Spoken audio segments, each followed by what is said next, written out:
Hanxia, Yinjiang #1 high school playground. Jiang Chen, do you think that with a few stinking coins you can make me, Liu Ruyan, bow my head and willingly become your vassal? Dream on. Put away your abhorrent charity. Even the ice snow wolf king, with a lord-level bloodline, does not entice me. In a haze, under the gaze of numerous teachers and students, Jiang Chen slowly opened his eyes. The glaring sunlight bathed him, and the long-lost vitality and life within him gleamed anew. I have been reborn? Jiang Chen numbly raised his hand, a flicker of bewilderment crossing his eyes, until his gaze fell upon a stunning maiden before him, her skin as white as jade, her features exquisite, with cold indifference and anger reflected in her eyes. Liu Ruyan? This familiar yet strange figure stirred a torrent of long-buried memories within Jiang Chen's mind. He finally confirmed an undeniable truth. He had indeed been reborn. Moreover, he had returned to the moment after awakening his beast-taming talent at the very instant of forging a contract with a beast. Gazing at Liu Ruyan, Jiang Chen's throat tightened, parched as if made of wood. Sadness, anger, regret, self-mockery. A myriad of emotions swirled within Jiang Chen's heart, his expression a complex tapestry. As demons revived, the world crumbled, and humanity stood on the brink of peril. Only the power of beast taming could offer humanity a fighting chance against the demons, safeguarding the last bastion of purity. In his previous life, it was at this very moment that he had awakened his 11-level beast taming talent, energy absorption, and acquired the Ice Snow Wolf King as his contracted beast. At that time, Jiang Chen had devoted himself entirely to Liu Ruyan, even gifting the hard-earned Ice Snow Wolf to her. He had given her everything he possessed. Yet, throughout it all, Liu Ruyan had not uttered a single word of gratitude. She had perceived his affection as a humiliation. Her towering pride would not permit Jiang Chen's pity to trample upon it.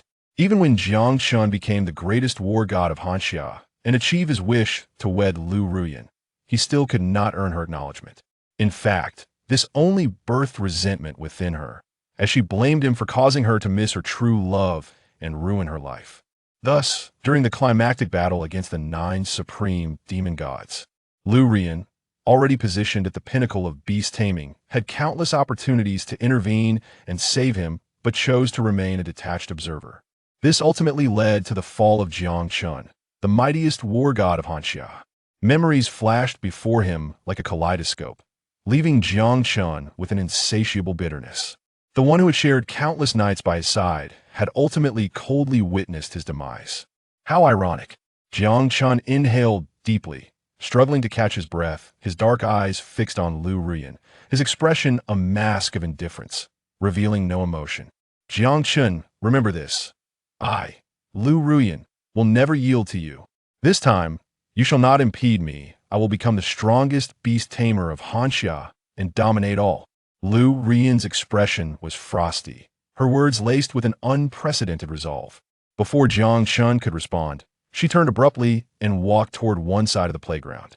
There, many small beasts cried out eagerly, alongside various beast eggs of differing hues. These were the teachers of Yinjiang #1 high school, selecting suitable beasts for their students to form contracts with. Of course, compared to the Ice Snow Wolf King that Jiang Chen's family had acquired at an exorbitant price, these were far inferior. The bloodlines of contracted beasts were ranked from low to high. Servant, elite, general, commander, lord, king, emperor, extraordinary, totem sacred beast, and mythical, corresponding to the heights they could ultimately attain. Among them, the slightly better bloodlines were merely of the elite rank, quite ordinary. Yet Liu Ruyan seemed utterly unconcerned, eagerly selecting among the small beasts. Ah, it's our Liu, the campus belle. Not only has she awakened an 11-level beast taming talent, but she's also so full of personality. Haha, who wouldn't agree? I've long found Jiang Chen insufferable aside from his handsome looks, being born into a wealthy family. What else is there to him? What is he, really? Just wonder what it feels like for Jiang Chen to be spurned after chasing Liu, especially with how eager he is. A few students, observing Jiang Chen standing isolated, began to mock him with a caustic tone. Jiang Chen's prestigious background and his awakening of one of the only 2 11-level beast taming talents in the school fueled jealousy among many. Now, Witnessing Jiang Chen's humiliation before Liu Ruyan brought them a sense of satisfaction. Jiang Chen, I'm not saying you should change, but you know Liu's temperament, how could she ever accept your domineering attitude? At this moment, a boy with a slightly lewd grin approached Jiang Chen, his tone condescending and mocking. Jiang Yuntao? Upon seeing him, an unnameable fury ignited within Jiang Chen, and he furrowed his brow, a glimmer of coldness flashing in his eyes. Jiang Yuntao was Liu Ruyan's childhood friend, her unrequited love, the one she held dear. The bulk of Liu Ruyan's disdain for him stemmed from Jiang Yuntao. Moreover, Jiang Chen was acutely aware that many students' prejudices and hostilities towards him were tied to Jiang Yuntao's slander. Unbeknownst to Jiang Yuntao, who was fixated on the small wolf beside Jiang Chen, the greed in his eyes was unabashed. The small wolf was remarkably majestic, not yet reaching Jiang Chen's knee, still youthful. Yet unlike the other small beasts, it did not frolic. It sat quietly, its sapphire eyes sparkling with brilliance, its fur ruffled by the wind, exuding an aura of sovereignty truly extraordinary. Not only Jiang Yuntao, but even the instructors were captivated, exclaiming their admiration for the small wolf. Jiang Yuntao's greed intensified as he wrapped his arm around Jiang Chen's shoulders. Feigning sorrow, Jiang Chen, I fear Liu will find it hard to forgive you this time. Feigning distress, Jiang Yuntao's gaze remained fixed on the Ice Snow Wolf King. Then he shifted his tone. How about this? You give me this beast, and he'll speak on your behalf to Liu. From now on, he'll escort Liu to and from school, and you can join us. How does that sound? As Jiang Yuntao spoke, the smile on his face grew wider. Once he forged a contract with the Ice Snow Wolf King, even with his clever beast-taming talent, he could soar to new heights, quickly becoming the most outstanding student at Yinjiang No. 1 high school, attracting the attention of prestigious beast-taming academies and ascending to the upper echelons of society. The mere thought of this left Jiang Yuntao unable to contain his excitement, his gaze on the Ice Snow Wolf King growing increasingly fervent. Give it to you? Jiang Chen laughed in disbelief. To relinquish a lord-level bloodline, beast, merely for a chance to accompany Liu Ruyan to and from school? Who would desire such a thing? In the past, due to Liu Ruyan, Jiang Chen had tolerated everything even though Jiang Yuntao was merely the son of a driver from the Jiang family. He had gradually adopted the title of the second young master of the Jiang family, relishing in the limelight. But now, Jiang Chen could no longer suppress the fury within him. He turned and raised his hand. Slap! A crisp sound echoed as Jiang Yuntao, caught off guard, stumbled and nearly fell, a glaring red mark appearing on his face. Jiang Yuntao, do you think of being too lenient? Jiang Chen shook his slightly numb hand. The force behind that slap had left half of Jiang Yuntao's face swollen. He had always known Jiang Yuntao was despicable, but this level of shamelessness surpassed his expectations. Did Jiang Yuntao truly believe he could manipulate him with Liu Ruyan as he had before? How laughable! After delivering the slap, Jiang Chen still felt unrest. As Jiang Chen's intent to strike lingered, Jiang Yuntao was instantly thrown into a state of panic, covering his left cheek and emitting a wail reminiscent of a slaughtered pig. Jiang Chen, do you dare to strike me? How could you possibly lay a hand on me? Just wait. Even if you kneel and beg me to accept the Ice and Snow Wolf King, Ruyan will never forgive you. In a flurry, Jiang Yuntao fled, scrambling towards the direction of Liu Ruyan. Jiang Chen, however, regarded this with utter disdain. With no reservations in his heart, he had countless methods to deal with Jiang Yuntao. Yet, when his gaze fell upon Liu Ruyan once more, he found himself momentarily frozen. In his line of sight, Liu Ruyan wore a radiant smile, cradling a small, pitch-black beast in her arms, its appearance grotesque and exuding a noxious, sticky odor. Yet, Liu Ruyan seemed to cherish it as though it were a priceless treasure, holding the creature tightly against her. That very beast was the initial spirit he had chosen, the Black Soul beast, after gifting the Ice and Snow Wolf King to Liu Ruyan in his previous life. Jiang Chen stood petrified, a peculiar thought flashing through his mind. Could it be that she has also been reborn? Chapter 2. The mutation of beast mastery talent. It is no wonder that Jiang Chen harbored such thoughts. In his previous life, he gifted the Ice Snow Wolf King to Liu Ruyan. Under Jiang Yuntao's embellishments, Liu Ruyan's pride was wounded. leading her to perceive Jiang Chen and Appo's gesture as a condescending humiliation. Perhaps in retaliation, or perhaps out of spite, Liu Ruyan, emboldened by love, forced Jiang Chen into a contract with the Black Soul Beast, the weakest and most inferior of bloodlines. At that time, Jiang Chen was blinded by his feelings for Liu Ruyan and, eager to please her, willingly risked his entire beastmaster career by signing the contract with the Black Soul Beast.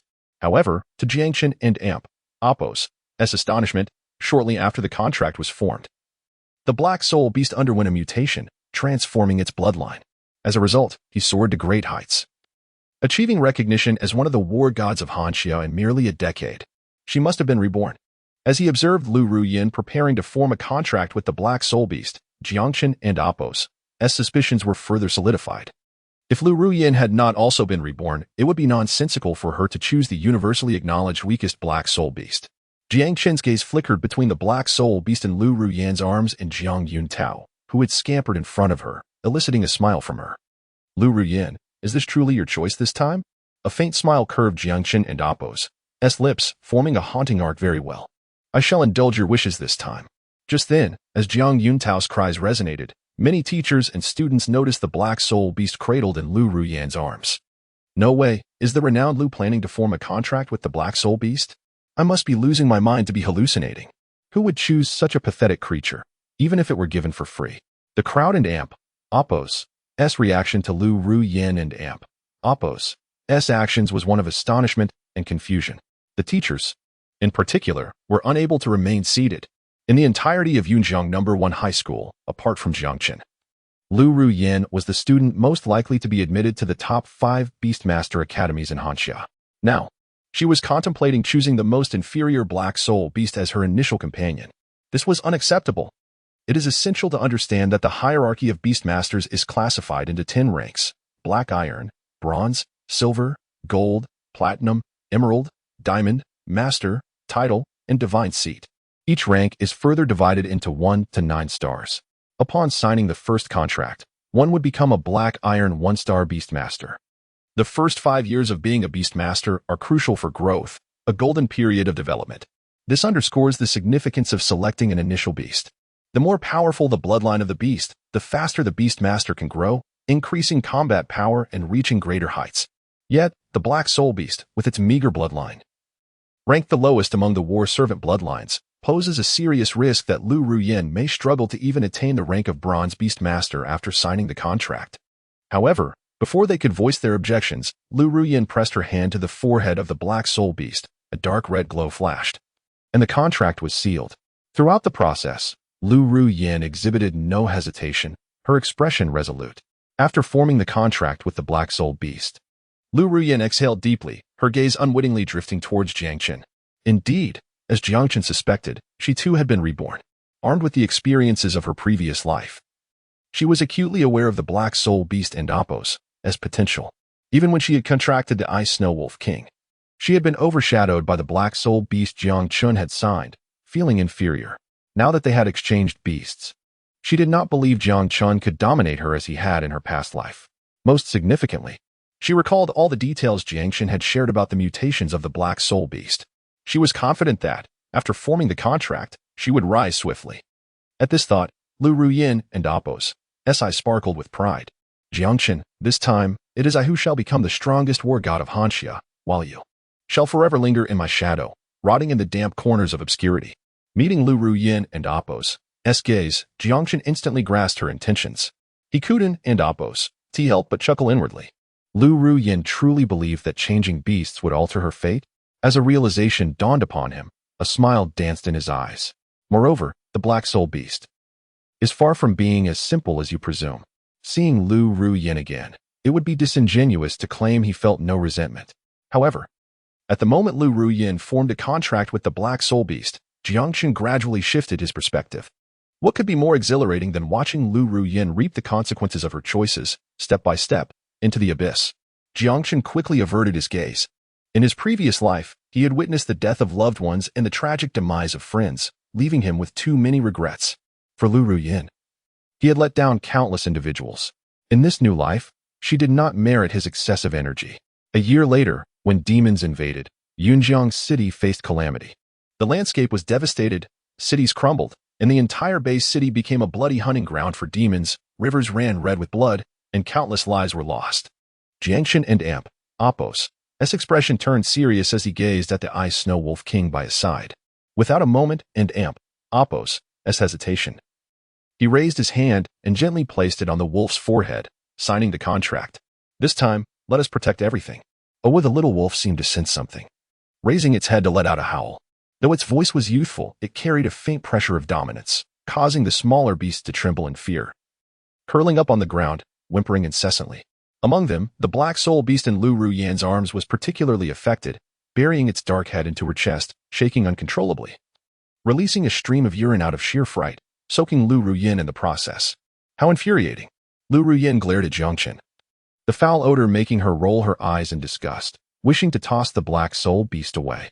After hastily wiping away some of the urine stains, Liu Ruyan turned to the pitiful Jiang Yuntao, her eyes filled with tender affection.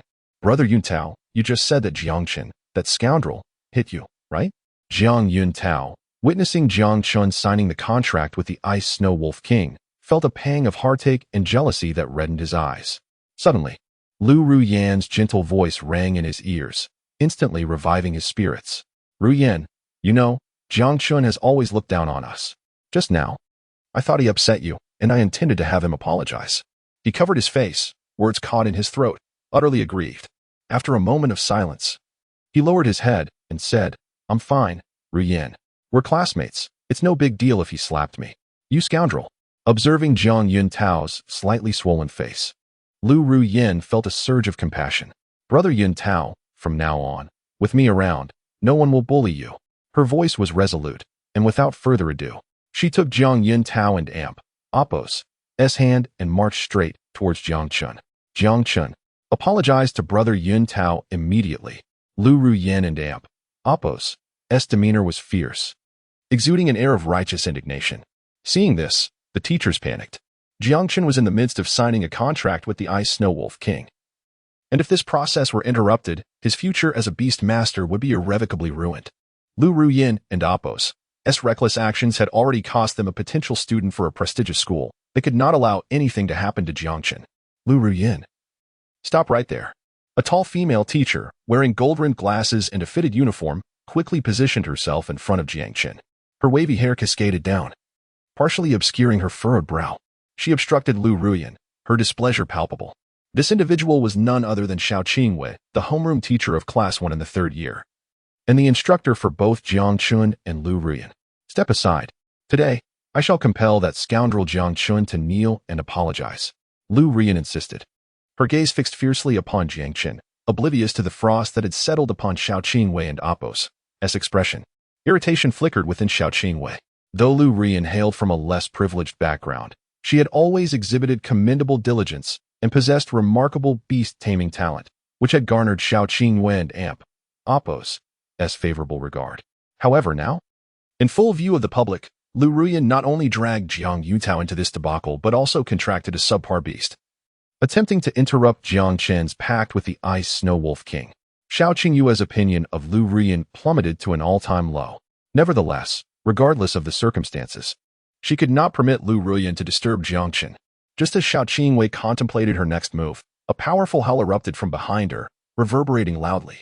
Startled, she turned to witness the little wolf, brimming with exuberance, howling as if it were a dragon. Its sky-blue eyes sparkled with a dazzling brilliance, reminiscent of frost dancing in the air.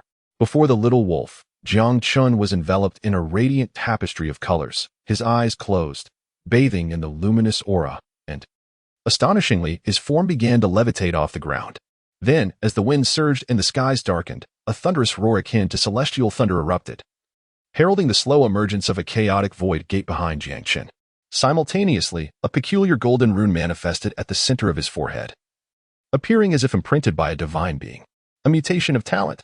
It was the mutation of his beast-taming ability. Chapter 3, S-Class Beast-Taming Talent. Tyrant Devourer. Xiao Qingwei and Oppos' beautiful eyes widened in disbelief as she gazed at the mark on Jiang Chen and Oppos' forehead, her cherry-red lips covering her mouth in shock. It was as if she had experienced a tremendous jolt, and she gasped in astonishment. Her flawless face, usually so composed, was now etched with profound disbelief. What? a mutation in beast-taming talent. Upon hearing Xiao Qingwei and Amp, Apos, S exclamation, the teachers immediately turned their attention to Jiang Chen, their pupils dilating in shock. The students, however, remained bewildered, struggling to comprehend the unfolding events. A mutation in beast-taming talent? What could that possibly mean? As the students exchanged confused glances, Xiao Qingwei and Amp, Apos, S chest heaved with intensity as she spoke in a solemn tone. Throughout the millennium-long history of beast-taming in Hanxia, there have been individuals with exceptionally high compatibility with their beasts, allowing for the evolution of the beast and Amp, Apos, S bloodline upon signing the contract. There exists a legend regarding compatibility. When a beast tamer and their beast achieve perfect harmony, it can trigger unimaginable transformations. Jiang Chen's current metamorphosis was likely one such instance. The perfect compatibility had allowed his beast-taming talent to mutate, ascending to an entirely new pinnacle. Although Xiao Qingwei was striving to suppress her emotions, her words trembled slightly, revealing the tempest that raged within her. Not only her, but the breaths of the teachers quickened, their bodies trembling with excitement. A mutation in beast-taming talent could only be triggered by perfect compatibility between the contracting parties. Historically, those who achieved such harmony were exceedingly rare, without exception. Even those slightly lacking in this regard became masters of beast-taming. Some even earned the title of unparalleled, forging legends in their wake. As the crowd's gaze towards Jiang Chen grew increasingly fervent, they viewed him as a radiant star destined to shine brightly and stand tall in the heavens. Witnessing the teacher's exhilaration, the students gradually regained their composure. From the teacher's reactions alone, they understood that Jiang Chen's transformation was nothing short of extraordinary. However, their focus shifted. An elevation in talent? Did this mean Jiang Chen and Apos' beast-taming talent was S-class? S-class beast-taming talent. How could this be possible? A ripple of astonishment surged through the playground, erupting into a cacophony of exclamations, each wave louder than the last, creating a fervent atmosphere. The entire courtyard was ablaze with excitement. S-class. Even among Hanxia's vast population, those with S-class talent were fewer than 1 in a million. Such individuals transcended the label of genius. They were prodigies, the favored children of destiny. At this moment, the brilliance surrounding Jiang Chen was so dazzling that it was almost blinding. Realizing that Jiang Chen and Apos' beast-taming talent had mutated to S-class, every student's gaze transformed. Disdain, contempt, and jealousy melted away into feelings of inferiority and humility. This rascal truly lucked out. Even those who had always looked down on Jiang Chen felt their eyes burn with envy. After a cacophony of noise, a brief silence enveloped the playground. Witnessing the birth of a prodigy, no one could articulate their feelings. Only profound astonishment remained in their eyes. Amidst the collective gaze, the mark on Jiang Chen and Apos' forehead slowly sank beneath his skin. As he opened his eyes, he mused, S-class talent, it seems rather impressive. At that moment, a stream of information flowed into his mind. S-class talent, Tyrant Devourer, can devour all things in the world, acquiring certain traits of the consumed item, enhancing specific attributes of beast taming. The description of Tyrant Devourer was straightforward, and Jiang Chen read it through in a glance. Devouring all and enhancing attributes? Jiang Chen pondered, then chuckled, suddenly enlightened. It was akin to consuming what one needed for nourishment. This S-class talent was far more domineering than his previous A-class talent. Energy absorption. However, he wondered if there were any limits. Otherwise, he could have the little wolf devour a mountain and grow to its size. If that were the case, it would be akin to a cow on a plain, truly astonishing. In this regard, men often harbor unique pursuits and obsessions. Jiang Chen and Apos' heart swelled with joy as his gaze inadvertently drifted downwards, pondering whether this effect would apply to him. Observing his own body, he fell into deep contemplation. Yet it is merely S-class talent, and it can elicit such astonishment from you all. Just as Jiang Chen reveled in the delight of his talent's metamorphosis, an untimely voice of derision pierced the air. The crowd turned to see Liu Ruyan. Hands on her hips, her face adorned with scorn. Do you truly believe that a beast tamer who has contracted a worthless beast can be formidable? Jiang Chen, even if your talent has risen to S-class, your highest achievement in this lifetime will be that of a golden-level beast tamer. These words sent shockwaves through the crowd. Liu Ruyan and Apos' tone was resolute, devoid of deceit. Yet now, with Jiang Chen possessing S-class beast-taming talent and a lord-level bloodline Ice Wolf King, the possibility of him becoming anything less than a diamond-level or even a master-level beast-tamer was beyond doubt. So why was Liu Ruyan so certain? Could it be that the issue lay with the little wolf? Xiao Qingwei and Amp, Apos, S eyes flickered, swiftly discerning the crucial information within Liu Ruyan and Amp, Apos, S words. The Lord-level bloodline Ice Wolf King was labeled as trash by Liu Ruyan. If she were not mad, then the Ice Wolf King must indeed have a problem. To be prudent, Xiao Qingwei approached Jiang Chen without hesitation. Jiang Chen, allow me to examine this little wolf. As she spoke, she crouched down and lifted the little wolf. Awu initially, the little wolf bared its tender fangs and struggled, but inexplicably, it soon settled down. This surprised Jiang Chen. The little wolf, bearing the bloodline of a wolf king, was known for its aloofness and pride. Apart from Jiang Chen, who had already formed a contract, no one else could approach it easily. Yet now, cradled in Xiao Qingwei and Amp, Apos, S hands, it appeared exceptionally docile. Having heard of Xiao Qingwei and Amp, Apos, S mysterious background, emerging from a renowned beast-taming family, it seemed she indeed possessed considerable skills. Jiang Chen found himself intrigued by her lineage. As the little wolf rolled in Xiao Qingwei's hands, she conducted a thorough examination, her expression growing increasingly grave. Something was amiss, her willow-like brows knitted tightly, murmuring to herself, her demeanor shifting to one of concern. After a meticulous inspection, Xiao Qingwei appeared somewhat distraught. The little wolf exuded an aura of vitality, yet its soul was fragmented. It was inherently flawed. What? Chapter 4. Has he lost his mind? He actually struck the school beauty.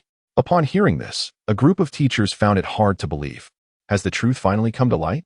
In contrast, Liu Ruyan wore a smug expression, her beautiful face alight with a gleeful malice. To be frank, this little wolf king, despite possessing a formidable lineage, has long since suffered damage to his wolf spirit. It is certain he will become a fool within half a year. Liu Ruyan and Apos, S words, though spoken lightly, struck the ears of the onlookers like a thunderclap. Indeed, it is as she said. Initially skeptical, their doubts vanished when Xiao Qingwei quietly nodded in confirmation, plunging the crowd into a stunned silence. If that is the case, does it not mean Jiang Chen has chosen a fool as his beast companion? How can he possibly fight? Jiang Yuntao feigned concern, but his eyes brimmed with mockery, nearly overflowing with derision. Upon his words, the crowd and Apos, S gaze towards Jiang Chen shifted to one of pity. Such a beast companion? Not only would it be incapable of fighting, it would only serve as a burden. Ha ha ha, Jiang Chen is indeed unfortunate. No wonder Liu, the school beauty, did not wish to have this little wolf. It seems Jiang Chen is truly not up to par. Thankfully Liu Ruyan is wise. Otherwise, she would have fallen for Jiang Chen's sycophantic antics. Yet, to achieve such a high compatibility with a fool of a beast is no small feat. A sycophant paired with a fool, what a perfect match, ha ha ha ha. Some envious students sprang into action, their voices dripping with sarcasm, unabashedly reveling in their laughter, their delight palpable. They believed Jiang Chen harbored ill intentions towards Liu Ruyan, which only deepened their disdain for him. Amidst the laughter surrounding her, Liu Ruyan beamed with joy. Indeed, Jiang Chen and Apos' talent had mutated, much to her surprise. After all, such an anomaly had never occurred in his previous life. However, she paid little heed to this revelation. Now, apart from herself, no one could save Jiang Chen. Jiang Chen, have you not always considered yourself superior, exalted above others? Today, I shall trample upon all your pride and dignity, reducing them to mere dust. Liu Ruyan and Apos' eyes glinted with hatred. The memory of having been forced to share a bed with Jiang Chen remained an indelible humiliation. Having been granted a second life, armed with the memories of her past, she was confident in her ability to seize control of her own fate. She would tread upon Jiang Chen, cleansing herself of all past indignities. Liu Ruyan taunted, "So, Jiang Chen, are you feeling utterly hopeless?" She approached him slowly, stating, "Now, if you kneel and apologize to Brother Yutao, perhaps I might show mercy and heal this little wolf for you." The menace in Liu Ruyan's voice was unmistakable. She intended to exact a severe revenge upon Jiang Chen in this manner. Liu Ruyan, silence. Xiao Qingwei could no longer bear to watch and coldly reprimanded her.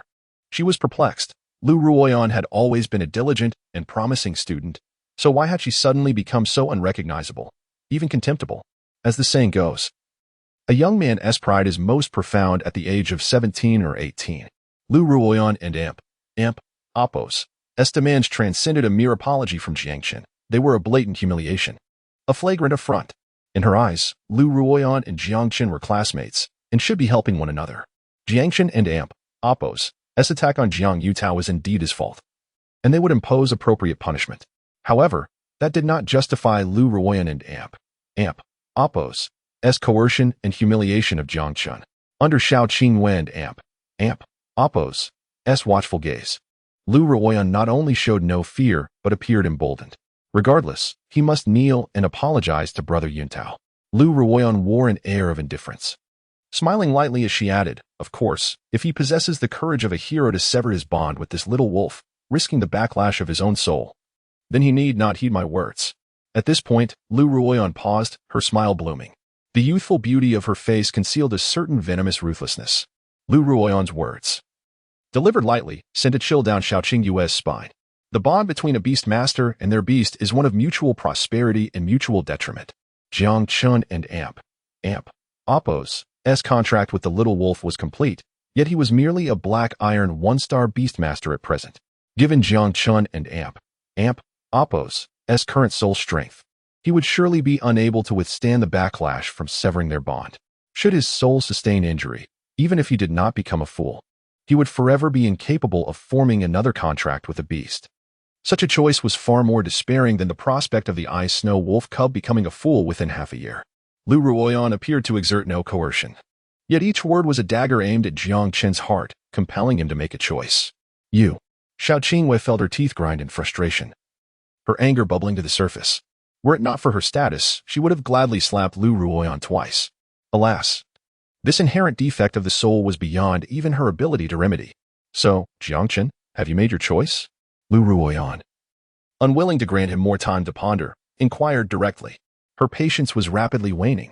If Jiang Chen dared to hesitate any longer, even if he knelt to apologize, she would certainly withhold the method to save the little wolf. The mere thought of this filled Liu Ruyan with a sense of triumph. Under her triumphant gaze, Jiang Chen finally spoke. "Liu Ruyan, you are quite infatuated with Jiang Yuntao, are you not?" Jiang Chen's tone was calm and unhurried, revealing no hint of emotion. Liu Ruyan was taken aback, unable to comprehend his words. Before she could react, she saw Jiang Chen laughing to himself, seemingly oblivious to the current predicament. Liu Ruyan found Jiang Chen's laughter particularly grating, her expression darkening. "What are you laughing at?" Jiang Chen ceased his laughter, casting a sidelong glance at Liu Ruyan. His eyes filled with amusement. In his previous life, he had accompanied Liu Ruyan to heal the little wolf upon discovering its inherent flaws. For her to threaten him with this was nothing short of ludicrous. Moreover, he now possessed an S-grade talent, Tyrant Devourer. The little wolf's soul defect could be remedied simply by consuming certain medicinal substances. It would not pose much of a challenge. Jiang Chen regarded Liu Ruyan with a cold indifference. Then, to everyone's astonishment, he stepped forward. Slap. He delivered a resounding slap across Liu Ruyan's face. The sharp crack echoed in everyone's ears. Jiang Chen then slowly spoke. "I laugh. A bitch and a dog. Truly a match made in heaven. You want me to kneel and apologize? What are you exactly?" What? Jiang Chen and Appo's icy voice reverberated across the playground, leaving everyone in a state of shock. Utterly incredulous. Jiang Chen, he actually struck the school beauty. Some voiced their disbelief. In an instant, many students wore expressions akin to having seen a ghost, their shock palpable. In Yunjiang No. 1 Middle School, who was unaware of Jiang Chen's infatuation with Liu Ruyan, how he had been a devoted sycophant, always at her beck and call. What had happened now? Had the shock been so profound that he was rebelling? Had he lost his mind? The crowd buzzed with disbelief. Liu Ruyan gritted her teeth, her face paling with rage, her whole body trembling. She longed to tear Jiang Chen to shreds. "Jiang Chen, it does not matter how you treat me, but how could you strike Ruyan?" Jiang Yuntao, who had been watching from the sidelines, sensed the situation was amiss and hurried over. Jiang Yuntao feigned concern, theatrically defending Liu Ruyan. Jiang Chen and Appo's response was straightforward. He raised an eyebrow and landed another slap across Jiang Yuntao and Appo's face. "Who do you think you are? When did it become your place to meddle in matters between her and me?" Another slap fell, and the entire playground fell into a hushed silence. At that moment, everyone shared a singular thought: insanity. Jiang Chen has lost his mind. Scoundrel. Liu Ruyan and Appo's teeth were nearly ground to dust in her fury, her face a mask of rage, barely containing her wrath. Yet suddenly, as if struck by a revelation, she erupted into a wild, uncontrollable laughter. "I understand now. Ha. I see it clearly, Jiang Chen. Who would have thought that not having me would drive you to such madness?" She believed Jiang Chen and Appo's erratic behavior stemmed from his deep-seated affection for her. unable to cope with the anguish of losing her. Liu Ruyan laughed heartily, reveling in her own joy, and did not hesitate to rub salt into Jiang Chen's wounds. From this moment on, my heart belongs solely to Brother Yuntao. Suffer, struggle, despair. Feel free to know this. In my eyes, you are utterly worthless, haha. Gradually, Liu Ruyan's laughter subsided, her gaze turning chillingly cold, a series of mocking sneers escaping her lips. If you dare to challenge this, let us compete in the upcoming elite college selection in a month. The loser must not only kneel and apologize, but willingly become the winner's slave, relinquishing their beastmaster contract and forever severing ties with all matters concerning beastmasters. Chapter 5. The Wager with a Sharp Intake of Breath.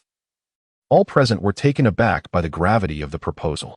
The act of voluntarily dissolving a beast contract, regardless of the outcome, was tantamount to self-sabotage. The stakes could not be higher.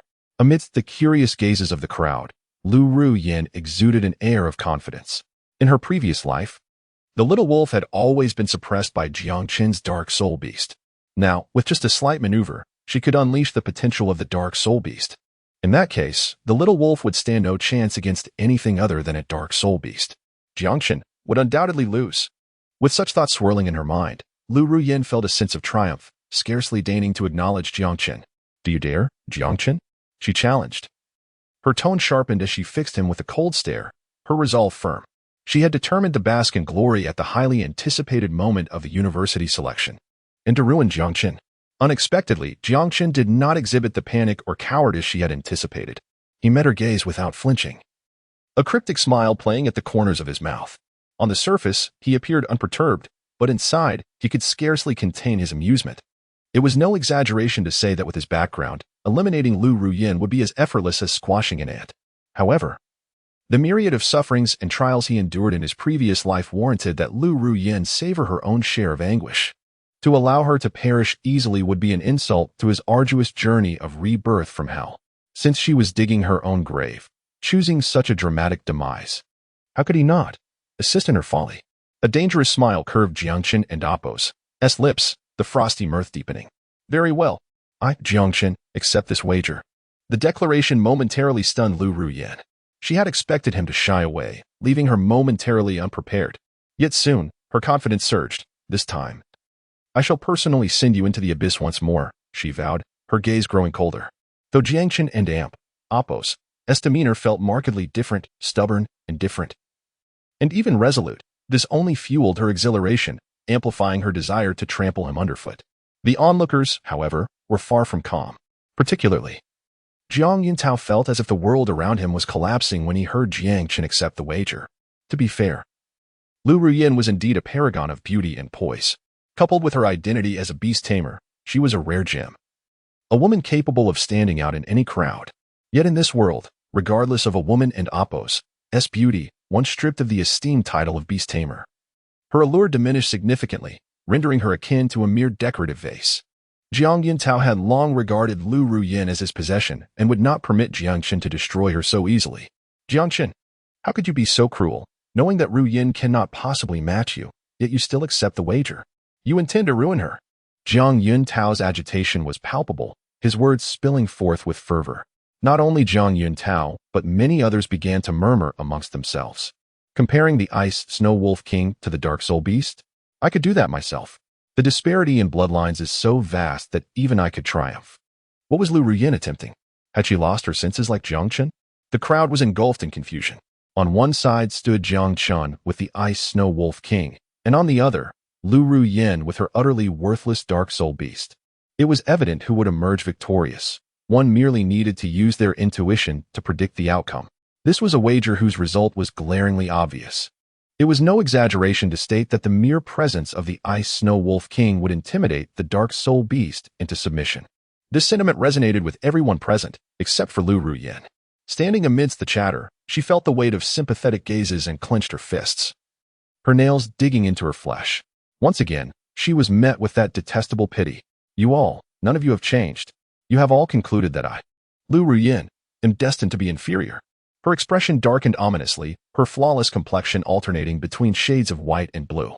In the past, wherever she went, regardless of whom she faced, as long as Jiang Chen was present, everyone regarded her as his subordinate, forever overshadowed by him.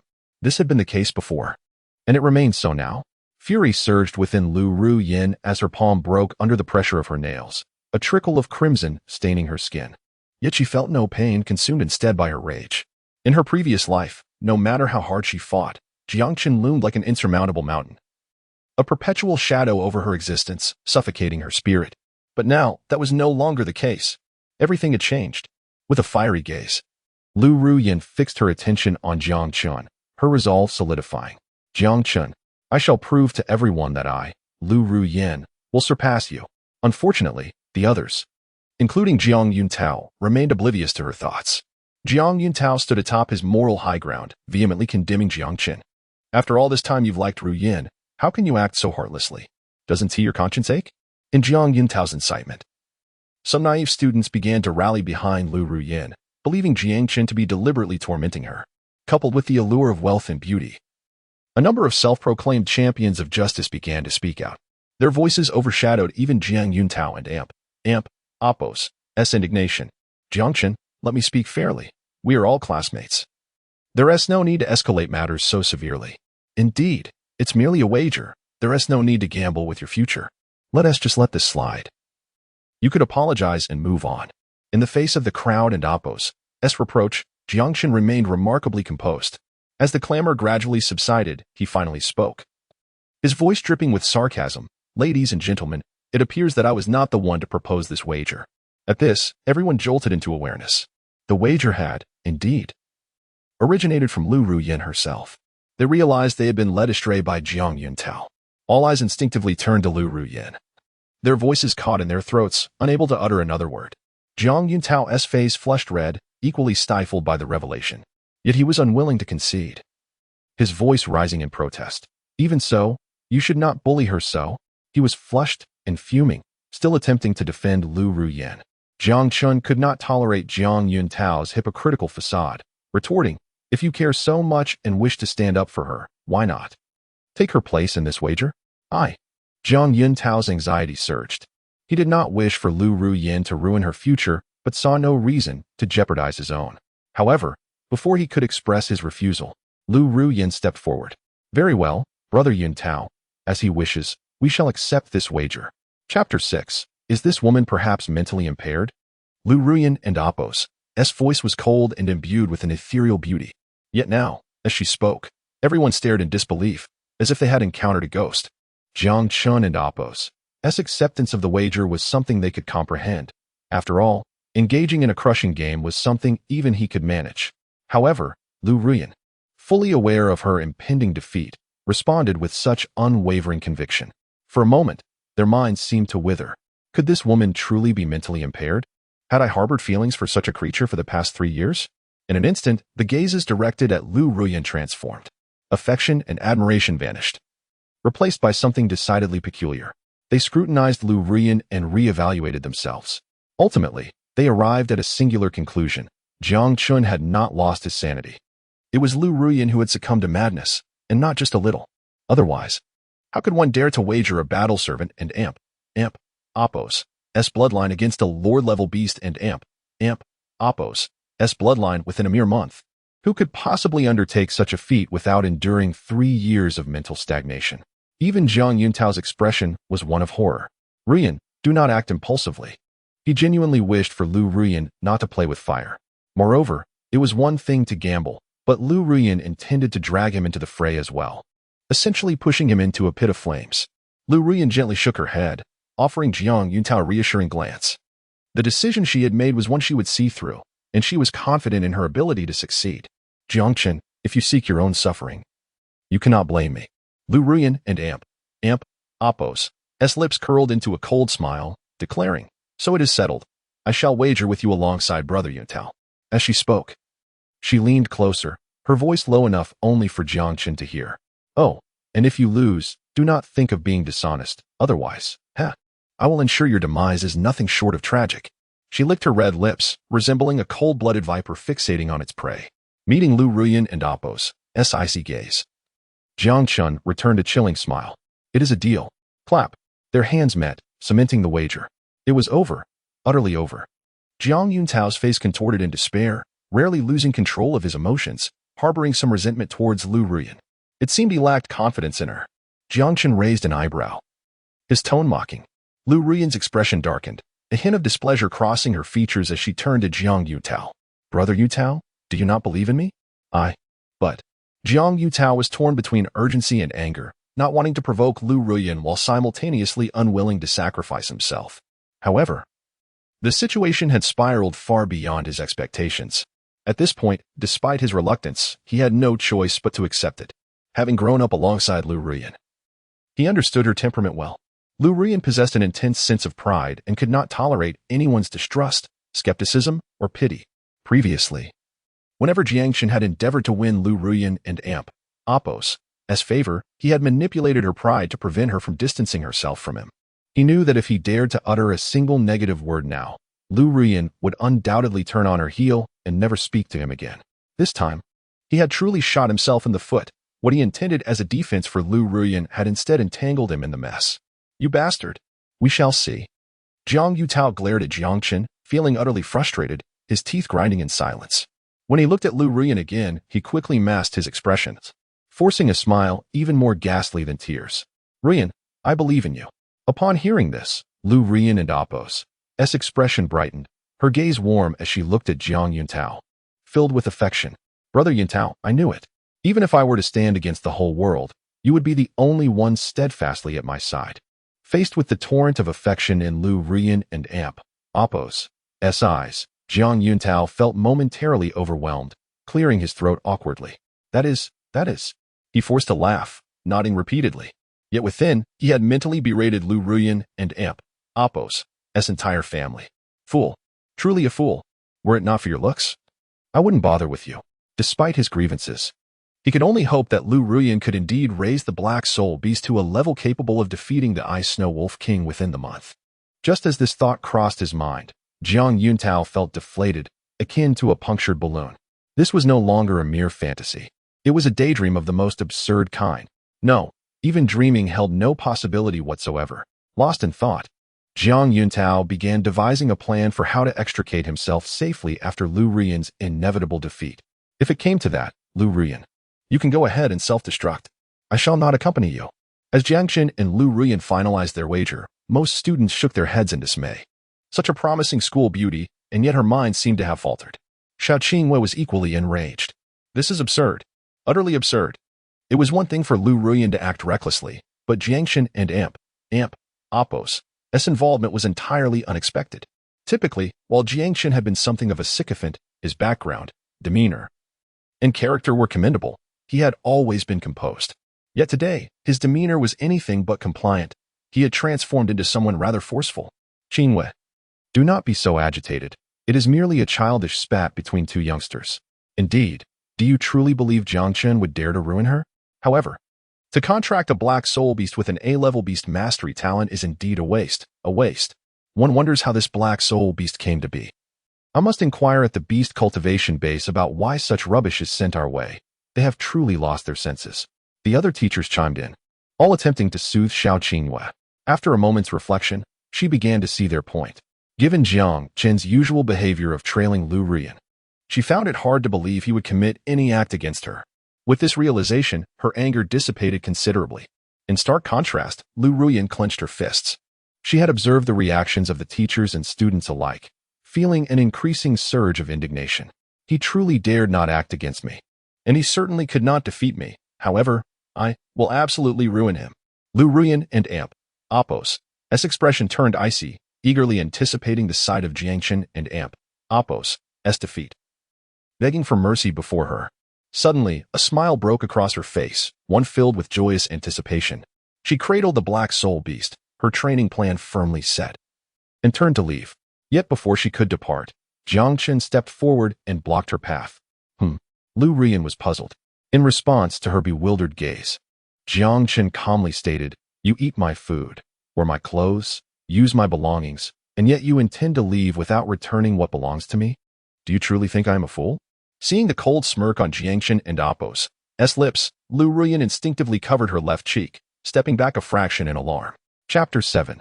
The frustrated Liu Ruyan stood in a state of shock, utterly bewildered, until Jiang Chen and Appos' gaze fixed upon the bracelet adorning her wrist.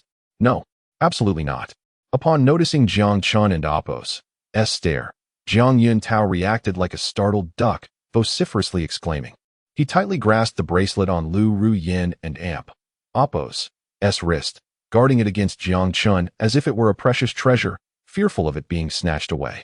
This was no ordinary item. It was $1 million soul artifact, a beastmaster bracelet that not only contained a space for beast management, enhancing their growth rate by 10%, but also featured an identification function that revealed fundamental information about the beasts. Such soul artifacts were rare even within the entirety of Yun City. More importantly, Liu Ruyan had promised to give this artifact to him after some time. He had never seen, let alone possessed, an artifact of this caliber, and he could not allow Jiang Chen to reclaim it so easily. Like Liu Ruyan, this was his personal property. Liu Ruyan frowned, somewhat displeased by Jiang Yuntao's anxious demeanor. She withdrew her hand from his grip, her gaze lingering on the sky-blue beastmaster bracelet, as vague memories began to surface. She had forgotten that this bracelet was a thoughtful gift from Jiang Chen, intended to facilitate her bond with her beasts. However, her disdain for Jiang Chen, particularly his habit of flaunting his wealth, had led her to overlook its significance. It was only when Jiang Chen spoke that she took notice of the bracelet. I have no interest in your belongings, Liu Ruyan scoffed, her disdain evident on her face. With a forceful tug, she removed the bracelet from her delicate wrist, leaving a red mark in its wake, a testament to her deep-seated loathing for Jiang Chen and everything associated with him. Here, Liu Ruyan declared, her actions decisive as she hurled the beastmaster bracelet at Jiang Chen. We are leaving. She attempted to walk away with Jiang Yuntao, oblivious to the look of despair etched on his face. Jiang Yuntao was in tears. Liu Ruyan had not even given him a chance to intervene. Wait. Just as they took a few steps, Jiang Chen's voice rang out from behind. Liu Ruyan halted, visibly agitated. Her patience had reached its limit. Completely exhausted by Jiang Chen and Appo's antics. Jiang Chen, I warn you to know when to stop. She turned to face him, her beautiful eyes ablaze with disdain. I know this is merely a ploy to gain my attention. Pathetic and laughable. You should abandon this foolish hope. I, Liu Ruyan, will never, now or in the future, harbor any affection for you. Remember, forever. Having vented her feelings, Liu Ruyan and Appo's breath quickened, yet her spirit soared with delight. Onlookers stood in stunned silence, bewildered by the dramatic deterioration of the relationship between Jiang Chen and Liu Ruyan. Was this the same infatuated individual they once knew? Questions swirled in the crowd. Jiang Chen, would he be all right? Xiao Qingyu and Appo's eyes reflected concern. Jiang Chen was their key focus for future development. At such a young age, to be so openly rejected by the one he admired, she worried that he might not withstand such a blow, potentially leading to emotional turmoil. However, Xiao Qingyu's concerns proved unnecessary. Jiang Chen remained calm, his expression unchanged, devoid of the sorrow and despondency she had anticipated. As the crowd and Appo's gazes varied, Jiang Chen stepped forward, coldly regarding Liu Ruyan, uttering a few indifferent words.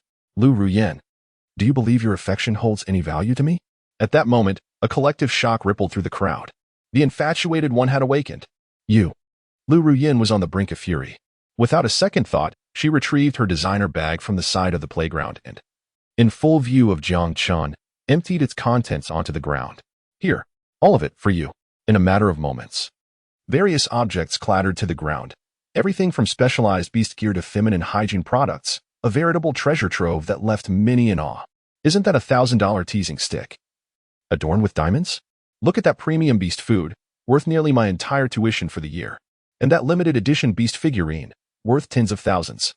As they gazed upon the glittering array of items, the boys remained indifferent, while many girls' eyes sparkled with envy, eagerly swallowing their desires. Some were so overwhelmed with emotion that they pounded their chests in frustration, wishing they could substitute Liu Ruyan and throw themselves into Jiang Chen's arms instead. This was no mere infatuation. He was evidently a caring elder brother. Ah, Jiang Chen, very well. You have truly outdone yourself. Liu Ruyan seethed, her face darkening with rage. Before so many witnesses, Jiang Chen and Appo's actions had humiliated her, providing her with yet another reason to despise him. Under her murderous gaze, Jiang Chen remained unfazed, casually glancing at the scattered items, too many to recall if they all belonged to Liu Ruyan. Yet, witnessing her frantic state, he felt his objective had been achieved. Liu Ruyan, this is merely the beginning. This ISN and Appo's Even the interest owed. A cold smirk graced Jiang Chen's lips as he stepped over the pile of valuable gifts, treating them like refuse. These items are sullied. Someone dispose of them. You. Liu Ruyan fumed, her teeth nearly grinding to dust in anger. Jiang Chen dared to deem her belongings filthy. Yet the crowd, indifferent to her feelings, erupted in cheers, praising Jiang Chen's audacity. A throng of young girls surged forward, eagerly collecting every last item from the ground. Liu Ruyan's complexion turned a deep shade of fury, her body trembling with rage, no longer willing to spare Jiang Chen a glance. She could not bear to witness his triumph. We are leaving, Liu Ruyan exclaimed in exasperation. In her fury, she even lost the once cordial demeanor she had towards Jiang Yuntao. As she and Jiang Yuntao departed, Jiang Chen could not suppress the smile that crept onto his face. Liu Ruyan, my possessions, even if discarded, will never be returned to you. Jiang Chen laughed inwardly, feeling a sense of satisfaction. He swiftly redirected his attention to the small wolf cub perched at his feet, ready to pounce. All right, no worries. There will be plenty of opportunities to settle the score. Jiang Chen affectionately patted the wolf cub's head, prompting it to relax its combative stance. Subsequently, he skillfully adorned his wrist with the beastmaster bracelet, activating its recognition function. Fortunately, it had yet to be bound. Otherwise, such a fine artifact would have been squandered. Soul artifacts are advanced tools crafted by elite beastmasters through secret techniques, broadly classified into combat and support categories. The beastmaster ring, a rare auxiliary soul device, is indeed a remarkable find. Were it not for the affluent Jiang family, even he might have found it difficult to acquire such a treasure. It is an opportune moment to test its efficacy. After toying with the beastmaster ring for a while, Jiang Chen skillfully channeled a slight amount of his soul power into the ring. Soon, the information about the little wolf cub appeared before his eyes.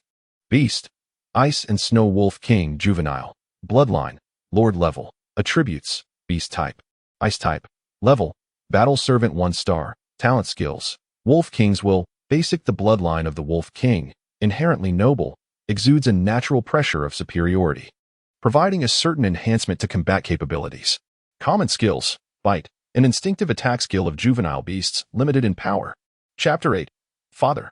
With the enhancement of the Beastmaster Ring, detailed information about the little wolf cub appeared before Jiang Chen and Apos' eyes. In addition to its lineage and strength, relevant skills were also introduced. This attribute information was quite similar to what Jiang Chen remembered. However, the innate flaw in the little wolf cub and Apos' soul was not displayed, as this defect was deeply concealed, making it difficult for even a beastmaster like Shao Qingwei to detect. If it weren't for the memories of his previous life, Jiang Chen would be unaware of it. For beast-type and ice-type beasts, the evolution routes were primarily focused on physical prowess and elemental control enhancement.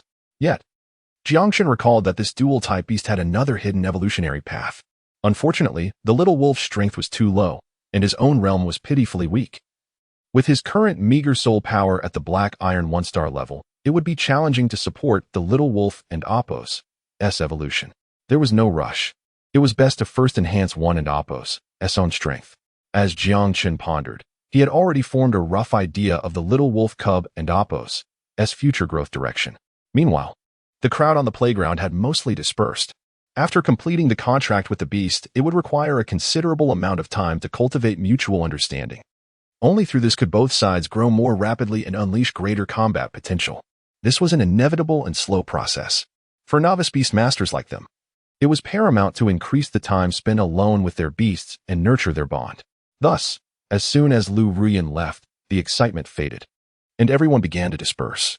Noticing that it was almost time for school to end, Jiang Chen decided not to linger any longer. Little one, take a rest for a while. Soon, I shall treat you to a grand feast. The little wolf cub let out a soft growl, displaying affection for Jiang Chen. Nuzzling against his feet. All right, let us return home.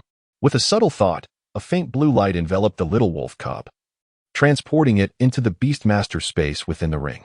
The sun shone brightly, the sky was a deep blue, and the landscape was magnificent. This time, what awaits me will be a brand new life.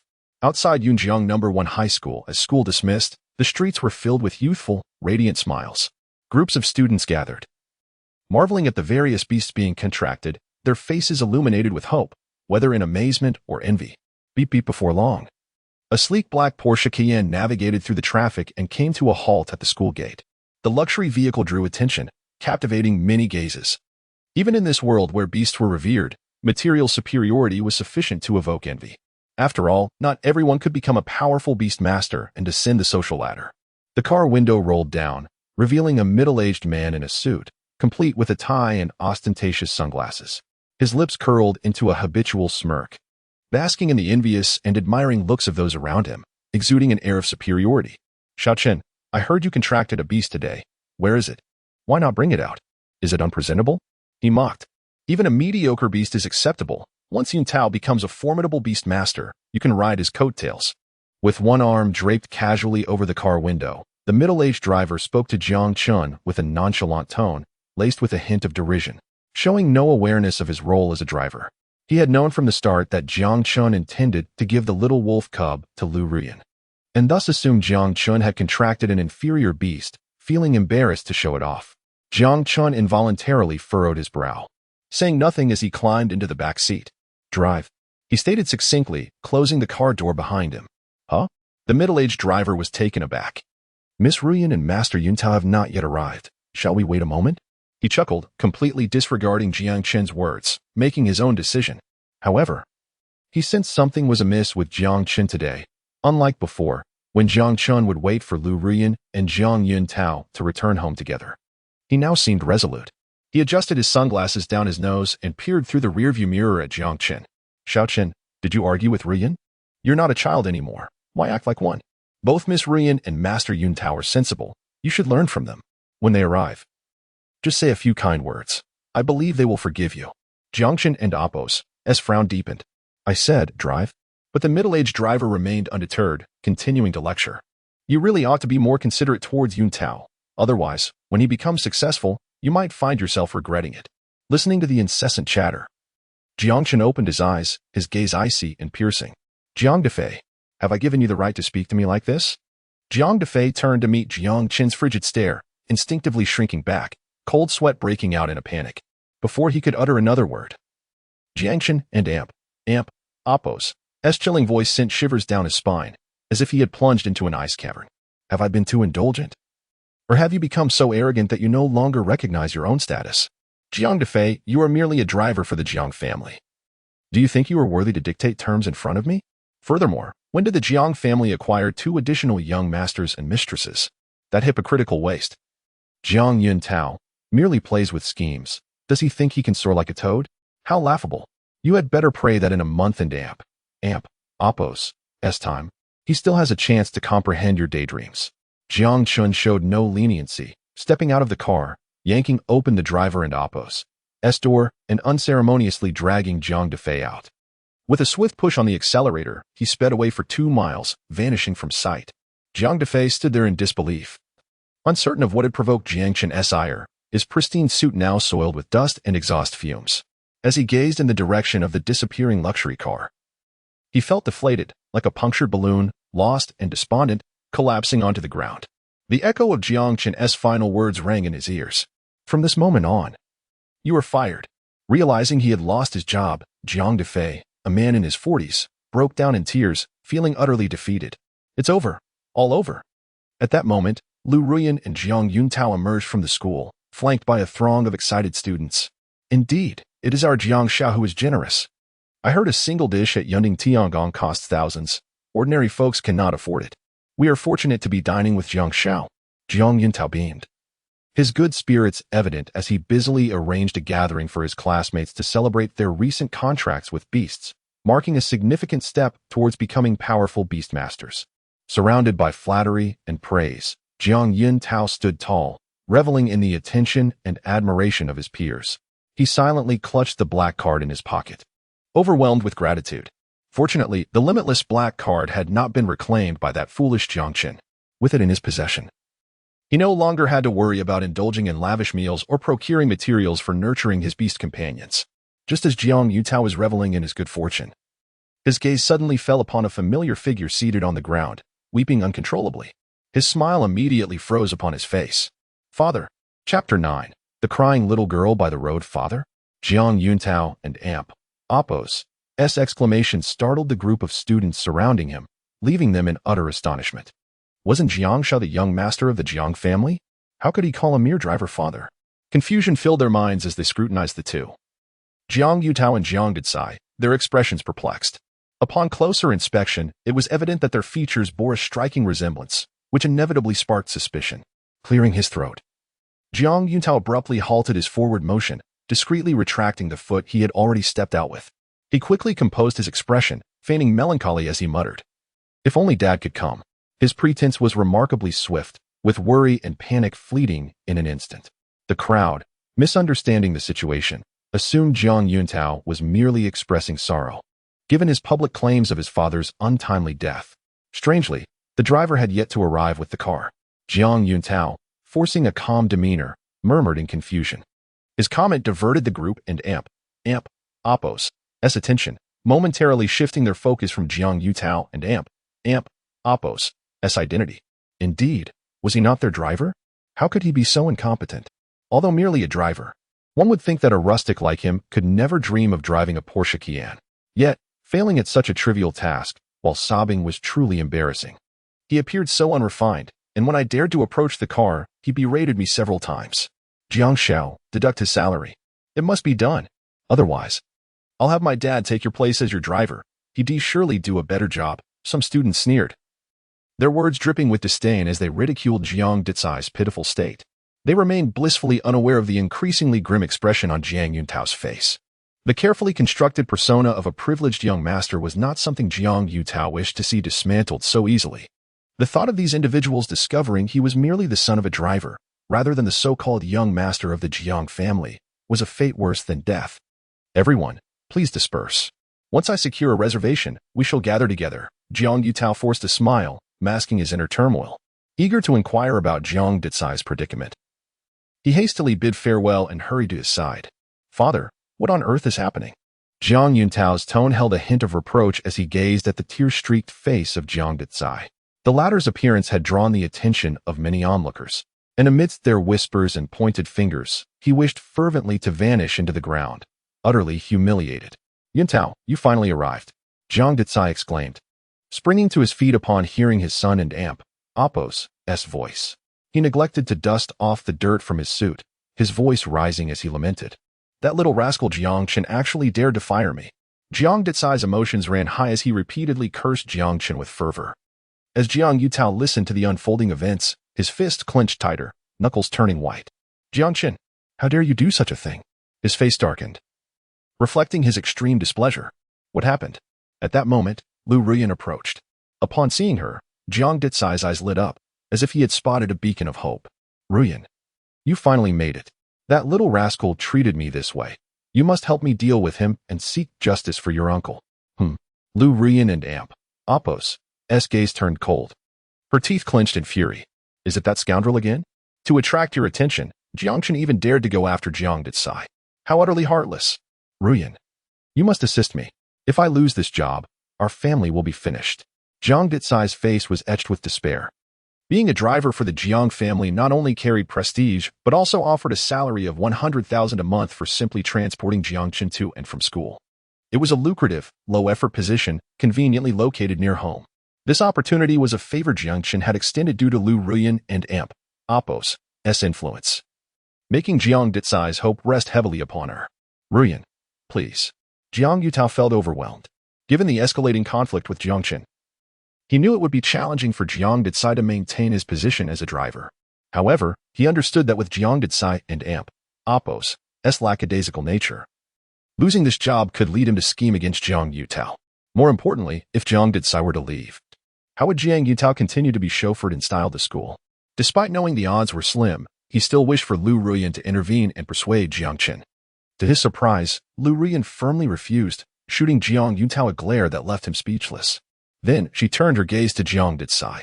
Uncle, rest assured, it won't be long before Jiang Chen faces the consequences of his actions. The roar of the engine echoed through the brightly lit skyscrapers, akin to a streak of black lightning. With his hands gripping the steering wheel, Jiang Chen felt his worries dissipate like leaves in the wind. Eager to return home, he navigated the familiar roads, soon escaping the bustling city and entering a serene villa district adorned with lush greenery. At the far end of the row of villas stood the Jiang family estate, a resplendent manor perched atop a hill, overlooking the entire city. This was Jiang Chen and Appo's home. Upon reaching this point, he finally eased off the accelerator.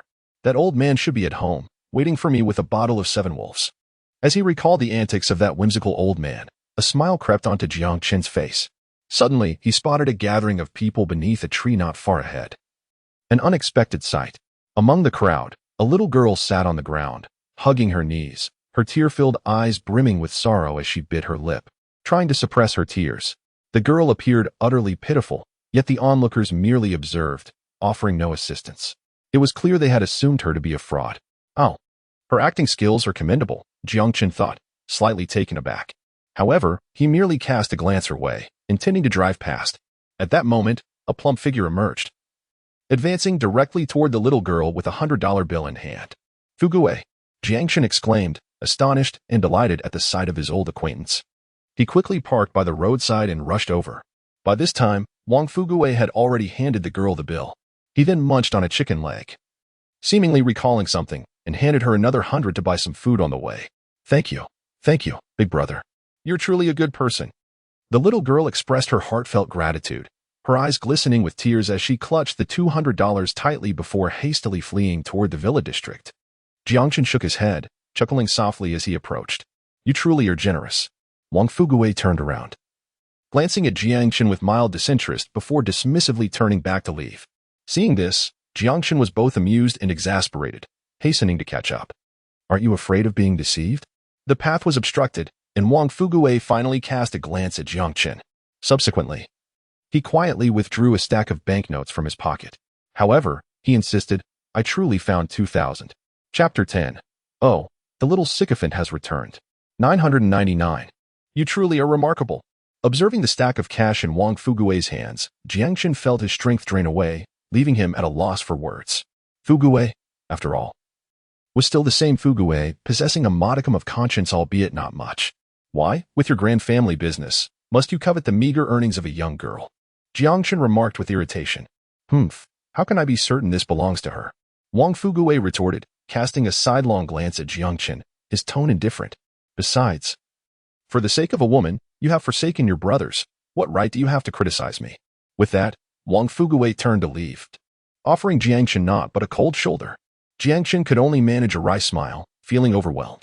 This hefty lad certainly harbored a grudge.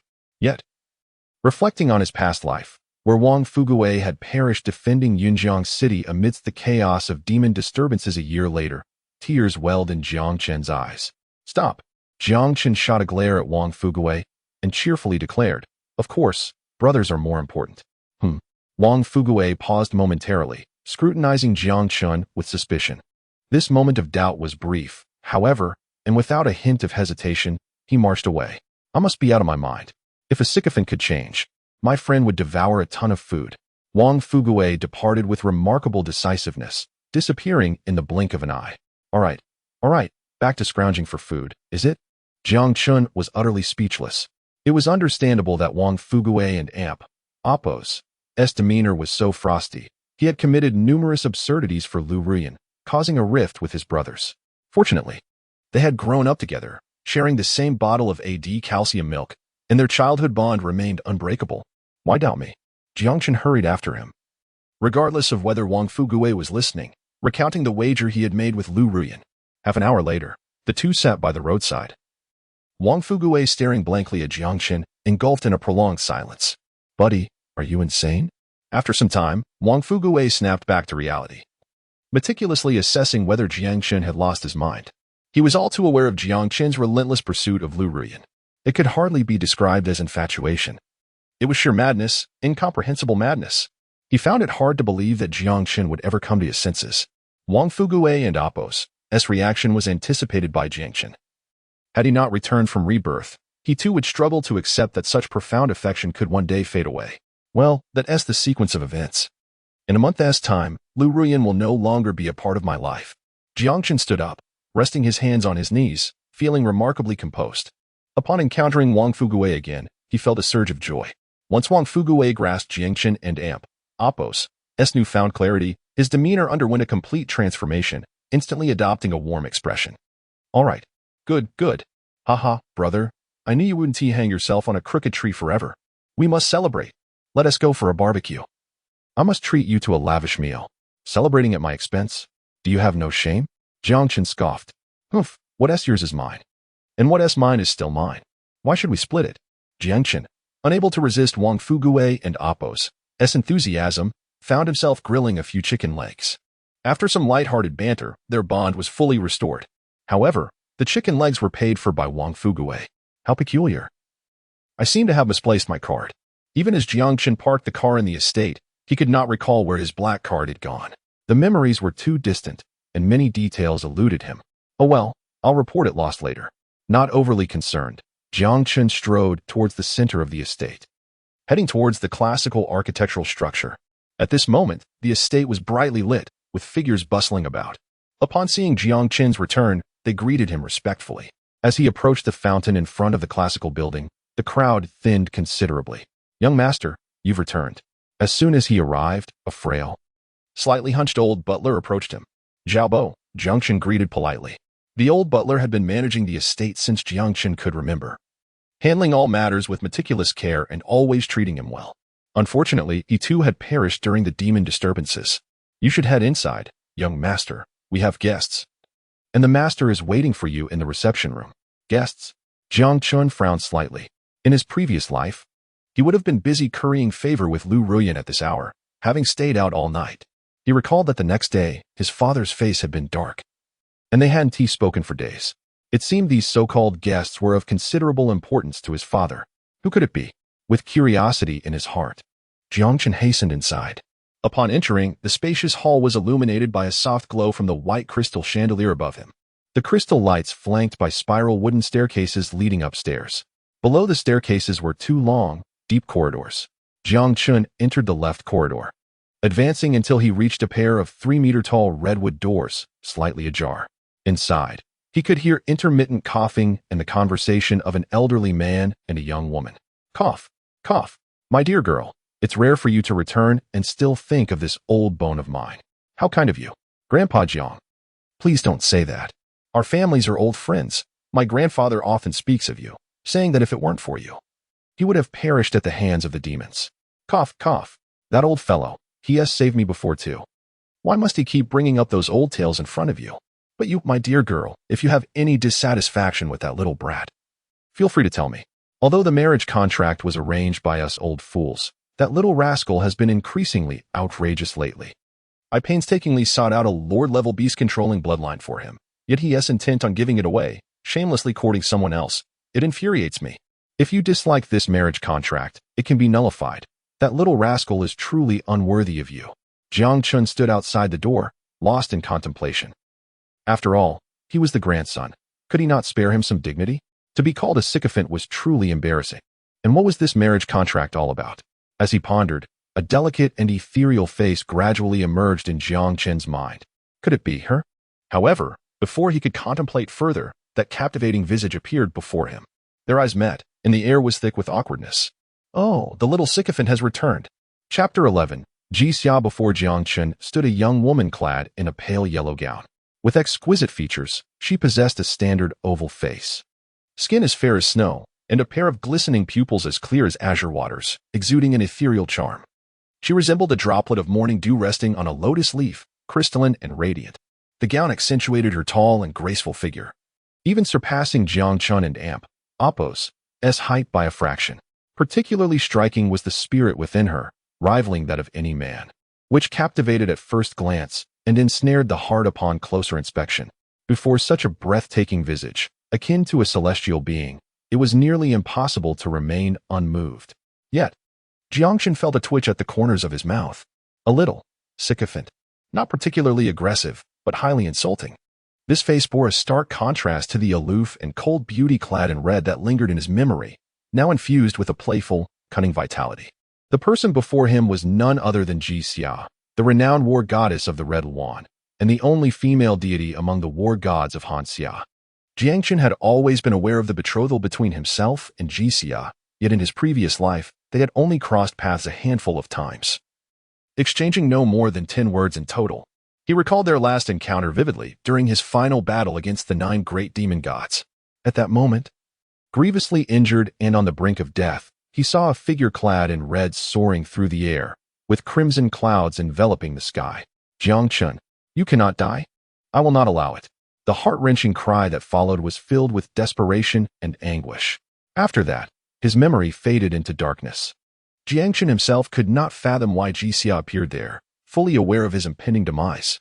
Having grown accustomed to Liu Ruyan's indifference, he felt a deep sense of gratitude for Jixia and Amp Appo's willingness to risk herself for him.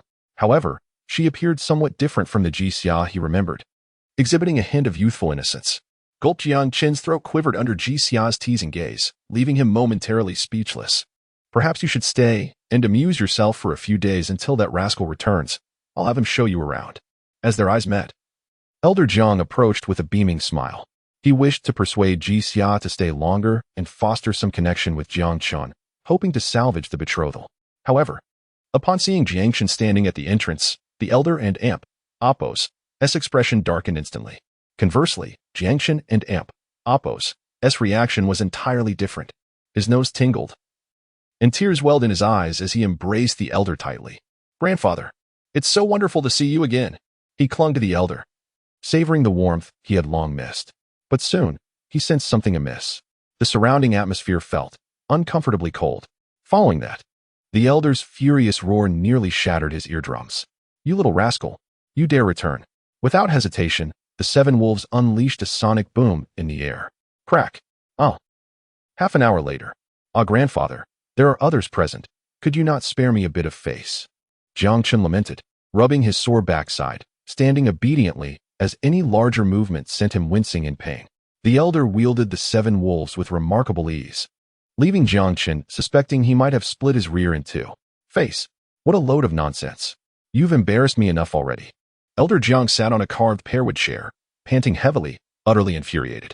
The thought of Jiang Chen potentially giving away the precious ice snow wolf king pup he had painstakingly acquired set his anger ablaze. As he prepared to strike again with the seven wolves. Grandfather, please calm down.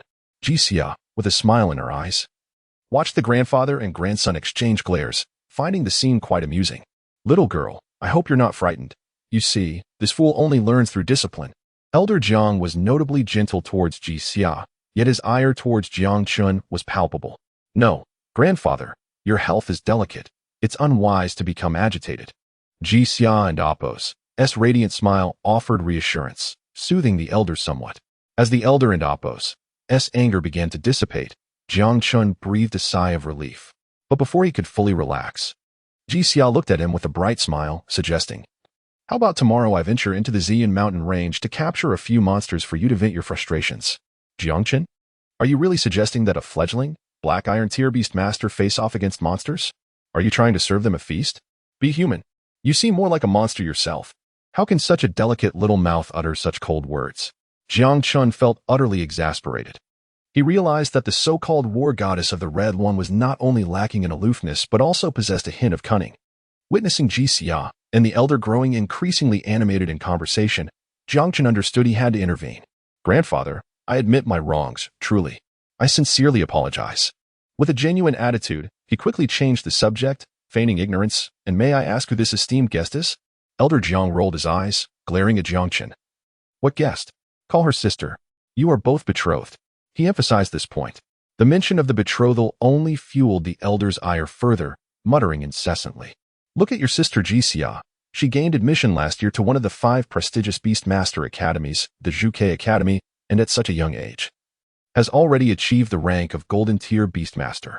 And you? All day long, you only know how to vex me. Hearing this, Jiang Chen was instantly displeased. Grandfather, you cannot show favoritism. How do you know I cannot gain admission to one of the 5 prestigious academies? You? The elder raised an eyebrow, casting a disdainful glance at Jiang Chen, overflowing with contempt. The 5 prestigious beastmaster academies hold a revered status, regarded as the sacred halls of millions of beastmasters in Hanxia. Gaining entry is the dream of every beastmaster. With a population of billions, the chances of being selected for one of the 5 esteemed academies are less than 1 in 100,000, highlighting the immense challenge involved. He had painstakingly sought out the Ice Snow Wolf King pup for Jiang Chen, harboring hopes for him to further his studies there. However, given Jiang Chen's past behavior, he had already concluded that the pup had likely been given away. even if he had contracted the Ice Snow Wolf King in the Elder's eyes. Jiang Chen's chances of entering the 5 prestigious academies were exceedingly slim. Jiang Chen remained silent, unperturbed by the Elder's low opinion. After all, he had once been the foremost war god of Hanxia. Such selections posed some difficulty, but not insurmountable. It seems you were quite confident, brother. Ji Xia perceptively noticed Jiang Chen's indifference, smiling gently without further comment. Then, she stepped closer, a mysterious smile gracing her lips, raising her right palm skyward. A radiant red bracelet glimmered on her delicate wrist, emanating a dazzling light. Come forth, Crimson Eye. With a resounding cry, a burst of fire erupted in the reception hall. As bright crimson flames surged upward, amidst a blaze of fiery light, a bird with crimson eyes and lustrous feathers emerged, trailing a brilliant scarlet flame. It soared into the air, alighting behind Ji Xia, its wings radiating heat like flowing fire, gradually unfurling. The formidable aura it exuded instilled a sense of trepidation. Aspiring to enter the 5 paramount academies requires more than mere eloquence. With a smile in her captivating eyes, Ji Xia articulated with clarity. This fire cloud sparrow of mine possesses a lord-level bloodline. It was only after elevating its strength to the elite tier that it was chosen by the mentor to enter the Vermilion Bird Sacred Academy. And what of your beast? Dear brother? Chapter 12. Not quite a good person. Ji Xia playfully blinked her eyes, a slight smile curving her lips, exuding an air of self-satisfaction with a hint of provocation. Waves of heat washed over her, leaving Jiang Chen feeling parched. Observing Ji Xia and Amp, Appo's triumphant demeanor as she summoned the fire cloud lark, Jiang Chen was incensed, his teeth grinding in irritation. It was deliberate, she was undoubtedly doing it on purpose. The old man was still in a foul mood, and Ji Xia's actions were a blatant reminder of how foolish he truly was. This woman was certainly not a good person. Ji Xia fluttered her eyelashes innocently, but inside, she was overjoyed. Just a week prior, she had contacted the old man. Fully aware of her impending arrival, Jiang Chen had only just returned, displaying a lack of regard. This slight displeased Ji Xia, prompting her to summon the fire cloud lark to demonstrate how foolish it was to abandon a beast of lordly bloodline. Simultaneously, she aimed to remind the old man that the pack of wolves could not be halted. The disparity between ordinary beasts and those of lordly bloodline was monumental. Let him regret it. With a mischievous grin, Ji Xia provocatively inquired, And what of your beast, brother? All right, so this is how we are playing, huh? Jiang Chen conceded. In such a scenario, if he were to contract some bizarre creature, the old man would surely be furious. Nevertheless, it must be said, the fire cloud lark was indeed formidable, exuding an extraordinary aura even in its current form. Thankfully, he had the upper hand. Jiang Chen straightened up, brimming with confidence. The fire cloud lark was certainly impressive. Naturally, Ji Xia replied, her chin held high in pride. Just as she anticipated Jiang Chen would yield, he proclaimed loudly, But my little wolf is no weakling either. With that declaration, the little wolf pup landed squarely on all fours before Jiang Chen. Huh. Ji Xia was taken aback, clearly unprepared for Jiang Chen and Amp, Appo's contracted beast to be the Ice Snow Wolf King. She turned her head in confusion towards the old man, who was equally baffled. Are you not? He stammered, recalling how Jiang Chen had seemed utterly devoted to pursuing love that very morning. As if nothing could sway him, how could he have changed so dramatically in just a single day? The question of why the little wolf pup had not been given away was not even on Ji Xia and the old man and Amp, Appo's radar. After all, this was a beast of lordly bloodline. Even golden and platinum tier beast masters would be desperate to claim it. No one would be foolish enough to disregard such an opportunity. However, their astonishment did not end there. Before their wide eyes, a golden pattern reappeared on Jiang Chen's brow. S-Class. Talent. Ji Xia stood frozen, her mind blank, while even the seasoned old man seemed to be turned to stone, staring blankly. Shocked, he distinctly remembered that Jiang Chen and Amp, Appo's beast awakening talent was merely A-Class. How could it have transformed into S-Class in less than a day, after what felt like an eternity? The old man finally regained his composure, grinning broadly. Genius. I knew you were destined for greatness. The ancestors have blessed us. The Jiang family is finally producing an extraordinary individual. His exhilaration was akin to riding a roller coaster. Ji Xia, too, was not faring much better. Her pupils dilated. She found herself at a loss for words. Even she, hailed as the most exceptional genius of the Vermilion Bird Academy in a century, had a beast mastery talent that merely approached S-Class. Yet Jiang Chen was undeniably the real deal. In that moment, Ji Xia felt as though a heavy stone had lodged itself in her throat. rendering her speechless. Just then, Jiang Chen, with a mischievous smirk, leaned closer to her. My beast and its talent are merely SOSO. Wouldn't you agree? Jixia couldn't and Apos. T helped but chuckle at Jiang Chen and Apos' cheeky demeanor. Due to their engagement, she had kept a close eye on him and was well aware that his initial beast mastery talent was A-class. As for the sudden change, being an exceptional student of the Vermilion Bird Academy, she quickly deduced that the perfect compatibility had caused his talent to mutate. Her eyes sparkled with wonder as she exclaimed, "Could you demonstrate it for me?" Jiang Chen shrugged and nodded. "Do you have any materials suitable for the little wolf?" He had yet to test the effects of Tyrant Devour, and now seemed the perfect opportunity. Perhaps due to Jixia's earlier determination, Jiang Chen felt no aversion towards her, even demonstrating in her presence without hesitation. As for the old man, that was a given. He was the closest person to him. Just as the old man had said, there were no outsiders here. Subconsciously, Jiang Chen had accepted this notion. This little wolf has an affinity for ice elements and belongs to the beast class. In theory, materials with ice elemental properties and those that enhance vitality should suffice. Jixia pondered for a moment before shaking her head. However, I do not possess such materials. The fire cloud lark is a fire-type beast, and in terms of elemental affinity, it is completely opposite to the little wolf pup. I have some. The old man cheerfully raised his hand, revealing a chilling ice crystal that materialized before Jiang Chen. Good thing you learned to be clever this time, otherwise all the materials I prepared would have gone to waste. He handed Jiang Chen a spatial ring filled with nurturing materials, which he had prepared when acquiring the little wolf pup. Thankfully, it had ultimately become Jiang Chen's beast, validating his efforts. Jiang Chen accepted the spatial ring, slightly embarrassed as he rubbed his nose, and said earnestly, "Grandpa, that won't happen again." Then, his gaze fell upon the little wolf pup, the golden pattern reappearing on his brow. Now, let me witness the power of this S-class talent. Chapter 13, Advancement. Black Iron 3 stars. Jiang Chen and Apos' gaze was electrifying, his eyes gleaming with a faint golden hue that surged from within. Harnessing his innate talent, a subtle soul force, facilitated by the soul bridge forged through his bond with the little wolf, was directed towards it. Howl in an instant. Two beams of golden light shot forth from the wolf and Apos' eyes, and it could not restrain itself from releasing a high-pitched howl, as if drawn by an unseen force. The ice crystal on the ground melted at a visible rate, transforming into pure energy that flowed into the little wolf's body. Approximately half an hour later, the energy contained within the ice crystal was entirely absorbed by the little wolf, leaving only a puddle that seeped into the luxurious carpet. Such a domineering, devouring power. Witnessing the entire process, Jixia gasped in astonishment.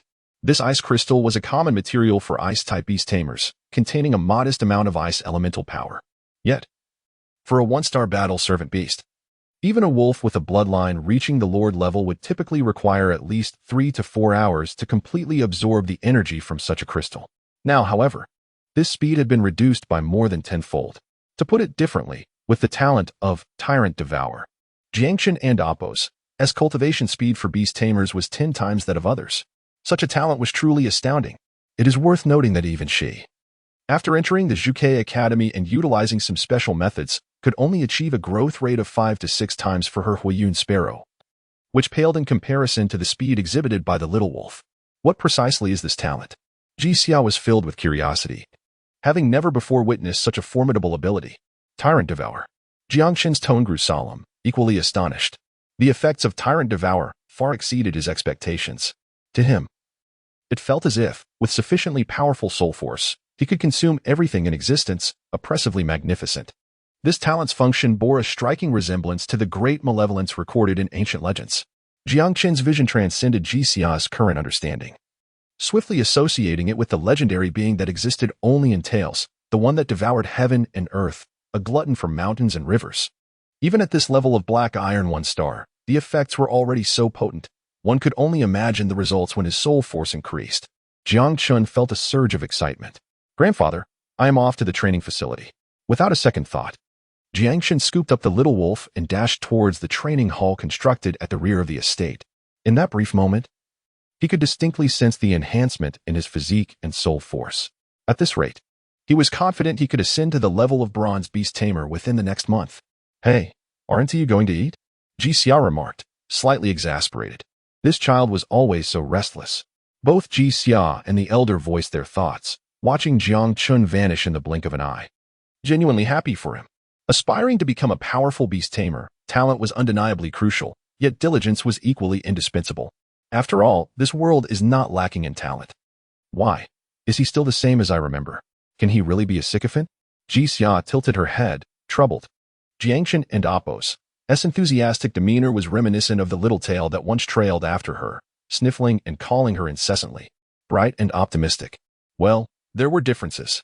He has grown taller and more handsome, yet there was not a hint of sycophancy. He had just stolen several glances at her neck.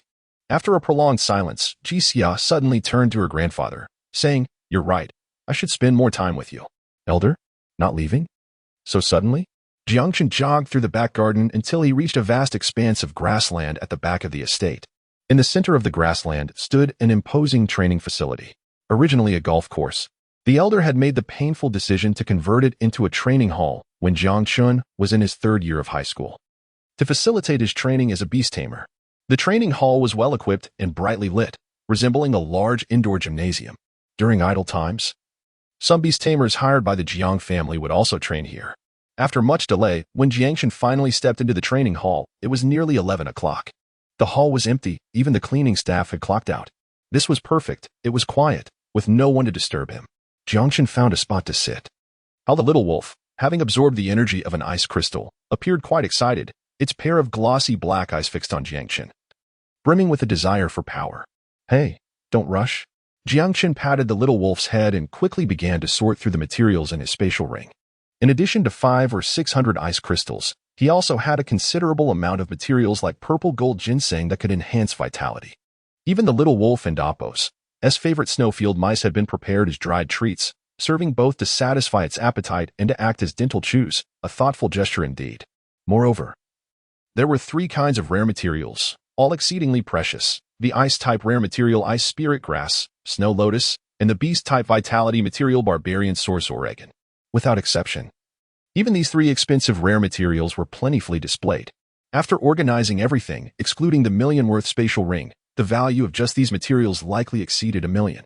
It was evident that the elder had invested considerable effort to ensure Jiang Chen could progress further on his path as a beast tamer. Grandfather, really? Does a battle servant beast require this much? Jiang Chen feigned disdain, yet warmth filled his heart. He cherished such familial care deeply. Once everything was prepared, Jiang Chen focused his mind, channeling his soul force to activate Tyrant Devour, commencing the nurturing of the little wolf. Time flowed steadily, and the little wolf and Apos' strength gradually increased. Battle Servant 1 star. Battle Servant 2 stars. Battle Servant 3 stars. After a night passed, having absorbed the energy from over 10 ice crystals, the little wolf and Apos' strength was firmly established at Battle Servant 3 stars, and its physique had notably grown more elegant. This was partly due to the high bloodline of the wolf, requiring more energy for each enhancement than an average beast. Otherwise, at this growth rate, breaking through to Battle Servant 4 stars would not be a significant challenge. Hewitt was fortunate that he was young, otherwise, such intensive nurturing would be unbearable for most. Having gone a night without sleep, Jiang Chen appeared somewhat fatigued. With his current soul force strength, employing Tyrant Devour exerted considerable pressure. Thankfully, his willpower was extraordinary. Otherwise, an average person would have already succumbed to exhaustion. However, the hardships of the night were not in vain. As the little wolf grew stronger, Jiang Chen's power also ascended to Black Iron 3 stars, advancing at a remarkable pace. At this rate, his journey toward becoming a bronze beast tamer would likely surpass even his expectations. Jiang Chen rose to his feet, stretching lazily to invigorate himself. It was time to prepare for practical training. The factors determining the combat strength of a tamed beast primarily hinge on its power level and practical capabilities.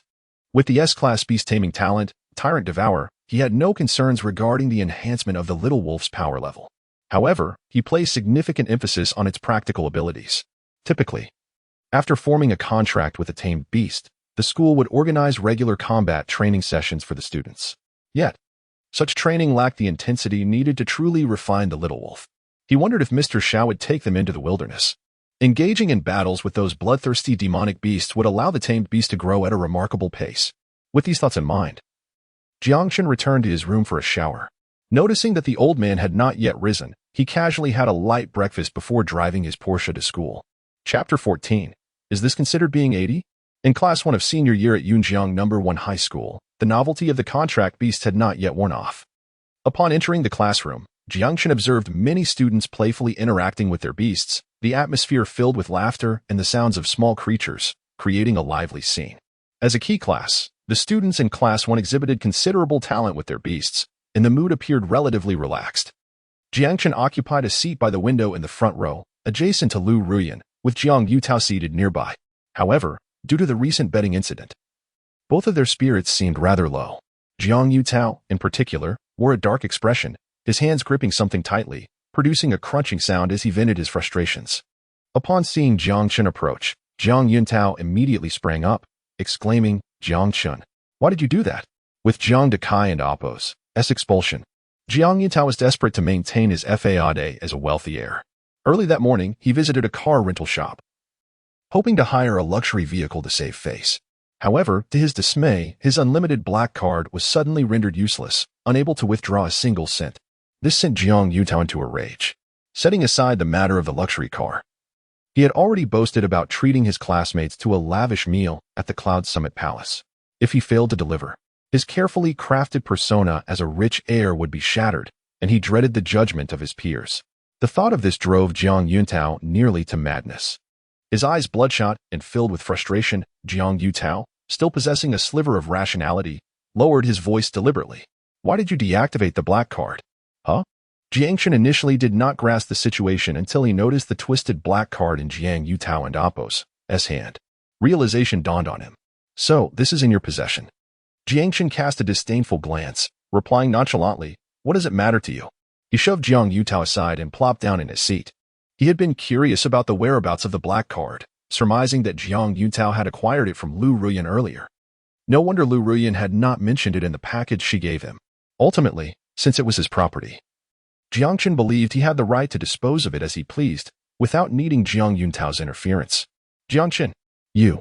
Jiang Yutao was seething. Liu Ruyan, as was her wont, wore a sour expression and chimed in, "Jiang Chen, I never misjudged you. You have always been so selfish and despicable." Jiang Chen and Appo's gaze turned icy as he slightly turned his head, scoffing, "Oh? Liu Ruyan, do you really believe you are of any better quality?" "You." Liu Ruyan and Appo's anger flared. Just as she was about to explode, the class bell rang, and Xiao Qingwei swiftly entered the classroom. "Class monitor, please take attendance. We will gather on the playground in 5 minutes." With her commanding presence, Xiao Qingwei prompted Liu Ruyan to rise and respond affirmatively before she began to count heads. 5 minutes later, all students from Class 1 of senior year assembled on the playground. After a night of bonding, "I trust you have developed a good rapport with your beasts," Xiao Qingwei addressed the group, her tone serious.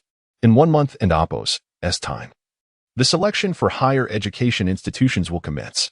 In addition to enhancing your beasts and Appo's strength, the assessment of their combat capabilities will also play a crucial role in the selection process. In the coming time, you will each select an opponent for practical training, and I will gradually impart some combat techniques to you. Is that understood?" "Understood." The students responded enthusiastically, and Xiao Qingwen nodded in satisfaction. Dismissed. With her words, the students quickly dispersed, each taking their beast to engage in rudimentary combat training. "Zhang Wei, let us team up. My iron-armored beast is quite formidable. It can easily knock your little black dog down. Get out of here. My little black dog is an elite bloodline black golden leopard. Just wait for it to leave you in tears. Ha ha. I and Appo's be the referee. I'll let my phoenix tail butterfly take a shot as well." Before long, the students clustered in small groups, directing their beasts to battle. Strangely, no one approached Jiang Chen. The reason was clear. Jiang Chen surmised that Jiang Yutao was the one orchestrating this exclusion. With Jiang Yutao's interference and Liu Ruyan's complicity, those who had once sought to befriend Jiang Chen were quickly deterred by the two, who glared them away. They had united to isolate him, leaving the others merrily engaged in play while Jiang Chen stood alone, conspicuously isolated. "Am I being ostracized?" Jiang Chen chuckled softly, unable to suppress his laughter. He was unfazed, finding the antics of the two rather juvenile. Furthermore, he held no interest in their childish competitions. Their actions inadvertently granted him a moment of peace.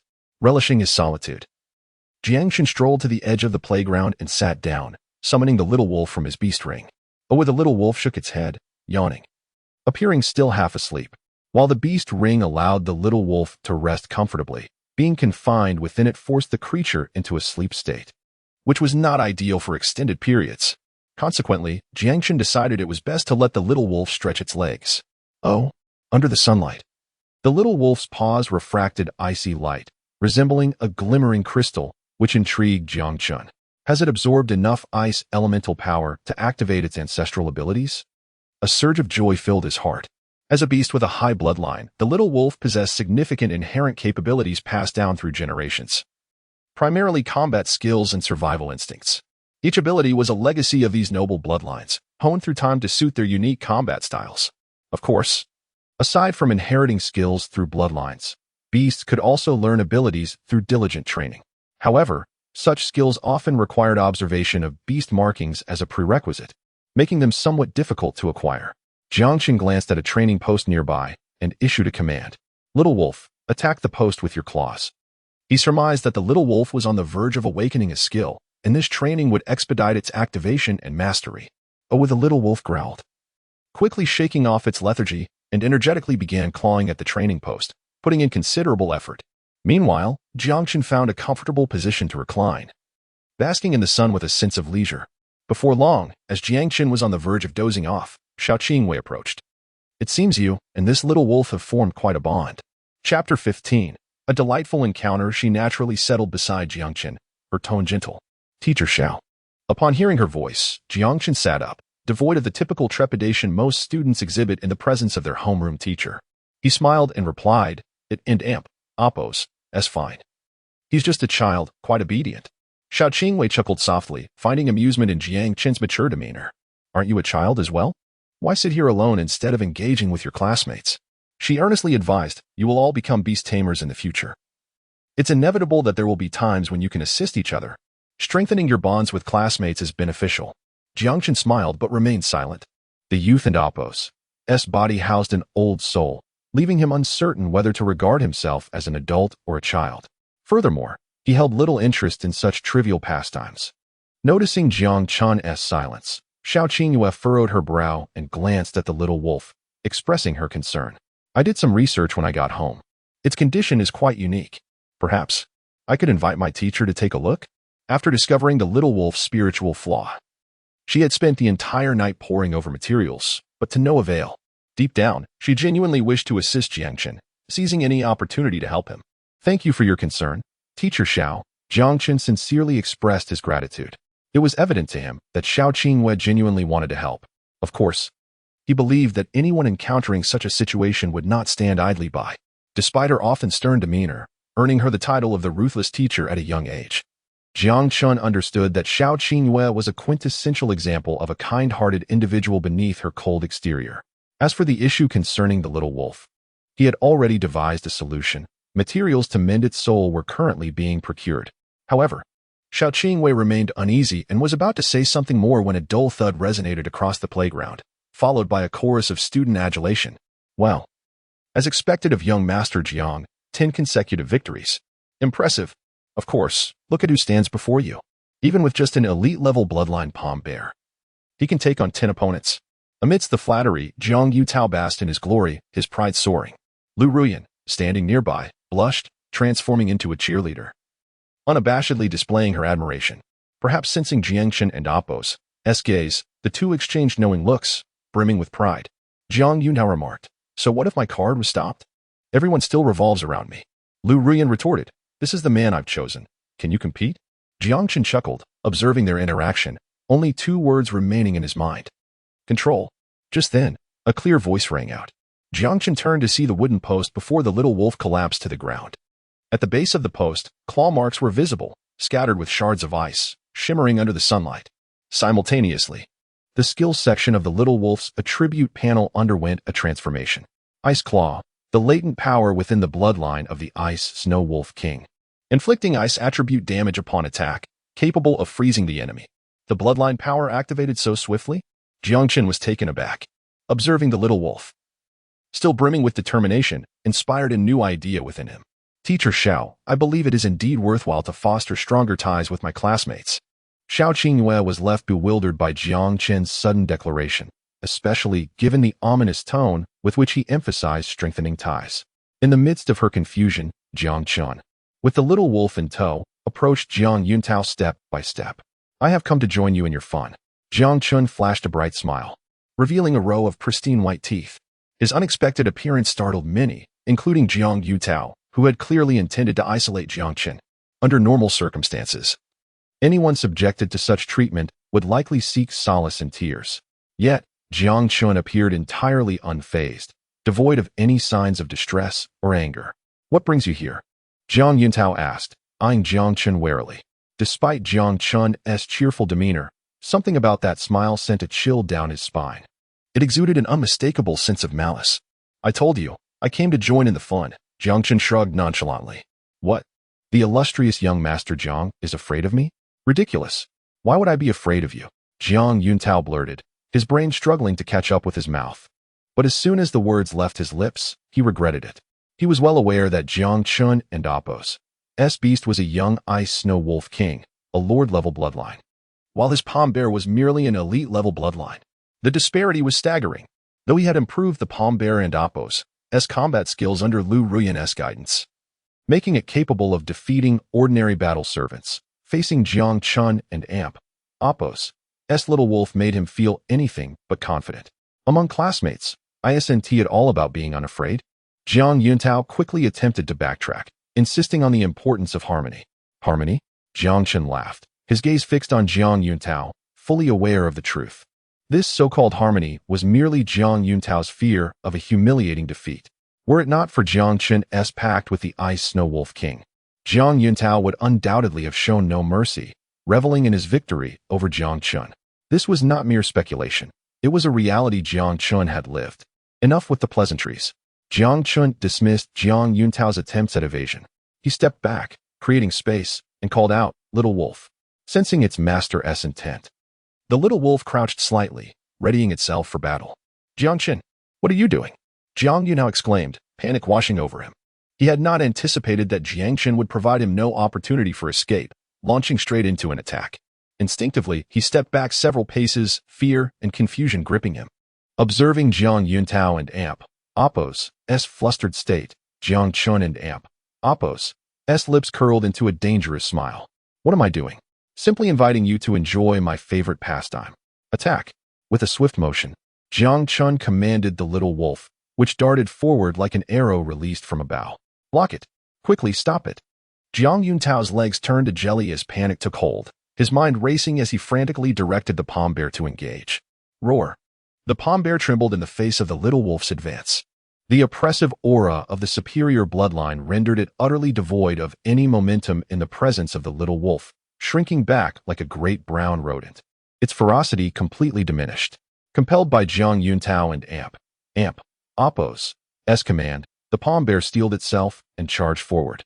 However, it was propelled backward at nearly twice the speed, tracing a graceful parabola across the playground. Whoosh bang. Chapter 16. Teacher Xiao. Look at him. Without the slightest resistance. As if he had made up his mind, it suddenly darted away. 1 second? Or 2? The crowd calculated the time in their minds. The battle unfolded too swiftly and concluded just as rapidly. In a blink, the palm bear was sent sprawling into the dirt. The disparity was simply too great. The once jubilant atmosphere on the playground fell into a profound silence. The sound of swallowed breaths melded into one, as everyone gazed at the extraordinary little wolf, left only with a quiet awe and a deep sense of shock. The gap was indeed vast, so vast that they could only look up in admiration. Not even a flicker of jealousy stirred within them, as they beheld the little wolf before Jiang Chen. A profound sense of helplessness engulfed them. Clap. However, this atmosphere did not linger for long. A sharp clap shattered the tranquility of the playground in an instant. Everyone snapped back to reality, only to see Jiang Yuntao and Apos' iron-gray face, now sporting another resounding slap. One on each side, perfectly symmetrical. "What kind of status do you have? How dare you make faces in front of me? From now on, when you see me, Jiang Chen, keep your tail between your legs." Jiang Chen, feeling quite pleased, paid no mind to Jiang Yuntao and Apos' murderous glare, swaggering back with the little wolf. Jiang Yuntao, clutching his face, trembled all over, on the verge of tears. It seemed as if the next moment, his tears would flow uncontrollably. "Teacher Xiao, look at him." Then, a sharp scream, akin to being pinched, filled with a choked sob, resonated across the playground. This time, Jiang Yuntao had calmed down, realizing that calling for Liu Ruyan was futile, and promptly reported to Xiao Qingwei. "Have you weaned yet?" Jiang Chen scoffed, his face filled with disdain. In his recollection, such whiny tattling typically belonged to kindergartners. Even elementary school students knew better than to embarrass themselves. He was quite exasperated. Jiang Chen, without any surprise, as Jiang Chen looked up, he saw Xiao Qingwei approaching with a stern expression. This marked the second time Jiang Chen had dared to slap Jiang Yuntao in her presence. Moreover, it had been less than a day since the last incident. He was relentless. Just yesterday, she hadn't yet settled accounts with him. Xiao Qingyue gritted her teeth, infuriated. This little rascal truly knew how to cause trouble. She stepped in front of Jiang Chen, casting a fleeting glance at the obedient little wolf trailing behind him, her surprise vanishing in an instant. Then, she donned a stern face, her expression icy. "Come here." Xiao Qingyue shot Jiang Chen a glare, leading him to the edge of the playground, irritatedly stating, "3-star battle servant? You're quite impressive, aren't you?" Jiang Chen was momentarily taken aback. He had anticipated a scolding but was unprepared for Xiao Qingyue's sudden remark. Yet, the biting tone was unmistakable. "Heh, not bad, not bad." Jiang Chen chuckled, uncertain of Xiao Qingyue and Appo's intentions. What he failed to grasp was that Xiao Qingyue and Appo's astonishment ran far deeper than her outward calmness. Indeed, when the little wolf attacked, Xiao Qingyue had discerned its formidable strength. Not only did its speed reach 10 meters per second, but its power was also astonishing. With a single strike exceeding 60 pounds, this was already the standard of a 6-star battle servant. It must be noted that the little wolf's noble lineage endowed it with strength far surpassing that of other beasts of the same rank, possessing merely 3-star battle servant power. It could unleash remarkable combat prowess. However, what astonished Xiao Qingyue the most was that the little wolf's claw attack bore an ice attribute damage. Although the elemental force was still feeble and fleeting, she had keenly detected it. To master elemental attacks, even the most gifted beasts typically needed to reach elite status. The rapid changes manifesting in the little wolf within such a short span left her utterly astounded. "What is that elemental attack?" Xiao Qingyue inquired. "It's Ice Claw. The little wolf's bloodline power inflicts frostbite upon impact," Jiang Chen replied candidly. "Bloodline power? Quite remarkable indeed." Xiao Qingyue nodded. Beasts of the Lord-level bloodline inherently contain extraordinary strength within their lineage, which is not surprising. She simply had not anticipated that the little wolf would grasp it so swiftly.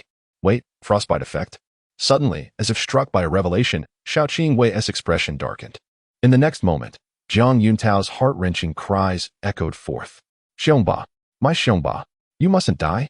Xiongba was the name he had given to the palm bear, and with his wail, it sounded almost like a funeral dirge.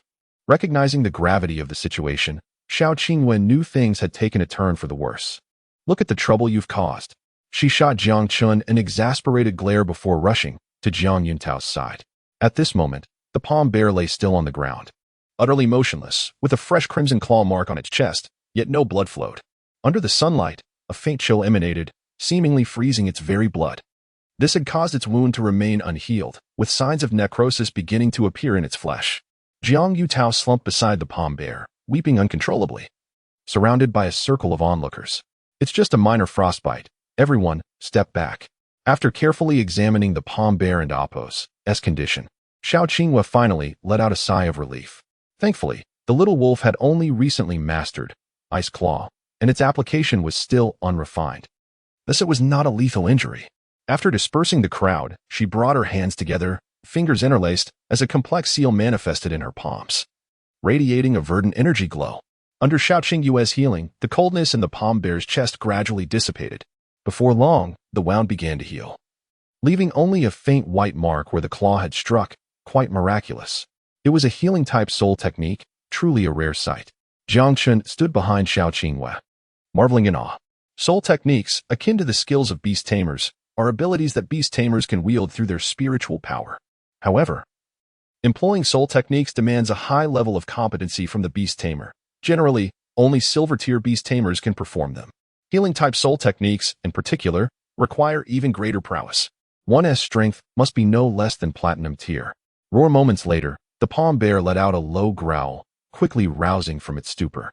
It stood up, anthropomorphically patting its chest, visibly shaken. Then, a wolf howl resonated. Bang! As if triggered by a reflex, the palm bear promptly collapsed to the ground. By the looks of it, it was likely stunned. This. Xiao Qingwei turned her head to glance at the little wolf standing proudly at Jiang Chen and Appo's feet. Then, she looked at Jiang Chen, who was whistling innocently while rhythmically bouncing on his toes, his expression completely guileless. A wave of frustration washed over her. She nearly felt an urge to strangle Jiang Chen. Sure enough, before she could catch her breath, Jiang Yuntao's anguished wails pierced through her eardrums once more. Teacher Xiao, look at him. Chapter 17. The perfect resolution. Jiang Yutao felt a deep sense of despair, observing the mixed expressions of sympathy and derision from those around him. The earlier flattery seemed to strike him like a barrage of sharp slaps across his face. The humiliation was so intense that he wished he could vanish into the ground.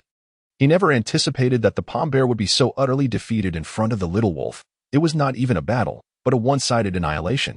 Jiang Yuntao's face flushed with shame and anger. Teacher Xiao, this is utterly excessive, Jiang Yuntao exclaimed, his eyes red with indignation as he glared at Xiao Qingwei. Appearing utterly pitiful, Xiao Qingwei was in a state of distress. Jiang Chen had truly presented her with a conundrum. Under normal circumstances, if Jiang Yuntao did not relent, Jiang Chen would inevitably face some form of disciplinary action. However, he was the only promising student left in the class. A reprimand could potentially jeopardize the upcoming selection in a month. Moreover, generally speaking, such matters were merely trivial disputes among children, not warranting significant escalation. After a moment of hesitation, Xiao Qingwei, with a stern expression, admonished Jiang Chen, students should coexist harmoniously. How can you resort to violence? Though framed as a reprimand, it was more of a gentle correction, as she refrained from saying too much. Being the head teacher of Class 3, she was no fool. She had witnessed Jiang Yuntao's earlier arrogance directed at Jiang Chen. In truth, Jiang Yuntao had brought this upon himself. Nevertheless, with so many eyes watching, there had to be some form of resolution. Xiao Qingwei patiently addressed Jiang Yuntao. Now, if you have any requests, feel free to express them to the teacher. Even if you want Jiang Chen to apologize, I believe he would not refuse. I refuse. Before Jiang Yuntao could respond, Jiang Chen's infuriating voice interrupted, sending Xiao Qingwei and Appo's expression darkening instantly. You intend to oppose me deliberately, do you? Hey, Teacher Xiao, allow me to handle this, Jiang Chen assured her with a calm gaze. Turning his attention to Jiang Yutao. I struck you. What will you do about it? Teacher Xiao. Jiang Yutao attempted to feign innocence and complain. But Jiang Chen interrupted him with a dismissive tone. If you truly possess any semblance of backbone, you could retaliate openly in front of everyone. I would gladly accept it. However, if you expect an apology from me, forget it. At this point, Jiang Chen paused, a cold smirk gracing his lips. Or perhaps you might pray for Liu Ruyan to win the bet. You. Jiang Yutao was infuriated, unable to maintain his facade any longer. You scoundrel. This is school. Do you truly believe you can act with impunity? Mark my words, this matter is far from over. What will you do now? Jiang Chen's demeanor turned icy as he advanced a few steps, causing Jiang Yuntao's face to drain of color, his words caught in his throat. A dangerous glint flickered in Jiang Chen's eyes. Jiang Yutao, have you forgotten that I previously warned you to behave yourself in my presence? Or would you like to hear about the driver I recently dismissed? Upon hearing this, Jiang Yuntao's face went pale, cold sweat pouring down as if he had stepped on a tail. Let us just pretend this never happened, he muttered, lowering his head in submission. His defiance deflated like a punctured balloon. Though he cast his gaze downward, no one saw the resentment lurking in his eyes. He felt utterly humiliated. Jiang Yuntao's teeth ground together in frustration, yet he knew that escalating the situation could reveal his father's identity, a revelation he could not bear. To maintain his facade of superiority, he was forced to swallow his grievances in silence. Seeing Jiang Yutao cower, Jiang Chen raised an eyebrow, feeling a sense of satisfaction. This was a minor recompense for the numerous times he had suffered under Jiang Yuntao's hand. Given the underhanded tactics Jiang Yuntao had employed against him in the past, Jiang Chen felt no guilt whatsoever. With Jiang Yunao subdued, Jiang Chen flashed a grin at Xiao Qingwei. Teacher Xiao Si? A perfect resolution. Perfect resolution, Xiao Qingwei sighed. Her face contorted with frustration. She found herself at a loss for words. In her view, Jiang Chen's actions had indeed crossed a line. Nevertheless, she was acutely aware of Jiang Yuntao's vanity and his ostentatious display of being the young master of the Jiang family. This time, Jiang Yutao could only blame his own arrogance for his misfortune. Fortunately, with Jiang Yutao no longer causing a scene, she found herself with less trouble. Xiao Qingwei shot Jiang Chen a stern look, softly reiterating, "Very well, this matter ends here. Let me emphasize once more, students must assist one another, live in harmony, and foster friendship. With a tone of earnestness, she educated them, concluding with a stern warning directed at Jiang Chen. And you, Jiang Chen, are not permitted to strike your classmates indiscriminately, especially Jiang Yutao. Sure, Jiang Chen shrugged indifferently, as long as Jiang Yutao did not provoke him. He had no interest in stirring up trouble. After all, Jiang Yuntao's thick skin made striking him a chore. As Jiang Yuntao heard this, his heart sank completely. What did she mean by especially Jiang Yuntao? Did she think he was so wretched that he sought to provoke Jiang Chen daily? This school was becoming unbearable. The conflict between Jiang Chen and Jiang Yuntao was but a minor episode. Before long, the students regrouped and resumed their simple combat training. Upon returning to the edge of the playground, Jiang Chen unconsciously furrowed his brow, absent-mindedly stroking Little Wolf and Appo's head while tossing a few snack strips for it to gnaw on. His gaze drifted towards Liu Ruyan, who remained silently crouched beside the palm bear, and he found her unusual silence perplexing. Under normal circumstances, Liu Ruyan would not be so reticent, especially not for Jiang Yutao. Her unusually quiet demeanor raised suspicions in Jiang Chen's mind. Could she be plotting something? Meanwhile, Liu Ruyan had been meticulously examining the wounds on the palm bear after its defeat. How infuriating. This scoundrel managed to elevate that foolish wolf to a 3-star warrior in just one night and even taught it Ice Claw. Liu Ruyan and Appo's fist clenched unconsciously. In her previous life, as the master of the Little Wolf, she was well aware of its capabilities. The manifestation of Ice Claw indicated that Jiang Chen had activated the bloodline powers within Little Wolf. The pace of this cultivation surpassed her expectations. It was worth noting that. Even now, her own black soul beast remained at a 1-star warrior level. She understood all too well that, at this rate, defeating Jiang Chen in a month's time would be utterly impossible. After all, the Little Wolf and Appo's soul injuries would require half a year to heal. She could not afford to wait that long. That scoundrel, backed by the Jiang family, possesses resources beyond my reach. Liu Ruyan and Appo's countenance darkened, as if she had resolved upon a certain decision. No, this cannot continue. With a newfound determination, Liu Ruyan promptly rose and approached Xiao Qinghue, exclaiming, "Professor Xiao, I believe that this form of practical training is utterly ineffective. Instead, why don't you take us out for field training?" Chapter 18. Unwilling to settle for the ordinary in the wilderness? Liu Ruyan's voice boomed, deliberately loud enough for all to hear. "I have heard that the wilds are filled with bloodthirsty beasts, a place of peril where death is frequent." Beasts. Huh. If you were to encounter a brutal and savage demon, pray that in your next life you can run faster. What has class leader Liu been thinking? Why the sudden desire to venture into the wild? Isn't everything fine as it is? Many expressed their resistance to Liu Ruyan's suggestion. In their minds, the wilderness was synonymous with danger and treachery. Not only were there various perilous beasts, but also bloodthirsty monsters and demons. A moment's inattention could lead to a life-threatening situation. After all, it was not like the base city, fortified with protective barriers. At any moment, a terrifying beast could emerge, ready to claim their lives. So that was her intention. Unlike the others who were surprised, Jiang Chen immediately understood Liu Ruyan's ulterior motive upon her proposal. She aims to venture into the wild to retrieve that item, hoping to catch up to my progress?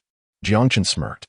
He recalled that within the Ziyan mountain range of the wilderness, there indeed existed a unique material known as Dragon Saliva Stone, which could rapidly elevate the level of beast tamers. It was Jiang Yutao who had once deceived him under the pretense of Liu Ruyan and Appo's birthday, convincing him to personally retrieve the special Ziyun ore from the mountains as a heartfelt gift for her. That excursion to the Ziyun mines remained vivid in Jiang Chen and Appo's memory. He could hardly believe that an elite-level monster had been guarding the area. If he had fled swiftly, he might have perished at the hands of that demon. He understood that Liu Ruyan was anxious after witnessing the swift growth of the Little Wolf.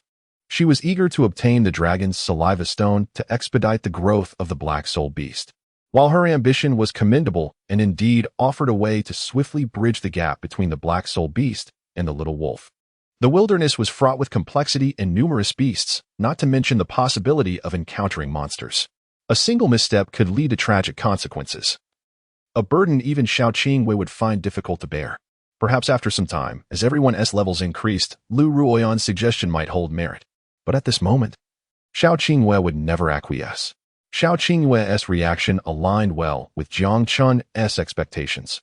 Her brow furrowed, clearly caught off guard by Liu Ruyan's perilous proposal. "Don't be foolish." Without a moment's pause, Xiao Qingyue outright rejected Liu Ruyan's suggestion, setting aside whether you possess the courage to face those monsters with your current strength. Even a mere battle servant class beast poses a lethal threat. If someone were to suffer injury or worse, how would the school explain it to your parents? As the class teacher, she bore the responsibility for each student's safety. The notion of practical training in the wilderness was indeed on her agenda, but not at this juncture. Ruyan, as class leader, you should lead by example, focus on your training, and not aim too high. Xiao Qingyue gave Liu Ruyan a look, patiently imparting her advice. She found Liu Ruyan's current demeanor somewhat perplexing, almost unrecognizable. Was this truly the class leader she had chosen? While Jiang Chen's unusual behavior could be attributed to heartbreak, the transformation in Liu Ruyan was utterly confounding. Teacher Xiao, there is no need for such hasty rejection. Please allow me to explain. Liu Ruyan seemed to have anticipated Xiao Qingyue's resistance and had prepared her arguments. It is true that the wilderness lacks the safety of the base city. But as beast tamers, it is our duty to exterminate demons and protect our homeland. Liu Ruyan spoke fervently, as if ready to sacrifice everything for her country and family. Were it not for Jiang Chen's knowledge of how Liu Ruyan was among the first to flee during the turmoil in Yunjing City, one might almost be persuaded by her passionate rhetoric. Yet, Liu Ruyan remained oblivious to the disdain in Jiang Chen's eyes, lost in her self-aggrandizing speech. Furthermore, to my knowledge, the wilderness is not as perilous as we might imagine. When the base city was established, a crystal or vein was discovered within the Ziyun mountain range, and military personnel have been stationed there ever since. As long as we do not venture too deep, the surrounding area is teeming with battle servant-level beasts, posing no real danger. Most importantly, Liu Ruyan elongated her final words, deliberately building suspense, her voice rising in intensity. There are abundant materials for cultivating beasts nearby, and if we collect some, we could save a substantial amount on beast taming costs. Her last statement was intentionally directed at everyone. The outcome aligned perfectly with her intention. Upon hearing this, many students became uncontrollably excited. What? There is such a place? If we can gather beast materials, that would be fantastic. You have no idea. My dad just gave me 500 yesterday, and that's barely enough to buy a single strand of fur. You have 500? I only have 200. It's just a beast. It can survive as a pet without any special materials, but it's infuriating. In an instant, many students began to voice their grievances, expressing their frustrations. Liu Ruyan's words had struck a chord with them. To become a formidable beast tamer, one must possess not only innate talent and high-blooded beasts, but also one crucial factor: money. Yes, money. The cost of nurturing a single elite-level beast can reach hundreds of thousands, not to mention the astronomical expenses for battle generals, commanders, and lords. The figures, when calculated, are astronomical, far beyond the means of an ordinary family. Therefore, upon hearing Liu Ruyan claim that materials for cultivating beasts could be obtained in the wilderness with minimal danger, everyone lost their composure, eager to rush to the wilds to broaden their horizons. The youthful spirit is often pure and unblemished, easily swayed by a few words, igniting their enthusiasm. Clearly, Liu Ruyan had succeeded in persuading them, especially when they turned to see Jiang Chen and Appo's little wolf gnawing on $1,000 mouse. Their resolve only strengthened. Jiang Chen's little wolf was formidable, but they equally believed that with ample resources, they too could rise above mediocrity. Teacher Xiao, I believe the class leader is right. This monotonous training yields little benefit. Yes, we aim to be your pride, not mere flowers sheltered in a greenhouse. If we are to do this, let us be roses thriving in the storm. Teacher Xiao, please take us into the wilderness. It will surely be fine. A chorus of students began to plead with Xiao Qingyue. Sensing the moment was ripe, Liu Ruyan seized the opportunity to stoke the flames further. Teacher, my classmates refuse to be ordinary. She paused, casting a glance at Jiang Chen. I, Liu Ruyan, am even less willing to lag behind. I believe that what others can achieve, I too can accomplish. Teacher, gaining admission to a prestigious beast-taming academy is our only chance to transcend our social class. And every moment counts. I do not wish to waste a single second. This is my determination and my courage. Please, grant us this opportunity. It must be said that Liu Ruyan's performance was exceedingly powerful, to the extent that even Xiao Qingyue was momentarily swayed by her words. As for the others, their admiration was palpable. They were utterly captivated, nearly kneeling in reverence. Truly, this woman deserves an Oscar. It would be a lamentable waste for her not to pursue acting. Jiang Chen felt a wave of nausea rising, the chill in his gaze deepening. When Liu Ruyan mentioned the Ziyun mountain range, His suspicions and understanding of her intentions solidified further. Now that he had a complete grasp of Liu Ruyan's motives, how could he not extend a helping hand to her, ensuring she did not leave empty-handed and utterly disappointed? Just as Xiao Qingwei was about to decline once more, Jiang Chen stepped forward at the perfect moment. Teacher Xiao, let us venture into the wild. Chapter 19. Departure. Into the wilderness. Jiang Chen rose to his feet, a mischievous smile playing at the corners of his mouth as he strode confidently towards Xiao Qingwei. Teacher Xiao, I find this training rather dull. There are hardly any worthy opponents. How about you take us out into the wild for a stroll? As he spoke, Jiang Chen deliberately cast a glance at Jiang Yuntao, his demeanor brimming with provocation, nearly causing Jiang Yuntao to erupt with fury. Xiao Qingwei, already irritated, felt her frustration mount as Jiang Chen appeared before her again, threatening to push her over the edge. I haven't dealt with you yet. So why are you causing more trouble? She shot him a glare. Do you think the wilderness is just a place you can visit at will? However, despite her annoyance, she found herself compelled to seriously contemplate his suggestion. Jiang Chen and Appo's extraordinary talent was undeniable, and the rapid elevation of his little wolf king and Appo's level was remarkable. In just one night, it had reached the level of a battle servant of the third rank. Continuing with her planned training regimen would be a waste of time for both Jiang Chen and the Little Wolf King. Such intense training would only hinder Jiang Chen and Appo's progress, yielding no substantial benefits. Perhaps it would be prudent to take Jiang Chen out into the wilderness for some practical experience. Xiao Qingyue furrowed her brows, a sudden idea striking her. Yet, as soon as the thought crossed her mind, she swiftly dismissed it. As the homeroom teacher, she had always emphasized that Class 3 of senior year was a collective. Moreover, she was acutely aware that due to Liu Ruyan and Appo's relationship with Jiang Yuntao, the other students had never been particularly fond of Jiang Chen. If she were to openly extend special treatment to him, it would only breed discontent among the others, further alienating Jiang Chen, a scenario she wished to avoid. Thus, there was only one course of action left. After weighing her options, she ultimately concluded that Jiang Chen's advancement was of greater importance. It was rare for Yunjiang No. 1 High School to produce such a promising talent, and it was imperative to nurture him properly. Furthermore, she had previously visited the vicinity of the Ziyun mountain range and knew that military personnel were stationed there. The level of the beastly creatures in that area was generally around the battle servant rank, and she was confident in her ability to safeguard the students' safety. Teacher Xiao, please take us. At that moment, many students, led by Liu Ruyan, could no longer contain their excitement, pleading earnestly for the outing. Amidst their clamoring, Xiao Qingwei discreetly glanced at the eager Liu Ruyan, silently nodding her approval. This child was not beyond redemption. Her ambition still burned brightly. It reminded Xiao Qingwei of her own indomitable spirit that had propelled her through a sea of talented beast tamers. In her view, without undergoing trials, one could hardly become a competent beast tamer. Liu Ruyan's earlier assertions were not unfounded. Only with formidable strength could one attract the attention of superior beast-taming academies and transcend societal constraints. This necessitated the acquisition of more beast-taming resources, which could be a substantial financial burden for an average family. Collecting some beast-taming materials in the wild could significantly alleviate this burden for the students. However, this was not a decision she could make unilaterally. Gritting her teeth, Xiao Qingwei resolved, I have no other choice. Just wait. I will request permission from the principal. With her mind made up, she swiftly left a parting remark before hurrying towards the administrative building. Yay, we can finally go into the wilderness. I must seize this opportunity to gather as many materials as possible to gain admission to a prestigious academy, exclaimed one student. Me too. This time, I'll make my father take notice of me, they added. The students were elated, already lost in dreams of a wilderness filled with treasures. They held Liu Ruyan in the highest esteem for suggesting this excursion, while Jiang Chen, the one who had been pivotal in bringing about this decision, was entirely overlooked. Jiang Chen, accustomed to such neglect, remained indifferent.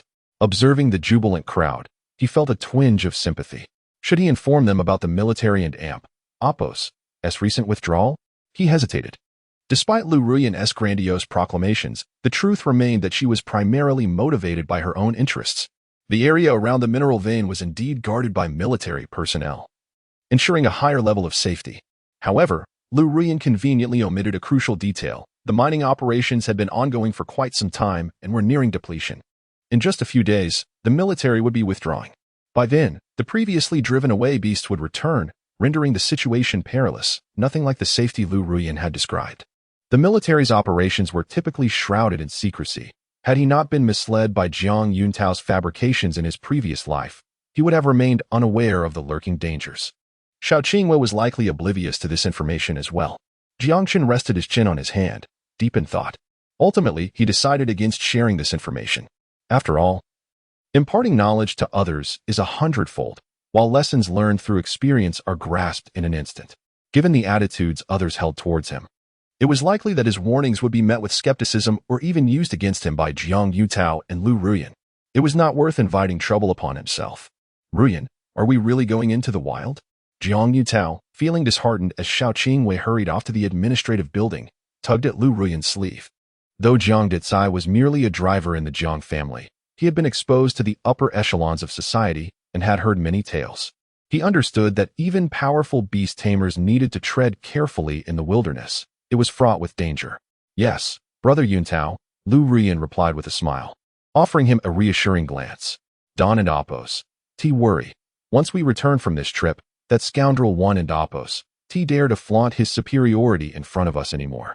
She was brimming with confidence. As long as she could obtain the dragon saliva stone, she was certain she would surpass Jiang Chen in no time. Really, Jiang Yuntao's gloomy demeanor evaporated as he became animated, eager to trample Jiang Chen underfoot. Meanwhile, Liu Ruyan continued to smile, though she lacked the same fervor as Jiang Yuntao.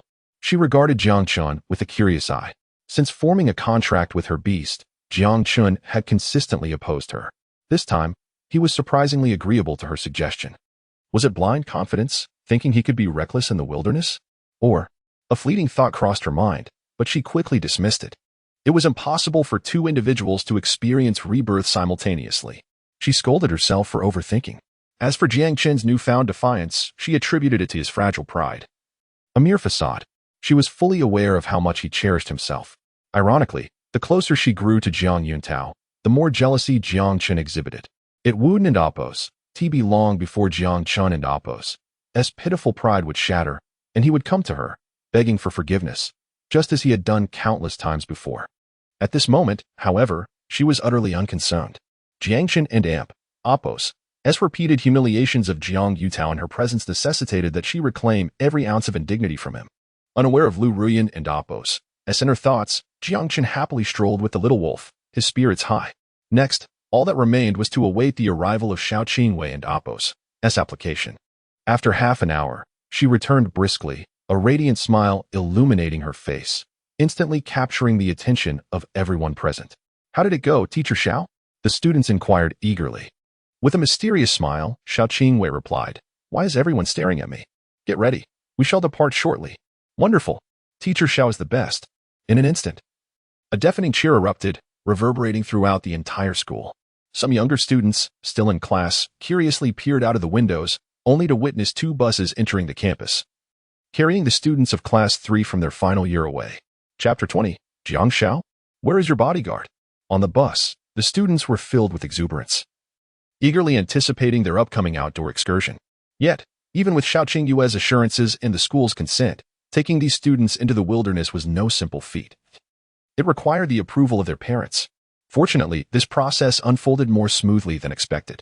Through Liu Ruyan and Apos' articulate discussions, all the students came to believe that the area near the mine was a treasure trove, and upon hearing that they could obtain beast-taming materials for free, the parents readily agreed. With the school's teachers accompanying them, they felt reassured about any potential dangers.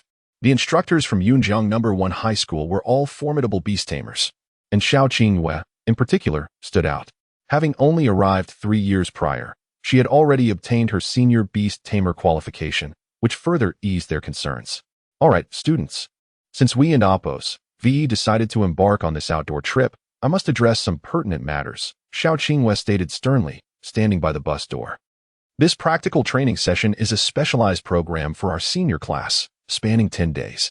During this time, I expect everyone to adhere to discipline and refrain from leaving the group without permission. Anyone who disobeys will face severe consequences and be expelled from the team. Xiao Qingwei was confident in her abilities, yet she worried that a few reckless students might underestimate the dangers of the wilderness and inadvertently cause trouble. The environment was complex and fraught with potential hazards. so she felt it was imperative to alert the students and prepare them accordingly. The students were in high spirits, practically idolizing Xiao Qingwei. At that moment, anything she said was treated as gospel, with each student eagerly nodding in agreement. Jiang Chen shook his head and chuckled lightly. These novice beast tamers, if left to their own devices without Xiao Qingwei and Appo's guidance, would likely be terrified by even the most insignificant of beasts. His grandfather had not answered the phone, likely caught up in a meeting. Setting his phone down, which had been buzzing incessantly, he decided to send a text message. Given the lengthy duration of this special training, he deemed it necessary to inform his grandfather to avoid any unwarranted scolding later. The memory of the previous reprimand still stung, and he was keen to avoid another. As laughter and songs filled the air, the bus departed the city, heading towards the lush, verdant mountains. An hour later, the bus came to a halt before a massive concrete fortification, which stretched for miles like an indomitable dragon, safeguarding the entire base city. Surrounding the fortification, numerous beast tamers clad in standard uniforms patrolled in an orderly fashion. The students disembarked in an organized manner, and the next leg of their journey required them to walk. Xiao Qingwei led the group away from the bus towards an entrance about 20 meters away, bustling with activity as beast tamers registered and entered and exited. While the wilderness posed dangers, for some beast tamers, it was a veritable hunting ground brimming with opportunities. The military offered various rewards for hunting beasts, magical creatures, and even terrifying demons. The materials they brought back could also be sold, providing a decent income to support their daily expenses for beast cultivation. As Jiang Chen and his fellow students emerged, they drew the attention of many. It was evident that these students were inexperienced and rather naive. However, the personnel responsible for registration seemed unfazed by their presence, as the examination of students was a routine occurrence for higher educational institutions preparing for the upcoming selections. They were accustomed to such events. With Xiao Qingwei leading the group, the registration staff had little to say. The purpose of the registration was twofold. First, to prevent malevolent beast tamers from entering the base city and posing a threat to the public, and second, to deter reckless individuals from venturing out alone and potentially losing their lives. Xiao Qingwei and Appo's paperwork was in order, indicating she was not among those troublesome individuals. After a brief registration process, the staff allowed them to proceed. Finally, they were outside. The students cheered in delight as they stepped out of the fortification. Jiang Chen lingered behind, gazing at the primeval forest before him, a stark contrast to the steel and concrete skyline of the city, separated only by a wall yet seemingly belonging to two entirely different worlds. He spread his arms wide, inhaling the raw, wild essence infused with the sense of earth and blooming flora, invigorating his spirit. Young master, wait. Just then, an urgent voice called from within the fortification. The crowd turned to see a slightly portly man riding a silver-gray warhorse galloping towards Jiang Chen. The horse swiftly halted in front of him, and the man dismounted with a hearty laugh. Young master, how could you embark on such an important venture without informing the old master? You've made me run back here for nothing. As he spoke, the man handed Jiang Chen a space ring. Materials for soul repair are quite rare, and time was short, so I could only procure 3 items for you. These were sourced from the old master's collection. The man was slightly out of breath, clearly having been busy all morning. Gushu, why are you in such a hurry? Jiang Chen inquired, accepting the space ring with a smile. I thought I had requested you not to inform grandfather? The man, named Gu Zhang, had been with the Jiang family for over a decade and had watched Jiang Chen grow up. Jiang Chen held a favorable impression of him, as he was reliable and diligent. Thus, he had asked Gu Zhang to help gather the materials for soul repair. However, fearing his grandfather and Appo's concern regarding the little wolf and Appo's soul, he intended to keep it under wraps for now. I had no choice. Gu Zhang scratched the back of his head, revealing a sincere smile. You know the old master's methods. There is no way you could keep this from him. Indeed, Jiang Chen chuckled in resignation. He understood that his grandfather had his ways, and it was futile to try and hide anything for long. After transferring the materials from the space ring to his beast-taming bracelet, Jiang Chen smiled. Thank you for your help this time. I'll treat you to a meal another day. With a wave of his hand, he added, all right, you can head back now. We'll be in training for the next 10 days. Gu Zhang shook his head, a wry smile on his face. Young master, that may not be possible. Confusion crossed Jiang Chen and Appo's face as he asked, why? Gu Zhang replied earnestly. The old master is aware of your training and has given me strict orders to accompany and protect you. Is that so? Jiang Chen felt a mix of exasperation and warmth. His grandfather was indeed overprotective, but he appreciated the sentiment. After all, it would be difficult for Guzheng. And the old master wouldn't be easily dissuaded. With a bemused smile, Jiang Chen turned to Xiao Qingwei and asked, "Teacher Xiao, what do you think?" "That is acceptable. But all actions must adhere to my commands," she replied. Having noticed Guzheng earlier, she recognized his status as a golden tier beast tamer and his mount as a wind system elite beast, which added to their security. Having an additional protector would lessen the students' risks. Without further ado, Xiao Qingwei continued leading the way forward. Guzheng naturally integrated himself into the group. The others were largely indifferent to his presence, however. Some students who usually accompanied Jiang Yutao were quite perplexed and turned to him with inquisitive expressions. "Young Master Jiang, are you not also a scion of the Jiang family? Where is your bodyguard?" This. Chapter 21. A beast appears. Jiang Yutao was suddenly flustered, his gaze evasive. In the past, he needed not utter a word. Jiang Chen would, in his eagerness to please Liu Ruyan, readily assert that the bodyguard was arranged specifically for him. However, the current situation was different. Fortunately, Jiang Yutao had anticipated such an occurrence and quickly regained his composure, feigning indifference. This special training is a rare opportunity for growth. If one must rely on others for protection, is that not the behavior of the weak? He skillfully concocted an excuse for himself. A few students wore expressions of dawning understanding. Perhaps because they had never experienced such special treatment themselves, they wholeheartedly agreed with Jiang Yutao and Appos as sentiments. Young Master Jiang is right. We aspire to be masters of beast control. How can we allow ourselves to be protected? Indeed, our courage far surpasses that of certain others, they chimed in, their voices dripping with sarcasm. I wager that some, relying on their prowess with beasts, can only strut about in school.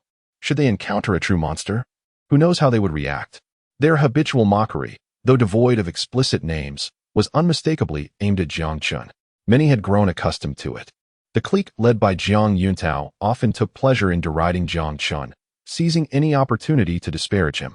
"Young master, your classmates." Guzheng, leading the swift steed, fell into step beside Jiang Chen, his expression darkening slightly. Jiang Chen had grown up under his watchful eye. His character was beyond reproach, treating others with courtesy and respect. As for those students, their looks were unremarkable, marred by acne. And their words were as cruel as their appearances, far from what one would expect from classmates. "It's nothing, merely gestures." Jiang Chen waved his hand dismissively, unperturbed. If Jiang Yutao dared to overstep, his formidable hand was more than capable of delivering another reprimand. Thankfully, after 2 consecutive lessons, Jiang Yutao had become entirely subdued. "Let us proceed. The training is of utmost importance." Jiang Yutao ignored the others, resolutely pressing forward. This prompted the other boys to exchange puzzled glances, but they wisely chose to remain silent and followed suit. Thus, under the guidance of Xiao Qingwei, the group of students continued their journey in silence, traversing the rugged path formed by years of wear. After walking over 10 kilometers, they had fully entered the forest. Towering trees and dense vegetation surrounded them, and occasionally, eerie sounds echoed from deep within the woods, unidentifiable cries from some unknown creature. "Everyone, be cautious. We have entered the Ziyun mountain range, where low-level beasts may occasionally appear." Xiao Qingwei, leading the way, turned back to remind the students. Beyond this mountain lies the military's mining base. 2 kilometers from the base, there is a spacious meadow by the water, an excellent spot for setting up camp. We shall not recklessly intrude upon the military and Appos' perimeter. Let us push on. We shall soon reach our destination. Xiao Qingwei encouraged the students, ensuring they were all keeping pace before moving forward again. "It's so far. Do we still have to walk?" Seeing that Xiao Qingwei showed no intention of stopping for a break, the initial excitement of some students had waned. Under the scorching sun, they had already covered a distance of over 20 kilometers, though many had experienced some improvement in their physical condition after forming contracts with their beasts. This rugged terrain was still quite taxing for those raised in the city. "Another mountain to climb? My feet are about to break." "Young Master Jiang, class leader Liu. Shall we take a break?" The boys following Jiang Yutao lamented, one stout boy disregarding Liu Ruyan, who was briskly moving ahead with Jiang Yutao, and sought refuge in the shade, sitting down to rest. Observing this, the others followed suit, plopping down on the ground. They were utterly exhausted. "Had I known it would be this far, I would and Appos, have come," the stout boy grumbled. "Why does young Master Jiang endure this suffering when he is so wealthy? He could easily spend a few 100,000 and acquire anything he desires." Who knows? The stout boy fanned himself irritably. Perhaps this is just the eccentricity of the wealthy. Look at Jiang Chen. He is here too. True. They exchanged glances at Jiang Chen, who was trailing at the back of the group, feeling somewhat disinterested. The wealthy man and Apos, joy, they claimed to be incapable of understanding. SSSSS amid their chatter. They failed to notice a venomous snake with distinctive black and white stripes slithering from the underbrush, its forked tongue flickering ominously as it approached stealthily. Ah, my foot. The next moment, a blood-curdling scream pierced the forest, startling everyone.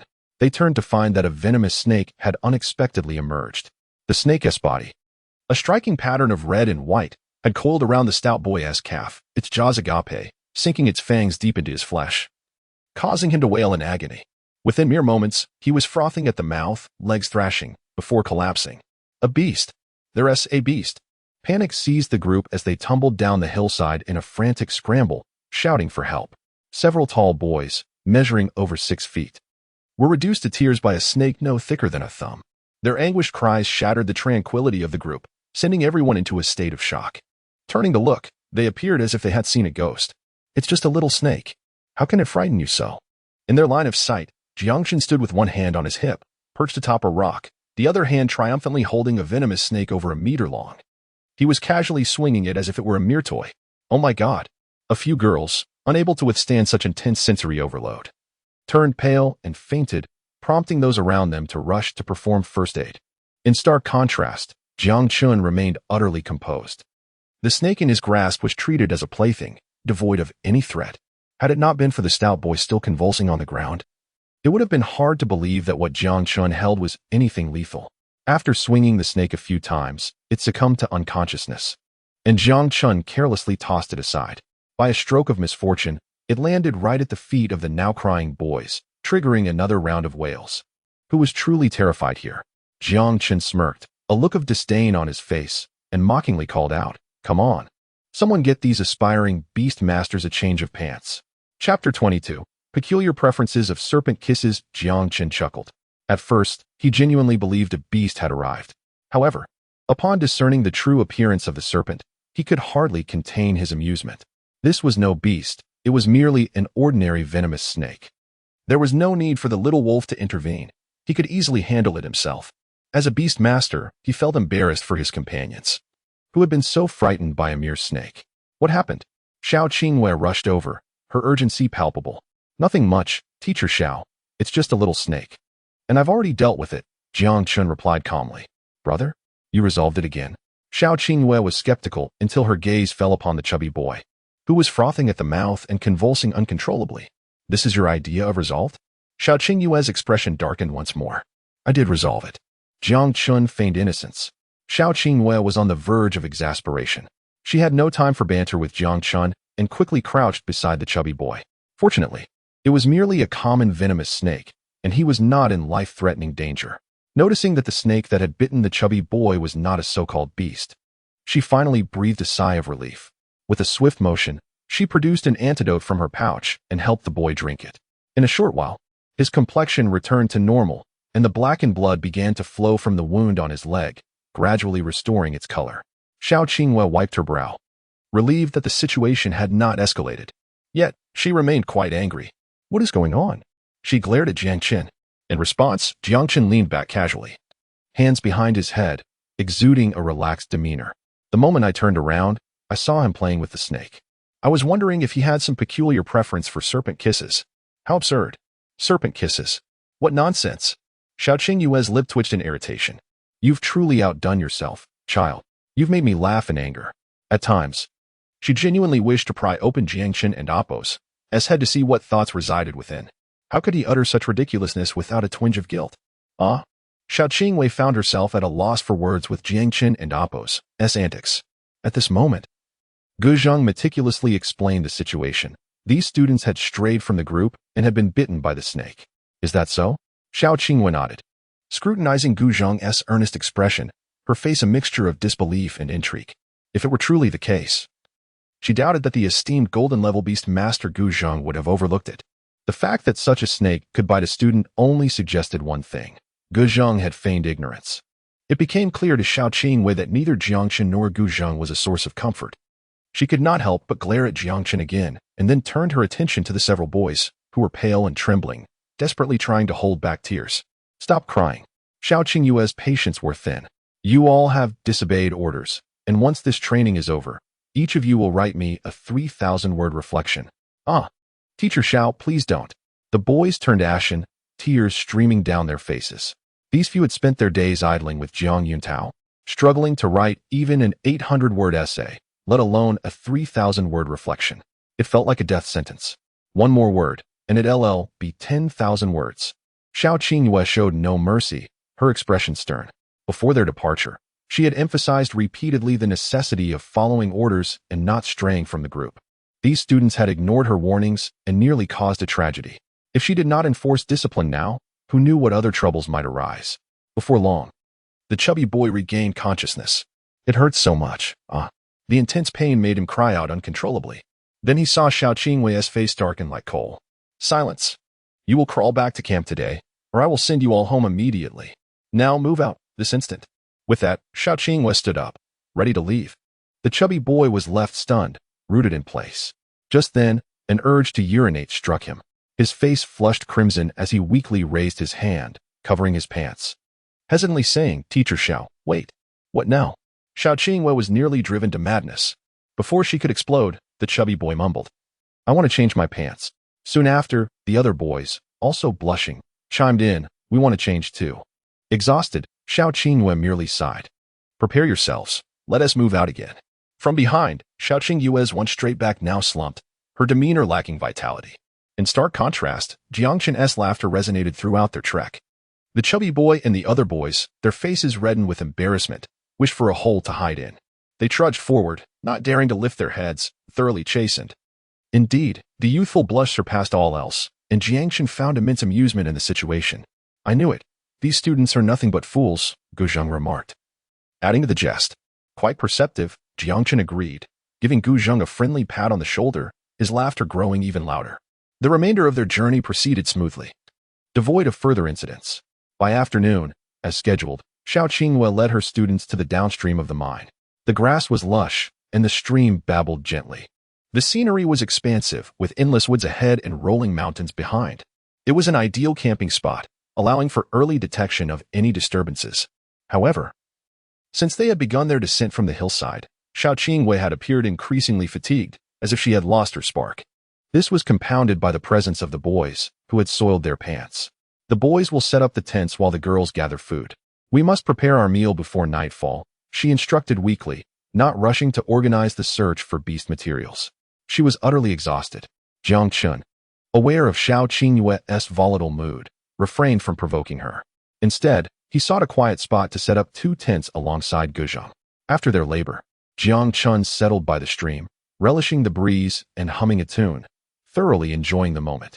He pondered over the woman's strategies. His gaze wandered, lingering on Liu Ruyan, who was tending to a fire for Jiang Yutao, and gradually formed a plan. To avoid further complications, he decided to act that very night and retrieve the dragon's saliva stone. Chapter 23. Night training. As twilight descended, the evening breeze rustled through the hills, casting dancing shadows among the trees with a gentle whisper. The mountains at night were far more vibrant than during the day. Pairs of crimson eyes flickered open under the cloak of darkness, accompanied by wild, primal growls, heralding a feast of the hunt. Even within the camp, piercing screams echoed through the air, and the cool breeze seemed tinged with a hint of iron. Uncle Gu, your culinary skills are impressive. This roast chicken is perfectly crisp on the outside and tender within, simply delectable.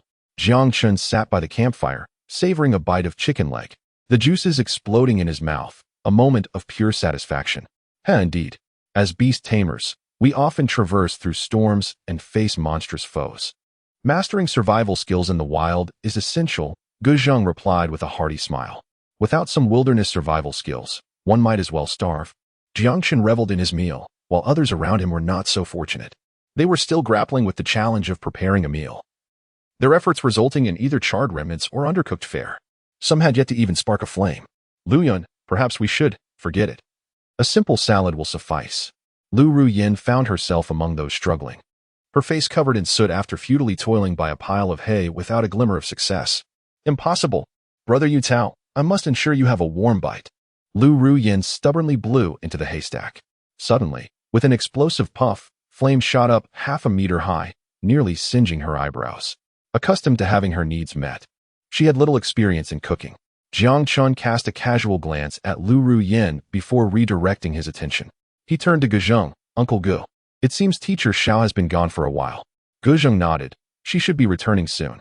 After the students had nearly completed setting up their tents, Xiao Qingwei had ventured into the forest, temporarily entrusting the safety of the students to Guzheng. As a teacher, she was determined to ensure that the special training was conducted thoroughly, regardless of her own exhaustion. After the events of the day, she recognized the necessity of helping her students conquer their fears before the rigorous training commenced. Observing that the students were nearly prepared, she promptly entered the woods to capture a few low-level magical beasts to bolster their courage. More than an hour had passed since she left. Prepare yourselves. In 10 minutes. Gather here. As Jiang Chen engaged in conversation with Guzheng, he turned to see Xiao Qingyue emerging from the forest, followed by a magnificent creature, an ethereal unicorn. Adorned with wings and a single horn, its limbs marked with crescent patterns, gliding gracefully. This was the sacred unicorn contracted by Xiao Qingyue, a creature of noble bloodline. Undoubtedly at the lord level or higher. Even Guzheng, whose swift steed had reached the commander level, felt a profound reverence in the presence of such power. The unicorn proudly led 3 bloodied magical beasts into the camp, a spiny demon pig, a crimson serpent, and a fanged demonic rat. Jiang Chen surveyed the trio with an amused smirk. These magical beasts were quite common near the mining veins, their strength barely above the 3-star servant level. It was no small feat for Xiao Qingwei to locate such weak creatures among the myriad of beasts. Clearly, her unicorn and Appos might have made the task easier. But it still required considerable effort. After all, the students were encountering magical beasts for the first time, without finding creatures with negligible combat abilities. Xiao Qingyue feared that few would have the courage to face them head-on. Soon enough, 10 minutes had elapsed, and many students had spotted the menacing beasts, hastily lining up in trepidation before Xiao Qingyue. Recognizing their fixation on the 3 creatures, she wasted no time, declaring, "As you can see, these 3 magical beasts will be the focus of your practical training tonight. Now, form an orderly queue and command your beasts to engage them in battle." With a subtle gesture, the unicorn swiftly kicked the fanged rat towards a student. "Zhou, you are first," Xiao Qingyue intoned. Zhou, the chubby boy who had previously played with snakes, felt a wave of reluctance wash over him at the mention of the word snake. He turned his head slightly, unable to meet her gaze. "Me?" he stammered, his face a mask of unwillingness. The fanged rat, with its beady eyes darting about, was a creature of instinct and ferocity. Realizing the danger, it lunged at the frightened boy. "Ah, Mom, help!" Zhou, still reeling from the earlier fright, was paralyzed with fear as the rat pounced. In that moment, it was difficult to discern who truly resembled the rodent. Xiao Qingyue shook her head as the unicorn swiftly acted, pinning the rat's tail to the ground, eliciting a squeal of pain from the creature. Next, she stated flatly, "Zhou and Appos' performance was dismal, and while Xiao Qingyue felt a pang of disappointment, she understood that this was a necessary stage in their development. Overcoming psychological fear and genuinely engaging in battle with magical beasts was a process for novice beast tamers. As she continued to call upon students, one after another mustered the courage to step forward, only to retreat in disarray soon after. Though the magical beasts were not particularly strong, their wild aggression proved challenging for the students, far exceeding the playful sparring they were accustomed to at school. Several students, reacting too slowly, feared they might be devoured by the beasts. Yet, some shone brightly in the face of adversity. Liu Ruyan, despite her black spirit beast being less formidable than the trio, handled herself with poise. Ultimately, her beast fell prey to the crimson serpent, but her performance garnered the admiration of her peers. The school belle was indeed remarkable, not only beautiful but also remarkably courageous. I nearly fainted from fright. Amidst the myriad of awestruck gazes, Liu Ruyan casually returned to her place in line. Truth be told, had her black spirit beast not been in its undeveloped state, she would hardly have regarded these 3 creatures as a threat. In her eyes, Xiao Qingyue's endeavor seemed merely a waste of time. Once I acquire the dragon saliva stone, I shall ensure you all recognize the true prowess of my black spirit beast.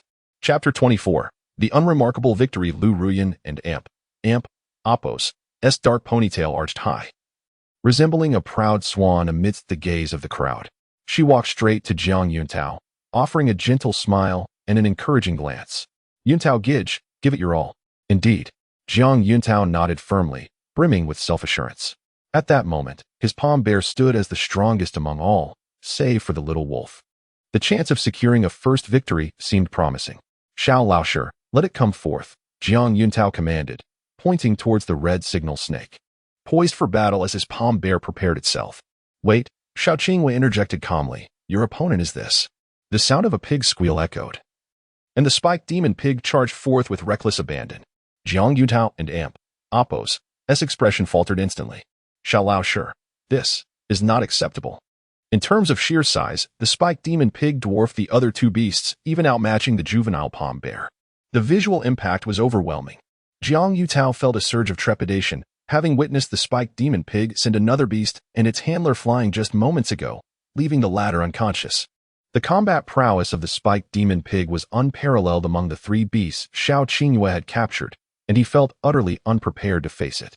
Yet, under the scrutiny of so many eyes, Jiang Yuntao was unwilling to lose face, and he steeled himself to command the palm bear into battle. Bear dominance, charge at it.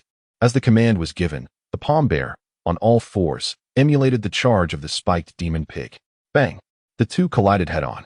After a brief moment of stalemate, the palm bear was unceremoniously toppled to the ground by the spiked demon pig, emerging bruised and battered. It was a sight too painful to behold. Jiang Chen could hardly bear to watch. In terms of combat capabilities, the palm bear and Appo's lineage was superior, and it should have had the upper hand against the spiked demon pig, as both relied on brute strength.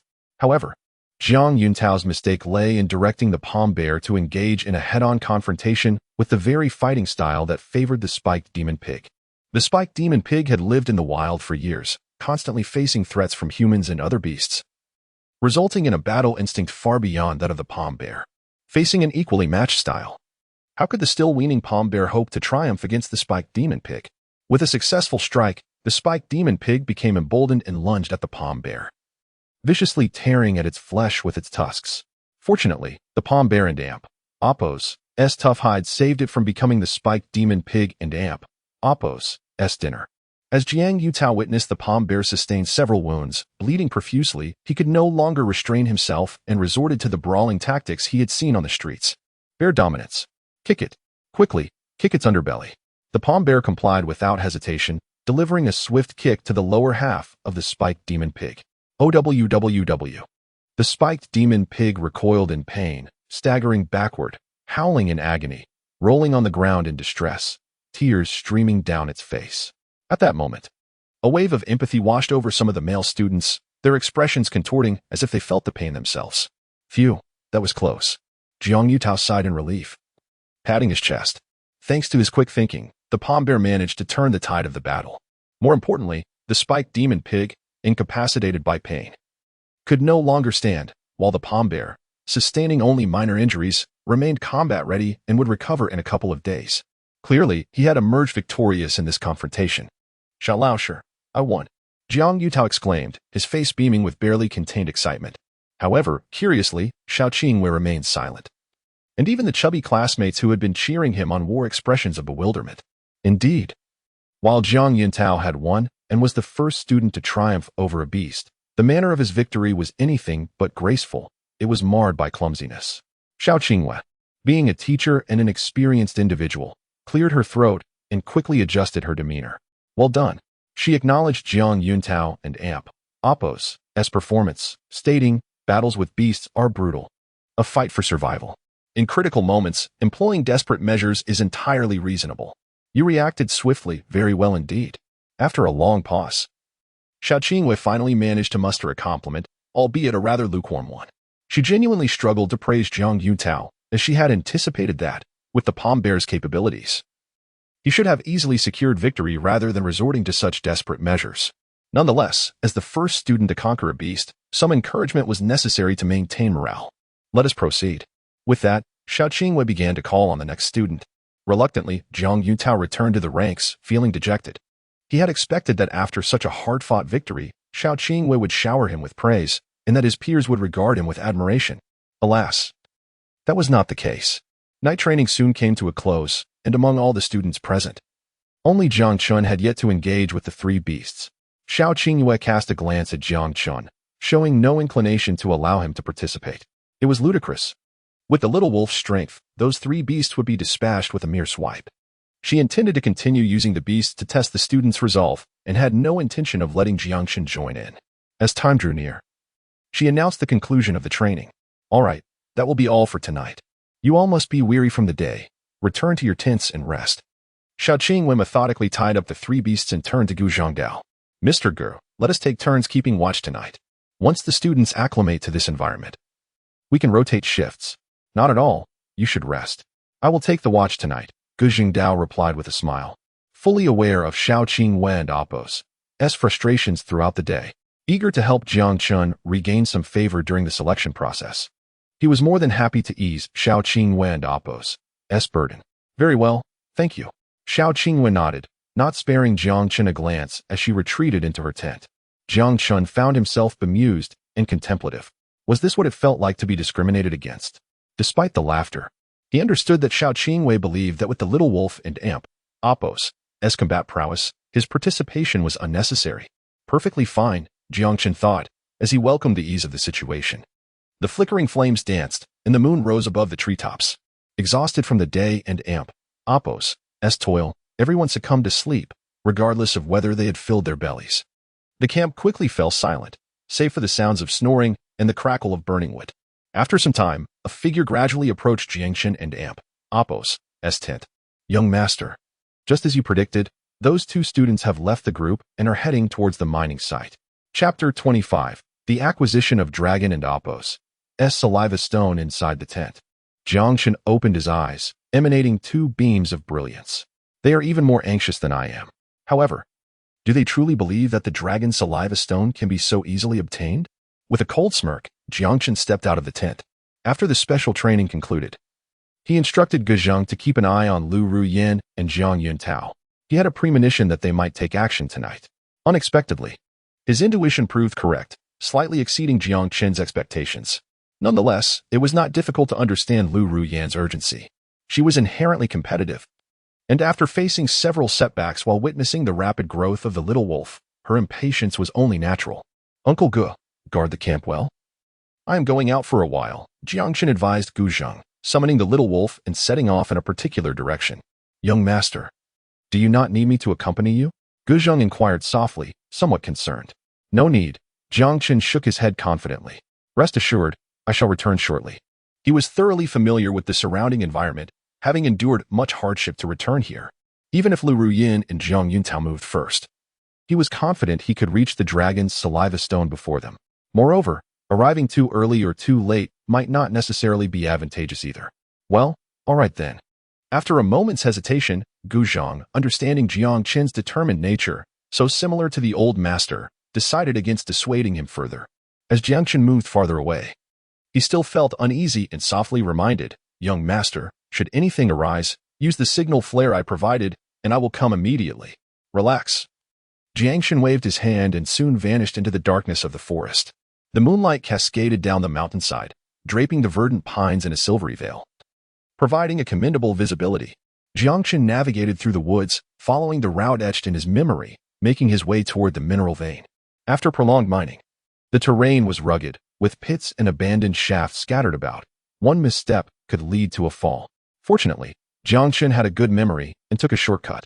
Under the faint moonlight, he soon spotted two shadowy figures whispering suspiciously near the mineral vein.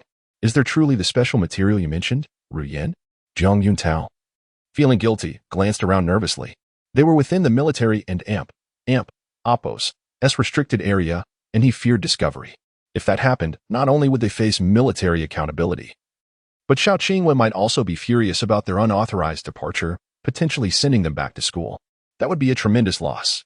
They had just arrived and had yet to gather any beastmaster materials. He certainly did not wish to return empty-handed. In contrast to Jiang Yuntao and Appo's apprehension, Liu Ruyan appeared exceedingly confident. She knew that the military personnel had withdrawn, and the security line was of no concern. Moreover, in her quest to catch up with Jiang Chen and Appo's progress, she was determined to acquire the dragon and Appo's saliva stone tonight. Brother Yuntao, do not worry. No one will notice us. The dragon saliva stone must be here. Once we obtain it, my black soul beast will grow at an unprecedented speed. And I wanted Apos to have to endure the arrogance of that scoundrel Jiang Chen any longer. But we have searched for so long without finding anything. Perhaps we should return. It wouldn't be good if teacher Xiao discovered us. As Jiang Yuntao began to backtrack, Liu Ruyan frowned in displeasure, pouting as she retorted. Brother Yuntao, do you wish for me to lose to that scoundrel Jiang Chen in the selection? Jiang Yuntao immediately smiled apologetically, Ruyan. That was not my intention. Yet, deep down, he remained filled with doubt. They had scoured several abandoned mines, yet found not a trace. Let us continue searching. Liu Ruyan shot him a glare, stubbornly taking her black soul beast and diving into another abandoned mine. Seeing this, Jiang Yuntao felt utterly helpless. Suddenly, a wolf and Apos, as Hal echoed, startling him, and he quickly shouted, Ruyan, wait for me. There are wolves, standing atop a large stone. Jiang Chen chuckled at Jiang Yuntao's timid demeanor. With such a feeble heart, he dares to search for treasure? With a sneer, Jiang Chen shifted his gaze, zeroing in on a direction, and without delay, commanded, Little wolf, let us go. He had indeed mentioned to Liu Ruyan that he acquired the dragon's saliva stone from an abandoned mine. However, she had no knowledge of which mine it was specifically. Jiang Chen ascended swiftly, soon arriving at the entrance of a dimly glowing abandoned mine in the middle of the mineral vein. This must be the place. Jiang Chen cautiously surveyed the surroundings, heightening his vigilance. In his previous life, he had stumbled here inadvertently, unaware that a magical beast had claimed this mine as its lair. Had that beast not been out hunting, he would never have had the opportunity to escape. Even now, with the little wolf under his contract, he dared not let his guard down. It was important to note that magical beasts were far more ferocious and bloodthirsty than their lesser counterparts. It was no exaggeration to say that a magical beast of the same level could effortlessly tear apart a comparable magical creature. The powerful magical beasts were nearly on par with the most fearsome and blood-drinking monsters. The beast occupying this mine was an elite-level bloodthirsty bat. Even the little wolf would not stand a chance against such a creature. Jiang Chen proceeded with utmost caution, each step taken with care. The mine twisted and turned. But thankfully, it had collapsed deeper inside, extending only several dozen meters.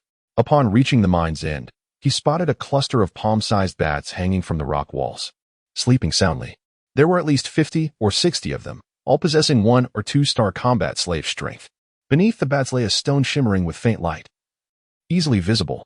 As for the elite-level bloodthirsty bat, it was nowhere to be found. It seemed to be out hunting. Thank goodness, I remembered correctly. It should not be in the mine at this hour. Jiang Chen finally breathed a sigh of relief. He skillfully approached, slowly collecting the softly glowing dragon's saliva stone into his beastmaster bracelet. Subsequently, he tiptoed and signaled to the little wolf with a quick gesture to leave as swiftly as possible. He jogged through the mine and into the woods, concealing his figure, finally allowing himself a moment of relaxation. The dragon saliva stone possessed a unique composition, rumored to be tainted with dragon saliva. Its energy could potentially elevate the little wolf to a 7-star combat slave. Jiang Chen beamed with joy, with the dragon and Apos' saliva stone in hand. He had no desire to linger, fearing an encounter with the returning bloodthirsty bat. Strange, there was light here just a moment ago. Could I be imagining things? However, before Jiang Chen could depart, Jiang Yuntao appeared at the entrance of the mine, his expression frazzled. He seemed exhausted from searching, casually sitting on a rock. Instructing the palm bear, Xiongba, go in and take a look. Bang, bang, bang. The palm bear, rather straightforward, shook its large head and entered without a hint of caution. This fool. Jiang Chen cursed under his breath and turned to flee. With such commotion, it would be astonishing if the young bloodthirsty bats remained undisturbed. Yet, before he could take more than a few steps, the palm bear and Apos' terrified shriek echoed from within the mine. Subsequently, the palm bear scurried away in a frantic manner, utilizing both its hands and feet. Hot on its heels was a swarm of dark, bloodthirsty bat pups. Chapter 26, Elite Beast. Bloodthirsty Bat. Gazing upon the ominous black swarm of bloodthirsty bats, an overwhelming dread surged through Jiang Chen, causing his hair to stand on end. He was truly exasperated by this fool's recklessness. Panic gripped his heart as he instinctively took flight, propelled by the urgency of the moment. Although these fledgling bloodthirsty bats lacked formidable power, with the little wolf by his side, they posed little threat. What truly unsettled Jiang Chen was the presence of the elite bloodthirsty bat. Due to Jiang Yuntao and Apos' reckless actions, a commotion of considerable magnitude had ensued.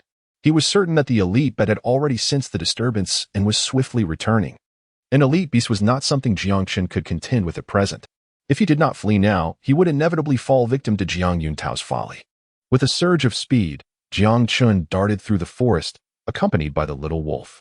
Just then, a shadow measuring over 3 meters in length swept past him with the force of the wind. It was the elite bloodthirsty bat.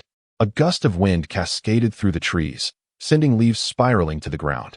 The bat radiated a dark, ominous aura as it hastened toward the direction of the mine.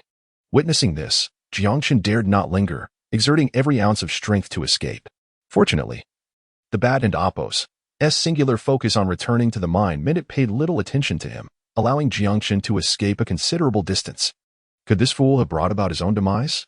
Jiang Chen leaned against a tree trunk, catching his breath, and glanced back. At that moment, the bloodthirsty bat had alighted at the entrance of the mine, its wings unfurling ominously. Jiang Yuntao, caught unprepared by this sudden turn of events, trembled in fear, collapsing to the ground in a state of shock. With a resounding crash, the bloodthirsty bat descended, sending stones flying and creating a cacophony of explosive sounds. Its crimson eyes glowed menacingly in the night. It fixated coldly on the paralyzed Jiang Yuntao, while a swarm of fledgling bats gathered anxiously behind it, emitting frantic chattering sounds. Upon realizing its precious offspring had been stolen, the bloodthirsty bat erupted into a furious rage, its malice palpable. It lunged at Jiang Yuntao, baring its razor-sharp fangs, as if intent on delivering a fatal bite. "Don't!" Jiang Yuntao's voice rang out in desperation. At that moment, Liu Ruyan, alerted by the commotion, rushed toward the bloodthirsty bat. She produced a pouch of red powder from behind her and hurled it towards the creature. Upon contact with the powder, the bat was momentarily blinded, its eyes stinging painfully as they swelled. Several fledgling bats plummeted from the air, flapping their wings in distress, appearing utterly tormented. "This woman is surprisingly clever," Jiang Chen mused. Taken aback, the powder Liu Ruyan had scattered resembled chili powder. In an unexpected turn of events, it had yielded remarkable results. Although the bloodthirsty bat had achieved elite status, it was not entirely immune to sensory pain.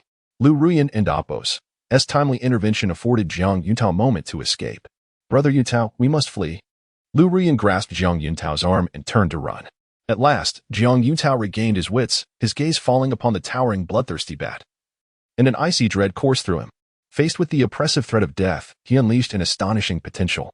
In the blink of an eye, the two had sprinted dozens of meters and plunged into the dense underbrush. Minutes passed, and the stinging sensation in the bat's eyes began to subside. Liu Ruyan and Jiang Yuntao's actions had infuriated it further. With a powerful flap of its wings, it sent debris flying before launching itself into the air, swiftly pursuing the two, skimming perilously close to the forest floor. Regrettably, Jiang Chen felt a tinge of disappointment. Had Liu Ruyan not been prepared, perhaps the two would have perished here. Yet, in his heart, he believed it would be too lenient for them to meet such an end. "Little wolf, we must move," Jiang Chen instructed, as he took a path that diverged from Liu Ruyan and Jiang Yuntao's escape route, feeling a sense of relief wash over him. Whether Liu Ruyan and Jiang Yuntao could elude the bloodthirsty bat and Appo's wrath was no longer his concern. He turned to leave. However, in that fleeting moment, a flicker of movement caught his eye, and he glimpsed several dark figures emerging at the entrance of the mine, cloaked in black robes, shrouded in a veil of darkness. Their true forms remained obscured. In the dim light, Jiang Chen could discern the white bone-like insignia embroidered on their robes. A chill gripped Jiang Chen and Appo's heart. What were the Dark Church members doing here? He inhaled sharply, disbelief flooding his senses. The Dark Church, originating from the West, was an exceedingly perilous organization, synonymous with malevolence and madness, reviled by nations far and wide. This was a collective of lunatics, willing to employ any means necessary to obtain power.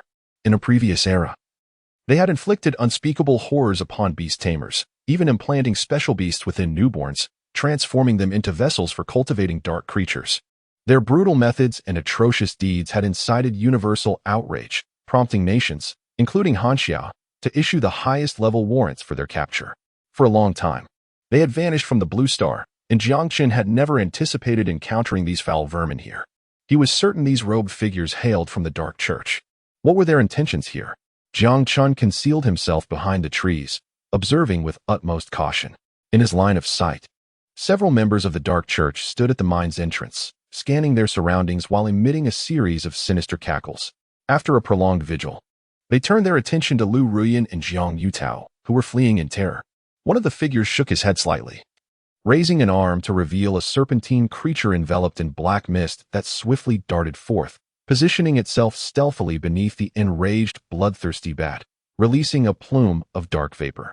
In an instant, the bloodthirsty bat shuddered, its movements growing sluggish, its speed diminished. With the task complete, the figure withdrew the serpent and returned to the entrance of the mine.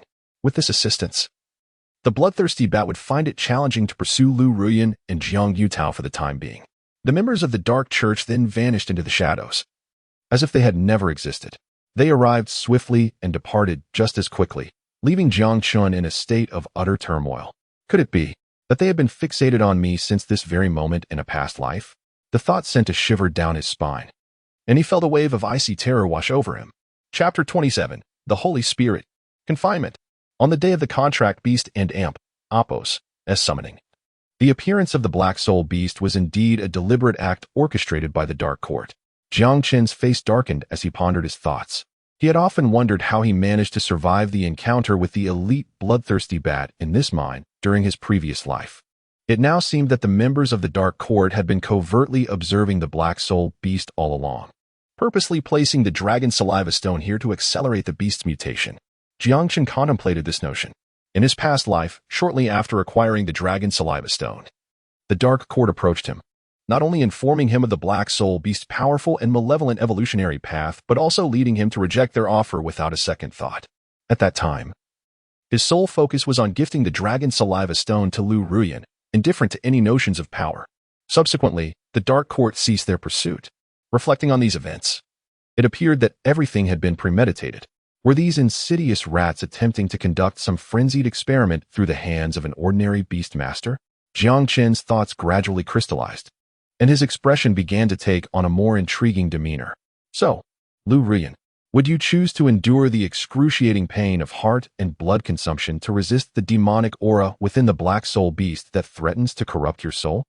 Or would you revel in the exhilarating sensation of power, surrendering to darkness and plunging into an abyss devoid of light? Upon arriving at this juncture, a smile involuntarily crept onto Jiang Chen and Apos' lips as he found the situation exceedingly amusing. Indeed, after its mutation, the Black Soul Beast would become immensely powerful, far surpassing an ordinary beast.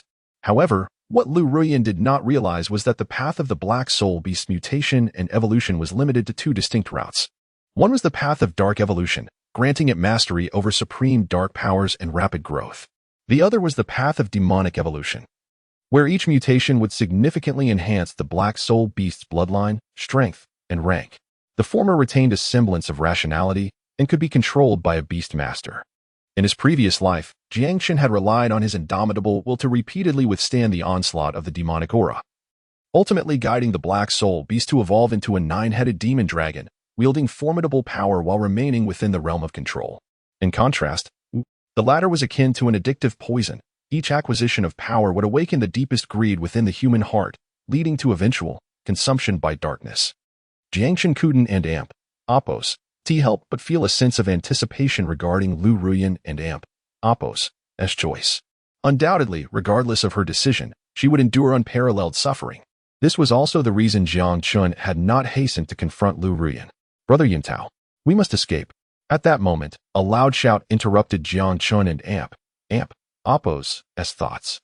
He turned to see Liu Ruyan and Jiang Chen stumbling towards him, their faces and hands marred by numerous scratches from branches, having endured considerable hardship. Yet, upon witnessing their woeful appearance, Jiang Chen felt no joy. Instead, his expression grew increasingly grave. As he observed Liu Ruyan and Jiang Chen rushing towards the source of the rising flames, a sense of urgency seized him. This was dire. They were headed towards the campsite where the students were resting. It was crucial to note that, aside from the elite bloodthirsty bat, there was a horde of its offspring pursuing them. If even one of those bloodthirsty bats focused on the students within the camp, it would result in irreparable consequences. These two fools were truly risking lives. Jiang Chen's frustration escalated. With the Dark Court's covert machinations, Liu Ruyan and Jiang Chen could have easily evaded the pursuit of the bloodthirsty bats with a little more time. Unfortunately, they appeared oblivious to the slowing speed of the bats and were intent on charging into the camp. Jiang Chen was beside himself with rage. If nothing else, they could have shouted for help. With Xiao Qingwei and Gu Zheng present, Even the elite bloodthirsty bats would not pose a significant threat. Regrettably, the pair seemed either paralyzed by fear or frantically choosing a reckless path, intent on diverting the bats' wrath towards their fellow students. Their plan was simple. To take advantage of the cover of night and the obstructions of trees, they had managed to escape the bloodthirsty bats and Oppos' line of sight.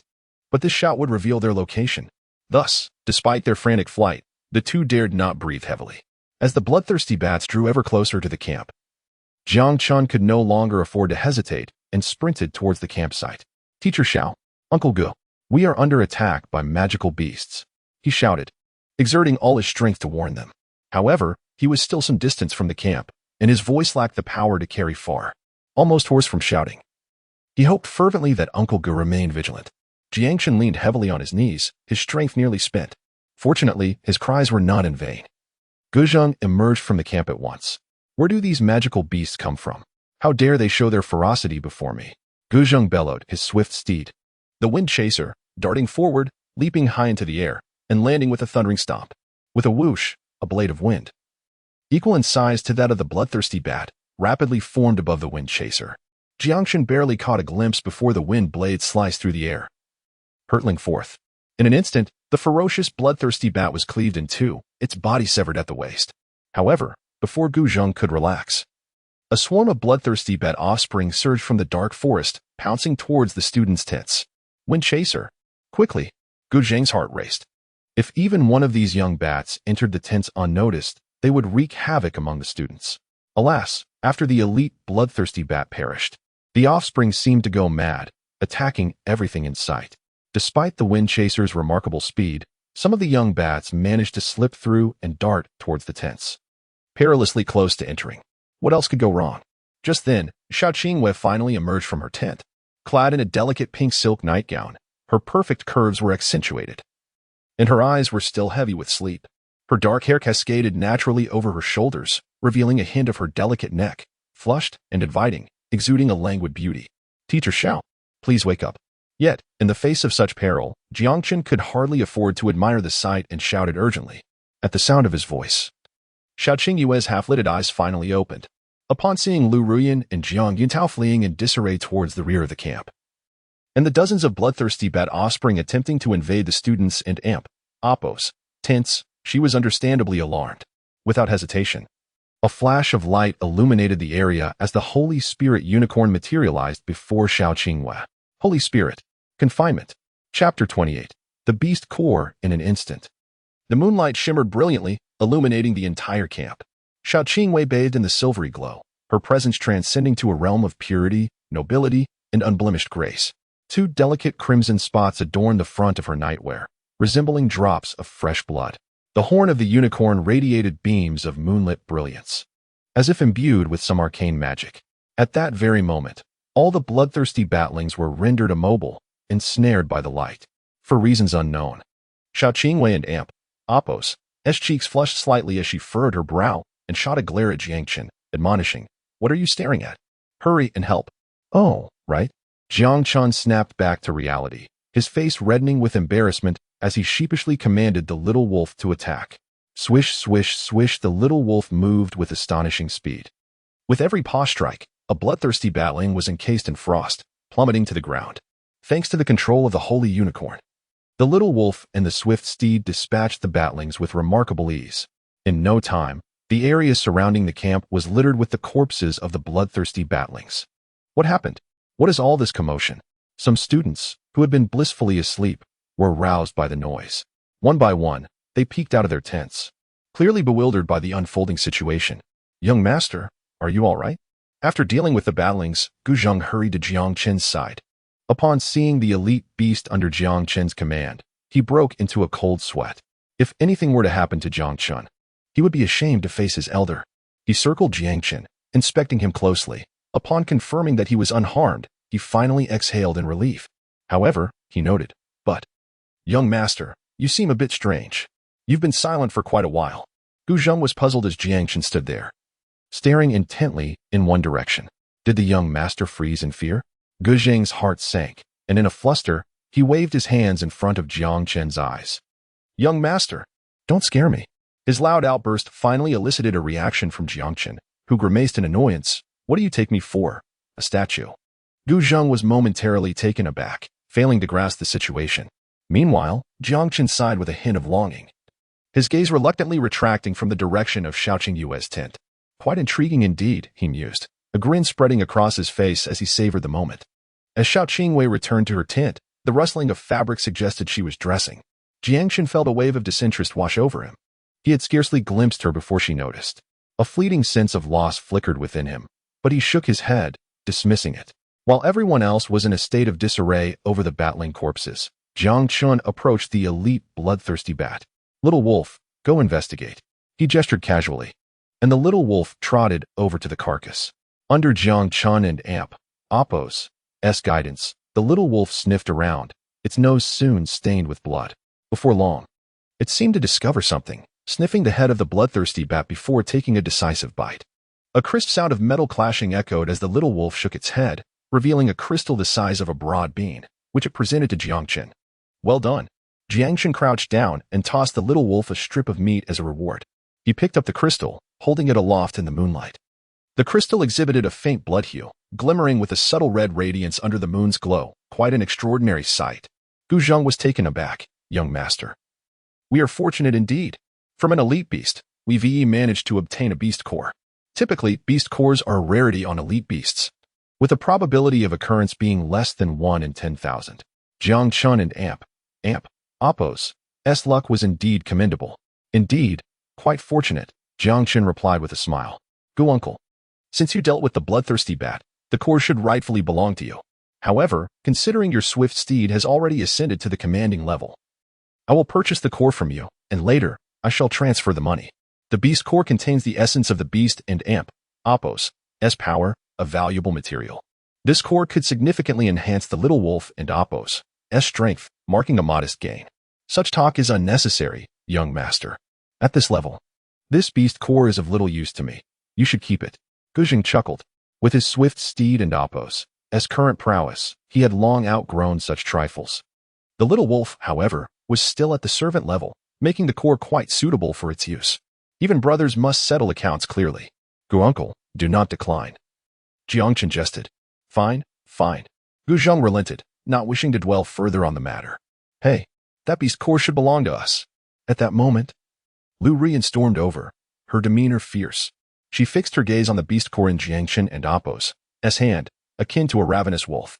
After a night of toil without acquiring a dragon saliva stone and nearly facing death at the hands of the beasts, her frustrations boiled over. Now, seeing Jiang Chen with a beast core from the bloodthirsty bat, envy consumed her. That beast core belongs to us. Return it, Liu Ruyan asserted with conviction. Yes, Jiang Chen. That is not yours to take. Jiang Yuntao, still pale and trembling, struggled to raise his voice in support. His thoughts aligned closely with Liu Ruyan and Appo's. After enduring so much hardship, they could not walk away empty-handed. After all, they were the ones who had discovered the bloodthirsty bat first. Without their involvement, Jiang Chen would not have obtained the beast core.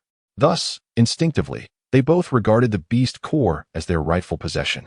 Stealing from others, do you have no shame? Liu Ruyan scoffed disdainfully. Not to be outdone, Jiang Yutao added, Jiang Chen, you must understand that the bloodthirsty bat followed us here. Without us, how could you have acquired this beast core? Thus, it is undoubtedly our property.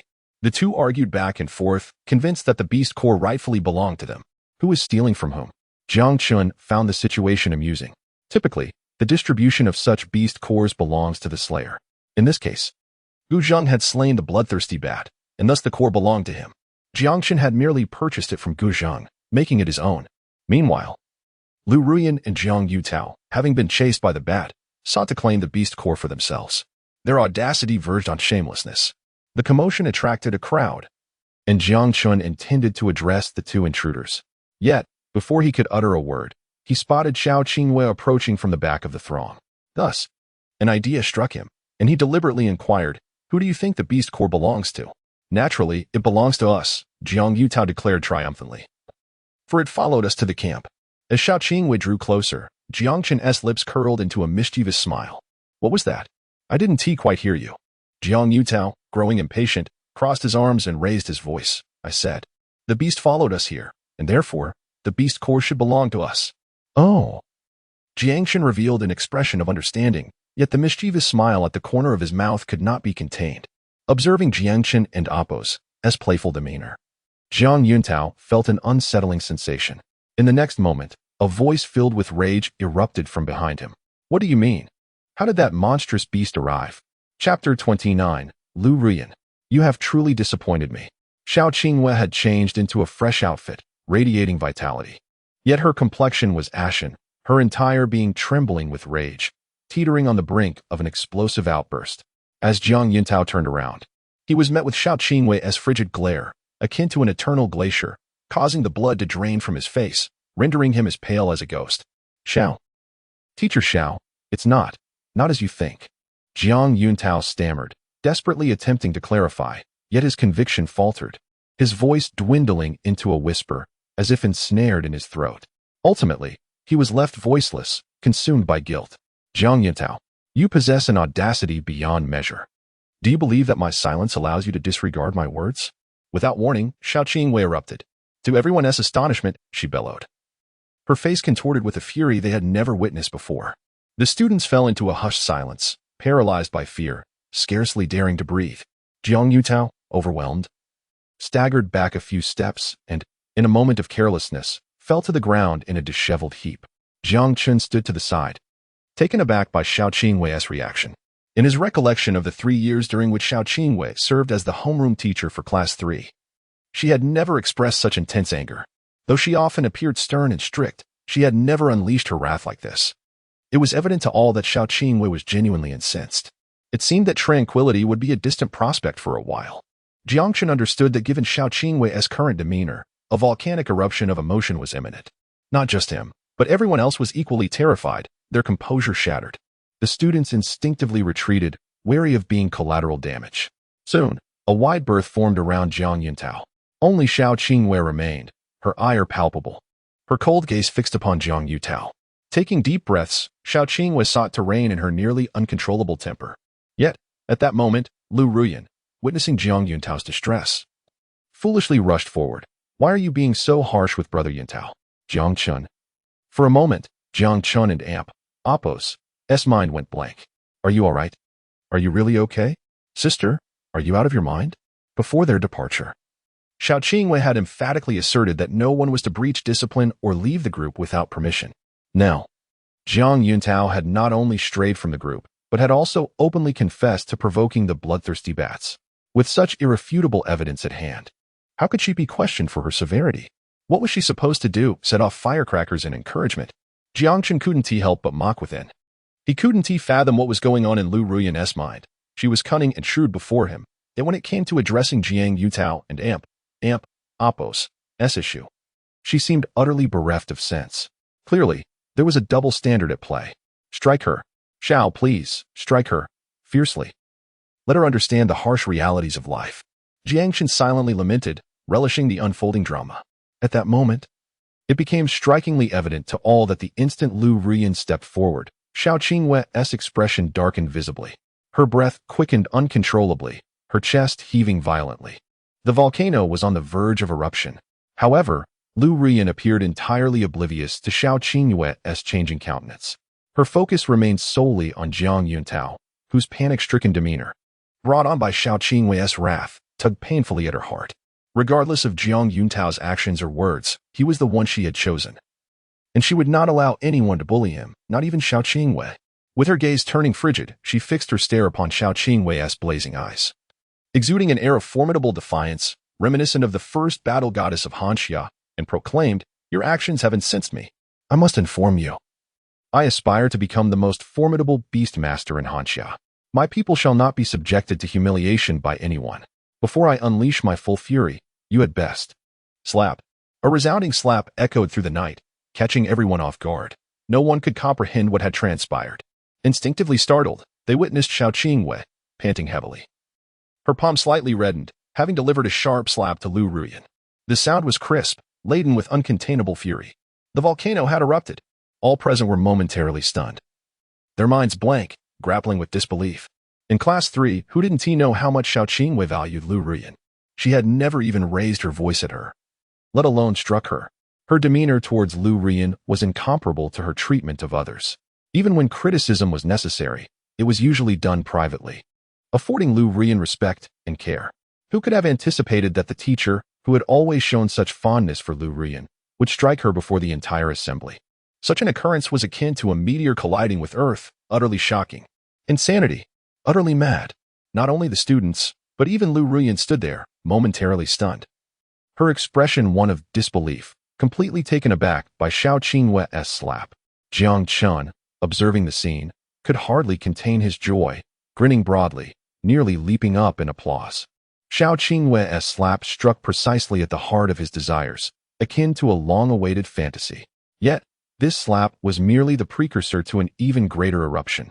The tempest was far from over. Enough. Liu Ruyan, you have truly disappointed me beyond measure. Xiao Qingwe seethed, her voice a thunderous roar that unleashed all her pent-up fury. The students recoiled once more, startled by her wrath. With burning eyes, she glared at Liu Ruyan, her inner turmoil manifesting as waves of rage, disappointment flickering in her gaze. She had reached a point of total disillusionment with Liu Ruyan. Xiao Qingwe's eyes widened in fury, denying Liu Ruyan any chance to respond. She thundered, "Do you even comprehend what you are doing? Look at yourself. What have you become? Where is your determination? Your courage? Am I blind? I see nothing but a reckless, rebellious individual, utterly unaware of her own folly, lacking self-respect and self-love." As her tirade continued, her face turned a shade of deep anger. She could no longer contain her emotions. All along, she had viewed Liu Ruyan as exceptional, independent, and resilient.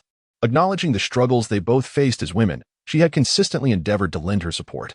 Yet now, it was clear that she had misjudged her entirely. Liu Ruyan had descended to a point of no return. The adage, the deeper the love, the sharper the resentment, resonated profoundly in this moment.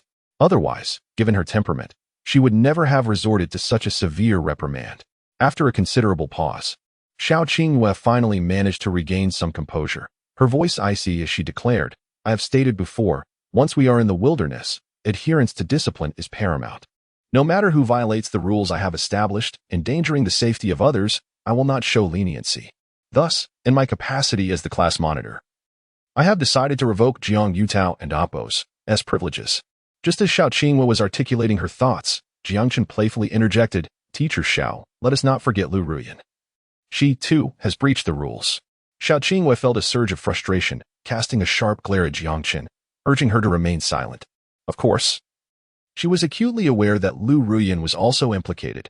She had witnessed it firsthand. There was no question of shielding Liu Ruyan from accountability. After regaining her composure, Xiao Qingwe meticulously rephrased her statement and continued, "The special training qualifications of Jiang Yuntao and Liu Ruyan shall be revoked, and they will be dispatched back to the base city at dawn tomorrow." Chapter 30. O Heaven, distinguish loyalty from treachery.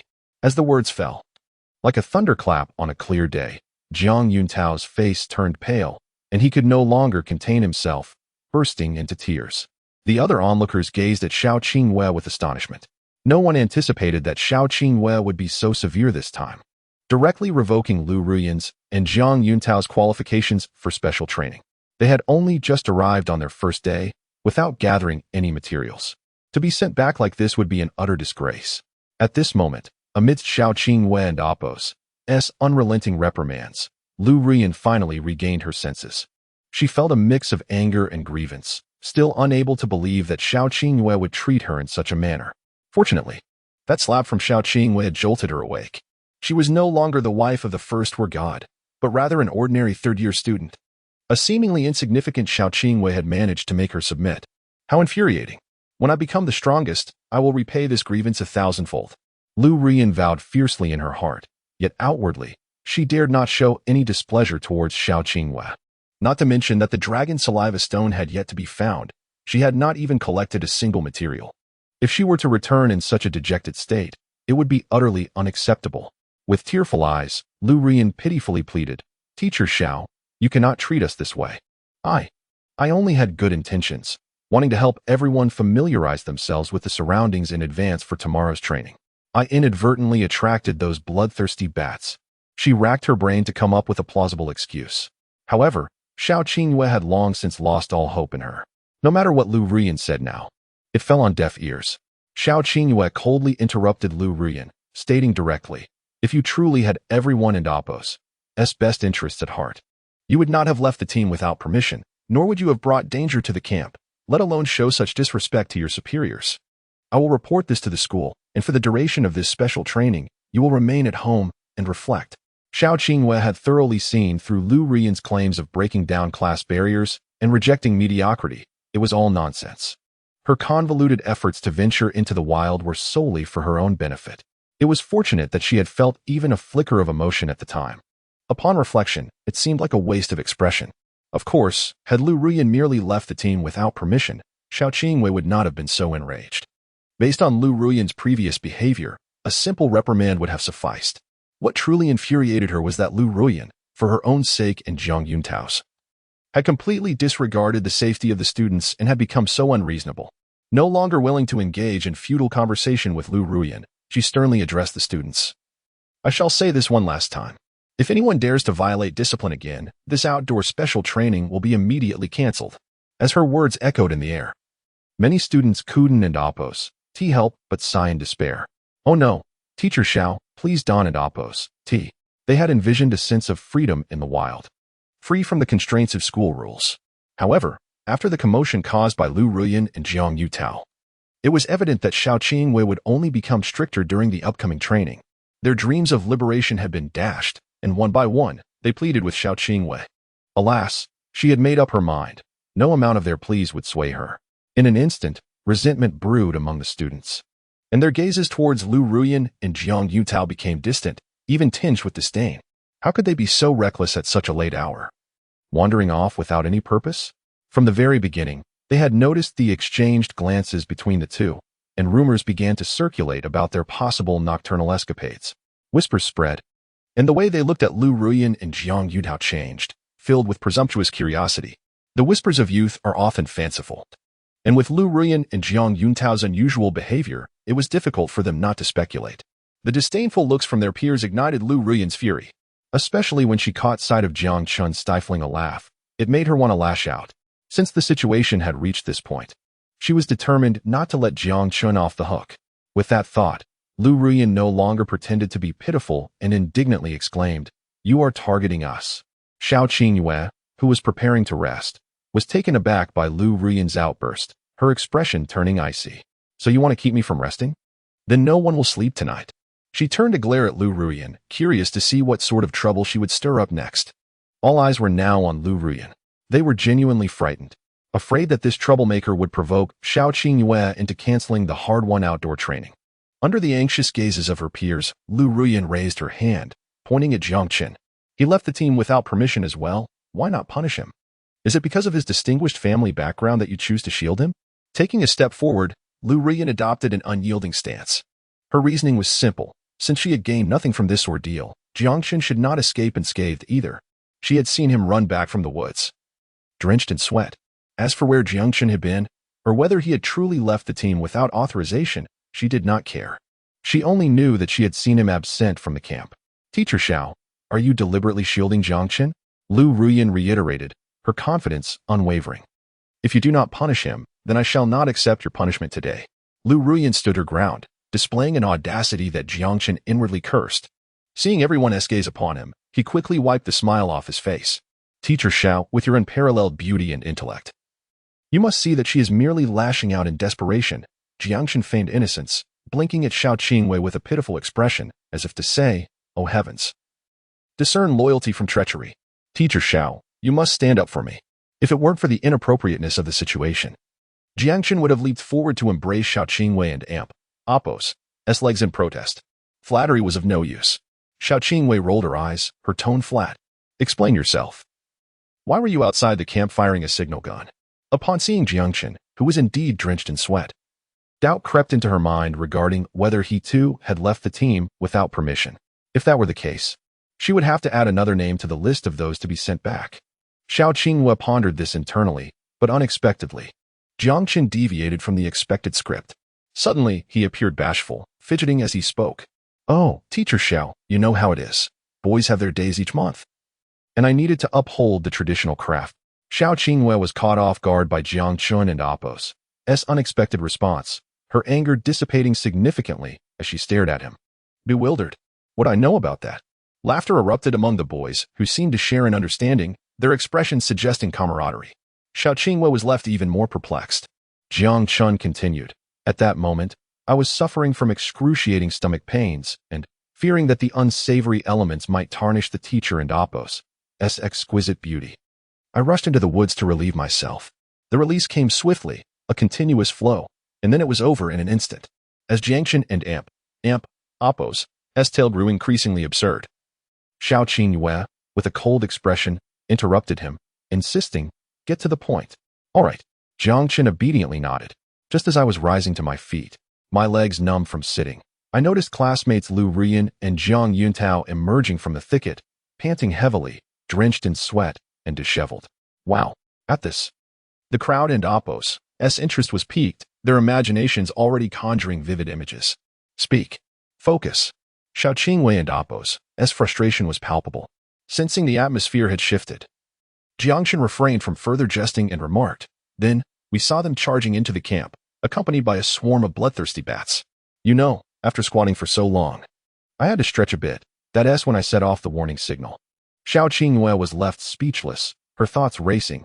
"Brother, I see you know what comes next." Chapter 31. Reversal of Reputation. Fortunately, after Jiang Chen and Apos' explanation, Xiao Qingwei and Apos' suspicions were significantly alleviated. "Teacher Xiao." He clearly returned from outside, leaving the group without authorization and even slandering us.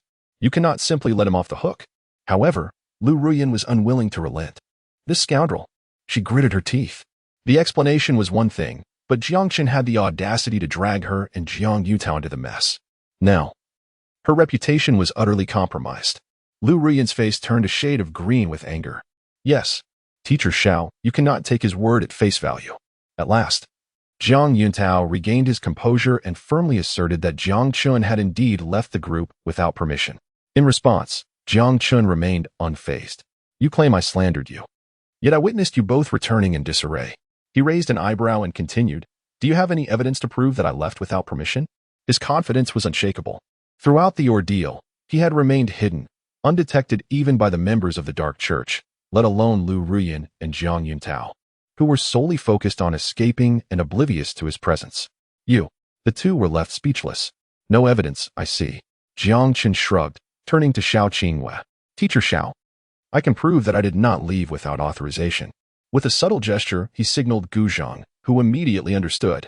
"I can attest that the young master was suffering from stomach pains and went into the woods to relieve himself. Had it not been for the young master signaling with the flare gun, I could not have reacted swiftly enough to slay the elite-level bloodthirsty bat in time, preventing a potentially devastating bloodbath."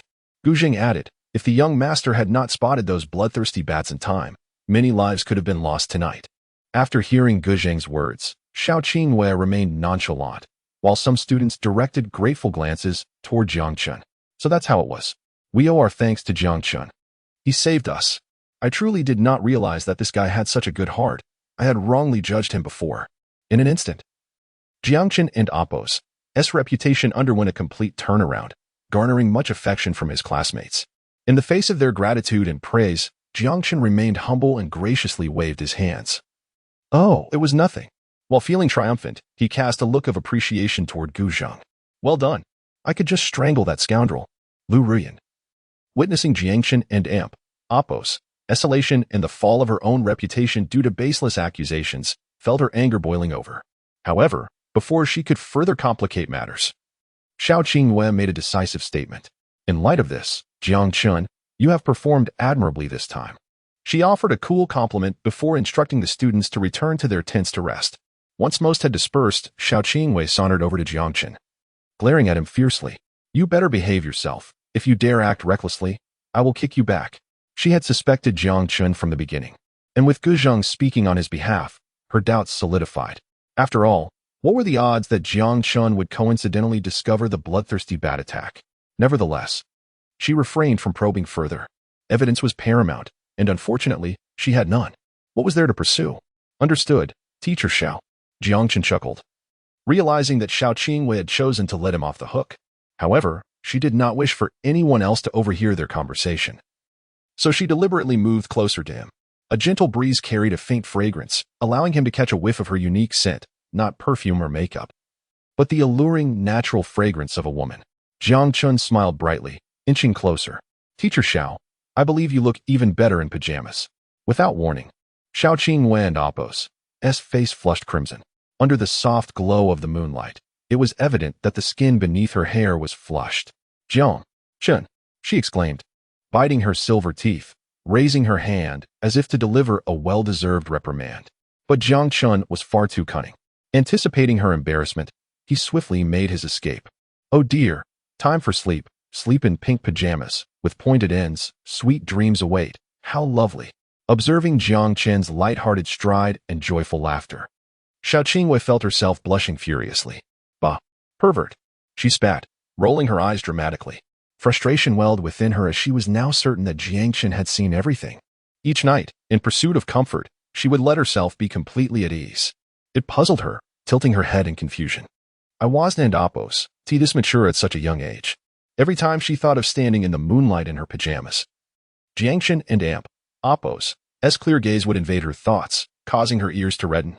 The more she thought, the angrier she became. Unable to retaliate against Jiang Chen, she shifted her focus to Liu Ruyan and Jiang Yuntao. You two, come here and sit properly. I am watching you. After all the commotion, she was both furious and exasperated. With only a few hours until dawn, she resolved to stay awake, determined to prevent Liu Ruyan and Jiang Yuntao from causing any more trouble. Under Xiao Qingwei and Appo's stern gaze, Liu Ruyan and Jiang Yuntao hung their heads in defeat.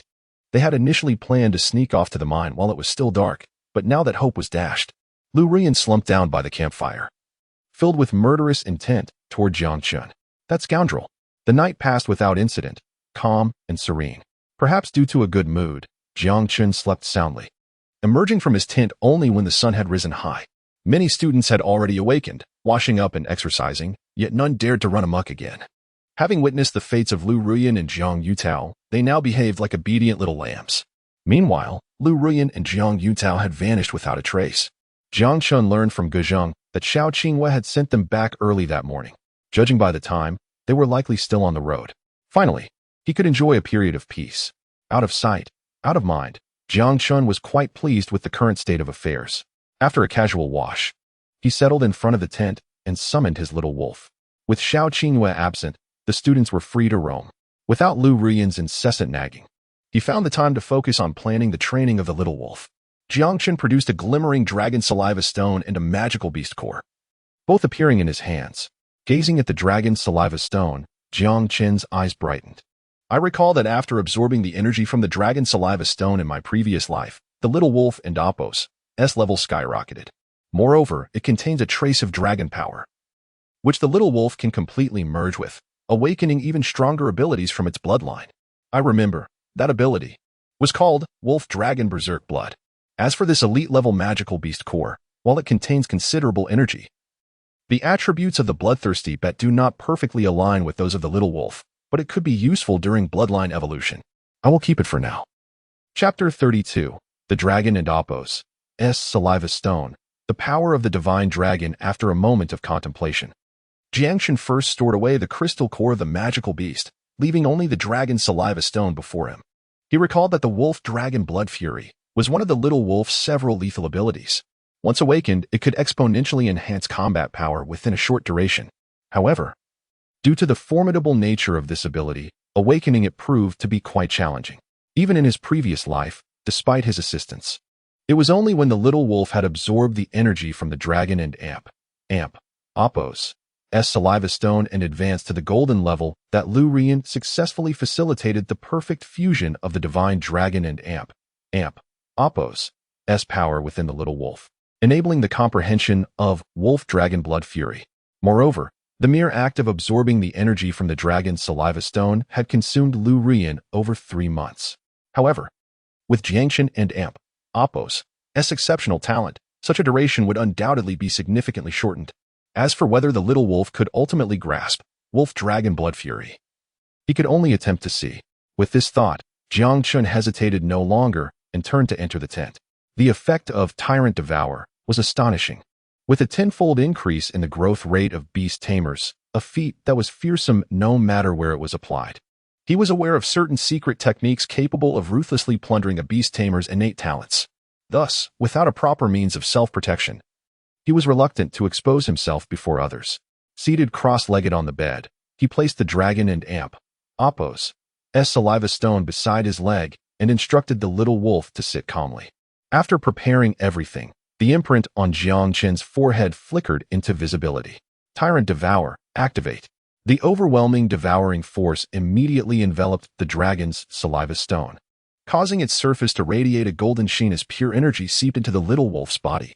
With the flow of energy from the dragon's saliva stone, Jiang Chen vaguely heard a resounding dragon's roar echoing in his ears, a majestic dragon's might reverberating through the air. Jiang Chen shuddered slightly, his heart filled with awe. Such a fragment of the divine dragon's power sent tremors through his soul. He could only wonder how immensely powerful the legendary divine dragon must be. He mused quietly. Yet, even in the prosperous realm of beast tamers, mythical creatures such as the divine dragon, the vermilion bird, the black tortoise, and the white tiger remained elusive. Even Jiang Chen had only caught glimpses when venturing into certain forbidden zones. As a beast tamer, cultivating a divine beast was undoubtedly the highest aspiration. However, Jiang Chen was not greedy. As long as the little wolf could successfully absorb the energy from the dragon and Apos' saliva stone and merge that fragment of divine dragon power, it would be the best outcome. As time passed, the energy from the dragon's saliva stone gradually infused into the little wolf's body, its aura steadily strengthening.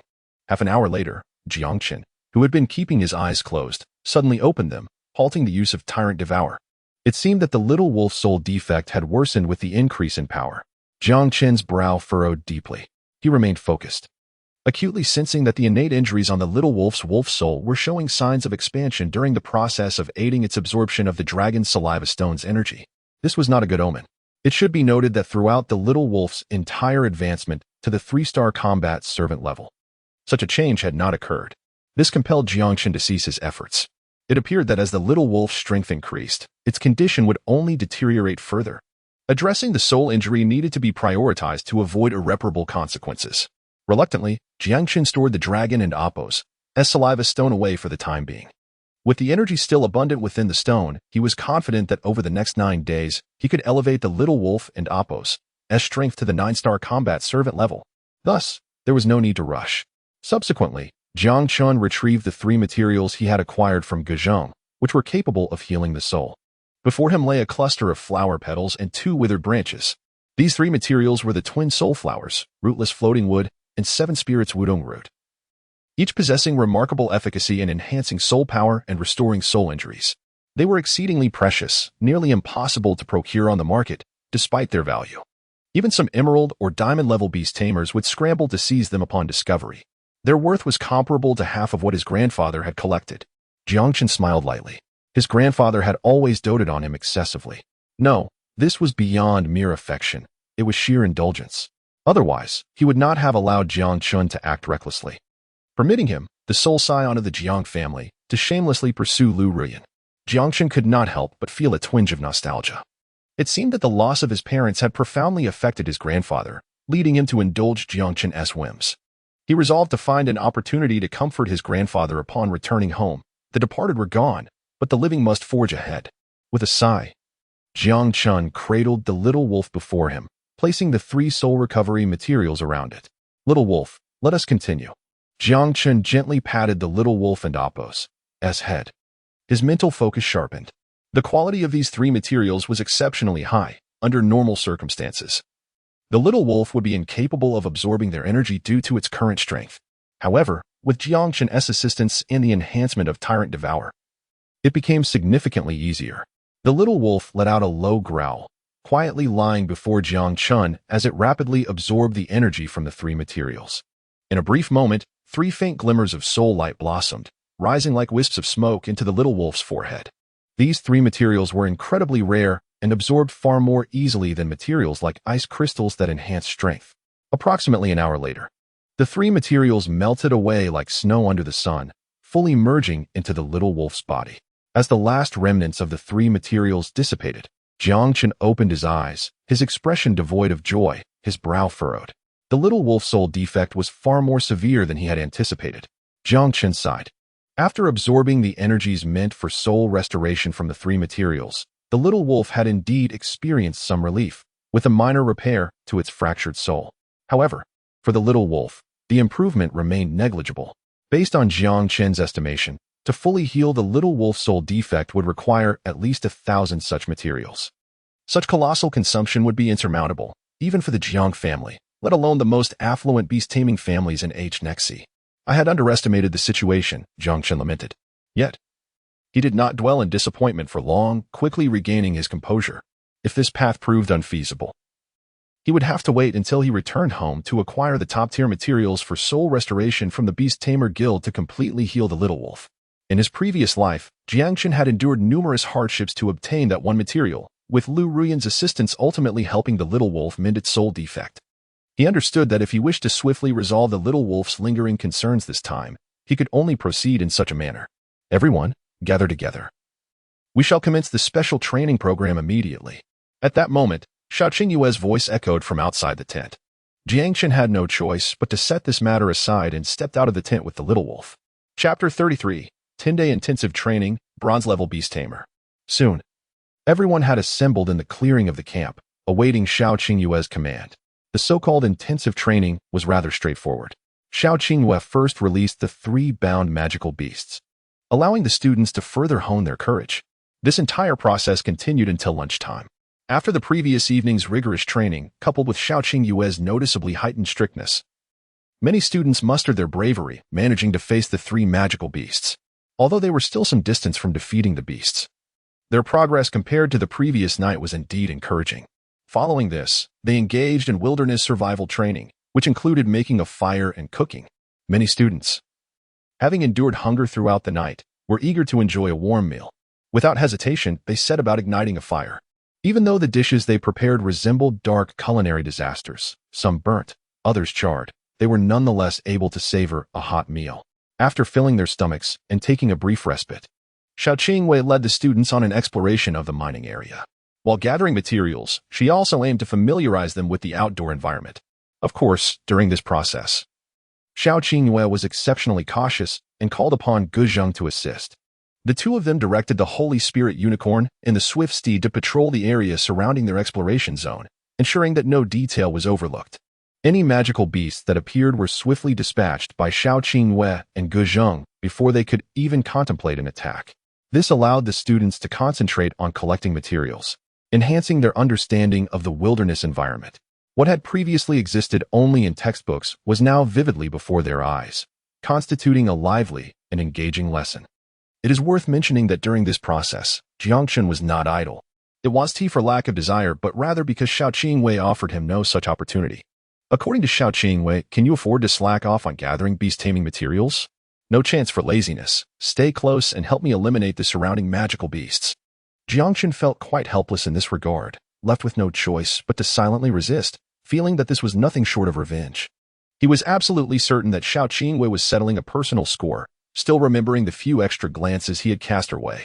However, under the fiery gaze of Xiao Qingyue, all of Jiang Chen's inner resistance ultimately melted into powerless acquiescence as he nodded in agreement. All right, then. With no other option, Jiang Chen directed the little wolf to follow closely behind the Holy Spirit Unicorn, clearing the area of magical beasts. Fortunately, the little wolf was exceptionally powerful, easily dispatching any 4- or 5-star battle servants it encountered. In a mere half-day, it had eliminated over a dozen magical beasts drawn in by the commotion, yielding impressive results and demonstrating formidable combat prowess.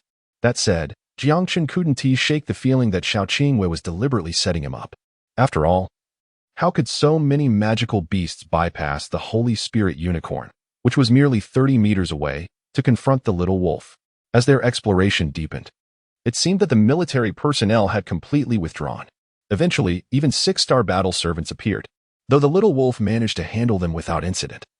It was evident that Xiao Qingyue was openly enacting her revenge.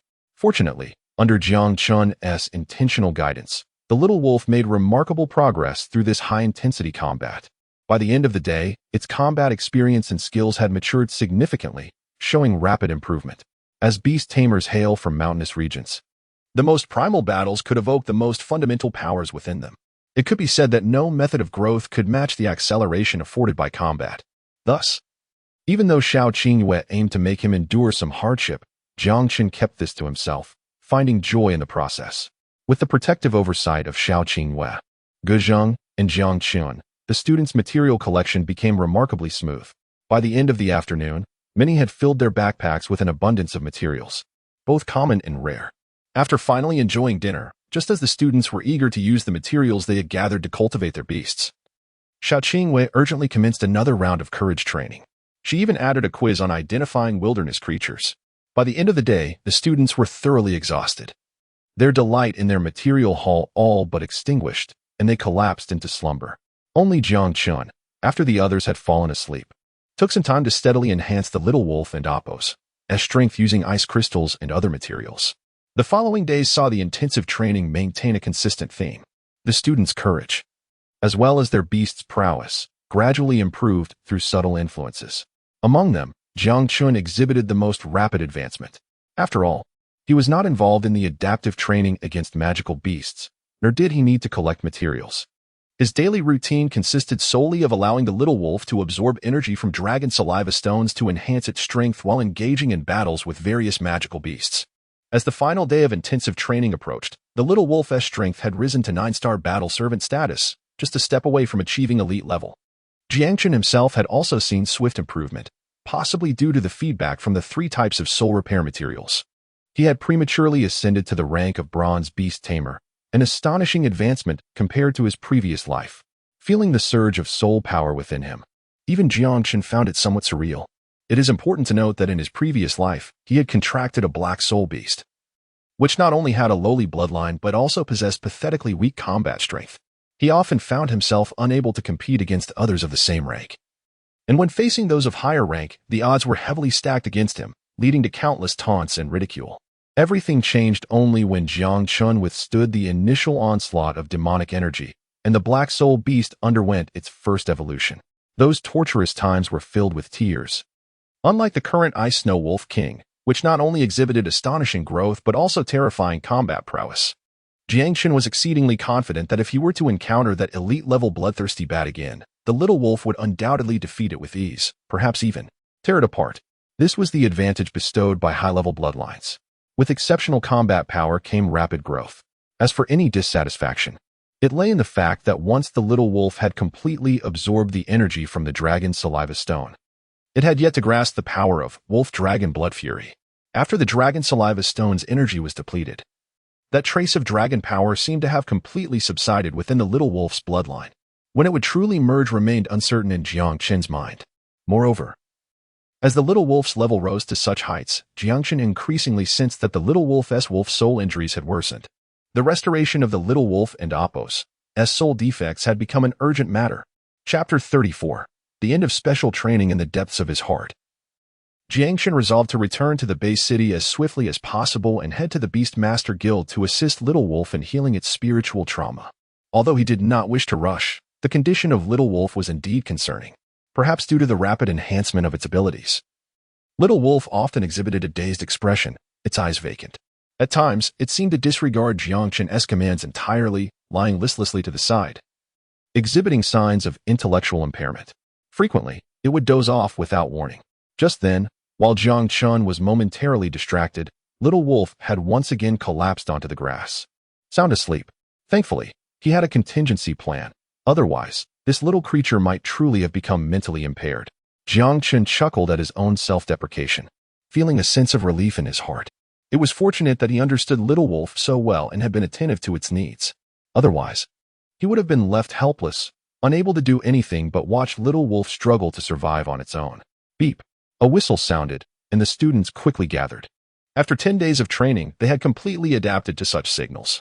Under the rigorous training of Xiao Qingyue, each student underwent a remarkable transformation. Not only that, but their daily training, coupled with the collection of beastmaster materials, led to rapid progress for everyone. Almost all the students had cultivated their beasts to the rank of Battle Servant 3. Some exceptional individuals had even elevated their beasts to Battle Servant V. Such progress, as long as they remained diligent in the time to come, would undoubtedly secure them excellent results in the selection process of higher institutions, paving the way for admission to esteemed academies. Among them, The once timid Zhou, bitten by a snake, had also undergone a complete metamorphosis. From being fearful to now having his beast, a brown-haired yak, ascend to Battle Servant V. He could even contend against beasts of Battle Servant V and below with remarkable efficacy. Naturally, after such intensive training, all the students had tanned considerably and lost some weight. However, the determination in their eyes had grown resolute, shedding their youthful naivety as they progressed toward becoming competent beastmasters. As for Jiang Chen, he had not endured quite the same hardships. Not only was he indulging in sumptuous meals daily, but he also appeared notably fresh and fair, standing out among the others like a star in the night sky.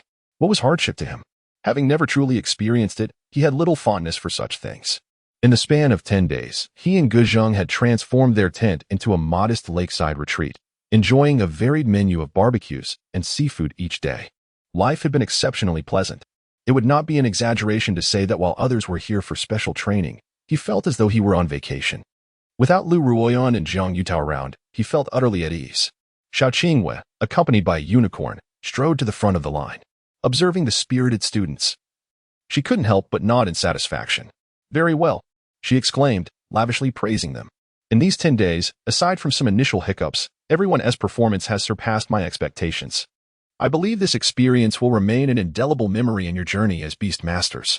As the time ahead unfolded, she hoped they would continue to persevere with unwavering determination, embracing the upcoming selection with renewed vigor. Xiao Qingwei, radiant and brimming with unspoken joy, felt a profound sense of contentment regarding the special training. Many students had exceeded her anticipations, instilling her with confidence for the forthcoming selections for higher academies. If all went as anticipated, Class 3 would undoubtedly achieve astonishing results in the selections. These children would surely become her pride. However, when her gaze fell upon Jiang Chen, a wave of frustration washed over her. This troublemaker aside, she muttered through gritted teeth. Despite Jiang Chen's seemingly obedient demeanor over the past 10 days, he had still managed to vex her. Every time she intended to challenge him, Little Wolf's growth trajectory astounded her beyond belief. Almost daily, it exhibited new capabilities, swiftly progressing from being able to handle beasts of Battle Servant 6 to effortlessly defeating those of Battle Servant 8. She found no words to adequately describe such abnormality. Naturally, she had never managed to exact her revenge on Jiang Chen for his two piercing gazes, nor could she shake off her irritation at his pink, pointed pajamas. Fortunately, with the special training concluded, she granted the students a 3-day break, allowing herself a reprieve from the vexing presence of this infuriating individual. The mere thought of it brought a smile to her face. Now, everyone, let us tidy up and head home. At 4 in the afternoon, Xiao Qingwei and her students departed punctually. Eager to return home, the students, having endured 10 days of hardship, were filled with anticipation. They could hardly wait to shower and luxuriate in a restful slumber. Consequently, their pace was significantly swifter than when they had arrived. As twilight descended, they reached the outskirts of the defensive fortifications. After a brief registration, their bus arrived as scheduled. Amidst a mix of fatigue, joy, and satisfaction, everyone boarded the bus, heading towards the city. Perhaps due to their exhaustion, more than half the students fell asleep before they even reached the urban area. Jiang Chen contemplated joining them in slumber. Yet Xiao Qingyue seemed to have something to say, shifting her seat to sit beside him. The faint fragrance of her presence lingered, and despite 10 days of hardship, it did little to diminish her allure. Strands of her hair brushed against Jiang Chen's nose, tickling him. "Little rascal, have you ascended to the bronze level?" Xiao Qingwen inquired casually. Although she feigned indifference, her gaze persistently flickered toward Jiang Chen. With her prowess, discerning Jiang Chen's strength was effortless. Yet she still desired to hear him confirm it. Jiang Chen nodded, turning to look at Xiao Qingyue, his eyes reflecting curiosity. He was uncertain as to why she suddenly broached this topic. Upon receiving his confirmation, Xiao Qingyue shrugged, adopting a nonchalant demeanor. "Well, it's all right, just average," she replied, reluctant to overly praise him, lest his ego inflate. Nevertheless, she lingered, seemingly with more to say. After a moment of hesitation, Xiao Qingyue finally could not hold back. "Perform well in the selections, and if you get chosen by one of the 5 Supreme Academies, I hope." Suddenly, the bus came to an abrupt halt, nearly causing her to collide with the seat in front. "What is happening?" Xiao Qingyue exclaimed, startled, and hastily moved to the front to assess the situation. Chapter 35, Mother-Daughter Quarrel. Front row spectators, what transpired? Jiang Chen was puzzled as he sat in his seat. Gazing through the bus window, he could see a throng of people gathered along either side of the road. On the sidewalk in front of the bus, a group of residents from the nearby community had also congregated. Faintly, he could hear some unsavory curses being hurled. Look, everyone, come and see. My life is so miserable. I have toiled my entire life for this family, and this ungrateful wretch has conspired with some petty thief to squander every last penny I painstakingly saved. Come and judge for yourselves. Liu Ruyan, you little beast. You and Appos, V squandered the money. How are we supposed to marry off your brother now? I will beat you to death. Mark my words, if you cannot repay this money, once you graduate, I will sell you to Zhao Lauda and Appos' foot massage parlor to serve others. The shouts grew louder, and the crowd swelled. Jiang Chen vaguely heard someone mention the name Liu Ruyan, with particularly vitriolic words. This commotion was worth investigating. Jiang Chen's interest piqued, and he hurriedly alighted from the bus. Just as he was about to step out, he turned back to call out to Guzheng, Uncle Gu, please bring my small stool and sunflower seeds. All right, young master. After disembarking, Jiang Chen made his way forward, smiling as he greeted people, squeezing into the crowd. Excuse me. Coming through, everyone, make way. He pushed his way to the front, and as expected, a group of women clad in colorful short-sleeved tops were fanning themselves, gesturing animatedly at three individuals in the center of the road. Upon closer inspection, he recognized Liu Ruyan and Jiang Yutao. At that moment, the two no longer exhibited their usual arrogance. Liu Ruyan had several fresh red handprints on her face, which was swollen. Jiang Yutao stood to the side, hunched over like a frightened ground dog, nearly hiding his head in his pants, trembling in fear. A plump woman with unkempt yellow hair and a head full of curling rods spat out a torrent of insults directed at Liu Ruyan, while he dared not make a sound. Andy, what is going on here? Jiang Chen accepted the small stool handed to him by Guzheng, offered some sunflower seeds to the nearby women, and casually sat down, seamlessly integrating into the onlookers. Oh, young man, you are unaware. The daughter of the Liu family has lost her mind and swiped money from the family card, nearly giving her mother a heart attack. That poor woman, after a lifetime of hard work, has saved a bit of money, only for it to be squandered away. Did you see that petty thief over there? It said she conspired with him to steal the funds. TSK. At such a young age, already involved with a gigolo. Just wait until she gets older. It's hard to imagine how wild she'll become. Look at her. She resembles a little vixen. Selling her to the foot massage parlor would be just fine. The women under Zhao Lauda are all cheap and available. Let him take care of her, and she'll lose interest in seducing others. The women exchanged banter, their enthusiasm palpable, and their words turned increasingly crude, playfully admonishing one another to keep a close watch on their own men. Ah, I see. Jiang Chen chuckled at their conversation, unable to contain his amusement. This woman truly must be driven to desperation, though it was clear that the entire family lacked merit. He still vividly recalled how, during his numerous attempts to befriend Liu Ruyan, her family, her parents, brother, and even some relatives shamelessly leaned on the Jiang family for support, insatiably greedy. Their avaricious faces were etched in his memory. The Liu family was notorious for its preference for sons over daughters. This woman was bound to face misfortune. Watching Liu Ruyan with tears welling in her eyes, looking utterly wronged, Jiang Chen found amusement in her plight. He smirked coldly, devoid of any sympathy. In the past, when he had been around, he had showered the Liu family with substantial wealth, yet Liu Ruyan had never lowered her head in such a way. However, without him, it was evident what fate awaited Liu Ruyan in the clutches of her parasitic parents. Just as Jiang Chen settled in, another round of insults erupted. Little beast, speak. Have you offended young Master Jiang over this penniless wretch? No wonder young Master Jiang hasn't visited our home lately. It turns out you've been sneaking around. You've stolen so much money from me and chased off my golden son-in-law. Just wait until I beat you to death. Liu's mother, infuriated, rolled up her sleeves and yanked Liu Ruyan's hair, slapping her face with considerable force. Her expression twisted in fury. She appeared every bit the fierce matriarch. How entertaining. Jiang Chen watched with great interest, nodding appreciatively. You little rascal, what are you doing here? At that moment, Xiao Qingwei squeezed her way to the front. Seeing Jiang Chen reclining with his legs crossed, cracking sunflower seeds, and reveling in the chaos, she was at a loss for words. Teacher Xiao, would you care for some sunflower seeds? Jiang Chen seemingly ignored the irritation on her face, offering her a handful. Mind your own business. She shot him an exasperated glare and prepared to intervene, intending to separate the two women. Liu Ruyan was her student, and she could not bear to watch her suffer. Enough. Just as Xiao Qingwei was about to step forward, Liu Ruyan, disheveled and wiping away her tears, forcefully broke free from her mother and amp. Apos' grip. She remained defiant, biting her lip. Though they were mother and daughter, it was challenging for her to remain indifferent, even with her past lives.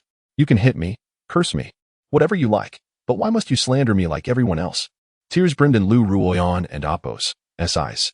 From my studies, my looks, to my character, I surpass my brother in every aspect. Why are you always so biased against me? True, I used the family money, but I didn't steal it. I borrowed it.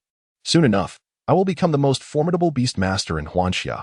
Can't I repay this mere sum of over 1 million? Liu Ruyan and Apos' frustration mounted. Each time her emotions flared, the sound of sunflower seeds cracking would interrupt her, driving her to the brink of madness. When I become. The jarring sound of cracking seeds echoed again. The veins on Liu Ruyan's temples throbbed, her patience wearing thin. Who the hell is disrupting me? In a fit of rage, she momentarily lost control and let out a curse. Then, upon turning her head and spotting Jiang Chen, leaning forward with legs apart, sitting on the small stool, cracking sunflower seeds with an earnest expression as he enjoyed the spectacle, she erupted. Jiang Chen, it's you again, you bastard. Chapter 36. The reluctance of Mother Liu and Jiang Chen and Apos' indifference. What does it have to do with me? Liu Ruyan, have I offended you in some way? Jiang Chen abruptly rose to his feet, scattering sunflower seed shells across the floor. He had merely been seated, yet Liu Ruyan had chosen to vent her anger upon him. Even a clay figurine possesses a modicum of spirit, let alone Jiang Chen. After all, he is the favored grandson of the wealthiest elder. And to be publicly humiliated by Liu Ruyan in front of so many people was simply intolerable. Xiao Chen, it truly is you. Before Jiang Chen could voice his grievances, a plump woman, akin to a moth drawn to a flame, approached him, her face adorned with a sycophantic smile, as if she had spotted a treasure. The eagerness to ingratiate herself was overwhelming, even more so than if she were to meet her own father. Jiang Chen and Apos' prolonged silence over the past 10 days had caused her immense discomfort. The latest designer handbag was gone, as were the high-end perfumes and cosmetics. Even the family and Apos' small business had suffered significantly. Previously, she had believed that aligning with the Jiang family afforded her an air of superiority, making her accustomed to being haughty. Others, no matter their inner turmoil, dared not voice their anger. Instead, they maintained a facade of cordiality, fearing she might incite Jiang Chen and Apos' ire and offend the Jiang family. However, ever since Jiang Chen ceased frequent visits to their home, the attitudes of those around her had shifted dramatically. One day, she even found excrement thrown at her doorstep, which left Liu Mu fuming. Now, having finally encountered Jiang Chen, it was easy to imagine the tumult of emotions within her. Her smile contorted her features, her eyes devoid of any distractions, solely filled with an insatiable desire for wealth. This foolish, affluent second-generation heir must be secured firmly within her grasp. Liu Mu resolved that this time, she would not allow Jiang Chen to slip away again. She eagerly reached for Jiang Chen and Apos' hand, excitedly exclaiming, Xiao Chen. And he knows you've been wrong lately. Look, I'm here to help teach this girl a lesson. Jiang Chen deftly evaded Liu Mu and Apos' grasp, stepping back and arching an eyebrow. No, please don't. What have I to be wronged about? And are we even that familiar? His disdain was unmistakable, etched plainly across his face. Liu Mu paused, her outstretched hand awkwardly suspended in midair. She was not foolish and quickly realized that Jiang Chen might still harbor resentment towards Liu Ruyan. Ah, I see. Annie must have misspoken. I was wrong, she said, bowing and scraping, attempting to placate him. You see, you're still upset, aren't you? It's perfectly normal for young couples to have their quarrels. She patted her chest, assuring him, I promise, Ruyan still has feelings for you. Upon hearing this, Jiang Chen's gaze turned playful. Oh, really? Observing Jiang Chen and Apos' reaction, Liu Mu felt a surge of triumph, convinced that she had swayed him. Rest assured, once I'm done with this girl today, you two will surely reconcile. Liu Mu's smile stretched from ear to ear, her excitement palpable. Reconcile? Jiang Chen could hardly suppress his laughter. How naive Liu Mu was to believe he could be so easily manipulated. Her ignorance was amusing to him. Disregarding Liu Mu entirely, he turned his attention to Liu Ruyan, his eyes dancing with mockery as he deliberately asked, Is that so? You scoundrel. You are utterly despicable. Liu Ruyan erupted in fury. In Jiang Chen and Apos' presence, she had always exuded confidence. She had never once bowed her head.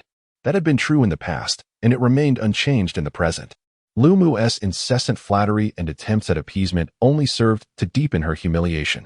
It felt worse than being struck, a bitter sting to her pride. How could she, Liu Ruyan, appear so pitiful before Jiang Chen? Overcome with rage, her voice grew hoarse as she nearly screamed, "You scoundrel!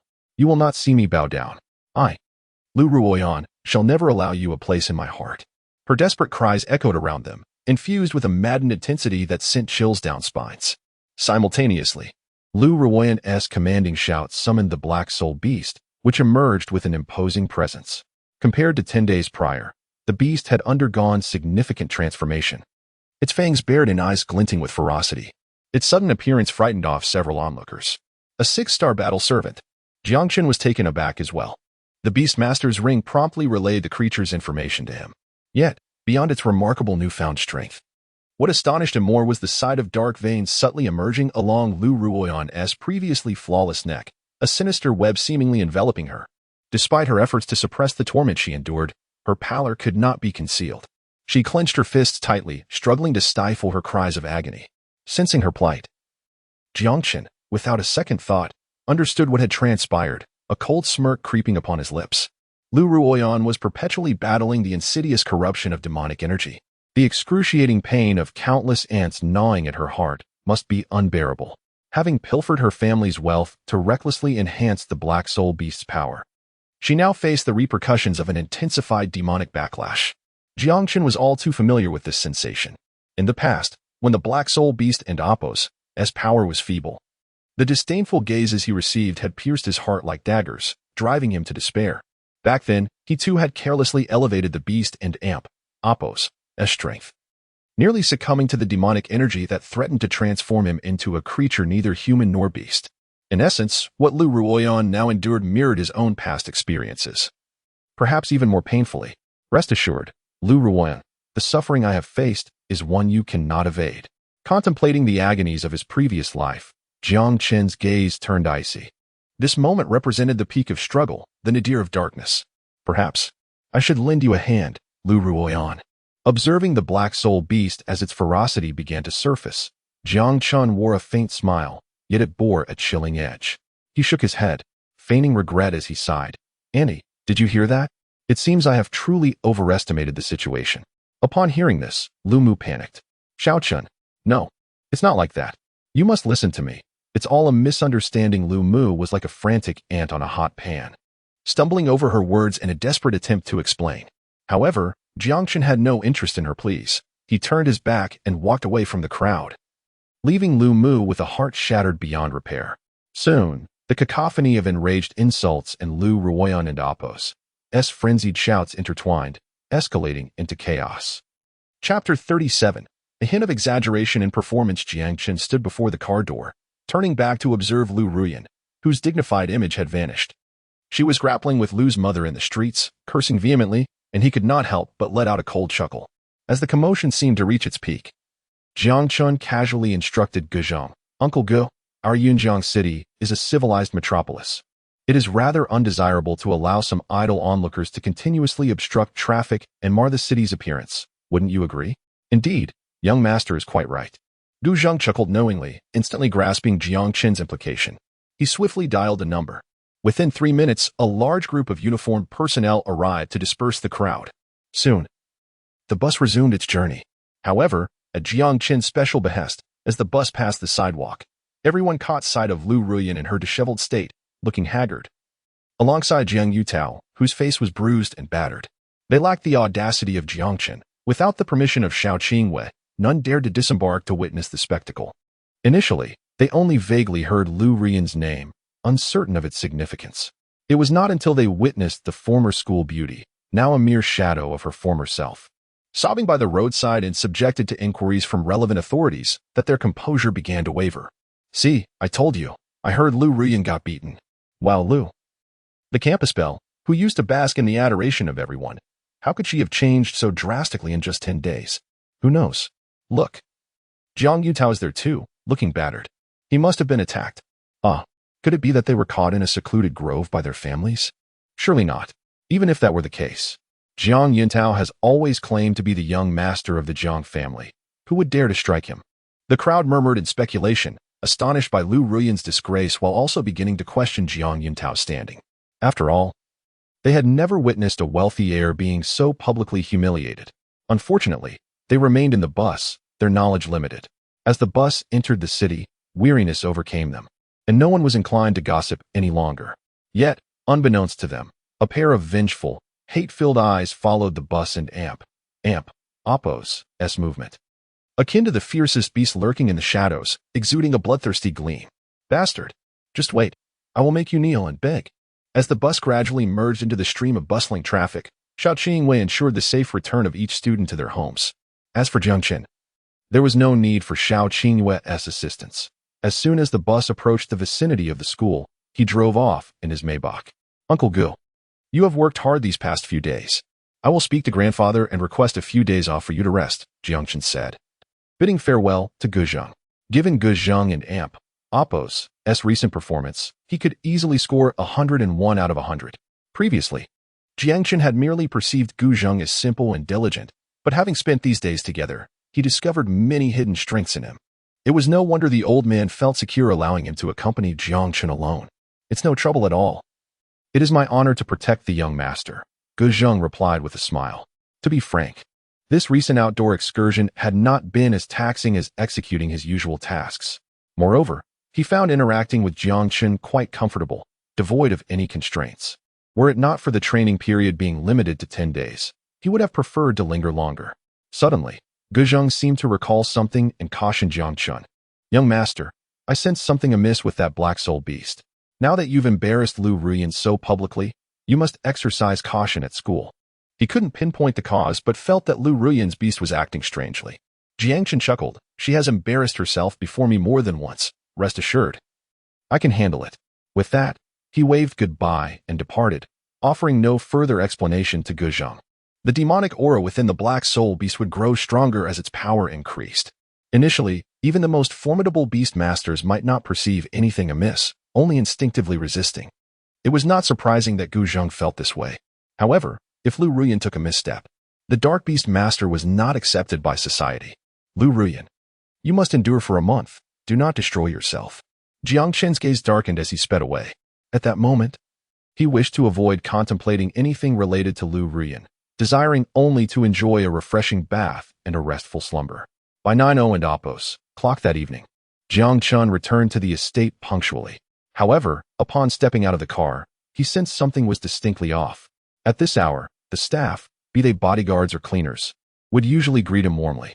Yet today was different. Each person regarded Jiang Chen as though he were a ghost, not daring to utter a word, merely trudging forward in silence. What is going on? Jiang Chen wondered in confusion. Hey, you little rascal, how dare you come back? With a familiar crack of a whip. Jiang Chen and Appo's face turned pale. No way. Grandfather. As he looked up, he saw his grandfather fully armed, standing on the steps, brandishing a small whip. What have I done now? Jiang Chen pondered, racking his memory but finding no transgressions. His grandfather seemed disinclined to allow him to speak, approaching him with the whip in hand. As he walked, the old man also glanced behind Jiang Chen, as if waiting for someone. Suddenly, his grandfather and Appo's eyes lit up, and he swung the whip, curiously not striking Jiang Chen but merely swiping beside him, producing a sound, while relentlessly cracking the whip. The old man shot Jiang Chen knowing glances. Ah, you little brat. We agreed you would take Jixiao around, yet you dare to be absent for 10 consecutive days. Just watch how I deal with you. Jiang Chen was utterly bewildered. He did not comprehend his grandfather and Appo's antics, placing his hand on the old man and Appo's forehead. Grandfather, are you unwell? Go away. You are the one who and Appo's unwell. Hurry and cooperate with my performance. Huh. Jiang Chen was even more perplexed. Yet, out of instinct, he numbly complied, playing the part of an emotionless actor. Take that. I'll let us see if you dare to neglect Jixiao again. That hurts. As they engaged in their playful skit, Jiang Chen burst into laughter. Just then, a figure glided past them, lightly dropping a remark. Your performance is somewhat exaggerated. Chapter 38. The importance of a granddaughter-in-law over a grandson. Jixiao ascended the steps with a serene expression, her demeanor unperturbed. She incisively exposed the old man and Appo's theatrics. Yet, despite her words, a smile involuntarily curled at the corners of her mouth, amusement bubbling within her. She mused on the old man and Appo's childlike innocence. How absurd that Grandpa Jiang would think of her as someone who lacks understanding. Jixia chuckled quietly to herself. Deep down, she recognized that the old man feared that during Jiang Chen and Appo's 10 days of intensive training, she might perceive his absence as deliberate neglect. Thus, he felt compelled to stage a reprimand for Jiang Chen in her presence. However, even though the old man intentionally chose a dimly lit area, she was perfectly aware that the whip had not actually struck Jiang Chen. Furthermore, she was not so petty as to feel slighted. After all, she had once been in Jiang Chen's shoes and understood how crucial outdoor training was for students preparing for selection into the academy. Even if Jiang Chen possessed ample resources for cultivating beast taming, practical experience was invaluable. This was a rare opportunity for growth, and secretly, she hoped for Jiang Chen and Appo's success. With his innate talent and the little wolf by his side, he had a significant chance of becoming an exceptional beastmaster. Such potential should not go to waste. Moreover, she did not feel neglected during her stay at the Jiang residence. Everyone, including the old man, treated her with kindness. She could see that the old man genuinely wished for her engagement to Jiang Chen to continue. Jixia, however, did not rush to express her sentiments. Her decision to remain was partly to observe Jiang Chen. Deep within her memories, she still held fondness for that little boy who once cried for her embrace. Yet, perhaps due to the passage of time, their interactions had shifted. Jiang Chen did not distance himself from her, but the innocent closeness of their youth seemed to have faded. Everything required time to adjust. Nevertheless, she had never resisted the engagement. Her choice to stay and assess Jiang Chen's current character was one reason. But she also had a mission. During the annual selection for higher academies, the 5 prestigious institutions would send representatives to scout for promising talents in advance. She was the representative from the Vermilion Bird Academy in Yunjiang City, accompanied by dozens of peers who had also entered the academy from Yunjiang. When the selection commenced, they would record the information of outstanding candidates to report back to their institution.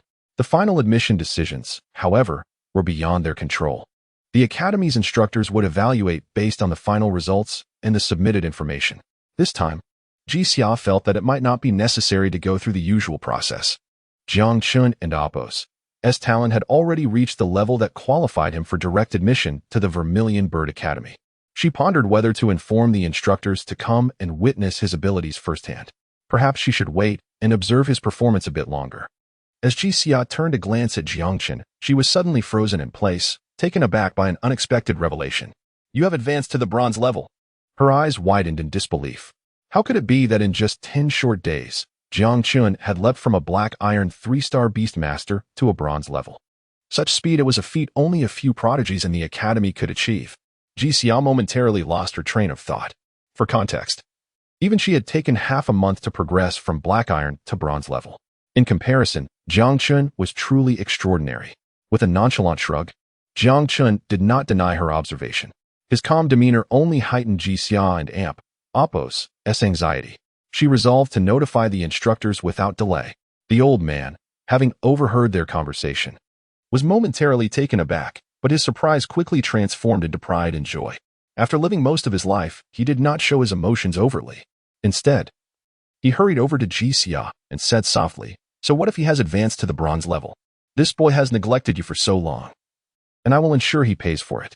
Chuckling, the old man looked back and forth between Jiang Chen and Jixia, increasingly convinced of their compatibility. After all, what was a bronze-level beastmaster compared to a granddaughter-in-law as charming and kind-hearted as Jixia? "Here's what we'll do. To express my apologies, I'll have this boy accompany you around Yunjiang for the next few days. Tomorrow night, I'll arrange for him to treat you to a lavish meal at Yunding Palace as an apology." "Huh?" Both Jiang Chen and Jixia exclaimed in astonishment at the same moment. Jiang Chen had intended to rest, and then head to the Beastmaster Guild to heal the little wolf and Appo's spiritual defects. Jixia, on the other hand, had not anticipated the old man's seriousness. He was even offering an apology. Grandpa Jiang, they both spoke simultaneously. However, the old man had no intention of giving them a chance to refuse. His expression turned serious as he declared, "All right, it's settled then. If either of you dares to refuse, you will be disrespecting an old man." He then fixed a pointed gaze at Jiang Chen, emphasizing, "Especially you, boy. If you dare to neglect Jixia, I assure you, you will regret it." With such a declaration, any further refusal would be impolite. Jiang Chen could only nod in resignation, thinking, "For the sake of my well-being, little wolf, You will have to endure a couple of days of inconvenience. Jixia hesitated for a moment but said nothing further, feeling a surge of delight. The old man was no longer pretending. He was determined to create opportunities for her and Jiang Chen to be alone together. Truth be told, she found the old man far more agreeable than the oblivious Jiang Chen. After all this time, Jiang Chen had not even made an effort to show her around, which was rather lacking in charm. However, she realized that opportunities for solitude would surely arise in the future. What concerned her now was the need for her fellow students who had come with her to interact with Jiang Chen. The more recommendations he received, the higher his chances of being directly admitted to the Vermilion Bird Academy would be. Once Jiang Chen entered the academy, he would also enjoy better treatment. Thinking of her companions, Jixia could not help but recall her scatterbrained friend. With a slight frown, she inquired, "By the way, Grandpa Jiang, is there any surveillance nearby?" "What's the matter, Jixia? Do you need to handle something? I can have all the surveillance footage from the surrounding 10 miles pulled up for you to review." The old man immediately offered. He viewed his granddaughter-in-law with great admiration, appreciating her grace, poise, intelligence, and exceptional talent, all qualities that made her an ideal partner for Jiang Chen. Seeing the old man so animated, Jixia chuckled helplessly. "Actually, there's nothing too serious. It's just that a good friend of mine lost 2,000 yuan here a while ago." "Eh?" Jiang Chen was slightly taken aback, then asked with a perplexed expression. "Are you sure it was 2,000? Chapter 39. What do you want to do? How? Do you have any clues?" Jixia and Appo's eyes brightened instantly. Jiang Chen quickly shook his head. "No, I haven't seen anything." "All right." Jixia felt a twinge of disappointment but thought little of it. That foolish girl had been crying in her arms for several days over the 2,000 yuan. She truly felt a pang of sympathy. If it weren't Appo's for knowing that the girl was stubborn by nature, she would have already dug into her own pocket to make up for it. In that case, "Xia girl, since this concerns your friend, I shall definitely take care of it for you," the old man replied earnestly. This was not a significant matter. He could resolve it with a mere flick of his fingers. Receiving a positive response, Jixia smiled sweetly. "Thank you, Grandpa. Soon we will all be family. So there is no need for such formalities," the old man said, his face beaming with joy. The two of them continued their cheerful conversation, leaving Jiang Chen alone outside. Feeling isolated, "Grandpa, I am your real grandson." Jiang Chen was utterly bewildered.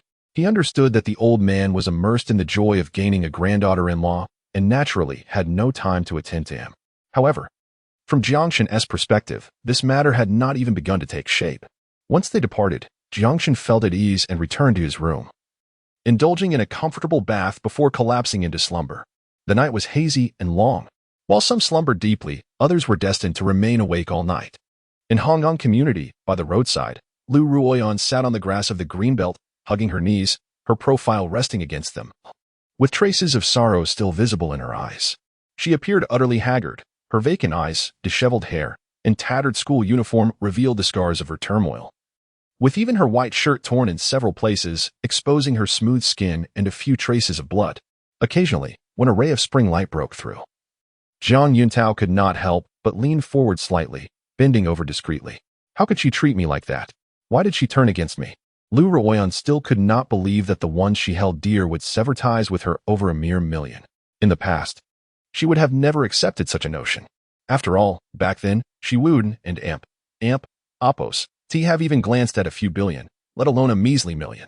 Fortunately, having lived through another life, she had learned that some emotions were indeed hard to let go. After her anger subsided, it could no longer sway her feelings. Her gaze turned cold and her teeth clenched in fury. "Jiang Chen, all of this is because of you. If it weren't for Jiang Chen, would I have been sent back? If it weren't for Jiang Chen, would I have stolen from my family's savings to buy beast-taming materials? If it weren't for Jiang Chen, my mother would still be that loving figure, not a stranger. Everything was because of Jiang Chen." Liu Ruyan clenched her fists, her expression terrifying like that of a vengeful spirit.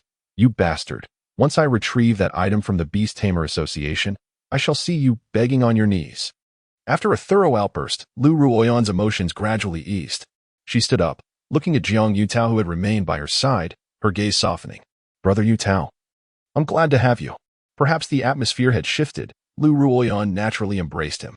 In an instant, the unique fragrance of a young girl wafted into Jiang Yutao and Appo's nostrils, leaving his mind blank. His breath quickened uncontrollably. 3 seconds passed. A slight shiver overtook Jiang Yuntao as if he had been drained of all strength, his bones turning to jelly. Brother Yuntao, I'm speaking to you. Can you hear me? Noticing Jiang Yuntao's peculiar behavior, Liu Ruyan's cheeks flushed lightly as she called out to him. Strangely, Jiang Yuntao rested his head on her shoulder, remaining utterly still. At that moment, Liu Ruyan finally realized something was amiss with Jiang Yuntao. She stood up straight and nudged him. Bang! Without any warning, Jiang Yuntao collapsed face first onto the ground, motionless. Brother Yuntao. This sudden occurrence filled Liu Ruyan with shock. She rushed to check on Jiang Yuntao. However, at that moment, several figures cloaked in black emerged from the shadows. Even the long-absent black spirit beast perched affectionately on one of their shoulders. Who are you? Liu Ruyan's face changed dramatically. She instinctively sensed a profound danger emanating from these cloaked figures. Unfortunately, the black spirit beast seemed utterly unresponsive to her commands, remaining indifferent despite her frantic calls. Just as despair enveloped Liu Ruyan's heart, the cloaked figure with the black spirit beast finally halted and spoke slowly. Do you wish to obtain greater power? Surrender to the embrace of darkness. Only through extreme madness can one attain supreme reverence. The dark divine cord is eternal. The following day, it was not until the sun rose high in the sky that Jiang Chen stirred from his slumber, still in a daze. The familiar bed and surroundings enveloped him in comfort, and he could not recall the last time he had felt such peace. Previously, he was always preoccupied with deciphering Liu Ruyan and Appo's thoughts, battling against the encroaching demons with a racing heart, and later, while nurturing beast companions. He realized he ought to enjoy life as well. Jiang Chen stretched contentedly, washed up briefly, and then made his way downstairs. Upon entering the hall, he found Jixia sipping coffee, appearing to have waited for quite some time. Grandpa Jiang said we should handle our own lunch. He left for the company early. Jixia mentioned softly, taking a delicate sip of her coffee. Oh, Jiang Chen nodded. Internally, he couldn't help but scoff at the old man's overt intentions in creating an opportunity for him and Jixia to be alone together. Admittedly, he had no inclination to delve into romantic matters at the moment. However, he harbored no aversion toward Jixia. To this day, he still remembered how Jixia had rushed to his side during his perilous moments, disregarding her own safety. For the sake of that bond, he felt compelled to treat her well. With a wry smile, Jiang Chen sat across from Jixia, casually sipping his tea, perhaps due to their long separation. After exchanging simple greetings, an awkward silence enveloped them. The development in Yunjiang City has been quite impressive these past few years, with many new attractions. Is there anywhere you wish to explore? Jiang Chen broke the silence. You can arrange it, Jixia replied casually. However, she felt it necessary to mention something regarding tonight's banquet. I might need to bring a few more people. What does that matter? Jiang Chen shrugged nonchalantly. Whether there were more or fewer people made little difference to him. Yet, he took note of Jixia and Appo's suggestion to arrange the itinerary freely. Jiang Chen's eyes sparkled with excitement as he slowly approached Jixia. If I am arranging it, then I shall not hold back. Hee. Jixia instinctively crossed her arms, her face filled with wariness. What are you planning to do? Chapter 40. The Cloud River Beastmaster Association. Jixia furrowed her brows tightly. She had mentally prepared herself to subdue Jiang Chen if he became overly audacious. In the midst of her uncertainty, she observed Jiang Chen halting just a meter before her, his gaze clear and unclouded. I know a place. How about you accompany me to take a look? Jixia replied, confused. Is this the place you speak of? Before them loomed the entrance of the Cloud River Beastmaster Association, where a lifelike dragon head soared majestically above the gate. As the most bustling locale in Yunjiang City, the entrance was alive with a constant flow of people of all ages, all of whom were beastmasters coming and going. This venue not only conducted assessments for beastmaster qualifications, but also served as a colossal marketplace exclusive to beastmasters, making it the city's most vibrant and crowded landmark. Jixia stood before the iconic Dragon Gate, momentarily lost in thought. You thought I meant somewhere else? Jiang Chen countered, a hint of mischief in his tone. His question unexpectedly colored Jixia's cheeks with a soft blush, stirring a sense of shyness within her. I thought you were suggesting something else entirely, she mused inwardly, her face reddening further. What am I thinking? He's still just a kid. Amidst her annoyance, a flicker of disappointment surfaced within her. True. She had not harbored high expectations for Jiang Chen initially, but in her mind, this outing should have been akin to a first date. Even if they weren't heading to a CAF or a cinema, a simple stroll by the lake while enjoying the breeze would suffice, a chance to share their hearts. She could hardly fathom that Jiang Chen would bring her to the Beastmaster Association. To say she frequented this place more than any other throughout the year would not be an exaggeration. She visited it more often than her own home. Jiang Chen's appearance here caught her completely off guard. So he's just a straightforward guy, she thought, casting a peculiar glance at Jiang Chen before letting out a resigned sigh. How does it look? Not bad, right? Jiang Chen beamed, seemingly oblivious to Ji Xia's inner turmoil.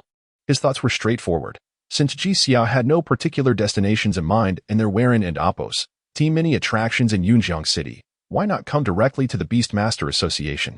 This way, he could fulfill his grandfather and Amp Apos' wish to show Ji Xia around, while simultaneously addressing the issues plaguing his little wolf and Amp Apos' spirit. A perfect twofold benefit. Not bad. Ji Xia felt utterly drained of her ability to critique. This was Jiang Chen for you. Had it been anyone else, she would have turned on her heel and left without a second thought.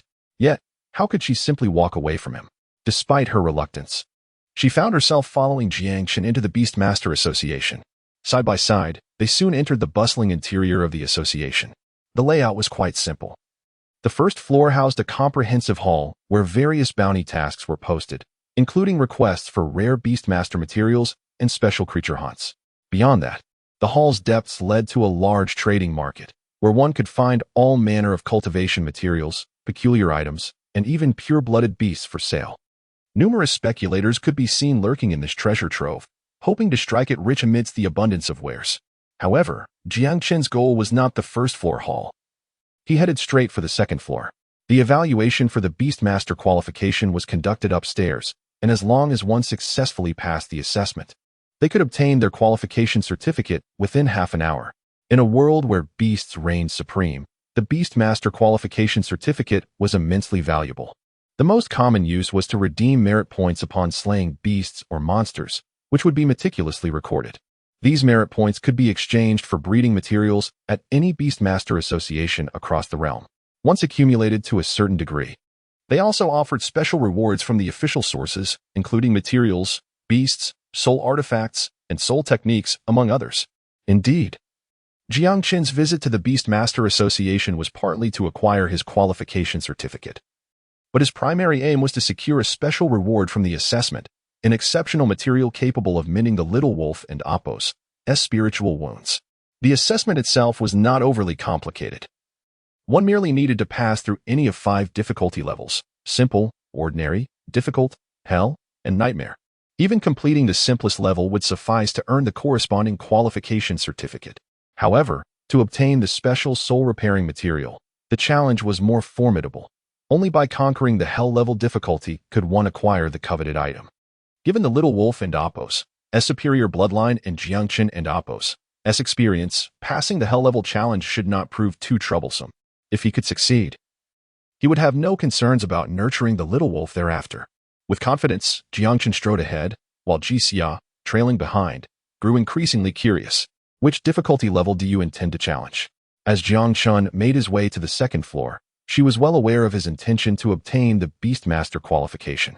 However, the strength of a beast and Apos' combat capabilities was intricately tied to that of its master, necessitating a period of adaptation between them. In just 10 days, Jiang Chen had managed to elevate the little wolf to a battle rank of 9 stars and himself to bronze level, an impressive feat yet. Ji Xia couldn't help but wonder how much combat power the little wolf could truly unleash. The assessment for the Beastmaster qualification required facing a beast of comparable rank at the simplest difficulty level, 2 at the ordinary level, 3 at the difficult level, and 10 at the hell level. As for the nightmare difficulty, it was a rarity. Since the establishment of the Beastmaster Association, very few had ever succeeded in that challenge. And Ji Xia had neither heard of nor seen anyone who had. Perhaps the hell level, Jiang Chen declared. Ji Xia considered this for a moment before nodding in agreement.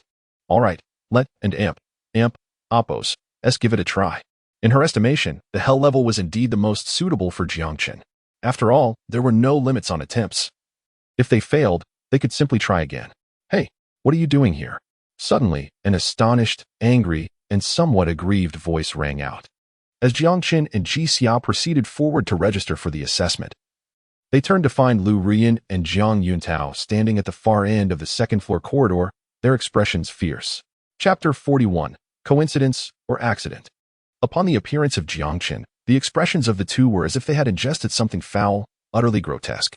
Liu Ruyan cast a cold glance at Jiang Chen, and to her rare surprise, she did not explode with rage. Instead, she donned an air of indifference. Still resorting to such petty stalking tricks, Jiang Chen. If only you possessed a modicum of backbone, I, Liu Ruyan, might regard you with a semblance of respect. Her gaze swept by, tinged with lofty disdain. Are you insane? Jiang Chen found himself utterly bewildered, harboring serious doubts about Liu Ruyan's mental state. What breed of confidence was this? To even utter the word stalking? At times, even Jiang Chen could not help but admire Liu Ruyan's convoluted thought process. Having seen through her facade, he had come to a complete understanding. This woman was nothing short of a fool, arrogantly self-important and absurdly deluded. However, when Liu Ruyan's gaze fell upon Ji Xia, who stood beside Jiang Chen, it evidently faltered for a moment, a clear sign of astonishment. She had little time to spare for Jiang Chen. In terms of beauty, Liu Ruyan prided herself on this being her forte, confident that none could surpass her in this regard. Yet, upon seeing Ji Xia for the first time, even the conceited Liu Ruyan could not suppress a feeling of inferiority. Dressed casually in a simple white shirt paired with fitted pants and understated white sneakers, Ji Xia and Apos' unpretentious attire only served to elevate her ethereal presence. Even though her outfit consisted entirely of designer labels, it seemed to merely accentuate Ji Xia and Apos' innate radiance and beauty. It was as if no matter how extravagant or costly the adornments, they could not do justice to her allure. Liu Ruyan, too, felt this sentiment deeply. In her heart, she conceded that standing before Ji Xia, from beauty to demeanor, she was utterly outclassed. Especially striking was Ji Xia's innate grace, a quality unattainable through mere expensive cosmetics or designer garments. In that moment, Liu Ruyan felt akin to a pitiful, ugly duckling. All her insecurities, all her inadequacies, were laid bare under the glaring light of Ji Xia's presence, leaving her nowhere to hide. Frustrated, Liu Ruyan tightened her school uniform, instinctively seeking solace from Jiang Yuntao. Yet, upon turning, she found Jiang Yuntao and Apos' eyes fixed unwaveringly on that detestable woman, as if he could not tear himself away. Humph! Liu Ruyan and Apos' face darkened, and she huffed in annoyance, subsequently stamping her foot on Jiang Yuntao's. Ouch! Ruyan, why did you step on me? Jiang Yuntao exclaimed, hopping on one leg in a comically exaggerated manner. Liu Ruyan cherished Jiang Yuntao dearly, yet now she couldn't be bothered to spare him a glance. Her anger flared, wishing she could kick Jiang Yuntao away entirely. However, in the presence of Ji Xia and Jiang Chen, she refrained from making a spectacle of herself. Jiang Chen, you truly will go to any lengths to grab my attention. Liu Ruyan scoffed. She believed Jiang Chen was deliberately attempting to provoke jealousy, suppressing her ire and refusing to be baited. Quickly, she composed herself and approached Jiang Chen, stating, If you wish to save that foolish wolf of yours, I shall grant you one final opportunity. Simply procure the item from the mine. And even if you ultimately fail to win the wager, I shall reveal the salvation method to you now. At that moment, only Jiang Chen, along with her and Jiang Yuntao, was absent from the camp. After reflecting on her return and the warnings from the mysterious figures in black, she began to piece together the puzzle. The dragon's saliva stone could not have vanished without a trace. Given Jiang Chen and Apos' recent antagonism towards her, it was plausible he had been tracking her, possibly reaching the dragon's saliva stone before she did. Otherwise, those cloaked figures would not have so confidently informed her that the stone lay within the cave of the blood-sucking bats. This led her to expend considerable effort in search. Yet she remained empty-handed. She was convinced that the dragon's saliva stone was now likely in Jiang Chen and Apos' possession. Initially reluctant to engage with Liu Ruyan, Jiang Chen and Apos' interest piqued upon realizing her implication that she suspected he had acquired the dragon and Apos' saliva stone. How could she possibly know? Jiang Chen was confident that no one had discerned his movements at that time. Could it be? A sudden dread seized him. Contemplating a chilling possibility, had the Dark Church already made contact with her? Such a thought made Liu Ruyan's suspicions comprehensible.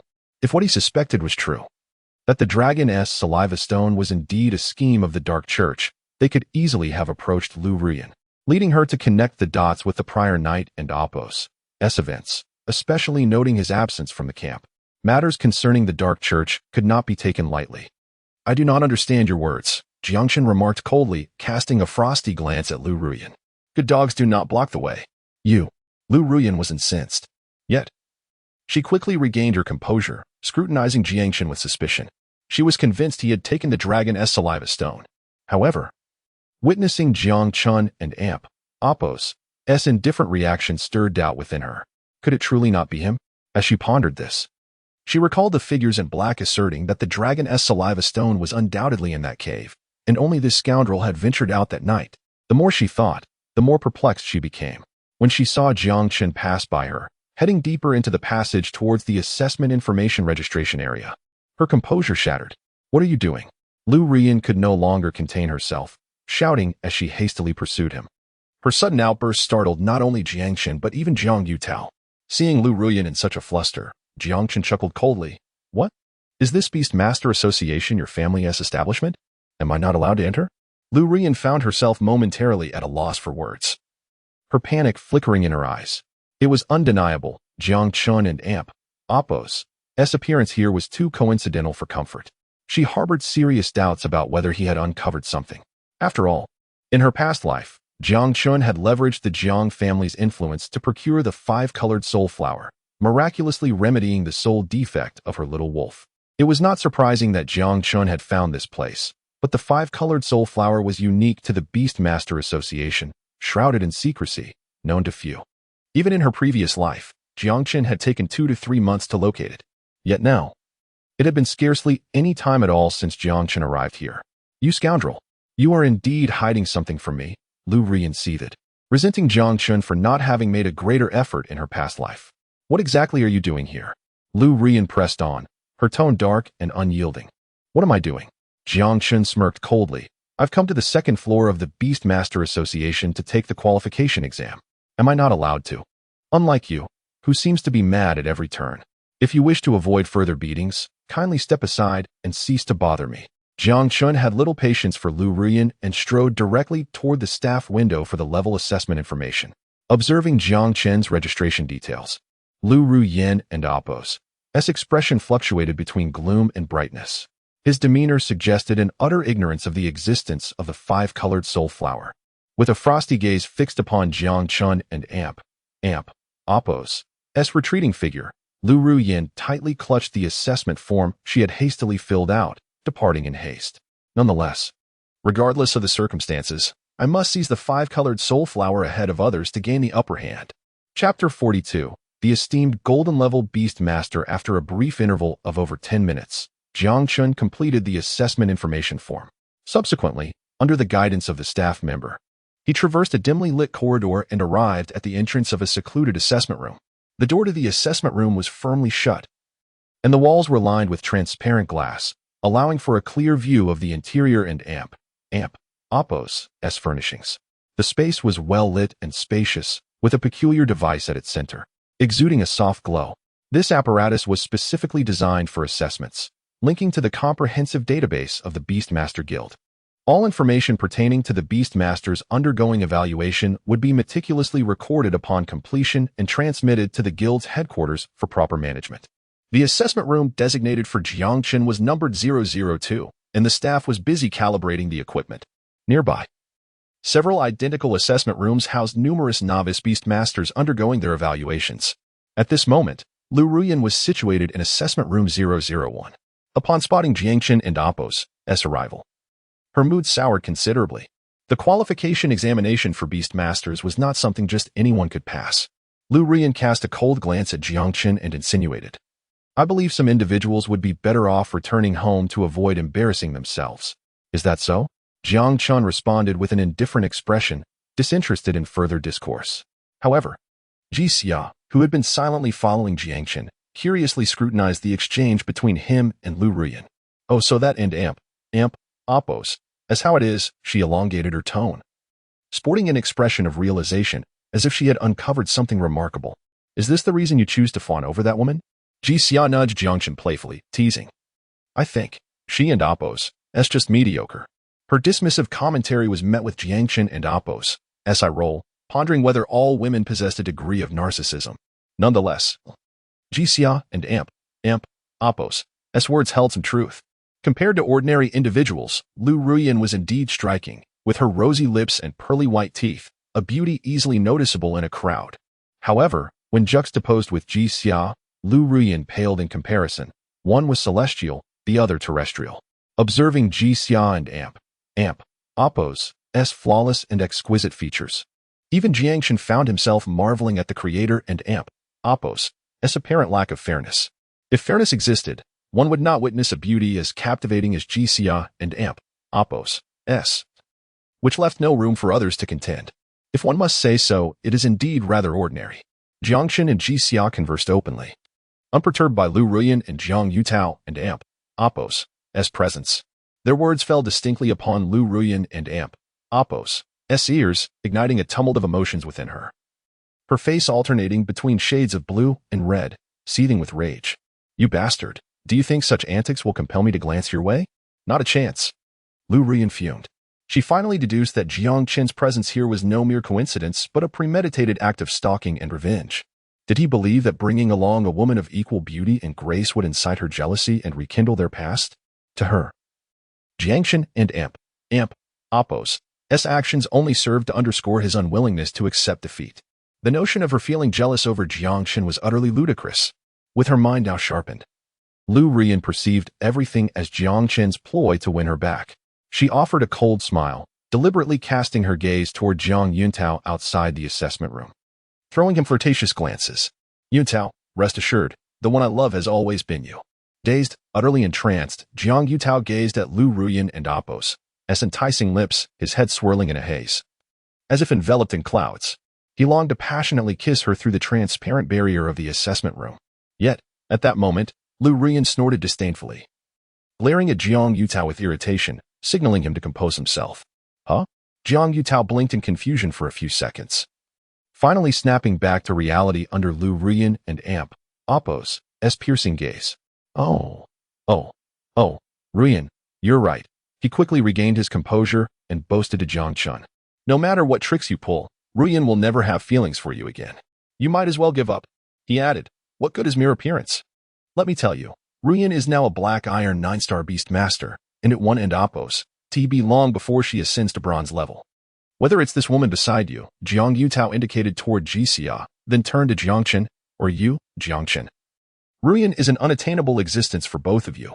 Jiang Yutao was brimming with self-satisfaction.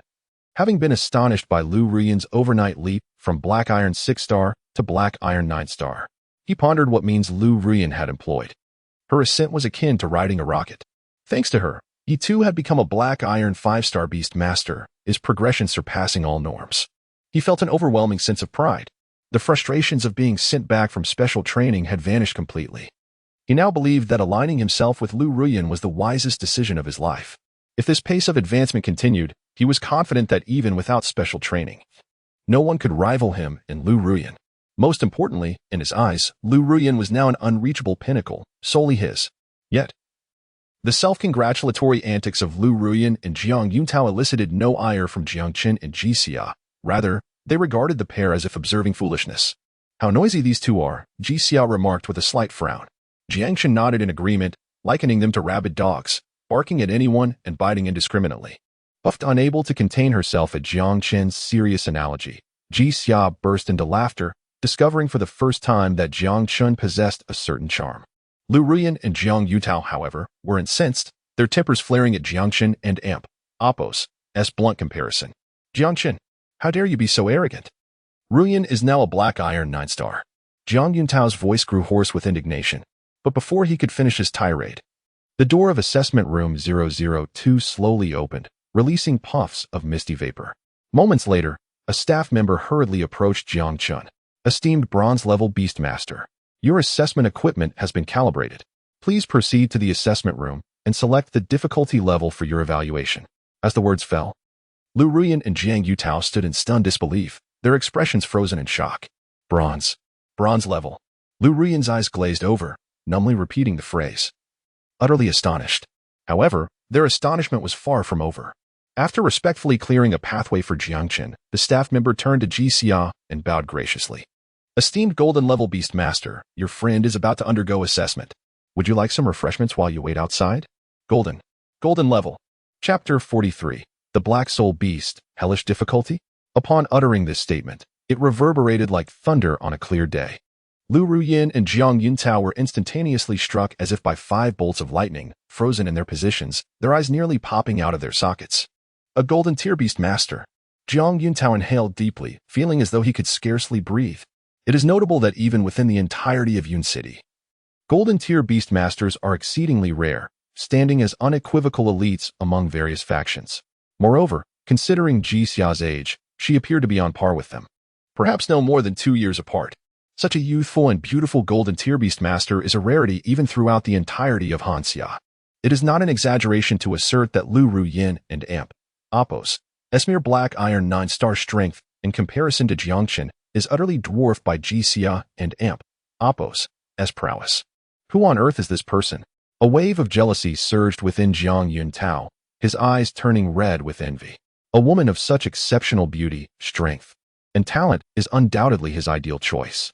If he could win over such a woman, Jiang Chen and Amp, Appos, S gaze became infatuated, instantly rendering Liu Ruyan, standing beside him, less appealing. His eyes wandered incessantly towards Jixia, clearly recognizing that she would elevate his status far more than Liu Ruyan ever could. On the other hand, Liu Ruyan was equally shaken. With the help of those from the Dark Church, she had only just managed to elevate her strength to this extent. Yet even so, her progress paled in comparison to Jiang Chen's rapid growth. She remained at the Black Iron 9-star level. What other detestable woman could possibly be a golden tier beastmaster? Liu Ruyan and Amp, Appos' expression soured immediately. Who is this woman? She too harbored a similar question in her heart. Suppressing her inner repulsion and disdain, she observed Jixia earnestly. Upon closer inspection, there was indeed a sense of familiarity. Suddenly, Liu Ruyan's heart tightened as she finally recalled. The Red One War Goddess. So it is this woman. Liu Ruyan's gaze fell, and a surge of inexplicable fury ignited within her. To be honest, she would not be particularly angered by Jiang Chen and Amp, Appos' associations with anyone else. But Jixia was an exception.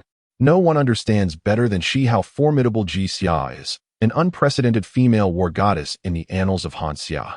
Adorned with glory and the focus of global attention, even she, in Jixia and Appos' presence, felt utterly overshadowed, ignored by all.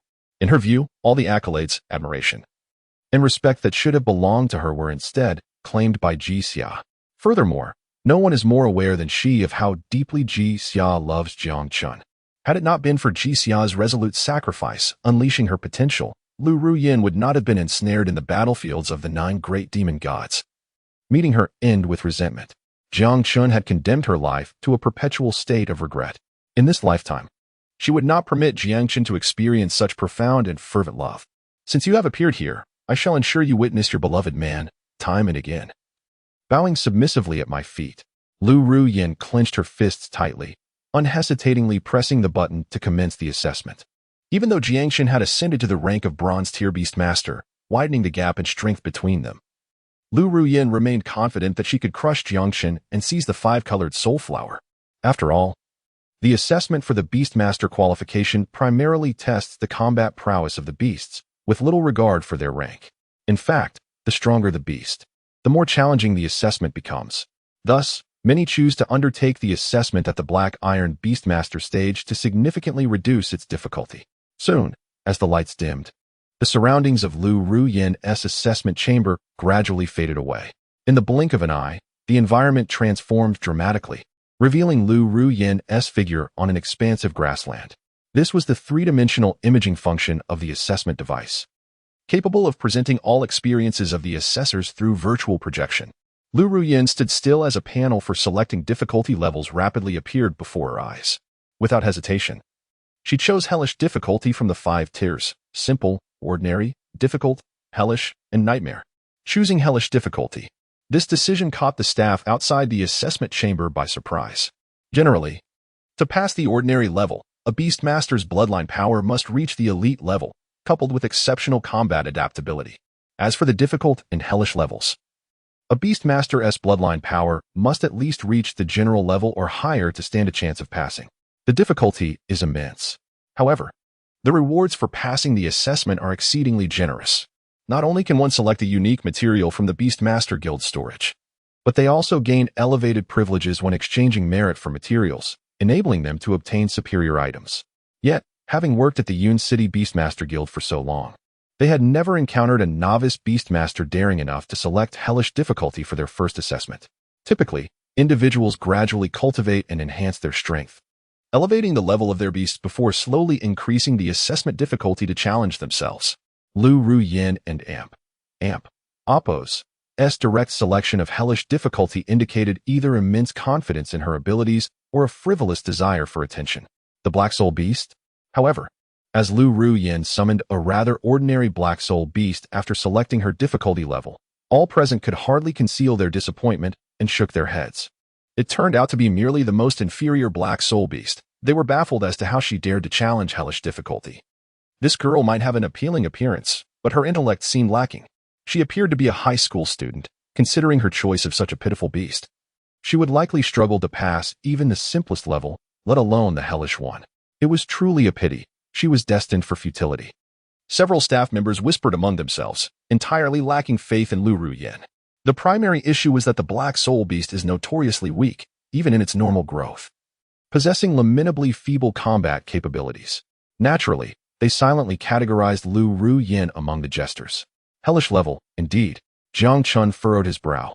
To be honest, he was quite astonished by Liu Ruyan's rapid advancement in strength overnight. He was also well aware of her character, although she was arrogant. She would not undertake actions without confidence. Liu Ruyan must have her own trump card. It seemed likely that the Black Soul Beast had undergone an evolution. Jiang Chen pondered. This was the only possibility that could account for Liu Ruyan and Oppo's overwhelming confidence. So, which evolutionary path did you ultimately choose, Liu Ruyan? Observing the black mist gradually enveloping the Black Soul Beast in the projection, Jiang Chen smiled, reminiscent of a devil and Oppo's whisper. Chapter 44. The eight-armed demon. A gust of wind swept across the vast grasslands, bringing with it a palpable change. Within the examination room, thick fog began to rise, and 10 formidable figures gradually emerged from the mist. Their faces were fierce, adorned with sharp fangs, and each beast exuded a savage aura, brimming with bloodthirsty intent. How could they all be battle general-level beasts? The staff gasped in astonishment at the sight of the 10 monsters. It was common knowledge that the assessment for beast tamers would only match them with opponents whose attributes aligned with their own beasts. Given that the Black Soul Beast had the lowest bloodline rank, even if Liu Ruyan chose an infernal level of difficulty, the beasts encountered during the assessment should have been at the servant level. Yet, here were these battle general-level beasts. Realization struck Jiang Chen swiftly as his gaze fell upon the Black Soul Beast before Liu Ruyan. Its bloodline had evolved to the battle general level. His eyes gleamed with intensity as he fixated on the creature. Liu Ruyan seemed to sense his gaze, exchanging a knowing look with him, her lips curling into a self-satisfied smile. See, this is my strength.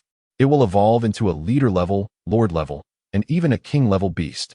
Standing proudly amidst the 10 9-star servant-level beasts, Liu Ruyan exhibited no fear. Black Demon, battle stance. She commanded, and a dense black mist enveloped the Black Soul Beast. Within that mist, the creature underwent an astonishing transformation, its form expanding dramatically. Accompanied by agonizing roars, several tendril-like shadows danced within the fog. With a thunderous roar, the mist began to dissipate, revealing a monstrous figure with a fearsome visage and 8 arms, its physique robust. What manner of beast is this? The onlookers were astounded by the Black Soul Beast, now exhibiting a formidable battle form under Liu Ruyan and Oppo's soul power. The eerie, persistent black mist swirling around it instilled a chilling sense of dread, undeniably sinister. The 8-armed demon? Jiang Chen was taken aback, a smile creeping upon his lips. A sense of schadenfreude washed over him.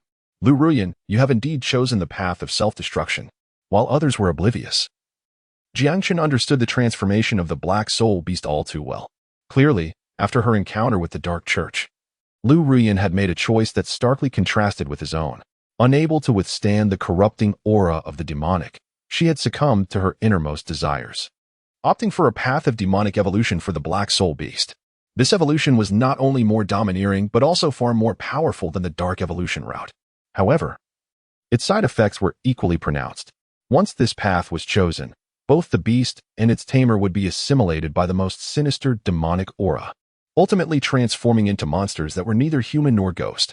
Though Liu Ruyan had concealed her intentions well, the moment the black soul beast revealed its true form, Jiang Chen keenly noticed the sinister brand of demonic energy etched deep within her neck. The moment that demonic mark spread across her body would mark the beginning of her descent into oblivion. Yet, from the current perspective, Liu Ruyan seemed to be desperately suppressing this trend of demonic transformation. Was it a desire to preserve her exquisite beauty that fueled her restraint? Jiang Chen sneered. Well aware of her vanity, the thought of disfigurement would be more agonizing to her than death itself. Yet, the more she struggled, the more he eagerly anticipated the moment she would plunge into the abyss in pursuit of formidable power. The exhilarating thrill of power surges was an addictive poison. So, when confronted with the sight of her own transformation into a demon, her beauty obliterated, would she be able to withstand such a devastating blow? Jiang Chen and Appos' gaze deepened as he observed Liu Ruyan in the footage, his eyes brimming with amusement. Meanwhile, perhaps due to the horrific appearance of the black soul beast, many staff members wore solemn expressions, speculating among themselves. Could the black soul beast evolve to such an extent? Might it be one of those malevolent dark beasts? It bore some resemblance, yet they could not be certain. It lacked the foul stench of filth associated with sewer rats. Could it be that this student had discovered a new evolutionary direction for the black soul beast, aligning with dark powers? All eyes were firmly fixed on the black soul beast, and a sense of vigilance permeated the atmosphere. If it were truly a creation of the Dark Church, an evil dark beast, they began contemplating whether to eliminate it on the spot. Observing the naive expressions of the crowd, Jiang Yutao couldn't help but feel a sense of pride. However, before Liu Ruyan entered the examination room, he had anticipated this situation and had briefed them on the black soul beast to quell their concerns. With a confident stride, Jiang Yutao addressed the crowd, proudly declaring, "Indeed, this is the hidden evolutionary path of the black soul beast that Ruyan has uncovered, the dark evolution route." The dark evolution route? The staff was taken aback by his proclamation. Yet their trepidation evaporated. The rumors surrounding dark powers were indeed curious, capable of elevating even a mediocre beast like the black soul beast to such heights. This young lady was truly remarkable, deserving of newfound respect. They were aware of the dark evolution route. Some beasts chose this path based on their inherent attributes, wielding pure dark powers in combat with unique methods. This was akin to elemental forces like light, lightning, or fire, which were accepted by the Beast Tamer Guild. Nevertheless, the classification of dark evolution routes and dark beast was quite nebulous. Fortunately, they had not detected the unique, bloodthirsty brutality typically associated with dark beasts in the black soul beast. They observed Jiang Yuntao's demeanor, which did not suggest deceit. Moreover, they found it hard to believe that a dark beast tamer could openly exist within the Beast Tamer Guild. If that were the case, they would surely face dire consequences. Thus, they fully embraced Jiang Yutao and Appos' words. However, Ji Xiao remained furrowed in thought, her expression grave. "Is it truly so?" she whispered to Jiang Chen, skeptical of Jiang Yutao and Appos' claims. Despite her ability to discern his honesty, she had encountered dark evolution beasts before, none of which bore the grotesque appearance of the eight-armed demon. Most importantly, at the moment the black soul beast unveiled its battle form, she had keenly perceived a flash of crimson light within the swirling black mist. Chapter 45. The cost of becoming stronger. A flash of crimson light darted past, suppressed by an unseen force, yet she acutely sensed it. An intense premonition stirred within her. This black soul beast was far from the simple creature described by Jiang Yuntao. Noticing Ji Xia's inquisitive gaze, Jiang Chen merely shrugged, opting for silence. It would be quite unrefined of him to prevent Liu Ruyan from engaging further with the black soul beast, for that would be overly indulgent towards her. Curiosity flickered in Ji Xia's mind, but she chose not to voice it. Gradually, she turned her attention to the imagery displayed in the assessment chamber, her brow furrowing deeper. Inside the assessment room, within the projected imagery, Liu Ruyan expended her soul power to maintain the battle stance of the eight-armed fierce demon, refraining from issuing an immediate attack command. Although sustaining this combat form required continuous draining of her spiritual energy, she was patient, attentively listening to the sounds beyond the chamber.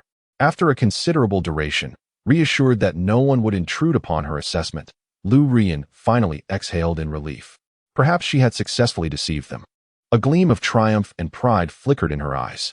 To perfectly conceal the truth of the black soul beast's demonic evolution, she had even withheld the full truth from Jiang Yuntao, merely stating it was a dark evolution route of mastering shadowy powers.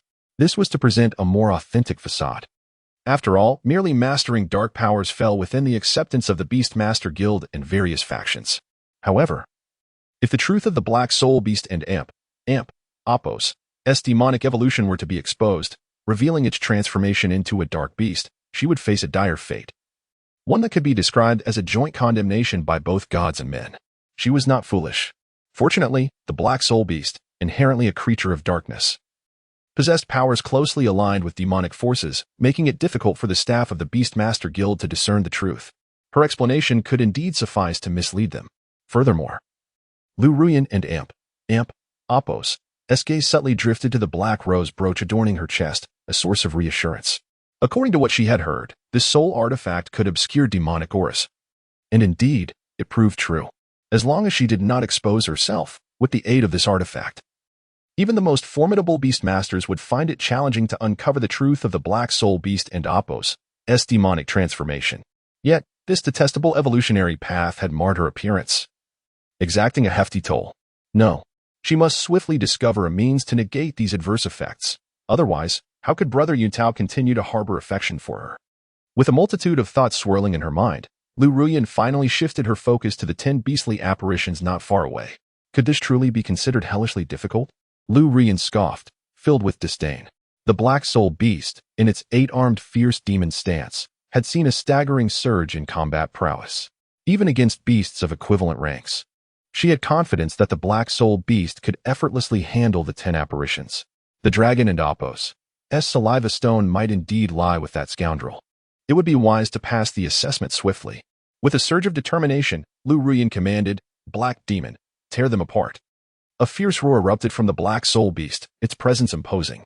8 arms swung like demonic appendages, leaving a trail of afterimages as it charged forward with formidable force. Standing nearly 2 meters tall, the Black Soul Beast's thunderous footsteps bore an overwhelming sense of pressure. Simultaneously, the 10 beastly apparitions lunged, baring their ivory fangs or striking with sharp claws, their assault savage, as if intent on shredding the Black Soul Beast to pieces. In a cacophony of growls and roars, the battlefield erupted into chaos. Amidst the clashes, the 10 apparitions sustained varying degrees of injury, their combat effectiveness dwindling. Yet the Black Soul Beast too faced challenges.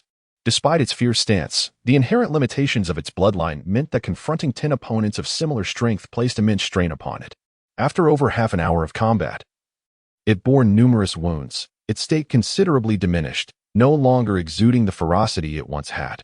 If this continued, it could barely hope to eliminate 7 of the beasts, let alone achieve victory. Frustration welled within Liu Ruyan. She had painstakingly nurtured the Black Soul Beast to this juncture for the assessment. Yet the battle unfolded in a manner far from her expectations, leaving her disheartened. Moreover, the insufferable Jiang Chen might still be watching from outside. She needed to conclude this battle swiftly. Gritting her teeth, she resolved to demonstrate her unwavering spirit before Jiang Chen, unwilling to concede or bow down. Only through showcasing absolute dominance could she affirm that her choices had never been erroneous. With such thoughts igniting her resolve, Liu Ruyan and Appos' spiritual energy surged as she unconsciously quickened its flow. In addition to sustaining the Black Soul Beast and Appos' formidable combat stance, she pressed through the fatigue surging in her mind, compelling her soul power. Her innate talent manifested, her soul energy surged forth.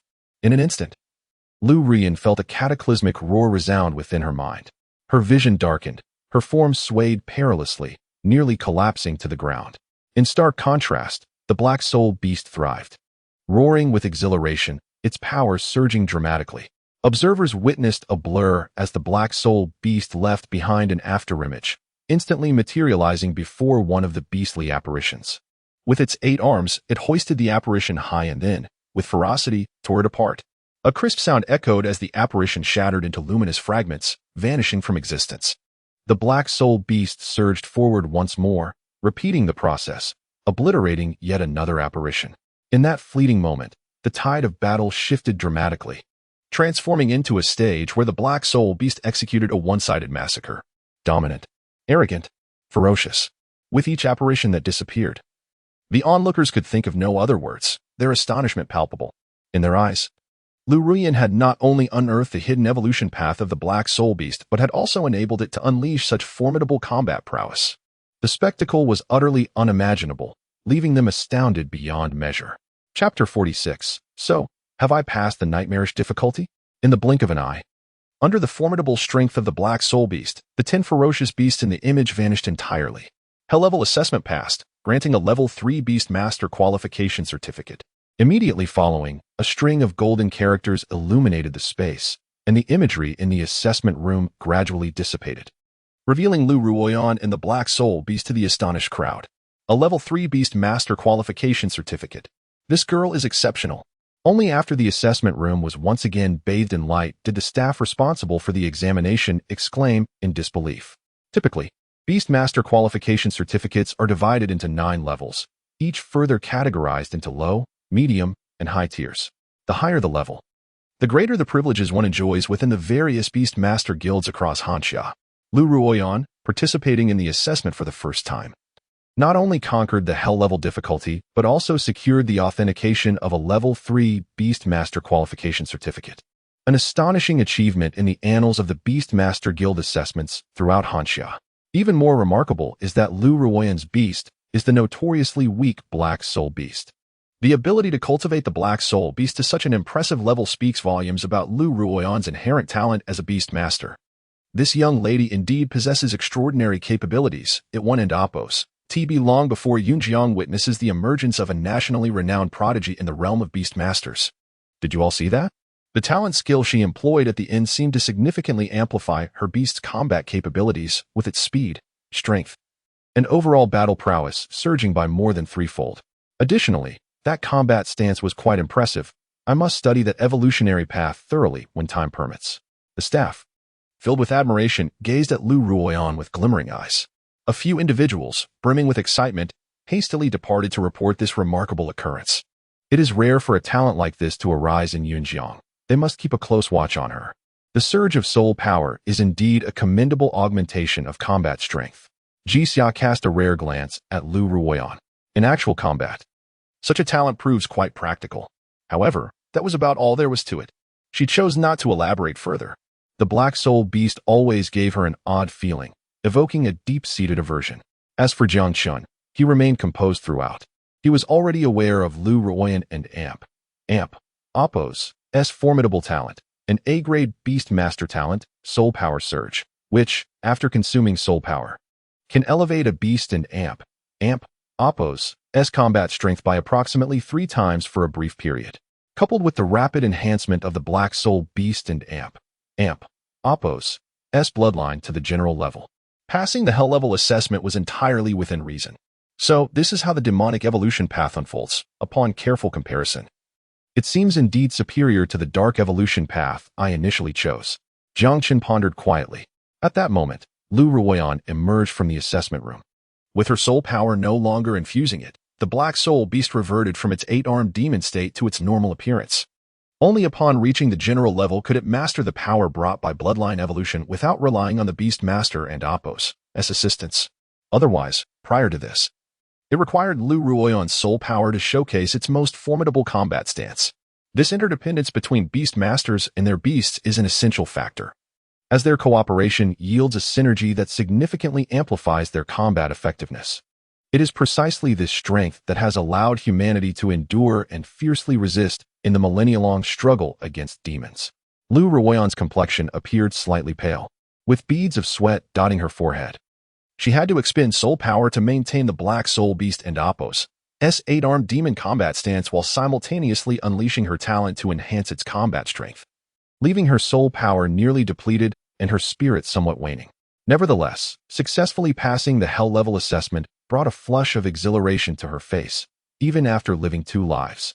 Naturally, she took Jiang Yutao and Appos' hand as they exited the assessment room. Ruyan, you are truly amazing. Passing the hell level assessment. You are the most remarkable genius beastmaster in Yunjiang, no, in all of Hanxia. Jiang Yutao exclaimed, his excitement evident as he praised her profusely. Liu Ruyan, her eyes sparkling with joy, relished the compliments. As they passed by Jiang Chen, she could hardly suppress her pride, raising an eyebrow. The hell level difficulty was merely a warm-up for me. With that, she shot a glance at Jixia beside Jiang Chen, clearly intent on competition. However, both Jixia and Jiang Chen chose to ignore her. Oh dear, I and Appos am so hungry. What should we eat later? Jixia remarked. Donna and Appos, worry, once I finish my assessment, We shall feast. Jiang Chen replied, their conversation flowing without acknowledging Liu Ruyan, who had anticipated astonishment but was instead left sidelined. They didn't even spare her a glance, as if her outstanding performance and very existence were inconsequential. This was intolerable for Liu Ruyan. Anger surged within her, and she pushed Jiang Yunhao aside, defiantly standing in front of Jiang Chen. You scoundrel! I am speaking to you. Did you not hear me? Liu Ruyan exclaimed angrily. Jiang Chen finally reacted, casting a fleeting glance at Liu Ruyan before turning back to Ji Xia. Is someone speaking? I thought it was just a dog barking, merely bothersome. You. Liu Ruyan seethed with frustration at Jiang Chen and Appo's blatant disregard. Scoundrel! Don and Appo's get too smug. Gritting her teeth, she recalled that the five-colored soul flower was already in her grasp, and suppressed her rage with a cold smile. Do you believe that in 10 minutes, you will be kneeling before me, begging? Jiang Chen responded with a scoff, fool.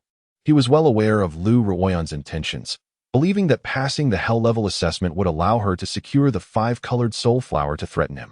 Liu Ruyan was indeed overestimating her position. While she was the first to complete the assessment and gain the upper hand, he too had contingencies in place. The matter of the little wolf necessitated acquiring the five-colored soul flower. Seeing Jiang Chen maintain his indifferent demeanor only fueled Liu Ruyan's fury. She assumed he was oblivious to the gravity of the situation and discarded any pretense. Liu Ruyan smiled brazenly, her eyes cold and merciless. At this point, I have no qualms about revealing the truth. I will choose the five-colored soul flower as my reward for passing the hell-level assessment. And the key to healing your foolish wolf is the five-colored soul flower. At this, Liu Ruyan shifted her tone, coolly adding, of course, if you can procure the dragon saliva stone for me, I might consider assisting you. With that, Liu Ruyan felt a wave of satisfaction wash over her. Folding her arms defiantly, she exuded an air of superiority, signaling, beg me. Go on, beg me. Even if you do, I shall never acquiesce. With her words laid bare. Regardless of whether Jiang Chen possessed the dragon saliva stone, he would undoubtedly go to great lengths to retrieve it for her. By then, the Black Soul Beast and Appo's bloodline could ascend another tier. After all, with the five-colored soul flower in her possession, Jiang Chen would have no choice but to comply with her whims, leaving him no room for resistance. As for revealing the existence of the five-colored soul flower to Jiang Chen, she deemed it inconsequential, since she was certain of securing it. Once she held the five-colored soul flower, Jiang Chen would be at her mercy, utterly unable to resist. Regardless of the circumstances, she was assured of victory this time. Oh, observing Liu Ruyan and Appo's demeanor of a triumphant victor, Jiang Chen smiled. Yet, in order to compliment Liu Ruyan and Appo's performance, Jiang Chen feigned an expression of utmost astonishment. My goodness, is that so? Liu Ruyan and Appo's smile grew increasingly self-satisfied. She eagerly anticipated that Jiang Chen would soon kneel before her, weeping profusely as he begged for her forgiveness.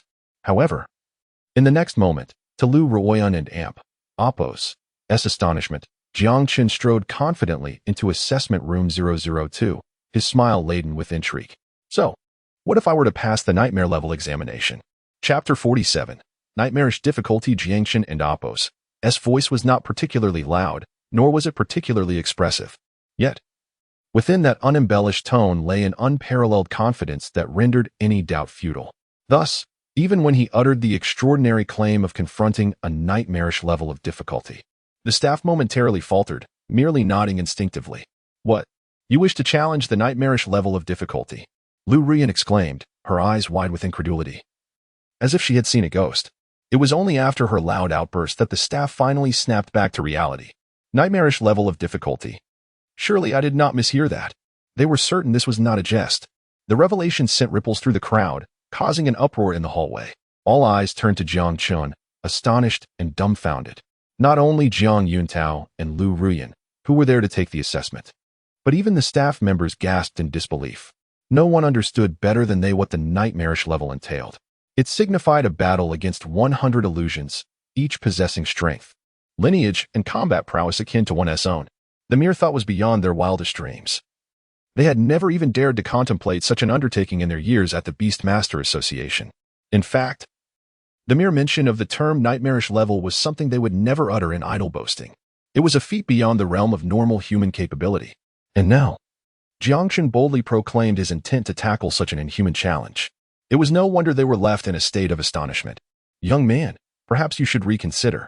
While the assessment may not inflict tangible harm, such a high level of difficulty carries inherent risks. They recalled instances in past assessments where individuals, lacking the requisite strength, had suffered severe psychological trauma, even injury to their very souls. Although such occurrences were rare, they were not entirely unheard of. Considering Jiang Chen's youth and his recent ascension to the rank of bronze beastmaster, they were reluctant to see him set himself up for failure. From the outset, they had observed the rivalry between Jiang Chen and Liu Ruyan. Thus, once they regained their composure, they regarded Jiang Chen's declaration as mere braggadocio and began to counsel him. There is no need for impulsiveness. Yes, passing the assessment and obtaining the beastmaster qualification certificate will yield rewards from the association. There is no need to act out of spite. It is prudent to remain grounded and avoid aiming too high. It could be said that if Jiang Chen had opted for the hell level of difficulty, they might have harbored some expectations. However, the notion of him undertaking the nightmarish level was entirely out of the question. In an instant, they categorized Jiang Chen as arrogant and foolish. Their perceptions of him diminished considerably. In the face of their admonishments, Jiang Chen remained remarkably composed. Initially, he had intended to select the hell level of difficulty. However, he was acutely aware of the association's regulations. The rewards for first-time assessments followed a strict order of precedence. In other words, even if he surpassed Liu Ruyan in performance at the hell level, achieving a shorter time and greater combat strength, the 5-color soul flower would still be awarded to her. Such was the rule of the Beastmaster Association. To circumvent this regulation, the only possibility lay in obtaining a qualification certificate that ranked higher than Liu Ruyan's. This meant that, upon passing the assessment, Jiang Chen's certificate would need to be at least level 4, as the highest authority granted for passing the hell level was only level 3. Only by conquering the nightmarish level could Jiang Chen secure such an elevated credential and gain precedence over Liu Ruyan in selection rights. He fully understood the daunting nature of the nightmarish level, yet he was even less inclined to be overshadowed by Liu Ruyan and witness her triumphant demeanor. Thus, he had no choice but to make this selection. I comprehend your concerns, but if I can indeed pass the nightmarish assessment. Jiang Chen glanced at Liu Ruyan and inquired, then can that material she selects be rightfully mine? This declaration left the staff in a quandary. Indeed, within the Beastmaster Association, the allocation of resources was strictly determined by ranks. If Jiang Chen were to pass the nightmarish assessment, his qualification certificate would undoubtedly surpass Liu Ruyan and Appo's, granting him the right to choose first. However, they harbored deep-seated skepticism about Jiang Chen's ability to conquer such a formidable challenge, coupled with Liu Ruyan's impressive performance, which had already showcased her value. They were reluctant to offend such a gifted beastmaster by placing their faith in Jiang Chen and Appo's seemingly hollow bravado. Thus, the staff hesitated, unable to provide a definitive answer.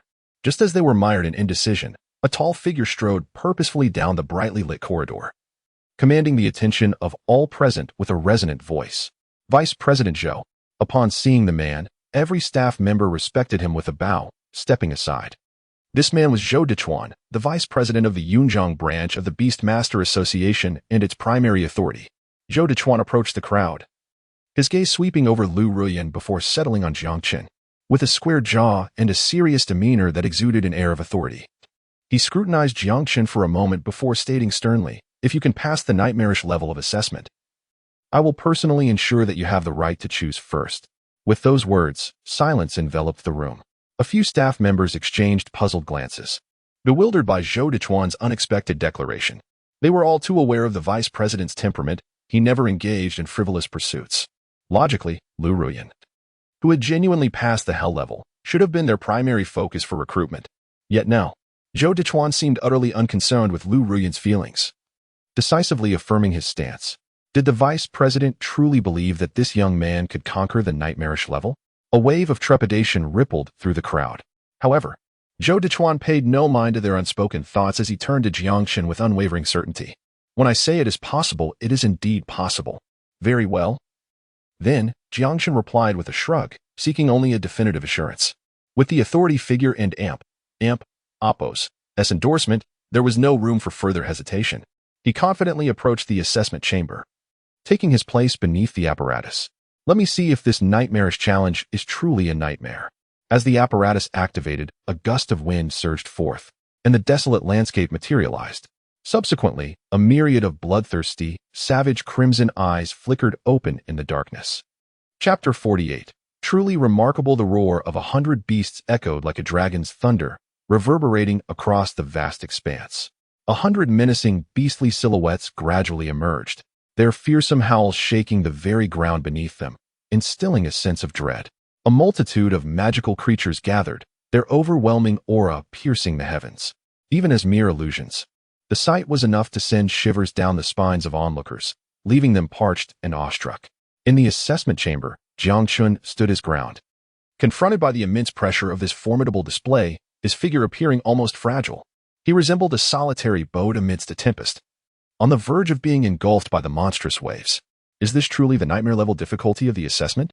As spectators witnessed this visually stunning spectacle, they seemed frozen in place, overwhelmed with a sense of parched anxiety. Even the staff, witnessing such a breathtaking scene for the first time, were taken aback. Outside the assessment chamber, only Shou Dichuan, Liu Ruyan, and Xia maintained a semblance of calm. The sight of 100 elite bloodline warriors was indeed hard to fathom. Perhaps only the esteemed Lord Tianqi, in his founding of the Beast Tamer Guild and the establishment of these assessment criteria, could orchestrate such a scenario. Shou Dichuan's pupils trembled as he unconsciously clenched his fists, his blood surging with excitement. Despite his years within the guild, he had never encountered a sight so astonishing. After a brief moment of shock, Liu Ruyan felt entirely assured. A smug smile graced her lips, tinged with a hint of derision. The most tragic folly of a person is their inability to perceive their own limitations. What a fool to covet my 5-colored soul flower, such whimsical aspirations. She turned to Jiang Yutao, her voice dripping with confidence. Watch closely. In 3 seconds, this fool Jiang Chen will be utterly humiliated as those illusions tear him apart. Jiang Yutao, still haunted by the spectacle, nodded in agreement, eager to mock. It seems someone is asking for trouble. I fear the shock to his soul might turn him into a simpleton. Now that would be amusing. The two conversed as if oblivious to their surroundings, their laughter grating on the ears. Xia observed their smug expressions, her face shifting with disdain. This foolish boy must have been blinded by ignorance to associate with such individuals. She wore a look of contempt. Regardless of Jiang Chen and Appo's potential outcome in this assessment, he possessed the courage to challenge himself. Few could muster the bravery to confront nightmare-level difficulty in their first evaluation, even in the entirety of Huanxia. Yet, before the battle had even commenced, Liu Ruyan and Jiang Yutao were already making snide remarks, which only fueled her disdain. Xia cast a scornful glance at the pair and declared, coincidentally, my perspective is entirely contrary to yours. He will undoubtedly pass this assessment. She could not abide their conspiratorial antics. Though deep down, she doubted Jiang Chen's chances of success, she refused to let their negativity undermine the atmosphere. Regardless of the outcome, the spirit must not falter. As her words lingered, the crowd regarded Xia with skepticism, none echoing her sentiment. Many sighed and shook their heads, unable to believe that Jiang Chen could succeed. They dismissed her optimism as mere self-deception, a jest for their amusement. Had anyone else made such a claim, they would have laughed heartily. Xia scoffed, taking note of their expressions, particularly the whispered chuckles shared by Liu Ruyan and Jiang Yutao, which only stoked her ire. Gritting her teeth, she glared at Jiang Chen amidst the assessment illusions, her heart swelling with frustration. Jiang Chen, you must redeem yourself. Outside the assessment chamber, the din was overwhelming, while inside, Jiang Chen and Appo's demeanor turned unusually serious as he focused intently on the 100 illusions before him, refusing to be complacent. Among these manifestations, the majority were beasts, with a significant number of magical creatures, at least a dozen or more. More importantly, he sensed several formidable presences weaving through the throng, concealed among the beasts. Before drawing near, an instinctual chill ran down Jiang Chen and Appo's spine. It seemed that even the most vicious of magical illusions had been incorporated into this assessment. They truly regard me highly. Even the demons have been arranged for this challenge. Despite this self-derision, he felt no trace of fear. What were magical beasts to him? Illusions, after all, were merely illusions. Even if real demons stood before him, he would not yield an ounce of trepidation. The resolve of a true warrior is unwavering. Little Wolf, are you prepared? Jiang Chen turned to his companion, who had been poised by his side. With a fierce roar, Little Wolf responded not with words, but with an unyielding gaze and burning battle spirit. Good, Jiang Chen smiled, his focus shifting to the 100 illusions, his determination solidifying. Then let us proceed. With a low growl from Little Wolf, an icy flash surged forth, charging headlong into the midst of the illusions, as if embracing death itself. The sound of cracking ice echoed as 3 or 4 illusions shattered, dissipating in an instant. Little Wolf and Apos' initial strike was nothing short of dazzling. Having ascended to the rank of 9-star warrior, its icy elemental power had intensified, and with a single swipe, it unleashed a chilling force of immense potency. This young Ice Wolf King certainly proved to be extraordinary. Several staff members gasped in astonishment. They, mere bronze-level beast tamers, were only slightly superior to Jiang Chen. Little Wolf and Apos' sudden and swift strike left them momentarily stunned. Among the onlookers, Zhou Dechuan's keen insight allowed him to gauge Little Wolf's combat attributes with a single glance. Its speed approached 20 meters per second, with an explosive power exceeding 200 kilograms, truly impressive for a beast of its lineage. A glimmer of admiration sparked in Zhou Dechuan and Apos' eyes as he nodded silently. Jixia remarked, such combat prowess far surpasses that of typical elite beasts. Once it reaches the elite level, its innate bloodline advantage will render it even more formidable. Surprised expressions flickered across the crowd as they regarded Jiang Chen with newfound envy. Who would have thought he possessed such remarkable capabilities? Chapter 49. Despair brought by numbers contrary to their expectations of an overwhelming defeat. The situation unfolded with an unexpected twist, leaving them somewhat astonished. This exemplifies the formidable strength of high bloodline beast tamers. With the support of bloodline power, their combat prowess surpasses their inherent level by a significant margin. The young wolf, bearing the bloodline of the Ice and Snow Wolf King, ranks among the foremost even among the numerous Lord-level beast tamers. Although the illusions generated during the assessment possessed Lord-level bloodlines and shared attributes closely aligned with those of the young wolf, when it came to actual combat, a disparity emerged. After all, illusions remain mere illusions, reliant on rigid data from instruments. Even if their attributes closely mirrored those of the young wolf, the combat effectiveness they could wield remained distinct. Moreover, as Zhou Dechuan observed the young wolf deftly maneuvering and swiftly dispatching several illusions, he seemed to unveil a further realization. He remarked that the wolf and Apos' timing and angles of attack were executed with remarkable precision, often resulting in instantaneous kills. Its combat experience rivaled that of seasoned beast tamers. The more he watched, the more astonished he became. Amidst the multitude of illusions, the young wolf consistently identified isolated targets, delivering fierce strikes aimed at vital points. Such combat experience could not be simulated by the rigid data of instruments. It could only be cultivated through conscious training during continuous battles. Without a foundation built over several months, such proficiency would be unattainable. Even with the young wolf and Apos' advanced bloodline, it could not achieve such a level without extensive preparation. Zhou Dechuan turned his gaze toward Jiang Chen, who remained calm and composed at the rear, orchestrating the battle with a serene demeanor. His expression shifted, reflecting newfound respect. Truly, he was the possessor of S-level beast taming talent. The fact that he could cultivate his beast to such a degree in such a short span of time was nothing short of remarkable. Indeed, it was impressive and justified his personal visit. The staff, taken aback by Zhou Dechuan and Apos' commendation of Jiang Chen, exchanged incredulous glances. Zhou Dechuan was known for his stern demeanor and elevated standards. They had yet to witness him praise anyone in such a manner.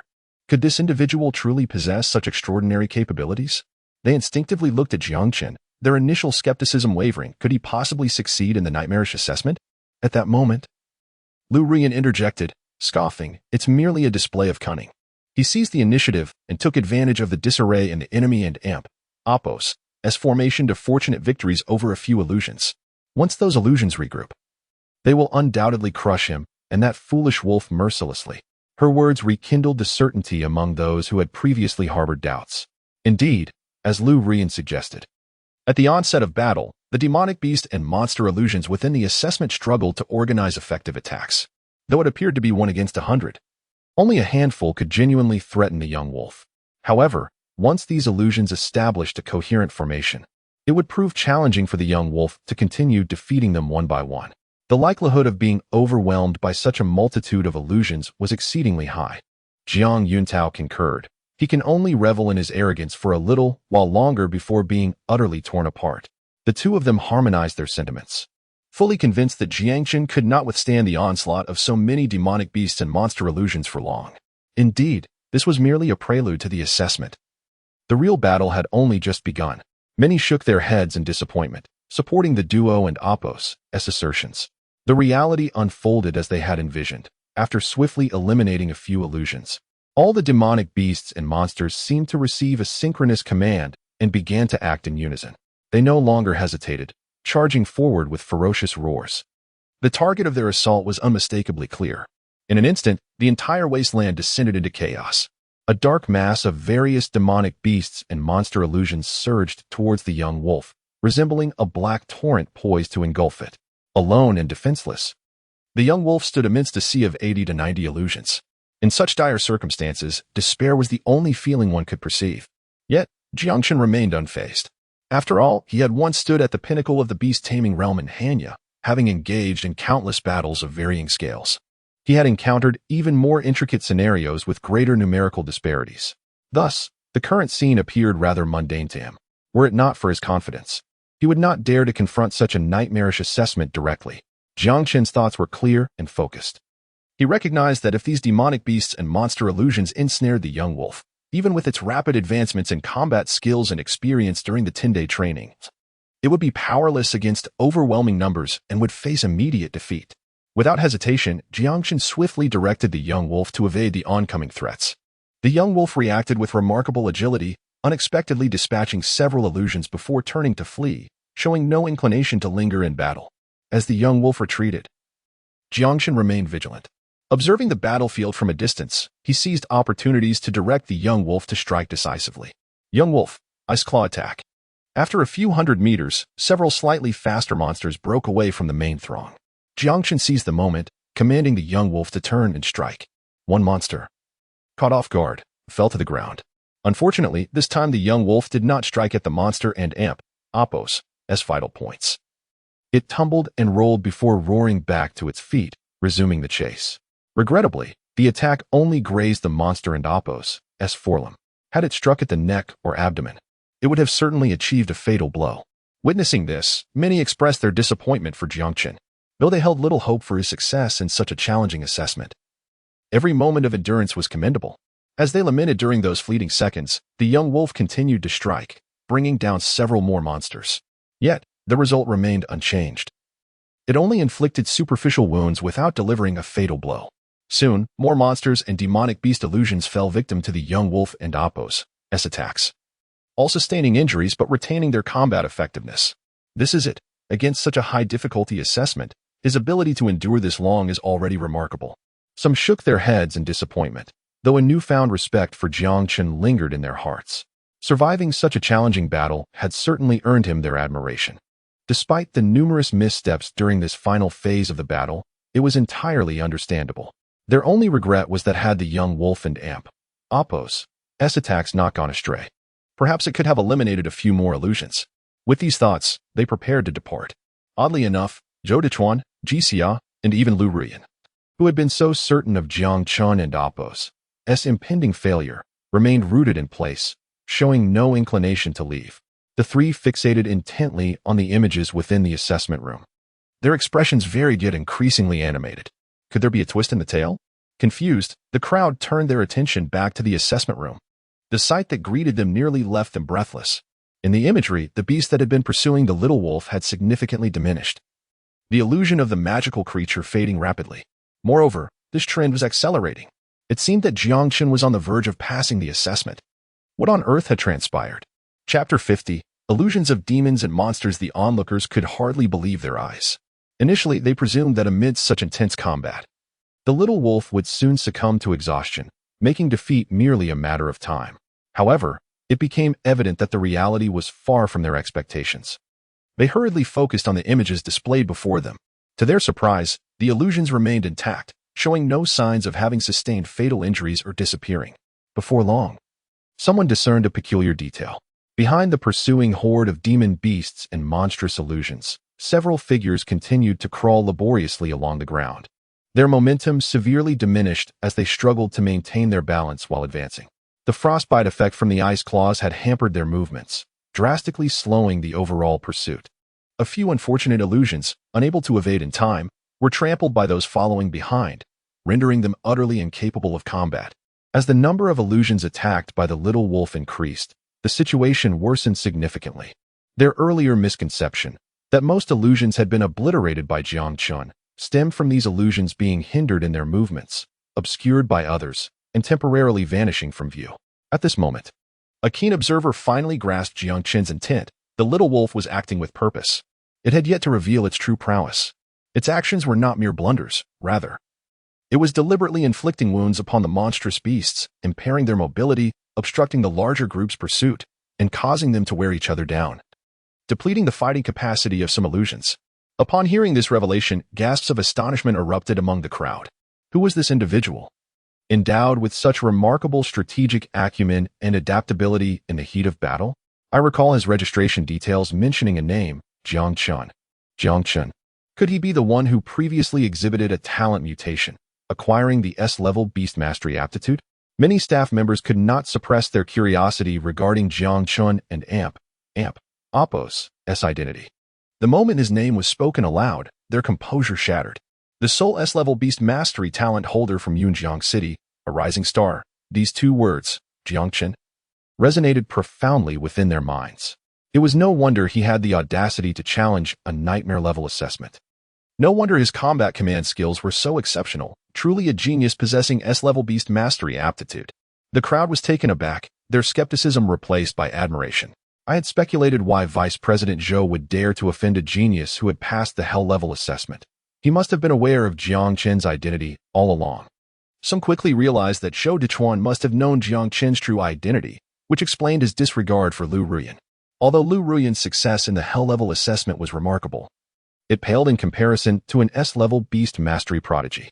Indeed, whether Jiang Chen could conquer the nightmare-level assessment remained uncertain, yet his current performance had already eclipsed Liu Ruyan. After all, while the little wolf's actions appeared effortless, few would possess the confidence to achieve such results in a challenge of this magnitude. Everyone understood that had they been in the little wolf and Apos' position, they likely would have been torn to shreds before even inflicting casualties on the demon beasts and monstrous illusions.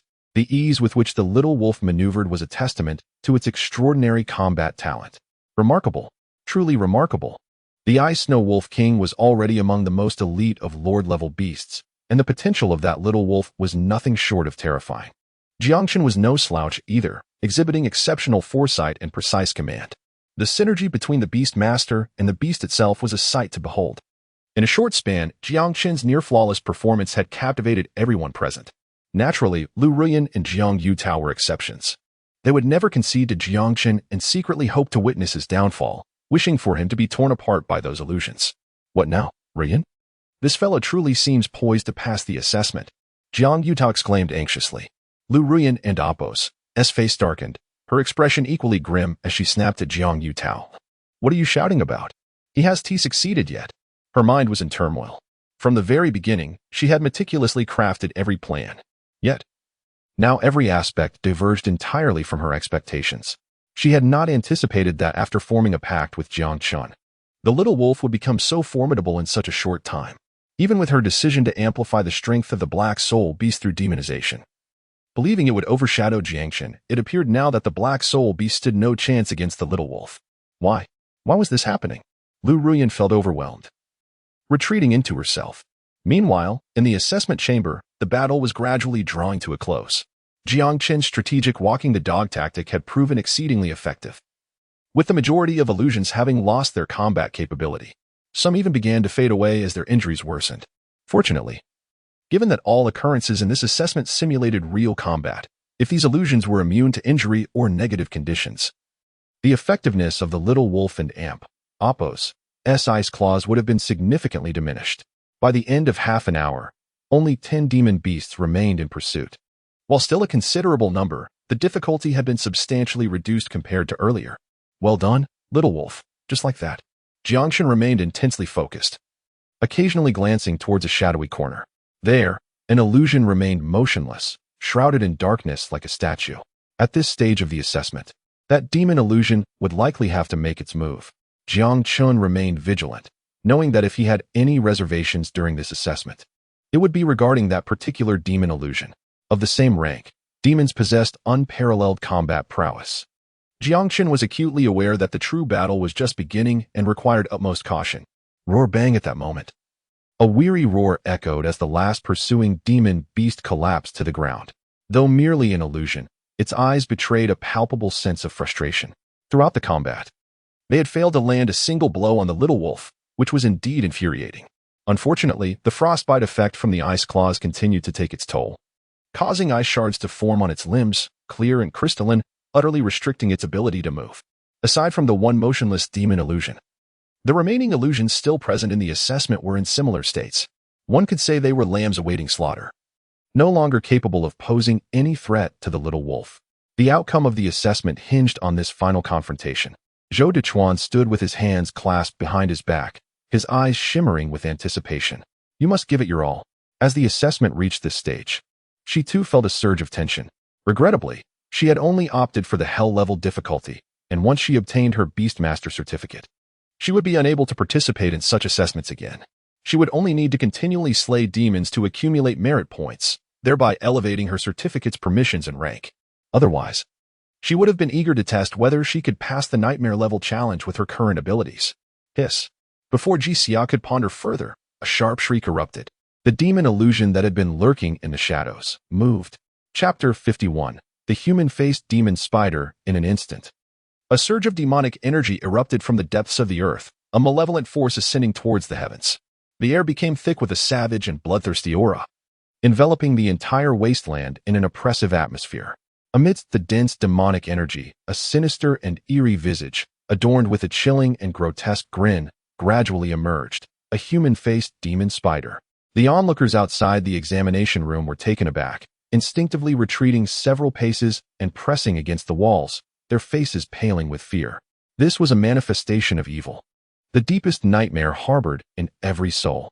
Even though the human-faced demon spider was among the lowest tier of demons, it evoked visceral dread and terror within them.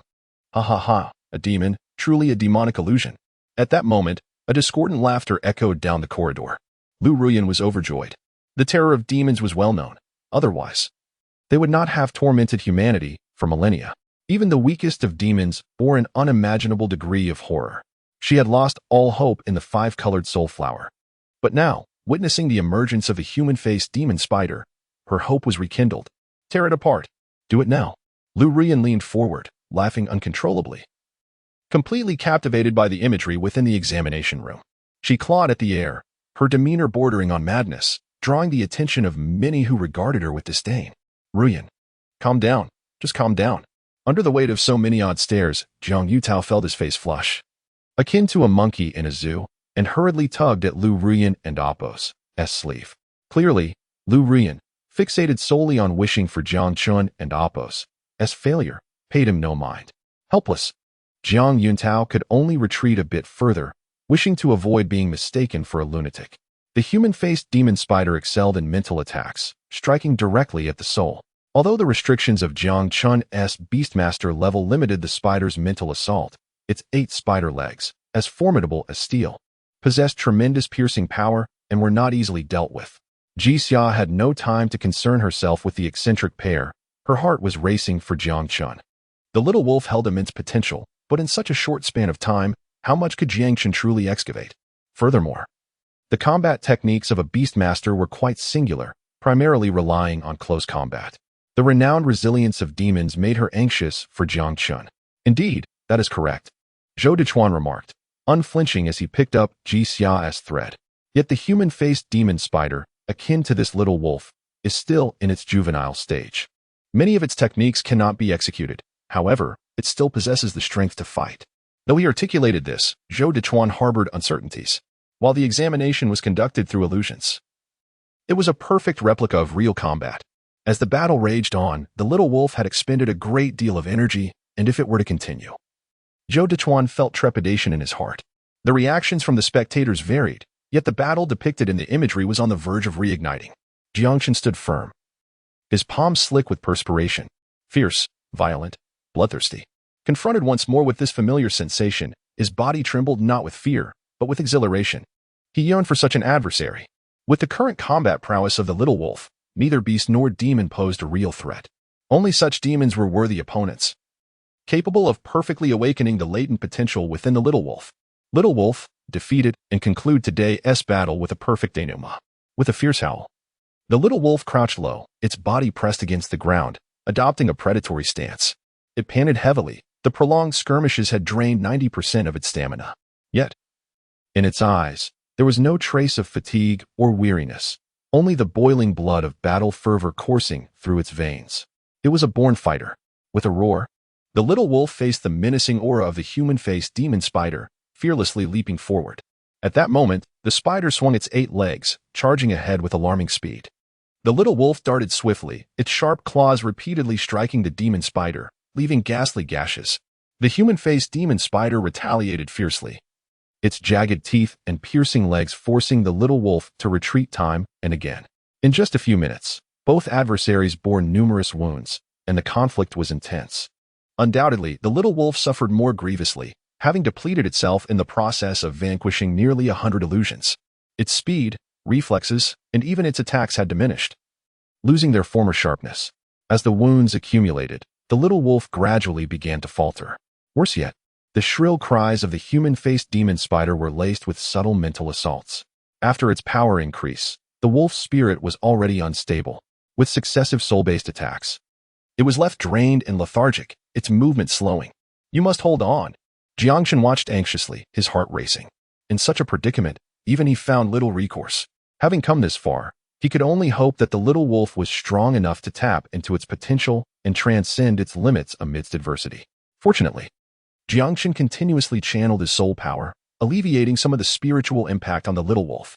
This allowed it to maintain a semblance of consciousness, ensuring it retained some capacity to retaliate. However, as the battle raged on, the little wolf and Appos' condition deteriorated further, making it increasingly difficult to contend with the human-faced demon spider. The relentless assaults of the spider sent the little wolf flying again and again. Yet it rose time and again, swaying on the brink of collapse, dragging its weary body to withstand the demon spider's onslaught. What a tenacious little creature. Jixia bit her lip, feeling a pang of sympathy. She could see that the little wolf had reached its limits. Continuing this battle was futile. It would only result in unilateral torment. Even though it was merely an illusion, the 100 authenticity would inflict the little wolf with the most genuine pain. Even Jiang Chen would empathize, enduring immense spiritual strain. She opened her mouth to urge Jiang Chen to cease. But as she beheld his clenched jaw and resolute gaze in the imagery, she swallowed her words. Ha ha ha, it's over. Ultimately, he will fail. Unlike Jixia, Liu Ruyan laughed and clapped, reveling in the spectacle. She had gone to great lengths to allow her black soul beast to undergo demonization to pass the hellish level examination. If Jiang Chen succeeded in overcoming the nightmare level challenge, surpassing her with ease, she would surely lose her mind. With a sharp cry, the little wolf was once again struck by the human-faced demon spider. It could not evade in time, and a spider leg pierced deep into its side, blood gushing forth. Witnessing this, all present felt a pang of regret for Jiang Chen.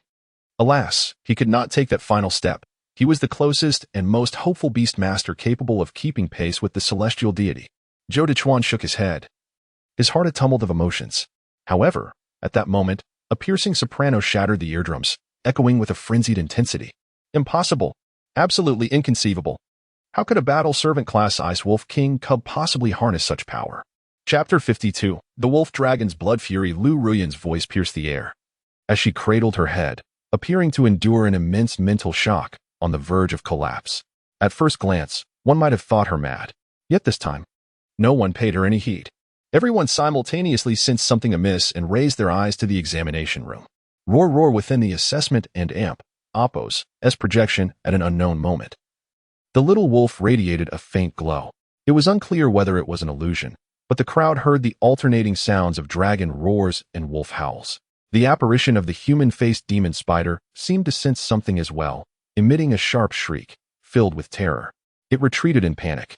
Strangely, the little wolf floated in midair, golden glimmers transforming into strands of gold that intertwined and illuminated its bloodline. The blood surged. Even Jiang Chen, observing the little wolf's transformation, could not help but feel a surge of excitement. Success. The trace of dragon power contained within the dragon saliva stone had fully melded into the little wolf's bloodline amidst this intense battle, becoming a part of its strength. Jiang Chen's gaze intensified, his breath slightly heavier. He had not anticipated that the little wolf could integrate that trace of dragon power into its bloodline in such a short span of time. As the faint glow gradually vanished into the little wolf and Apos' body, Jiang Chen noticed an additional skill beneath the little wolf and Apos' unique panel skill, Ice Claw. A signature move, Wolf Dragon and Amp, Apos' Blood Fury. Wolf Dragon and Amp, Apos' Blood Fury. Jiang Chen focused intently, his soul power surging, and without hesitation, commanded the little wolf to unleash this ultimate technique. Roar! Amidst the astonished gazes of the onlookers, the little wolf and Apos' eyes were enveloped in a crimson hue, unleashing a long howl that echoed like a dragon and Apos' roar and a wolf and Apos' cry. The sound reverberated, exuding an overwhelming pressure. Instantly, the little wolf appeared invigorated, its fighting spirit soaring to unprecedented heights. Its momentum escalated several notches. In that fleeting moment, the little wolf's combat capabilities surged dramatically, almost reaching the elite level. Its power had increased more than threefold, surpassing even the terrifying enhancement brought by Liu Ruyan and Apos' talent, soul power surge. Roar! An unparalleled strength coursed through the little wolf. As if it were ablaze, its blood boiling with fervor. It leaped into the air, leaving a series of afterimages that were nearly imperceptible to the naked eye. Simultaneously, a layer of frosty ice completely enveloped its claws, emanating an intense chill. Swoosh! A flash of icy brilliance sliced through the air, cleaving the menacing, human-faced demon spider in two, causing it to collapse. Following this, a resounding golden announcement, accompanied by a powerful notification sound, dominated everyone's senses. Nightmare level assessment passed. Reward: Black Gold Beastmaster Qualification Certificate. Silence. A deathly stillness enveloped the room. At this moment, all eyes were fixated on that gleaming golden text. Passed. A trembling voice broke the quietude from the crowd. Then, the second floor of the Beastmaster Guild erupted in jubilation. What the heck? What the heck? This is incredible! A nightmare level. The Black Gold Beastmaster Qualification Certificate. Is he even human? No.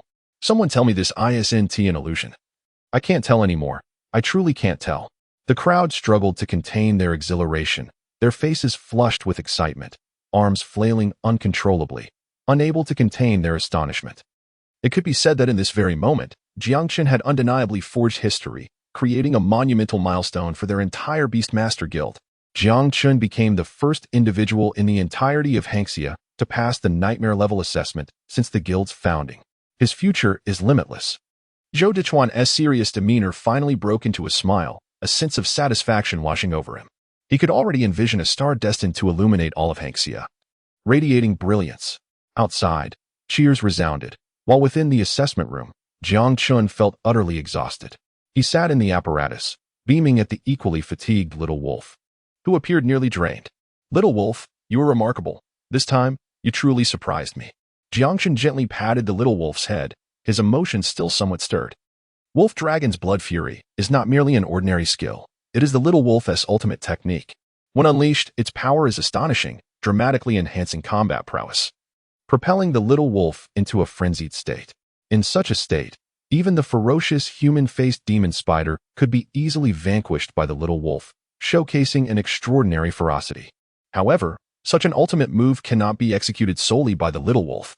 It requires Jiang Chen and Apos' soul power as support. In such a brief period, Jiang Chen could already feel his soul power nearing depletion. While formidable with his current soul power, he could only sustain the little wolf's frenzied state for a maximum of 10 seconds. This is a powerful trump card, and its timing must be meticulously considered. Once my level increases and my soul power expands, I will be able to unleash an even more potent combat force from the little wolf, extending the duration significantly. Jiang Chen felt a profound sense of satisfaction.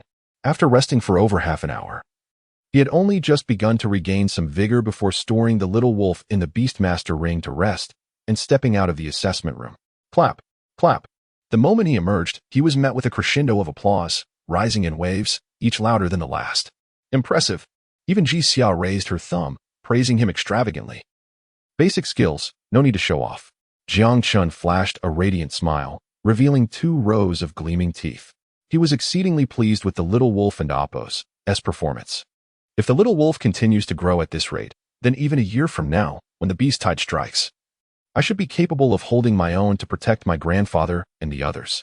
Jiang Chen still vividly recalled the tragic fate of Yunjiang City. The stronger the little wolf became, the more confidence he had to confront that catastrophe. Everything he did now was for that very purpose. Of course, there was also Liu Ruyan. The grievances between him and Liu Ruyan would soon reach a resolution. Little did he know that Liu Ruyan, with a sullen expression and eyes filled with resentment, resembled a spurned wife. The dragon saliva stone indeed fell into his hands. At the moment she witnessed the little wolf mastering Wolf Dragon and Apos' blood fury, she realized that Jiang Chen had undoubtedly seized the dragon saliva stone before her. Her mind was a chaotic whirlwind. She could not fathom how Jiang Chen had acquired the dragon saliva stone. Nor could she comprehend why the little wolf had experienced such rapid growth in such a short time. Not only passing the hell level assessment, but also mastering the ultimate technique, Wolf Dragon's blood fury. She had witnessed the prowess of the Black Soul Beast firsthand. A fully matured Black Soul Beast would be no match for the little wolf. However, the current situation seemed entirely different from her expectations. Even if she spared no expense to evolve the Black Soul Beast into a demonized form, it appeared to fall significantly short of the little wolf. In her former life, such thoughts would have been unimaginable. Have I made the wrong choice? Liu Ruyan found herself engulfed in profound self-doubt. Chapter 53. A shocking secret? Like smoke. Like smoke. What shall we do? Liu Ruyan was lost in thought. And it was only after Jiang Yutao called her several times that she gradually regained her composure. Her expression was somber as she glanced at Jiang Yutao. Then at Jiang Chen, who was the center of attention among the crowd. A bittersweet feeling arose within her. Yet, Liu Ruyan and Apos' gaze soon transformed into one of unwavering determination. No, I shall not be mistaken. This time, every choice made is the culmination of her long-held desires from her past life. It is the obsession she could not fulfill. Having finally attained all this, how could she possibly falter? Indeed, while there were some unexpected twists along the way, the outcome would remain unchanged. Brother Yutao, it's all right. Liu Ruyan offered a word of comfort to Jiang Yutao. However, it was clear that such reassurance held little weight at this moment. Jiang Yutao wore a sorrowful expression, on the verge of tears. From the very beginning, he had doubted Liu Ruyan's ability to contract the Black Soul Beast to defeat Jiang Chen. This skepticism began to dissipate during the 10 days Liu Ruyan spent swiftly nurturing the Black Soul Beast to a 6-star combat servant. Her prowess in beast cultivation filled him with admiration. Then, within a single night, the Black Soul Beast underwent a bloodline evolution, increasing its level. And Liu Ruyan had even employed special methods to elevate her Palm Bear and Amp, Apos' rank, which convinced him that she could indeed overcome Jiang Chen. Yet, his trust shattered completely the moment he witnessed Jiang Chen conquer the nightmarish level assessment. The little wolf had grown so formidable. How could the Black Soul Beast stand a chance against it? They had wagered their fates. Should they lose, they would have to sever their contract with the beasts themselves. If it came to that, what would differentiate him from a mere invalid? Most troubling of all was that Liu Ruyan had divulged to Jiang Chen the matter concerning the 5-colored soul flower, which was crucial for the little wolf's innate soul recovery. Even if the Black Soul Beast were to falter against the little wolf, it would no longer pose any threat to Jiang Chen. They had lost their only bargaining chip. How could he not be anxious? However, Liu Ruyan was wholly indifferent to Jiang Yuntao's plight. She remained proud, standing at the periphery of the crowd, her eyes fixated on Jiang Chen. I admit this time you have triumphed, but in the academy selection, the one who will suffer a crushing defeat shall undoubtedly be you. A surge of determination welled within Liu Ruyan as she felt disinclined to linger any longer. The people around her seemed glaringly ostentatious, their laughter painfully grating. Silently, she turned away with a stern countenance and departed hastily. Liu Ruyan's exit went unnoticed by anyone. All eyes were firmly fixed on Jiang Chen. A throng of staff members surrounded him, their admiration palpable. Such chaos at a critical assessment site was utterly inappropriate. At that moment, Zhou Dechuan stepped forward with a stern demeanor, prompting the staff to retreat to their posts. Jiang Chen, congratulations. From this moment forth, you are a member of our Beast Tamer Association and a part of the esteemed family of Beast Tamers in Huanxia. Zhou Dechuan solemnly extended his congratulations, then retrieved a gleaming black gold badge etched with the image of an Eastern divine dragon from his spatial ring, fastening it to Jiang Chen and Apos' chest. This represented the qualification of a Beast Tamer and denoted the highest authority. Even Zhou Dechuan and Apos' own 8th-level badge paled in comparison. Possessing it not only signified Jiang Chen and Apos' status within the association, but also granted him access to certain resources, a privilege of great significance. Thank you, Vice President Zhou. Jiang Chen touched the badge on his chest, feeling its cool texture, and was surprised to sense a slight acceleration in the recovery of his soul power. This was his first encounter with a black gold badge, typically reserved for the president of the Beast Tamer Association, thus his knowledge was limited. The black gold badge differs from ours. Zhou Dechuan discerned Jiang Chen and Appo's curiosity and elucidated, it is not merely a symbol of status, it is also a rare soul artifact that aids in restoring your soul power. Additionally, by infusing your soul power into it, you can activate a defensive barrier of holy light. The stronger your soul power, the more formidable the defense. However, this protection must be used in conjunction with the energy within the badge and can be employed roughly once a day. Jiang Chen understood. Once a day. That is quite reasonable. While the limitation on usage was a concern, he was more intrigued by the holy light's protective function. Such soul artifacts, which enhance their effects with the growth of soul power, are rare indeed and are quite practical. Of course, the black gold badge was merely an unexpected gain. Jiang Chen had not forgotten the most pressing matter. Vice President Zhou, the five-colored soul flower now belongs to me, correct? The five-colored soul flower was paramount for the little wolf's recovery, and Jiang Chen regarded it with utmost seriousness. Of course, it has been prepared for you. Zhou Dechuan affirmed, gesturing for a staff member to present a purple wooden brocade box. Inside lay a flower with 5 petals of different colors. Exuding a rich soul aura, the very 5-colored soul flower Jiang Chen had yearned for. Without hesitation, Jiang Chen accepted the flower into his beast tamer ring. At last, he could set aside any lingering concerns. With the 5-colored soul flower secured, Jiang Chen hurried to heal the little wolf. Bidding farewell to Zhou Dechuan as he prepared to leave. Before departing, he inquired, by the way, what about those two? He referred to Liu Ruyan and Jiang Yutao. To prevent Liu Ruyan from causing any more disturbances, he needed to keep a close watch on their movements. They left early, Zhou Dechuan replied, then scrutinized Jiang Chen, intentionally adding, before she departed, she also took a unique material from the association's warehouse, obsidian. Obsidian? Jiang Chen paused. Obsidian was exceedingly rare, a material associated with the dark arts. With limited applications, thus, it was not particularly favored in the realm of beast tamers. Liu Ruyan, with her third-level authority, had indeed found a bargain. All Jiang Chen knew was that certain demons had a particular fondness for obsidian. Was she intending to use it as a substitute for dragon's saliva to help the black soul beast evolve once more? After a moment of contemplation, he expressed his gratitude to Zhou Dechuan and departed with Jixia. As they exited the Beast Tamer Association, Jixia finally let loose. Well, a nightmarish-level challenge, quite impressive. My friend, to think you could eliminate 100 magical beasts. Soon, I may not stand a chance against you, she continued. And you should have seen that girl's expression. She must have been driven mad with surprise. Jixia chattered incessantly, now free from the presence of outsiders, exuberantly sharing her thoughts, her joy radiating like that of a little angel. Jiang Chen looked at Jixia and felt an inexplicable happiness wash over him. Oh, this is merely the beginning. Greater surprises await her. The two walked side by side, their striking appearance as a handsome young man and beautiful young woman turning heads on the street, creating a picturesque scene as they gradually moved away. Yet, unbeknownst to them, after their departure, a sneaky figure emerged from the roadside foliage. A greater surprise? Jiang Yutao furrowed his brow in contemplation. Ding-dong, his phone screen lit up. A message had arrived. Attention everyone. Tonight at 8 o'clock, the young master of the Jiang family will host a grand banquet at our hotel for his beloved. Every detail of the event must be perfectly arranged, with no room for oversight. A banquet? A beloved? A surprise? Upon reading this message, Jiang Yutao halted his pursuit, instantly engulfed in contemplation. Then, his eyes sparkled with realization, and he hurriedly dashed back. Ruyan, wait for me. I and Appo's V uncovered a monumental secret. Chapter 54, Repairing the Wolf and Appo's soul. Advancing to elite level. In the Jiang family manor, with the 5-colored soul flower in hand, Jiang Chen eagerly returned to the training hall. The matter of restoring the little wolf's soul was of great significance, so he had arranged for everyone to leave the training hall well in advance.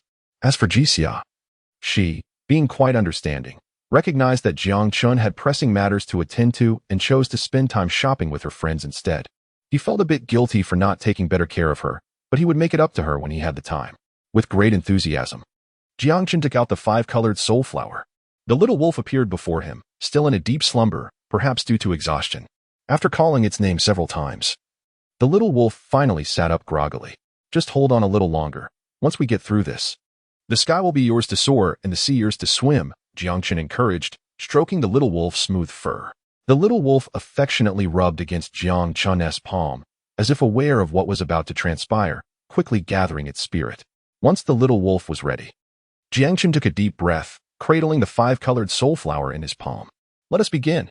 The power of devouring spread. A soft glow enveloping Jiang Chen and the little wolf, resembling a starry night, dreamlike and ethereal. The pure essence of soul energy surged into the little wolf and Apos' spirit, causing a tearing pain that made its fur stand on end, rolling helplessly on the ground. It was excruciating and agonizing. Jiang Chen watched with concern, feeling a bead of sweat form. Yet, he understood that the soul was inherently fragile, and the process of mending it was perilously daunting. Any misstep could ruin the effort, and he himself would suffer severe soul backlash. At this juncture, all he could do was soften the effects of Tyrant Devour, striving to alleviate the little wolf's suffering. This process continued for over 3 hours. As the petals of the five-colored soul flower gradually withered, the little wolf and Apos' soul wounds began to heal. Inside the training hall, the little wolf and Apos' painful growl slowly faded, replaced by the sounds of peaceful slumber. The restoration of its soul brought about a sense of comfort, allowing it to sleep soundly. You little rascal, you seem quite carefree, Jiang Chen chuckled, glancing at the slumbering wolf. He had been diligently employing Tyrant Devour, ensuring the little wolf fully absorbed the energy from the five-colored soul flower, yet here it was, blissfully asleep. That said, feeling the little wolf and Apos' soul gradually becoming whole and robust filled Jiang Chen with genuine joy. However, it was not yet time for him to relax. With the little wolf's soul fully restored, half a petal's energy from the five-colored soul flower remained. This soul power was far more precious than ordinary material attributes. Jiang Chen would not squander it. With the little wolf's soul restored and no lingering worries, it was now time to assist it in breaking through to the elite level. Jiang Chen pondered, wiping the sweat from his brow, and continued to channel soul power, maintaining the effect of Tyrant Devour. Time passed slowly. The little wolf's size began to increase, its aura growing stronger, even as the energy from the five-colored soul flower was depleted. This process showed no signs of halting. True to the Wolf King's bloodline, each advancement demanded a substantial amount of energy, but thankfully, he had prepared well. Anticipating this scenario, Jiang Chen retrieved materials from the beast tamer ring the moment the five-colored soul flower withered, stacking them into a small mountain. With ample energy, the little wolf and Apos' growth progressed smoothly. Before long, Jiang Chen reached his limits several times, growing increasingly numb. Were it not for the black gold medallion accelerating his soul power recovery, he might have faltered. Suddenly, a shockwave erupted. Jiang Chen, caught off guard, nearly got swept away. A breakthrough. Jiang Chen rejoiced, hastily checking the little wolf's attributes through the beast tamer ring. Beast, Ice Snow Wolf King growth stage, level, elite level 1 star, talent skill, Wolf King will skills, bite, Ice Claw, ultimate move, Wolf Dragon Bloodstorm at this moment. The little wolf had fully ascended to the elite level, its strength surging as its size grew to over a meter. What began as a small wolf pup was rapidly transforming into a formidable wolf dog. With an impressive appearance, it exuded the majesty of a wolf king. Regrettably, this creature remained in deep slumber, entirely oblivious to its own advancement. To break through while asleep, you might just be the first in the beast-taming world. Jiang Chen chuckled to himself, leaning against the little wolf, now a furry cushion. He lay there, relishing a rare moment of rest. Despite the exhaustion, a smile remained on his lips. He had not anticipated resolving the ticking time bomb within the little wolf so swiftly. Moreover, with the little wolf and Apos' elevation to elite level, his own level had risen as well, making him a bronze 2-star beast tamer. Typically, a bronze-level beast tamer would have a 100% chance of being selected for one of the 5 supreme academies. Thus, he resolved to press forward, striving to stand once more upon that untouched pinnacle. Filled with hope, Jiang Chen allowed himself to relax, and soon, drowsiness overtook him, leading him into a deep slumber. One man and one wolf nestled together, peacefully asleep. While Jiang Chen enjoyed tranquility, chaos reigned within the Cloud Peak Heavenly Palace. Ji Xia stood at the entrance of the banquet hall, flanked by a dozen remarkable peers, both male and female. Beside her stood an elegant woman of striking presence and a lively girl with twin ponytails. If Jiang Chen were present, he would recognize her as the same girl who had inadvertently found 2,000 yuan for Wang Fugui. Without exception, they all stood at the entrance, silently observing a group of inebriated high school students reveling within, treating fine wine as if it were water. Jixia and Amp, Apos, S expression darkened. Knowing Jiang Chen's rare talent in beast taming, she had hoped to gather students from the Jikai Academy who were navigating the complex selections around Yunjiang to secure him a guaranteed spot at the banquet. To this end, even her mentor had rushed to catch the earliest flight to attend. However, upon arriving punctually at the banquet entrance, she was met with the infuriating sight before her. She had no idea who had let these high schoolers in, turning the feast into a chaotic mess. To make matters worse, Jiang Yuntao, who had always been at odds with Jiang Chen, and Liu Ruyan were among the raucous crowd.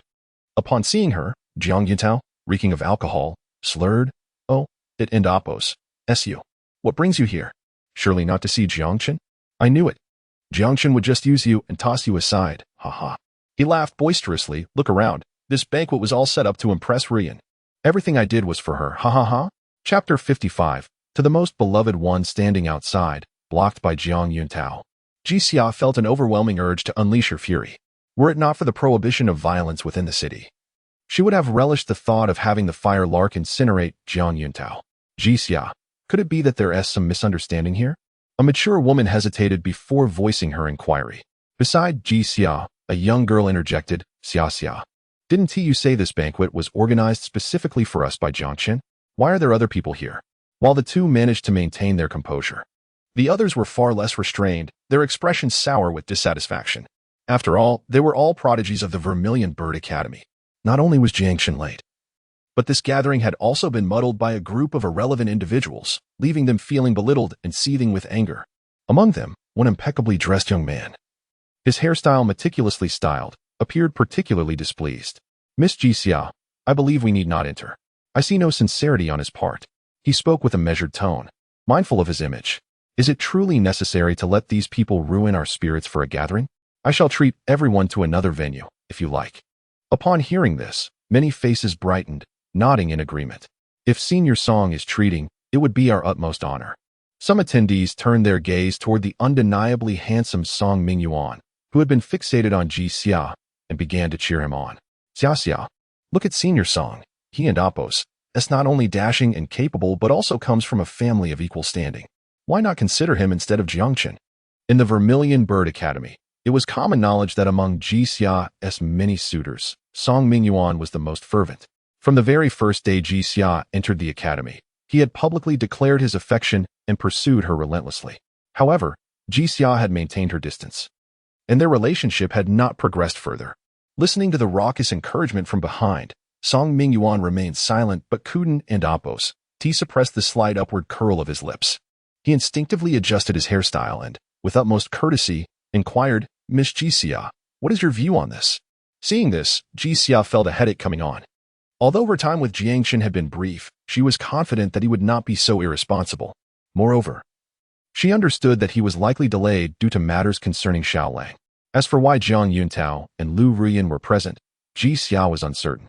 Surveying her classmates and mentors, she shook her head. "Everyone, I assure you that I will address today's events. Please bear with me for a moment." She then turned to the girl with twin ponytails. "Kinji, come with me." 10 minutes later, Jixia felt as though she might crush her phone in frustration. Was this scoundrel doing this on purpose? She ground her teeth. Having received over 100 missed calls from Jiang Chen, seeing Jixia in such a rage, Li Kenji recognized that Jixia was genuinely furious. She hesitated and suggested, "Xia, perhaps he was caught up with something. Why not try calling again?" "Fine." Jixia nodded emphatically, initiating another round of relentless calls. As she dialed, Li Kenji reminded her, "Xia, remember to ask him if he knows the chubby guy from the surveillance footage." In the training hall, BRR Jiang Chen's phone vibrated incessantly, its sound escalating from intermittent to a full-blown frenzy. At last, Jiang Chen awoke. Who is it? So noisy. Having rare moments of sound sleep, he felt irritable as he grabbed his phone, bleary-eyed. And then, it hit him. Oh no, this is serious. Upon seeing over 100 missed calls from Jixia, Jiang Chen immediately snapped to attention. "Xiaolang, hurry." Without further ado, he stored Xiaolang in his beast-controlling bracelet and, without a moment and Apos' hesitation, sped out of the garage in a Porsche. 10 minutes and 34 seconds later, Jiang Chen arrived promptly before Jixia. "I'm so sorry, I was delayed." Upon seeing Jixia's face darken with fury, He couldn't help but chuckle nervously, feeling a twinge of guilt. He had been so exhausted that he had completely forgotten. Fortunately, he was only an hour late, allowing the banquet to continue. Jiang Chen, feeling remorseful, exuded warmth as he greeted the gathered students of the Vermilion Bird Academy amidst Ji Xia's piercing glare. Ha ha, everyone. Please, don't linger by the entrance. Come in and take a seat. Jiang Chen forced a few awkward laughs and prepared to push the door open. Strangely, no one moved, including Ji Xia. Are you really inviting us in? A young man spoke, his tone laced with sarcasm. Jiang Chen grew increasingly puzzled. He had just arrived and had done nothing to provoke this individual, yet he sensed an inexplicable hostility. Fortunately, Ji Xia stepped in to alleviate his discomfort. It seems some of the guests inside are not particularly welcoming to us. Jiang Chen was even more bewildered. Long before the banquet was arranged, his grandfather had specifically informed him not to neglect his precious granddaughter-in-law. Therefore, all invited guests had been personally selected by Ji Xia. How could there be other attendees? With a mind full of questions, Jiang Chen cautiously pushed open the banquet doors. Feast to your heart's content, fellow classmates. I, Jiang Xiao, have more than enough wealth to spare. Zhou, what are you eating? Who asked for the main course? You need to drop that bad habit. Lobster and bird's nest won't fill your stomach. Greetings, esteemed guests. Now, allow me to present a pig in its entirety. As the door swung open, the overwhelming scent of alcohol assaulted Jiang Chen, blinding him momentarily. The scene within the banquet hall was chaotic, with students from Class 3 of Year 3 indulging in a raucous feast, eating, drinking, and reveling with abandon. In the midst of the crowd, Jiang Yutao flitted about like a social butterfly, thoroughly enjoying himself. Seated at the front, Liu Ruyan held a glass of red wine, swirling it gently. When her gaze landed on Jiang Chen, her eyes gleamed with a mix of triumph and disdain. What truly sent Jiang Chen reeling was the glaring banner displayed on the projection wall at the front of the banquet hall, to the most beloved one. Jiang Chen felt darkness cloud his vision, nearly choking on his own blood. Grandfather, have mercy on me. He recognized this as his grandfather and Appo's handiwork, feeling utterly helpless. But how had Liu Ruyan and Jiang Yuntao ended up here? Jiang Chen was baffled and quickly sought out the staff to unravel the mystery. Jiang Xiao. The hotel staff, trained in advance, recognized Jiang Chen immediately. Seeing his accusatory demeanor made them tremble with fear, and they stammered, pointing at Jiang Yuntao. He claimed to be your guest. So, very well. Upon hearing this, Jiang Chen understood that it was yet another mischief from Jiang Yutao. He cast an apologetic glance at Ji Xia. Please wait. I will certainly provide a satisfactory explanation for this matter. With that, he strode confidently into the banquet hall. Chapter 56. The entire venue and Appo's expenses. Paid for by the esteemed young master Jiang Yuntao. Ah, it's Jiang Chen. Jiang Chen has arrived. Hurry, Jiang Chen. Young master Jiang is treating us to a grand feast. Why are you so late? Indeed, Jiang Chen. Look at this exquisite decor and the lavish banquet. It's simply extraordinary. Come, let us share a drink. As Jiang Chen entered the banquet hall, many students greeted him warmly. During the 10-day special training, Jiang Chen had been shadowing Xiao Qinghua, safeguarding them, and had even provided a timely warning on the night when the bloodthirsty bats appeared. Although their interactions were still limited, an unspoken bond had formed, making everyone feel considerably closer to Jiang Chen. Enjoy yourselves, Jiang Chen replied with a nod. He was acutely aware that today's events were likely beyond these individuals and Appo's comprehension and bore little relation to them.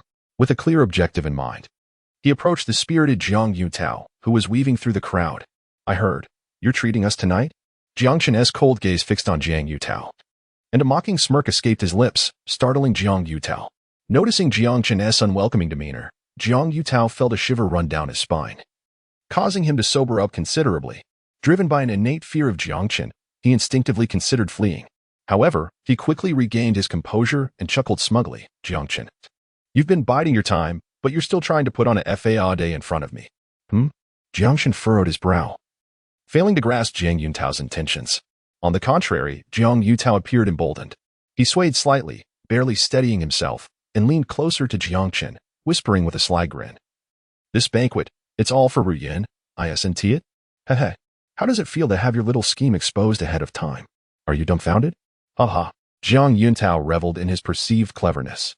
After leaving the Beastmaster Association, He had initially intended to plead with Jiang Chen to let the gambling matter rest.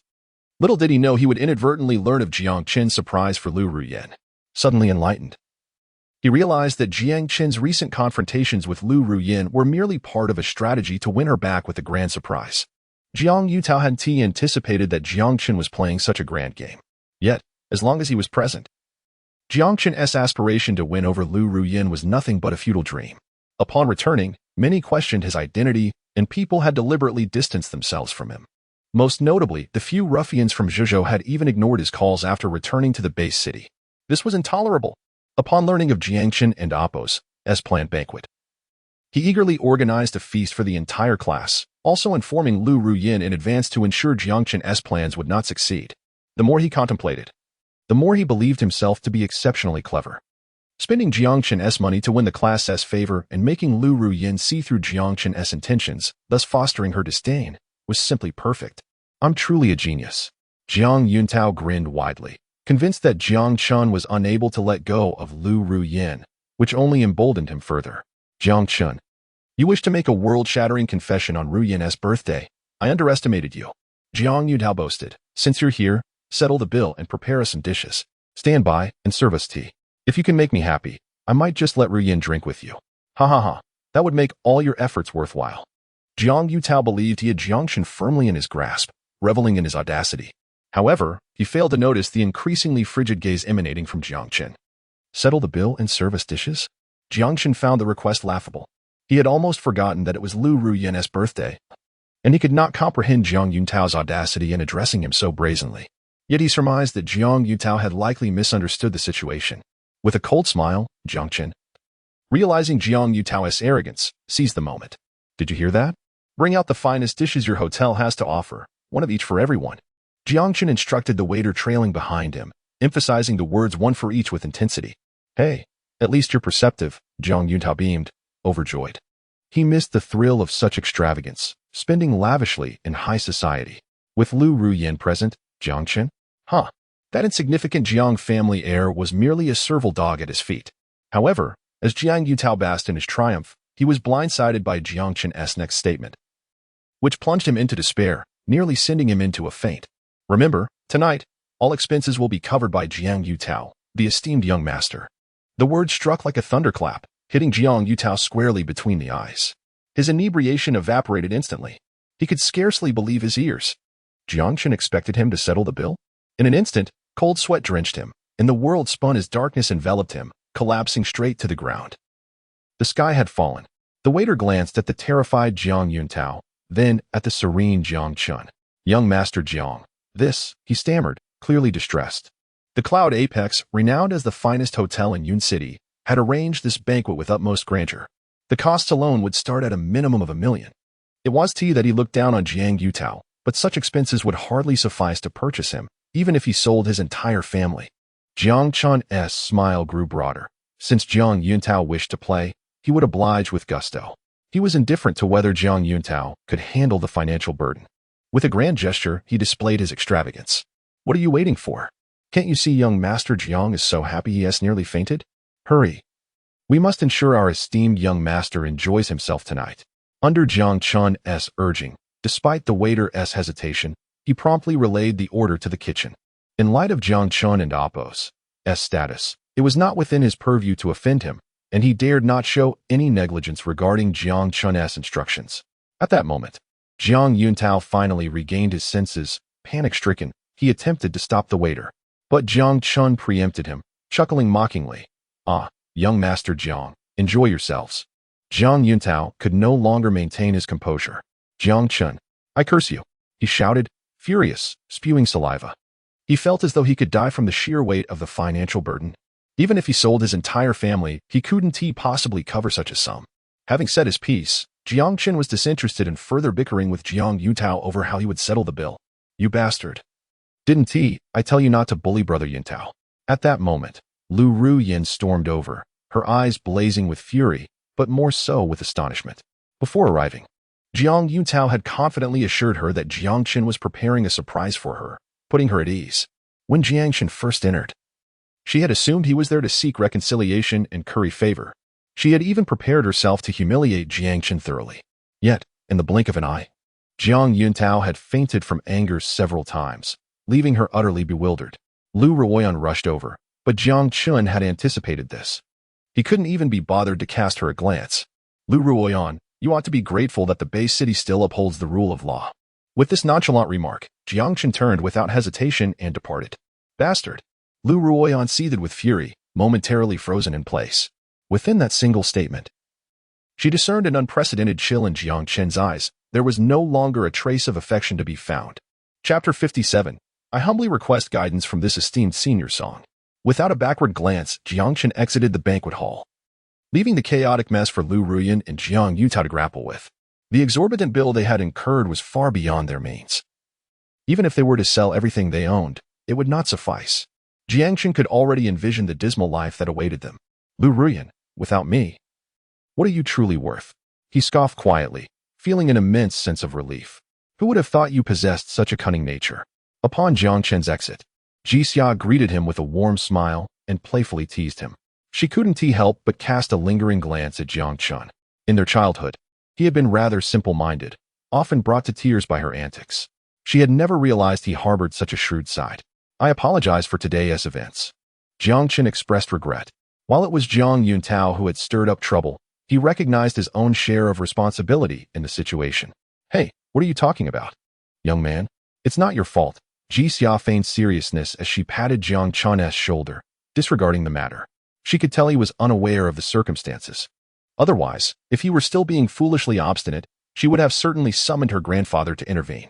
Jiang Chen was taken aback by Jixia and Oppo's graciousness, feeling a twinge of embarrassment. It's indeed my oversight to have kept your friends waiting for so long. How about this? We'll head to the top floor to admire the splendor of Yun Jiang, and I'll have the banquet prepared as swiftly as possible. Leading the way, he instructed the waitstaff to promptly arrange for the evening's meal. Wait a moment, Jixia called out, halting him in his tracks. With an earnest expression, she introduced a beautiful woman among the crowd. This is my mentor, the head of the Fire Institute at Zhuke Academy. On the top floor of Yunding Tiangong, a lavish banquet was swiftly laid out at Jiang Chen's behest. As the night deepened, adorned with twinkling stars, the guests took their seats in succession. Before long, through Jixia and Oppo's introductions, Jiang Chen acquainted himself with everyone present. The beautiful woman, named Dulan, was the leading figure of the Beastmaster Academy at Zhuke Academy. Additionally, he met the spirited twin-tailed girl, Li Qingcan, and the boy, Song Ming Yuan, who regarded him with inexplicable hostility, among others from Zhuke Academy. I heard that someone in Yunjiang City awakened an S-class beastmaster talent. I had no idea it was Xia and Oppo's childhood friend. What a coincidence, Jiang Chen mused. With such a remarkable talent, your younger brother is sure to gain admission to Zhuke Academy. Indeed, we must take good care of brother Jiang Chen.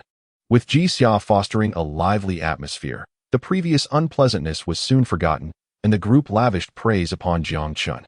Li Qingcan was particularly enthusiastic, showering him with compliments. The rarity of S-class talent was undeniable, and the swift ascension to a bronze beast master was even more exceptional. It was no wonder Jixia insisted he come to witness it personally. Dulan shot Jixia a playful glance, her affection evident. Jixia and Oppo's vibrant personality and high beast master talent made her quite endearing. In the midst of Jixia's incessant praise, Dulan found herself unusually amiable towards Jiang Chen. Well, what do you think, teacher? Was this trip worth your while? Jixia beamed with pride at Dulan's commendation of Jiang Chen, her joy surpassing that of being praised herself. The others observed the exchange, recalling the banner that celebrated Jixia and Oppo's beloved and the mention of a past engagement, casting curious glances at Song Ming Yuan. Since taking his seat, he had remained silent, his expression darkening further with each of Jixia and Oppo's delighted looks towards Jiang Chen. Jealousy brewed within him, and he regarded Jiang Chen with disdain. So what if he possesses S-class talent? I have dealt with tougher foes. It's not until one is tested that their true capabilities are revealed. As his words echoed, the previously jovial atmosphere grew tense. Everyone exchanged awkward glances between Song Ming Yuan and Jiang Chen, hesitant to speak. What do you mean by that, senior Song? Jixia and Oppo's displeasure was palpable. Jiang Chen was her recommendation, and she would not tolerate any doubts cast upon him. Nothing of consequence. Song Ming Yuan remained unfazed by Jixia and Oppo's ire. Leaning back with an air of arrogance, he swirled his wine glass. I merely wish to gauge how much weight this so-called genius carries. His words sparked a shift in the room's ambience. Song Ming Yuan cast aside pretense, his tone dripping with provocation. Senior Song, is this amusing to you? Jixia and Amp, Appo's expression darkened. Her anger was rising. No matter the circumstances, she would not allow anyone to bully Jiang Chen. However, her protective stance only fueled Song Ming Yuan's determination to teach Jiang Chen a lesson, believing it would reveal to Jixia who was truly the most deserving of her admiration. Ignoring Jixia, Song Ming Yuan's gaze bore into Jiang Chen with palpable aggression. What is the matter, great genius? Are you afraid? Or perhaps your reputation is unfounded, devoid of true prowess? With a mocking smile, he continued. It seems Miss Jixia has been misled, mistaking the wrong person. Jixia's blood pressure surged as she confronted Song Ming Yuan. You've crossed the line. If you wish to fight, I'll gladly oblige. Her face flushed with fury as she prepared to summon her fire cloud sparrow. He is addressing me. Why are you so impatient? Before Jixia could unleash her wrath, Jiang Chen restrained her. He found it perplexing. The legendary Red One battle god was known for her composure and unwavering presence. Under any circumstance, she maintained her calm demeanor, capable of decisive action against enemies. Yet, here, Song Ming Yuan's mere words had stirred her so deeply, which was uncharacteristic of her. Nonetheless, Jiang Chen understood that Jixia had orchestrated this banquet solely to secure him a recommendation to Zhuge Academy. While he was not particularly concerned about the opportunity, he recognized her earnest efforts and did not wish to bring her shame. Very well, then, I invite this esteemed senior Song to enlighten me. Chapter 58. A true man never declares defeat. As the words fell, a wave of astonishment swept through the crowd, including Jixia.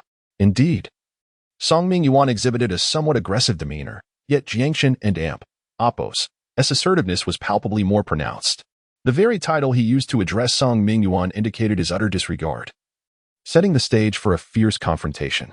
The atmosphere thickened with tension, as if it were a powder keg ready to ignite. Jixia gazed at Jiang Chen in disbelief. Throughout the day, he had exuded an air of maturity and composure, tinged with a hint of cunning. He rarely undertook ventures without assurance. Yet, she never anticipated such an impulsive side to him. In Jixia's view, Jiang Chen had indeed acted rashly. As a top student in his third year at the Zhuge Academy, Song Ming Yuan and Appo's prowess was indisputable. He had long attained the status of a golden-tier beastmaster, with his contracted beast, the Fire King Snake, boasting a commanding rank. Although the Fire King Snake's lineage was slightly inferior to that of the Little Wolf, the vast disparity in their levels rendered any bloodline advantages moot. A pang of concern gripped Jixia's heart for Jiang Chen. She yearned to intervene. Yet Song Ming Yuan offered her no opportunity to speak, rising to his feet with determination. Ah, so arrogant. Truly believing that possessing S-tier beast mastery grants you the right to look down upon others? He scoffed, fury radiating from him. Jiang Chen's provocative words had thoroughly incensed him. A mere novice, having contracted a beast for just over 10 days, daring to challenge him was nothing short of outrageous. Let us see, he thought. I will demonstrate to you that even the strongest frog at the bottom of the well is merely a common creature in the presence of a deep-sea dragon, easily shattered with a mere touch. Consumed by rage, Song Ming Yuan abandoned any pretense of decorum, making it clear to all that he intended to teach Jiang Chen a harsh lesson. Jiang Chen, too, felt a surge of anger. Song Ming Yuan and Appo's blatant intent to humiliate him would not go unchallenged. Let us do this, he resolved, not believing that Song Ming Yuan would dare to act outlandishly before such an audience. The two faced each other, tension palpable, seemingly locked in a battle to the bitter end. With even Jixia unable to intervene, frustrated and anxious, she turned to Dulan for help, imploring, Teacher, please intervene. Dulan, seated calmly, regarded Jiang Chen with surprise.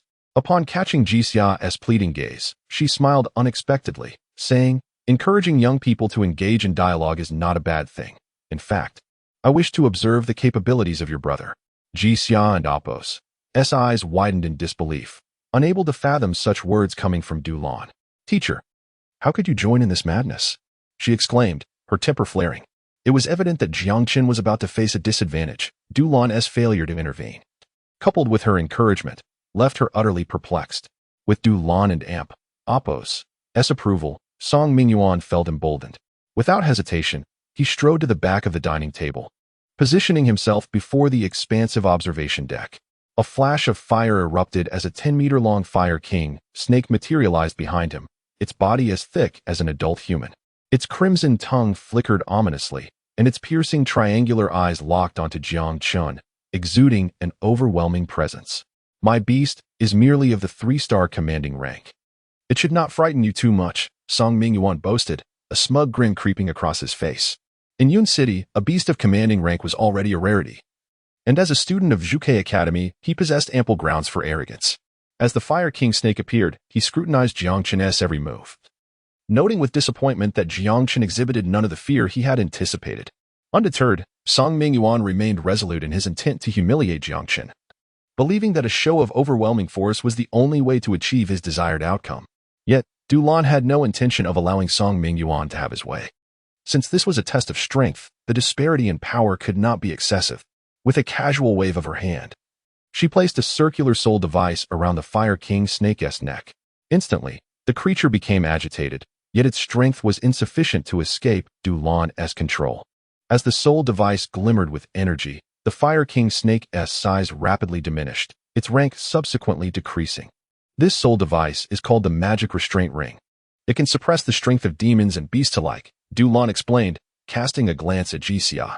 So, am I still being reckless? Jixia's cheeks flushed with embarrassment, realizing that Dulan had indeed considered every aspect. Yet, even so, anxiety gripped her heart for Jiang Chen. Under the influence of the Magic Restraint Ring, the Fire King snake's rank remained at an elite 6 stars, coupled with Song Mingyuan's tactical direction. This was not at all akin to the illusions encountered in the beastmaster qualification assessments. Are you all right? Jixia inquired of Jiang Chen, her concern evident. Jiang Chen, somewhat exasperated, thought it absurd to be questioned in front of so many. A true man never declares defeat, he asserted with vigor, leaving Jixia with a resolute silhouette as he stepped up to confront Song Mingyuan. Little wolf, awaken. It is time to stretch your legs. With a thunderous roar, the little wolf materialized before the onlookers, exuding an aura befitting a lord-level beast, despite only being at an elite 1-star rank. The crowd nodded in admiration as they beheld the little wolf, now shedding its youthful demeanor and embodying the essence of the Ice and Snow Wolf King. Despite the Fire King snake and Appos' reduced size of over 3 meters, it remained formidable. Yet, standing before it, the little wolf showed no signs of intimidation, even appearing to surpass it in appearance, strikingly handsome. Curse it, what does it matter if it's a lord-level beast? Soon, you shall be begging for mercy on the ground. As the crowd praised the little wolf, Song Mingyuan's expression darkened. He had not anticipated Dulan's sudden intervention, yet he remained confident. Watch how I crush you, he snarled, clenching his teeth, adopting the posture of a strong man accepting a challenge from a weaker opponent. Come forth, unleash your full strength. I hope your wolf can endure a few minutes against my king snake. If you lose too badly, I shall be quite disappointed. He emphasized the word disappointed, harboring no regard for Jiang Chen as a rival. To him, even with the Fire King snake's strength diminished, it was a simple matter to overpower the little wolf. At most, it would require a bit more effort. Seeing that Song Mingyuan did not initiate the attack, Jiang Chen smiled broadly, showing no restraint. Then, as you wish. Little wolf, attack. Chapter 59. You have no real strength. The little wolf, brimming with determination, underwent a remarkable transformation once the wounds on its soul ceased to trouble it. It dashed forth, leaving delicate ice blossoms in its wake. Hiss the Fire King snake observed the trajectory of the little wolf, and as it entered the attack range, the snake's head recoiled slightly, gathering flickers of flame within its maw. Hiss, a fireball erupted from its mouth, hurtling directly towards the little wolf. Boom. Although the fireball failed to strike the little wolf, it detonated upon the polished ground, leaving a dark imprint. Fortunately, the Fire King snake and Appos' strength was suppressed to the elite level. Otherwise, a single fireball could have created a massive crater on the observation platform. It dodged. After this failed attack, Song Mingyuan felt a tinge of humiliation. After all, he was a gold-level beastmaster. If he could not swiftly conclude a battle against a bronze beastmaster, it would be a disgrace, even if he ultimately triumphed. This wolf was too swift. He needed to restrain its movements first. With a wealth of combat experience, Song Mingyuan reacted swiftly, commanding the fire chain. As the order was given, the Fire King snake maneuvered its body to evade the little wolf and Appos' assault, its eyes glinting with a chilling light. hiss in the next moment. Seizing the opportunity while the little wolf was airborne and without leverage, the Fire King snake abruptly turned back, unleashing two fiery strands that ensnared the little wolf midair. At that moment, the Fire King snake lunged forward, employing its serpentine prowess to constrict, wrapping the little wolf tightly like a rope. Sigh, it's over. Senior Song is indeed formidable. Observing this scene, Li Can and the others sighed. The little wolf appeared to have just recently ascended to the elite level. Its innate powers had yet to manifest, and the disparity in levels was too significant. They felt a sense of pity for Jiang Chen. Generally, when a beastmaster advances from servant level to elite level, they gradually gain mastery over their inherent powers, diversifying their attacking methods. The Fire King snake, being a fire-type beast, commanded the power of flames to launch fiery assaults. Even with its strength suppressed, it was not something the little wolf could contend with merely through reckless attacks. Seeing the Fire King snake completely suppressing the little wolf, Song Mingyuan felt a swell of pride, casting a triumphant glance at Ji Xia, relishing his superiority. See, even with my strength curtailed, I can easily best you. This is the chasm between us. Now, with a mere command, the Fire King snake could effortlessly devour the little wolf. It was evident that this battle held no suspense. Is it? In stark contrast, Jiang Chen remained remarkably composed. The little wolf and Appo's earlier assaults had merely been playful. He had yet to engage earnestly. Likewise, the little wolf had not fully committed either. All right, little wolf, enough playing. Let us end this, Jiang Chen remarked nonchalantly. Upon hearing this, Song Mingyuan laughed, questioning whether Jiang Chen had truly grasped the situation. Not just him, Li Can and the others also found it amusing, assuming Jiang Chen was merely trying to save face. Among all present, however, only Du Lan and Ji Xia nodded in quiet approval. Hence, the outcome is, just as Song Mingyuan was about to proclaim his victory, a wolf howl pierced the night sky. Within the howl, there seemed to resonate a certain power, the aura of dominance laid bare. Unseen, a hint of draconic might reverberate it. Will of the Wolf King. The talent manifested. Wolf Dragon Blood Fury. Combat power doubled. In an instant, the aura emanating from the little wolf surged with unparalleled ferocity. Taken aback, the Fire King snake appeared momentarily stunned. It was then that the little wolf broke free from its bindings and struck down with icy claws. Bang! Pinglingling, the Fire King snake let out a cry of pain. Its flames extinguished, its body uncontrollably flung backward, skidding across the ground for several meters before crashing into the protective glass barrier. No. Song Mingyuan's eyes bulged, his mind blank. A cacophony of confusion ringing in his ears. He could not fathom the reality unfolding before him. Attack! Attack! He barely had time to consider the consequences of the Fire King snake plummeting from 100 meters above, his frantic shouts echoing. Bang! Suddenly, a blur zipped through the air. The little wolf seized the Fire King snake's tail, forcefully slamming it down before him. Song Mingyuan fell silent, his body trembling as he lost all strength, collapsing onto the ground. Gazing at the snake, now encased in frost and momentarily incapacitated, Song Mingyuan and Appo's eyes glazed over. His spirit shattered. Jiang Chen cast a glance at the dazed Song Mingyuan, his expression unperturbed, leisurely stepping over the Fire King snake with the little wolf. You possess no true strength. Clap clap, sporadic applause rang out. Ji Xia beamed with pride, watching Jiang Chen approach in triumph, her eyes shimmering with admiration. Clap clap clap. Soon, everyone rose to their feet, genuinely applauding Jiang Chen. What a stunning counterattack! From the little wolf being suppressed by the Fire King snake to its resurgence, every movement flowed seamlessly, leaving no room for criticism. The little wolf and Appo's performance even garnered respect from the high-achieving students of the Zhuke Academy. You're still so troublesome. Ji Xia shot Jiang Chen a glare. Yet a genuine smile broke through as she leaned in closer, whispering, but this time, you truly made me proud. Indeed, Jiang Chen replied with a smile, rubbing his nose. Ji Xia had once risked her life for him. He had to ensure her honor was upheld. Little brother Jiang, please, tell us how you did it. Li Can exclaimed, her eyes sparkling with curiosity. She was utterly fascinated, still unable to comprehend how the little wolf had managed to turn the tide. Not just her. The group of students awaited Jiang Chen's explanation, all eager to learn how the little wolf achieved this feat under their watchful gazes. Jiang Chen merely smiled and shook his head, teasingly stating that, my friends, is a secret. The little wolf's sudden surge of power had taken even him by surprise. He had not expected that the combination of Will of the Wolf King and Wolf Dragon Blood Fury would yield such extraordinary results. Moreover, after activating Will of the Wolf King, Not only did it amplify the combat power of Wolf Dragon Blood Fury to nearly fourfold, but the howl also carried a unique deterrent force inherent to dragons. At such close range, it momentarily stunned the Fire King snake, allowing for a stunning reversal. This was indeed the little wolf's most potent state. Jiang Chen could not help but marvel. The combat prowess of the little wolf at full throttle was terrifying. Previously, he had refrained from allowing the little wolf to utilize this innate ability, as it required the support of its soul power, which had been hindered by its unhealed wounds. However, from this moment onward, there were no longer any lingering concerns. Xia, quickly manage your brother. Why is he still playing the riddle game?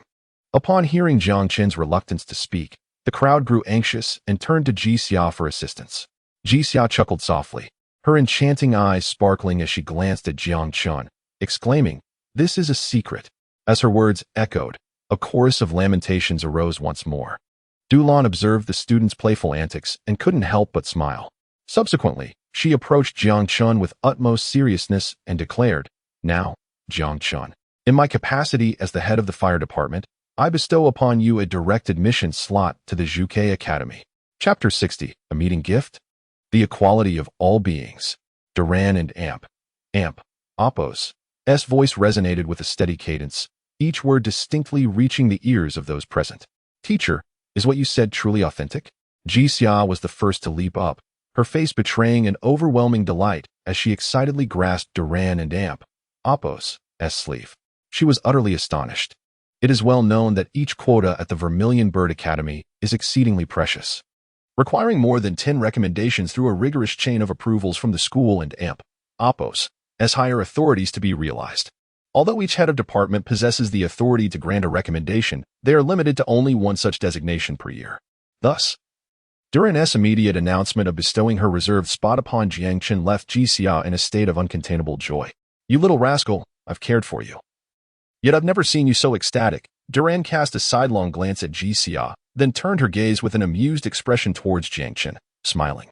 In her presence, Xia was always obedient and adept at restraining her emotions, making this overt display of happiness a rare sight. Duran, recalling her own youthful days, couldn't help but shake her head with a quiet chuckle, opting not to break the moment. Noticing Jiang Chen and Appo's prolonged silence, she feigned seriousness, asking, "What? Do you perhaps look down upon our Vermilion Bird Academy?" Upon hearing this, Jiang Chen pondered momentarily before responding with a calm smile. "Mentor Duran, you jest. I would indeed cherish the opportunity." Yet he promptly added, "However, I must still participate in the selection process of the higher academy." Duran was momentarily perplexed. Jiang Chen elucidated, "There are some personal grievances that I must address during the selection. I hope Mentor Duran can understand." "Is that so?"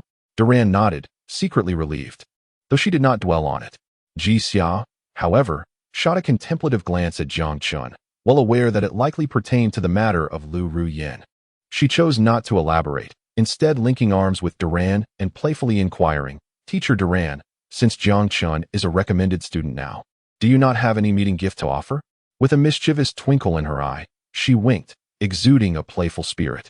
Duran, noticing Xia's antics, could only respond with a hint of exasperation. "What? Have you so quickly resorted to extorting your teacher on behalf of your fiancé?" At this, Xia blushed profusely, her adorableness evident. Normally composed, she was still a young girl unaccustomed to such teasing, her cheeks aflame as she averted her gaze from Duran, unable to meet her eyes.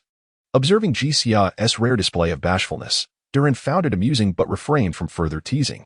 In truth, the selection process for the higher academy was a dual endeavor. It was not only the academy selecting students but also the students choosing prestigious institutions. After Jiang Chen had decisively subdued the elite 6-star Fire King Serpent, Duran had completely recognized his capabilities.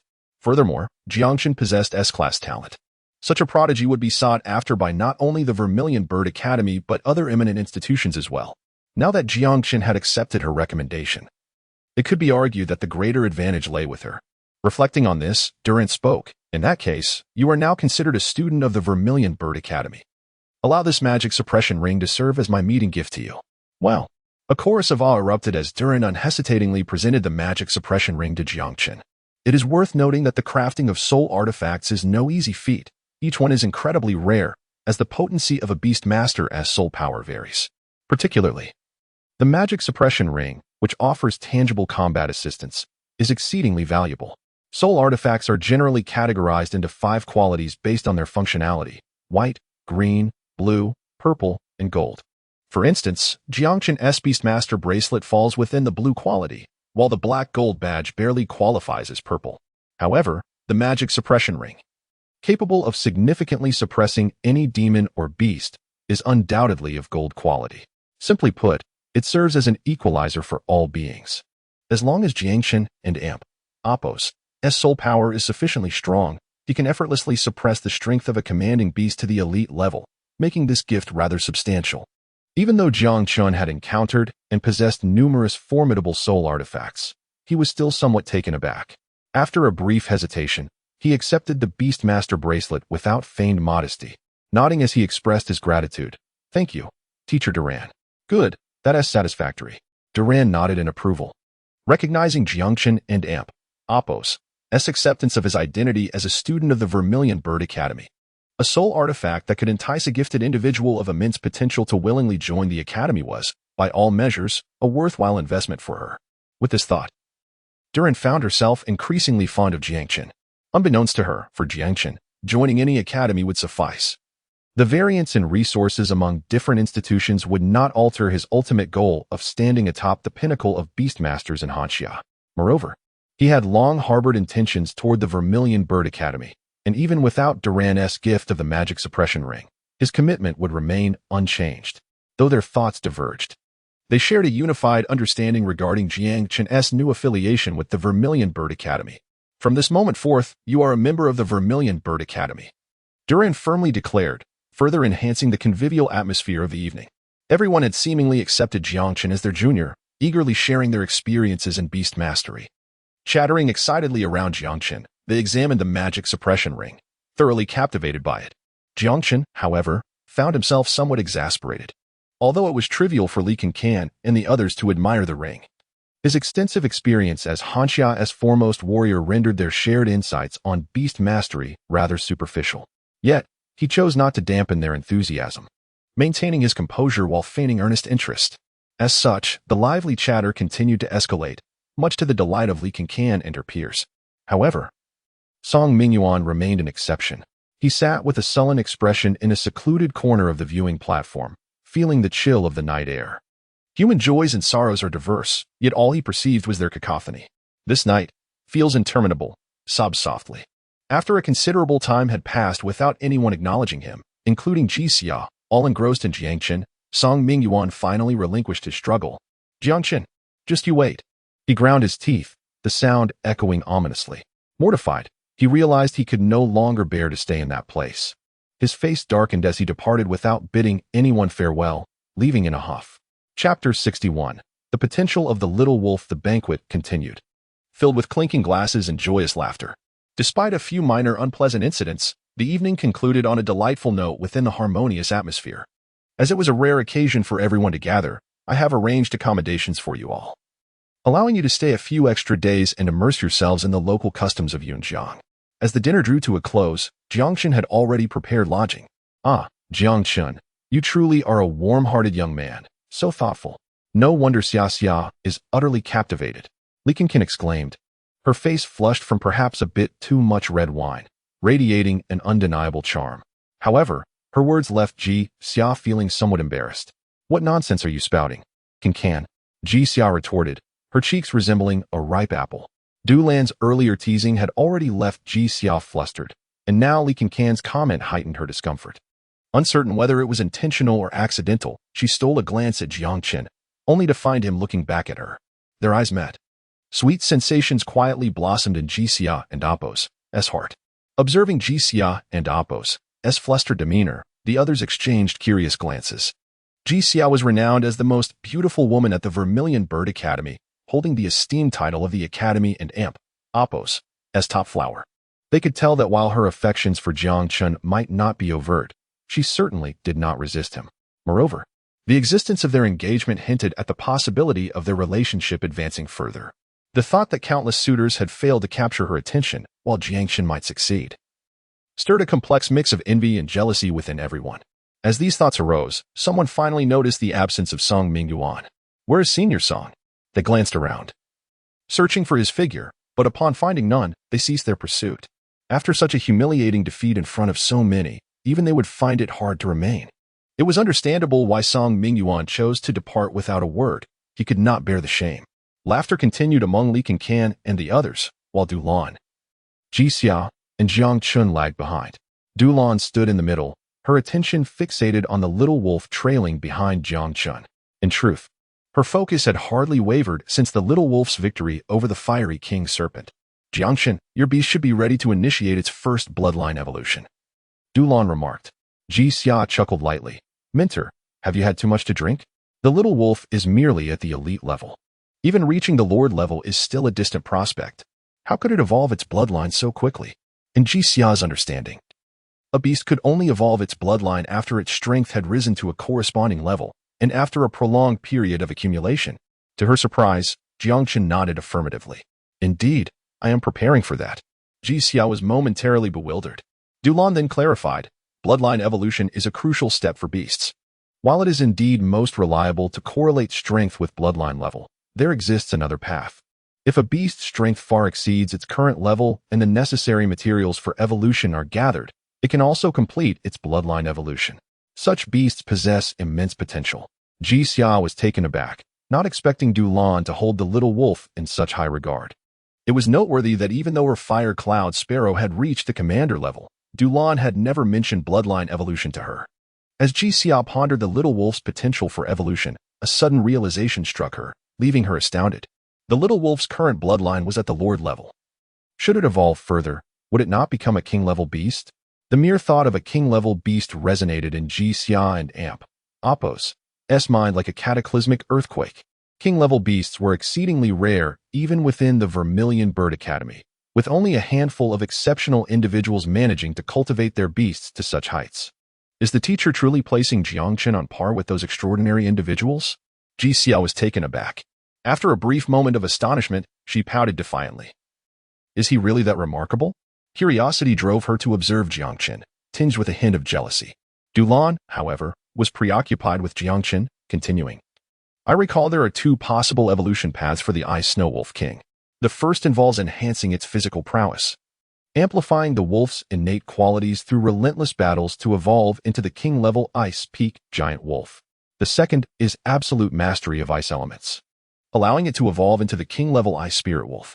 Ultimately, neither path is superior. It depends on your choice. Have you decided which evolution route to take? Dulan and Appo's words bore genuine concern. As a mentor, she felt a responsibility to guide Jiang Chen, subtly hoping he would lean towards the latter option. From the battle against the fiery king serpent, she had discerned the little wolf and Appo's strong affinity for ice elemental powers. Jiang Chen smiled without responding.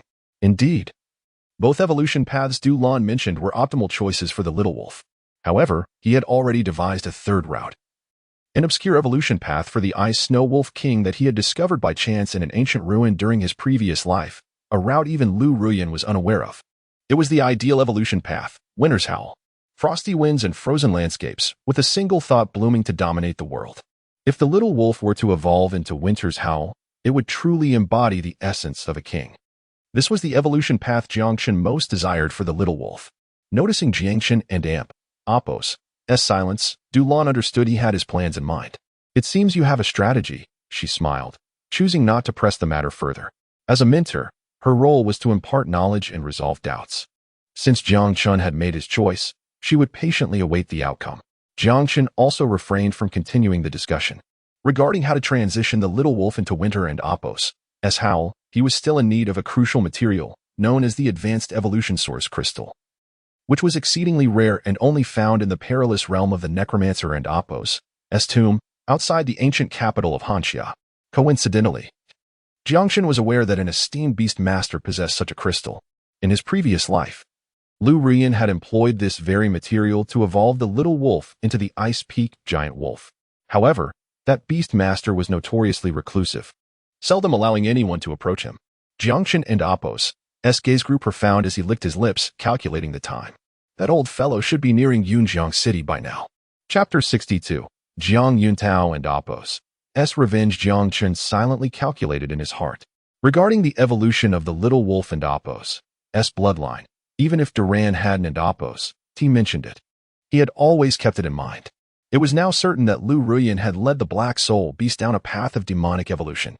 Jiang Chen had once battled the 9 great demons and was well aware of the terrifying nature of such demonic transformations. It could be said that if Liu Ruyan was willing to pay any price, the growth and strength of the Black Soul Beast would be formidable, reaching heights that ordinary beast tamers could hardly aspire to in a short time.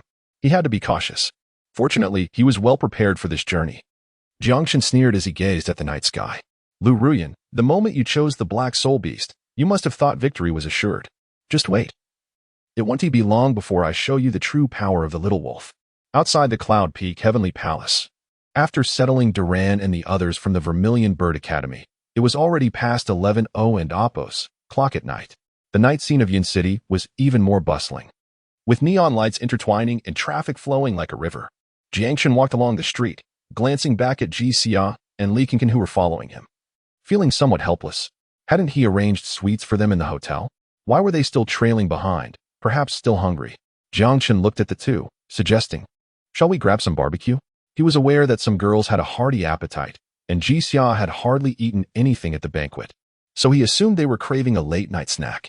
Ji Xia pouted, her smile instantly vanishing. Li Qingqin rolled her eyes, whispering to Ji Xia, Xia. "Why do you like the straight-laced guy? What nonsense are you talking about?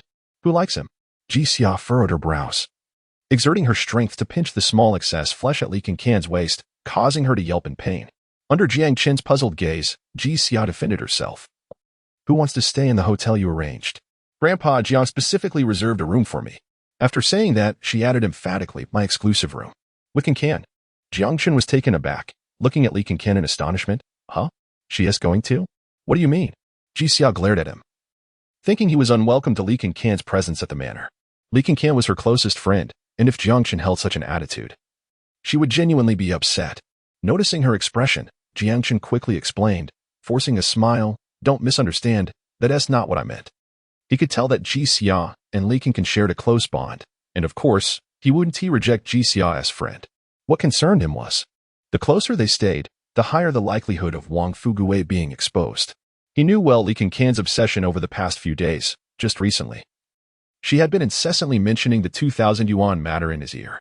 He found it hard to imagine what might happen if Wang Fuguwei were to cross paths with Li Qingqin. She might very well give him a thorough beating. Despite looking like an adorable little girl with her double ponytails, Li Qingqin was a formidable silver 8-star beast tamer.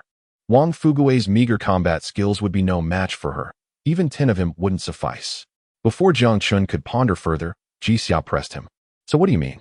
"Cough, ha, I just don't want you two to be cramped together and not rest well." Jiang Chen awkwardly laughed, offering a flimsy excuse. Clearly, this did not convince Ji Xia. The manor is so large, can't another room be arranged for Qingqin? Ji Xia questioned skeptically. Jiang Chen suddenly realized, "Oh, how did I not think of that? I must be drunk." He slapped his head and swayed a few steps as if intoxicated, pretending to be tipsy. "Bro, I really tried my best. You two wait a moment. I'll go get the car." As Jiang Chen stumbled towards the row of luxury cars parked to the right of the hotel, Ji Xia shot him a worried glance, thinking, "He is drinking and driving?" She was about to chase after him when suddenly, her pupils dilated, as if struck by a severe shock, her expression changing dramatically. "Jiang Chen!" Her panicked scream was filled with urgency, drowning out all other sounds around them. Jiang Chen, who was feigning drunkenness, felt a sudden pang of guilt at Ji Xia's loud shout, instantly becoming alert. Could it be that Fuguwei had been exposed? Before he could turn his head, a fierce gust of wind rushed towards him, and everything went dark for a moment. Bang! With a muffled thud, Jiang Chen found himself overshadowed by a massive bear-like figure. Ji Xia was thrown into a state of utter panic. Jiang Chen. The attack had come so suddenly that even she had no time to react. In her chaotic gaze, she saw Jiang Yuntao emerging from the shadows by the roadside, his face twisted with malice. "Ha! Jiang Chen, you despicable scoundrel. Watch how I deal with you." Jiang Yutao shouted viciously, laughing cruelly. His laughter was filled with frenzied madness. He had nearly lost his mind. After Jiang Chen left, when the waiter presented him with a bill exceeding 3 million, he had truly gone insane. A single meal costing over 3 million was something he would never have dared to dream of. And the instigator of all this was Jiang Chen. If Jiang Chen had and Oppos, T said things that led him to misunderstand. If Jiang Chen had and Oppos, T appeared at the banquet, If Jiang Chen had continued to obediently serve Liu Ruyan, wholeheartedly being her wallet, he could have completed this gathering with dignity under Jiang Chen's name. Then, none of this would have transpired. What he found most unbearable was that the hotel staff had shown him no mercy, demanding he wash dishes for 30 years in front of all his classmates to settle the debt. Under so many gazes, they had indeed brought all the dishes to him. God knows how suffocated he felt at that moment. His hands turned white, peeling and blistered, his back nearly breaking. The looks of astonishment, disdain, and disgust he received were forever etched in his memory, leaving a deep scar. Every time he recalled these moments, Jiang Yuntao's hatred for Jiang Chen only intensified. Taking advantage of the hotel staff's momentary lapse, he had tossed the plate in his hand and slipped out to lie in wait. All for the sake of revenge against Jiang Chen. Jiang Chen, you never expected to find me here, did you? You also never thought that the esteemed young master of the Jiang family would spend the latter half of his life in a wheelchair. Jiang Yuntao's eyes were completely bloodshot, resembling a madman. As he witnessed the palm bear strike Jiang Chen, he felt an overwhelming sense of satisfaction. Even if Jiang Chen was a bronze-level beast tamer, in the face of a full-force sneak attack from the palm bear, he would surely be left severely injured, if not dead. Finally, he could release a fraction of the anger that had built up inside him. Meanwhile, Ji Xia and Li Qingqin were utterly alarmed. But the massive form of the palm bear completely obstructed their view, preventing them from seeing Jiang Chen's current situation. Heart-pounding, they sprinted forward as quickly as they could. Indeed, I find this somewhat surprising. However, before the two could reach him, a calm voice emerged from behind the palm bear. Then, they saw Jiang Chen emerge unscathed from behind the palm bear, surrounded by a protective barrier of holy light. Jiang Chen, Chapter 63, Who has hurt whom? 3 exclamations erupted simultaneously. Ji Xia, Li Qingqin, and Jiang Yuntao all gasped in shock. The two women displayed expressions of delight, patting their chests in relief upon seeing that Jiang Chen had suffered no harm. Conversely, Jiang Yuntao wore an expression of disbelief, his jaw nearly dropping in astonishment. He had orchestrated the attack with careful planning and struck suddenly. With the prowess of a 6-star battle servant, the palm bear should have caught Jiang Chen off guard. Yet, witnessing Jiang Chen unscathed left him utterly bewildered.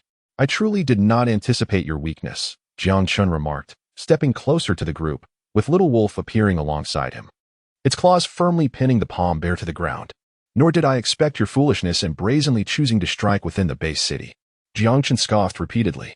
To be candid, Jiang Yuntao and Amp, Appo's sudden command for the palm bear to attack had completely blindsided him.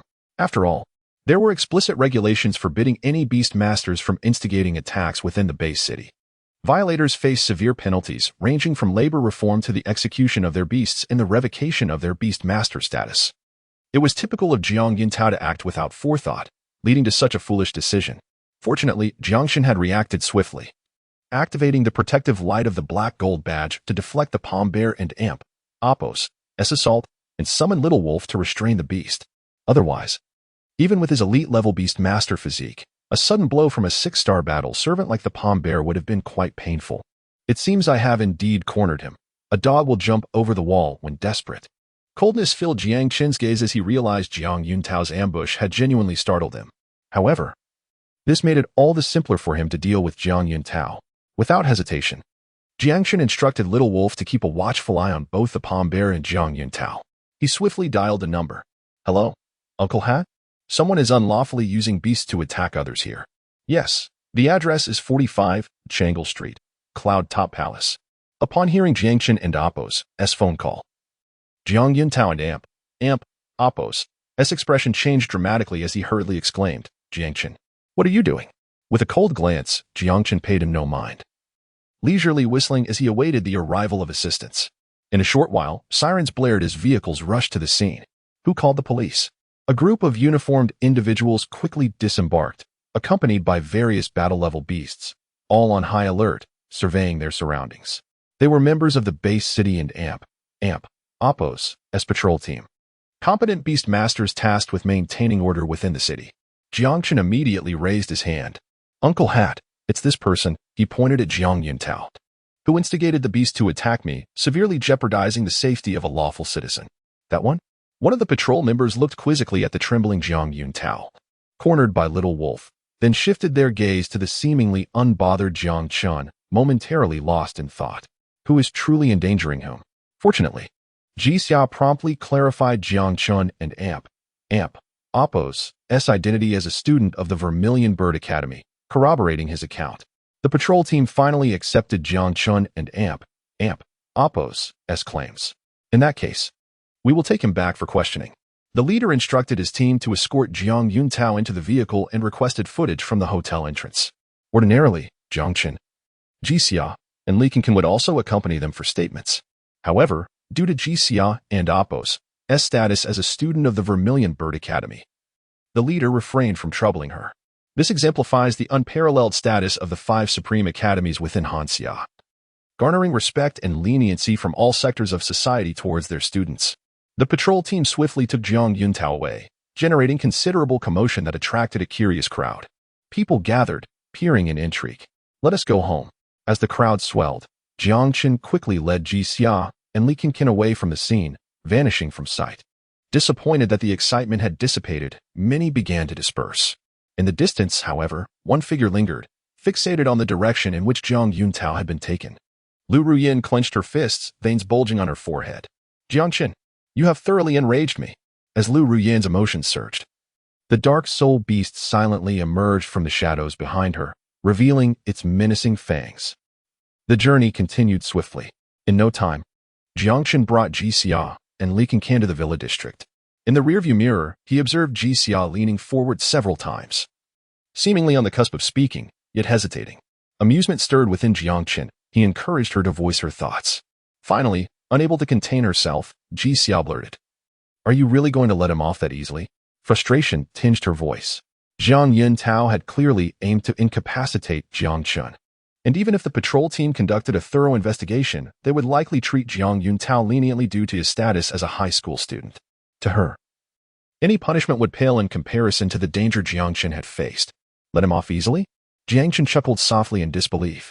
Turning to regard Jixia earnestly, he replied, "Have you never heard the saying, and Oppo's, to cause one's downfall, one must first drive them to madness and Oppo's?" Jixia frowned, struggling to comprehend Jiang Chen and Oppo's meaning. Still, she earnestly cautioned him, he is not someone to be underestimated. Do not let your guard down. Thank you. Jiang Chen felt warmth spread within him. Interacting with Jixia was a refreshing change from the constant mental sparring with Liu Ruyan. She had a way of easing his tension without him even realizing it. He could not deny that he relished this feeling at times. As for Jiang Yuntao, he certainly would not let him off easily. Whether it was the exorbitant bill or a few days of government rations in the detention center, these were merely appetizers. Jiang Chen had no intention of sparing either Jiang Yuntao or Liu Ruyan. However, to him, Jiang Yuntao was merely a slightly more agile ant. Regardless of the past or present, would an elephant regard an ant? Certainly not. Moreover, he needed Jiang Yuntao to compel Liu Ruyan to validate her unwavering love. How could he allow him to disappear so effortlessly? If you cherish him as your beloved, then I am eager to discover whether, when you transform into a grotesque visage before him, he will still see you in his eyes. Liu Ruyan. Jiang Chen chuckled softly from the passenger seat, his eyes glimmering with intrigue. At that moment, Gu Zheng, who had been focused on driving, seemed to notice something. Young master, up ahead. The young master of the Wang family appears to be waiting for you. Eh? Jiang Chen was instantly taken aback. He quickly straightened in his seat, glancing ahead, only to find Wang Fugue, unmistakable with his conspicuous bag, waving vigorously at the entrance of the estate. Jiang Chen turned, expressing a clear desire for distance. Uncle Gu. What young master from the Wang family? I do not know him. Let us leave swiftly. Just then, Li Qingqin leaned forward from the back seat, her hand resting on Jiang Chen's shoulder, her finger pointing excitedly towards Wang Fugue's direction, trembling with fervor. Stop. Quick, stop. That's him. He asked the swindler who caused me to lose my money. Chapter 64. The man with his own BGM 5 minutes later. Oh no, don't slap me. Jiang Chen, save me. You scoundrel. Within and outside the manor, heart-wrenching screams echoed, a sound that could bring sorrow to the listener and tears to the observer. Jiang Chen, hands covering his eyes, peered through a narrow gap between his fingers, witnessing Wang Fugue being relentlessly pursued and beaten by Li Qingqin, his heart racing in alarm. Each of Li Qingqin's petite fists landed with force on Wang Fugue, sending him flying several meters with each strike. The furious little girl was on a rampage. Jiang Chen could hardly bear to watch. He could only widen his eyes, silently activating the video recording on his phone. Jixia stood beside Jiang Chen, her tone dripping with sarcasm. You knew all along, didn't you? If she couldn't discern the unusual relationship between Jiang Chen and Wang Fuguwei now, she would truly be foolish. Hey, I didn't know you were talking about him. Jiang Chen deflected, avoiding a direct admission of his complicity in Wang Fuguwei's plight. Given Li Cancan's current demeanor, admitting it would be catastrophic. Jiang Chen, you rascal, hurry and save me. As fate would have it, Wang Fuguwei cried out again, his face bruised and swollen, darting behind Jiang Chen. Don't run. You tricked me into being grateful for days, using my money to support yourself, and today, I will have my revenge. Li Cancan declared fiercely. Seeing this, Jiang Chen felt a pang of heartache. He turned, nodding seriously, offering Wang Fuguwei a reassuring glance that said, leave it to me. We are brothers at heart. He then quietly retreated to Jixia's side, granting space. Can't get through by phone. Senior, go for it, I support you. Without a second thought, Jiang Chen bought Wang Fuguwei time, pulling Jixia into the manor. The scene was too bloody, he feared it would frighten her. Without a hint of hesitation, Jiang Chen turned and left. He had no desire to endure the delightful punishment of being pounded by a 100-plus-pound girl. It was best to let Wang Fuguwei savor it slowly. Jixia entered the manor, half pushing, half accepting, casting a suspicious glance at Jiang Chen. Too bloody? I think you're just afraid of being beaten. Half an hour later. In the living room, Jiang Chen, Jixia, Li Cancan, and Wang Fuguwei gathered together. With a glance at Wang Fuguwei's battered face, Jiang Chen couldn't suppress a grin. You scoundrel. Laugh if you want. Wang Fuguwei retorted, full of grievances. He nervously eyed Li Cancan, who was counting stacks of red bills, still astonished by the girl's formidable strength. Had she not sported those adorable twin tails, he might have mistaken her for a heavy artillery shell. After such a beating, he had learned his lesson. Jiang Chen chuckled, teasing, oh, come on, wasn't he this self-inflicted? Just shut your mouth. Wang Fuguwei grimaced as he felt a sharp pain, inadvertently aggravating his injury. Noticing this, Jiang Chen ceased his teasing and asked, what brings you here? He found it curious that Wang Fuguwei chose this moment to appear as if he were offering himself up for slaughter. Wang Fuguwei perked up at the mention. Forgetting his pain, his eyes sparkled with excitement. I heard that tonight, someone hosted a banquet worth several million at the Cloud Summit, with a couple named Jiang Yuntao and Liu Ruyan. As he pondered this, he concluded it must be related to Jiang Chen, prompting his visit. Jiang Chen shrugged helplessly, surprised that Wang Fuguwei still had the energy for gossip. Indeed, it was arranged by me. I knew it. Wang Fuguwei jumped in exhilaration. Those two got completely deceived. I heard they have to wash dishes for 30 years now, haha. Jiang Chen was both amused and bewildered by Wang Fuguwei and Appo's pain-stricken laughter. He instructed Gezheng to fetch some medicinal liquor for Wang Fuguwei's injuries, saying, with less than 20 days until the selection, you're still busy with these trivial matters. $1 million banquet?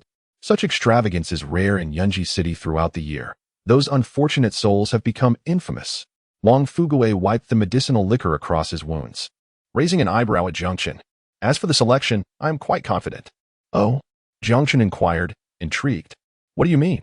Wang Fuguwei thumped his chest, brimming with confidence. Let me tell you, I am now a 6-star beastmaster of black iron, and I have prepared a secret weapon. I am destined to be the man with his own BGM, selected by the 5 Supreme Academies. He beamed with pride.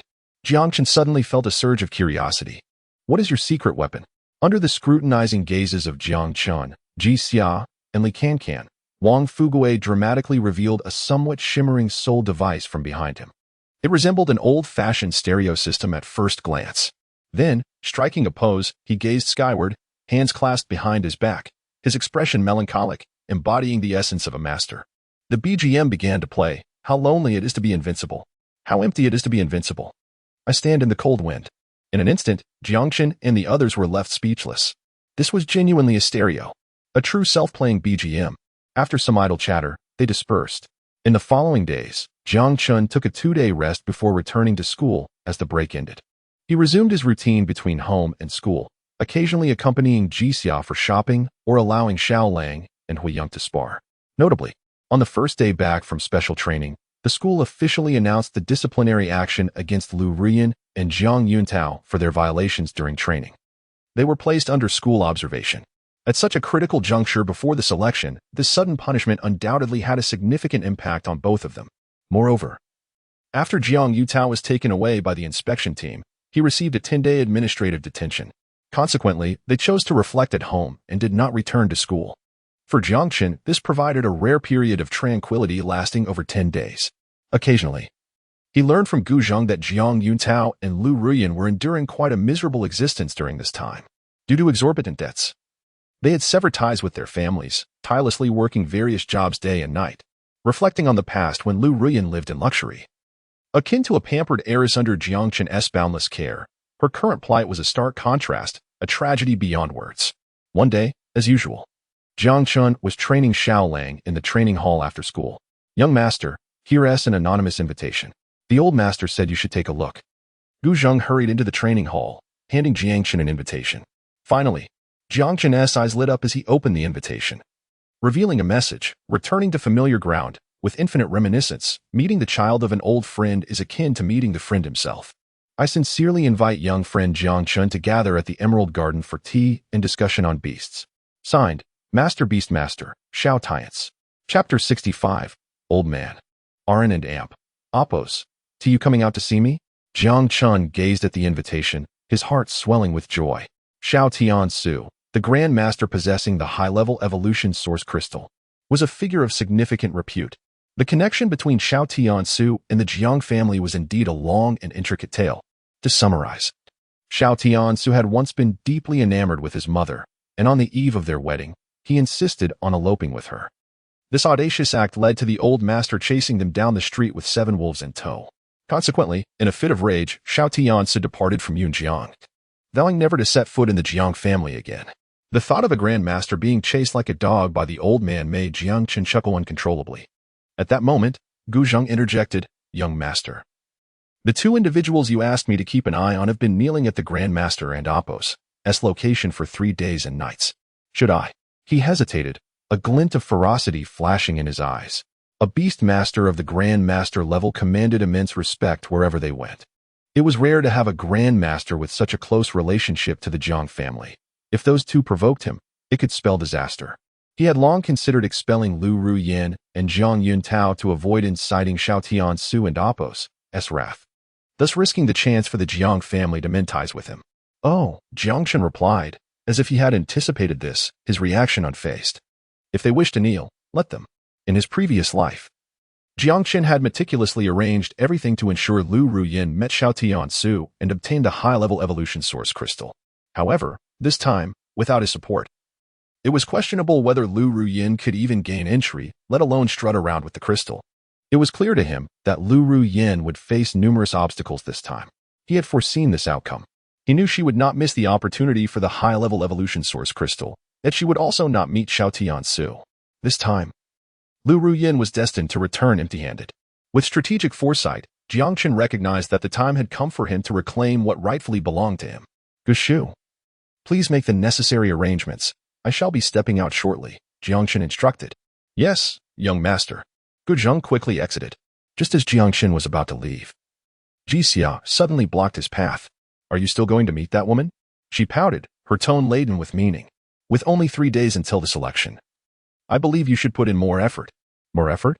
Jiang Chen regarded Jixia with suspicion. Thus far, Little Wolf had advanced to a 4-star elite level, mastering the unique ice element attack, Ice Spike Assault, capable of summoning 3 ice spikes from the ground to pierce enemies. Additionally, Little Wolf had begun to comprehend the unique attack method of Wolf Assault, inherent to its physique, soon to be executed with proficiency. All in all, Little Wolf had mastered 4 attack techniques: Ice Claw, Wolf Dragon Blood Fury, Ice Spike Assault, and Wolf Assault, complemented by the innate skill of Wolf King Will. It was not arrogance on Jiang Chen and Appos' part. With Little Wolf and Appos' current prowess, it was indeed challenging to find worthy opponents at the elite level. Even against the suppressed Fire King Serpent, he could easily defeat it without resorting to Wolf Dragon Blood Fury. How could he strive for more? He could confidently assert that even without a guaranteed spot, entry into the Zhuke Academy was all but assured this selection. Moreover, Ji Xia's focus was rather peculiar, fixating on whether he intended to meet Liu Ruyan, which raised Jiang Chen and Appos' suspicions about her intentions. He fixed his gaze on Ji Xia, inching closer. Jiang Chen's sudden proximity made Ji Xia acutely aware of his warm breath, causing her cheeks to flush crimson. What are you staring at? Jixia retreated a step, her heart racing uncontrollably, desperately attempting to mask her inner turmoil. I was observing, Jiang Chen replied with a teasing smile. Are you perhaps feeling jealous? No, Jixia immediately denied, turning away, her heartbeat intensifying as she dared not meet Jiang Chen's eyes. The confusion in her gaze betrayed her feelings. Indeed, the mere thought of Jiang Chen meeting Liu Ruyan stirred an inexplicable discomfort within her. Despite knowing that Jiang Chen held no lingering affection for Liu Ruyan, she still felt an unsettling twist in her heart. Even she could not fathom why she suddenly cared so much about Jiang Chen's interactions with Liu Ruyan. Haha. Then why is your face so flushed? Jiang Chen, seeing through her facade but choosing not to expose it, jested, let us go together, if you have no objections. It's not every day one encounters a beastmaster. Absolutely not. Jixia shot him a glare, firmly declining. She had no desire to witness the intimate moments between Jiang Chen and Liu Ruyan. Moreover, how could Jiang Chen speak of a beastmaster as if they were merely animals in a zoo, accessible at will? She recognized that Jiang Chen had serious matters to attend to and did not wish to intrude. After all, every beastmaster was a pillar of society, often possessing eccentricities and temperament. What if they did not take a liking to her? That would only complicate matters for Jiang Chen. If you wish to go, then go, Jixia huffed, turning away proudly. I shall seek out the old master for a game of chess. This girl certainly possesses the attribute of being both vocal and reserved. Watching Jixia depart, Jiang Chen could not help but smile. Through their interactions in recent days, he found the future war god to be quite intriguing. Prioritizing his business, Jiang Chen did not linger. After retracting Little Wolf into the Beastmaster ring, he wasted no time and drove out in the newly purchased Cullinan. In Jiang Chen's memory, Xiao Tiansu had always been an eccentric character, solitary and perpetually wearing a sour expression, as if everyone owed him a fortune. In his past life, he had pleaded with Xiao Tiansu for over half a month before finally receiving permission for Liu Ruyan to meet him. That encounter had subjected him to 10 days of relentless scolding. He understood that Jixia's reluctance to accompany him stemmed from her apprehension regarding the Grandmaster's status, fearing that an inadvertent misstep might provoke his ire. She was indeed a sensible girl, given the high-level evolution source crystal was in Xiao Tiansu's possession. Jiang Chen unconsciously quickened his pace. After meandering through the streets for over an hour, he finally arrived at a quaint residence surrounded by bamboo and wood, reminiscent of ancient architectural styles, akin to a secluded retreat for hermits. The Zuyanyash was one of the few properties Xiao Tiansu retained in Yunjiang City. With a swift maneuver, the Cullinan executed a stylish drift, raising a cloud of dust. Coincidentally, it enveloped Liu Ruyan and Jiang Yuntao, both kneeling before the courtyard, appearing somewhat drowsy. Their spirits seemed low, further exacerbated by the dust that clung to them, rendering them quite disheveled. Particularly Jiang Yuntao, who had spent 10 days in detention without proper rest and was now dragged by Liu Ruyan to meet the illustrious Beastmaster, looked utterly exhausted. Upon seeing the approaching figure, both of them curiously scrutinized him. Subsequently, they observed Jiang Chen elegantly exit the vehicle, striding directly towards the tightly shut gate of the courtyard without a glance to either side. Hey, you, Jiang Yuntao rose, intent on confronting Jiang Chen with a moral high ground lecture, but his words hung in the air as he prepared to intervene. At that moment, a resounding shout echoed from Jiang Chen. Old fool, will you not come out to face me? Do you believe I will dismantle your courtyard? Chapter 66, Recklessness? With a voice that brooked no politeness, Jiang Chen and Appo's shout sent Jiang Yunhao reeling, nearly causing him to faint from shock. He raged internally, knowing full well that a Grandmaster Beast Tamer resided in the Zuyanyash. Did he comprehend the weight of such a title? Just a stamp of a foot could send tremors throughout Yun City. Who did he think he was, daring to issue commands to a Grandmaster? This was nothing short of madness. Jiang Yuntao and Appo's face drained of color. They had knelt for 3 days and nights in reverent awe to seek an audience with Xiao Tiansu. Yet Jiang Chen behaved like a bandit, utterly brazen. It was sheer folly. Without a second thought, Jiang Yuntao seized Liu Ruyan and retreated, not wishing to be entangled in the repercussions of Jiang Chen and Appo's audacity against the Grandmaster. Yet Jiang Chen remained unfazed, continuing his antics, prompting Jiang Yuntao to withdraw several dozen meters in fear. Observing Jiang Chen's blatant disregard for etiquette and the unyielding closed door, Liu Ruyan finally relaxed her anxious heart. She had no desire for Jiang Chen to once again acquire the high-level evolution source crystal. A figure of such stature as a Grandmaster was not someone to be encountered casually. Her words dripped with sarcasm. Jiang Yuntao echoed her sentiments. Indeed, if you seek death, don't drag us down with you. He genuinely feared that Jiang Chen and Amp Oppo's arrogance could lead to an abrupt demise at Xiao Tian's and Amp Oppo's hands. If Jiang Chen perished, it would be unfortunate, but if it jeopardized their 3 days of efforts, that would be the true catastrophe. However, Jiang Chen seemed oblivious to their warnings, persistently knocking on the door. To make matters worse, as the door remained obstinately shut, he summoned his little wolf, appearing as if he were intent on demolishing the entrance. Jiang Yuntao's face turned pale. Ruyan, we must leave, or else creak. Just as Jiang Yuntao sought to pull Liu Ruyan away, unexpectedly, the door swung open, revealing a furious voice from within. Who is making a racket outside, disturbing my drinking and sleeping? In the astonished gaze of Liu Ruyan and Jiang Yuntao, a disheveled, bearded drunkard emerged, reeking of alcohol. He was doomed. Surely, he was finished. Hearing that irate voice, Jiang Yuntao felt a surge of joy. Grandmaster Xiao. Liu Ruyan was taken aback, but wasted no time rushing to Xiao Tian's. I am Liu Ruyan, here to seek an audience with the Grandmaster. She bowed slightly, maintaining her composure, her lightly adorned face radiating confidence. In her previous life, it was after seeing her that Xiao Tian's had unhesitatingly gifted her the high-level evolution source crystal.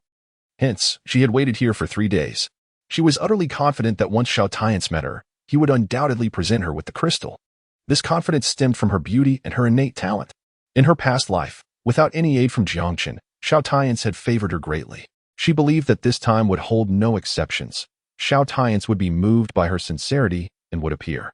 Master Xiao, I have come specifically for Liu Ruyan eagerly sought the high-level evolution source crystal. To her astonishment, Xiao Tian's did not even glance her way. His unwavering focus solely on Jiang Chen. It's truly astonishing, remarkably so. Xiao Tian's scrutinized Jiang Chen from head to toe, nodding repeatedly. I thought someone was bothering me during my rest. Even the temper matches perfectly. Ha! His mood shifted from anger to delight in an instant, leaving Liu Ruyan utterly bewildered. In her recollection, Xiao Tian's was not an easy person to approach. His stern demeanor could instill fear in anyone. Yet Jiang Chen's audacity, which would have earned a harsh reprimand from anyone else, seemed to have amused him. But what was happening now? Did they already know each other? Liu Ruyan's heart sank, sensing trouble, her anxiety resurfacing. Master Xiao. She intentionally raised her voice to capture his attention. This time, Xiao Tian's acknowledged her presence with a fleeting glance before turning back to Jiang Chen. Is he your friend? Are you blind? They don't deserve to be associated with us. Jiang Chen retorted brusquely. Then why are you still standing outside? Come in. Bang. Without warning, the door slammed shut, causing Liu Ruyan to instinctively step forward, nearly colliding with it. The only words left ringing in her ears were Jiang Chen's cold statement. You were right. Grandmasters are not to be seen by just anyone. Stunned, Liu Ruyan staggered back several steps, disbelief etched on her face. This was impossible. How could it be like this? It had never been this way before. She could not fathom the unfolding events. If she wished to defeat Jiang Chen in the upcoming selection without paying a heavy price, the evolution source crystal was her last hope. But now, that glimmer of hope had been extinguished. Everything that once belonged to her was now slipping away. Why? Why? She felt as if she were crumbling under the weight of despair. It was only then that she abruptly realized the connections binding her past life to Jiang Chen. The little wolf, the dragon salvia stone, the 5-colored soul flower, the high-level evolution source crystal, all were intertwined with him. Even everything she had previously possessed was tethered to Jiang Chen as shadow. No, it should not be like this. Liu Ruyan screamed in anguish, her voice a desperate howl. She had believed everything was proceeding according to her plans. Yet now, her confidence had been eroded by repeated blows. She was finally terrified of living another life overshadowed by Jiang Chen, of her persistent efforts being rendered pitifully laughable. Jiang Chen! Jiang Chen! Jiang Chen! She repeatedly shouted his name, filled with fury and panic.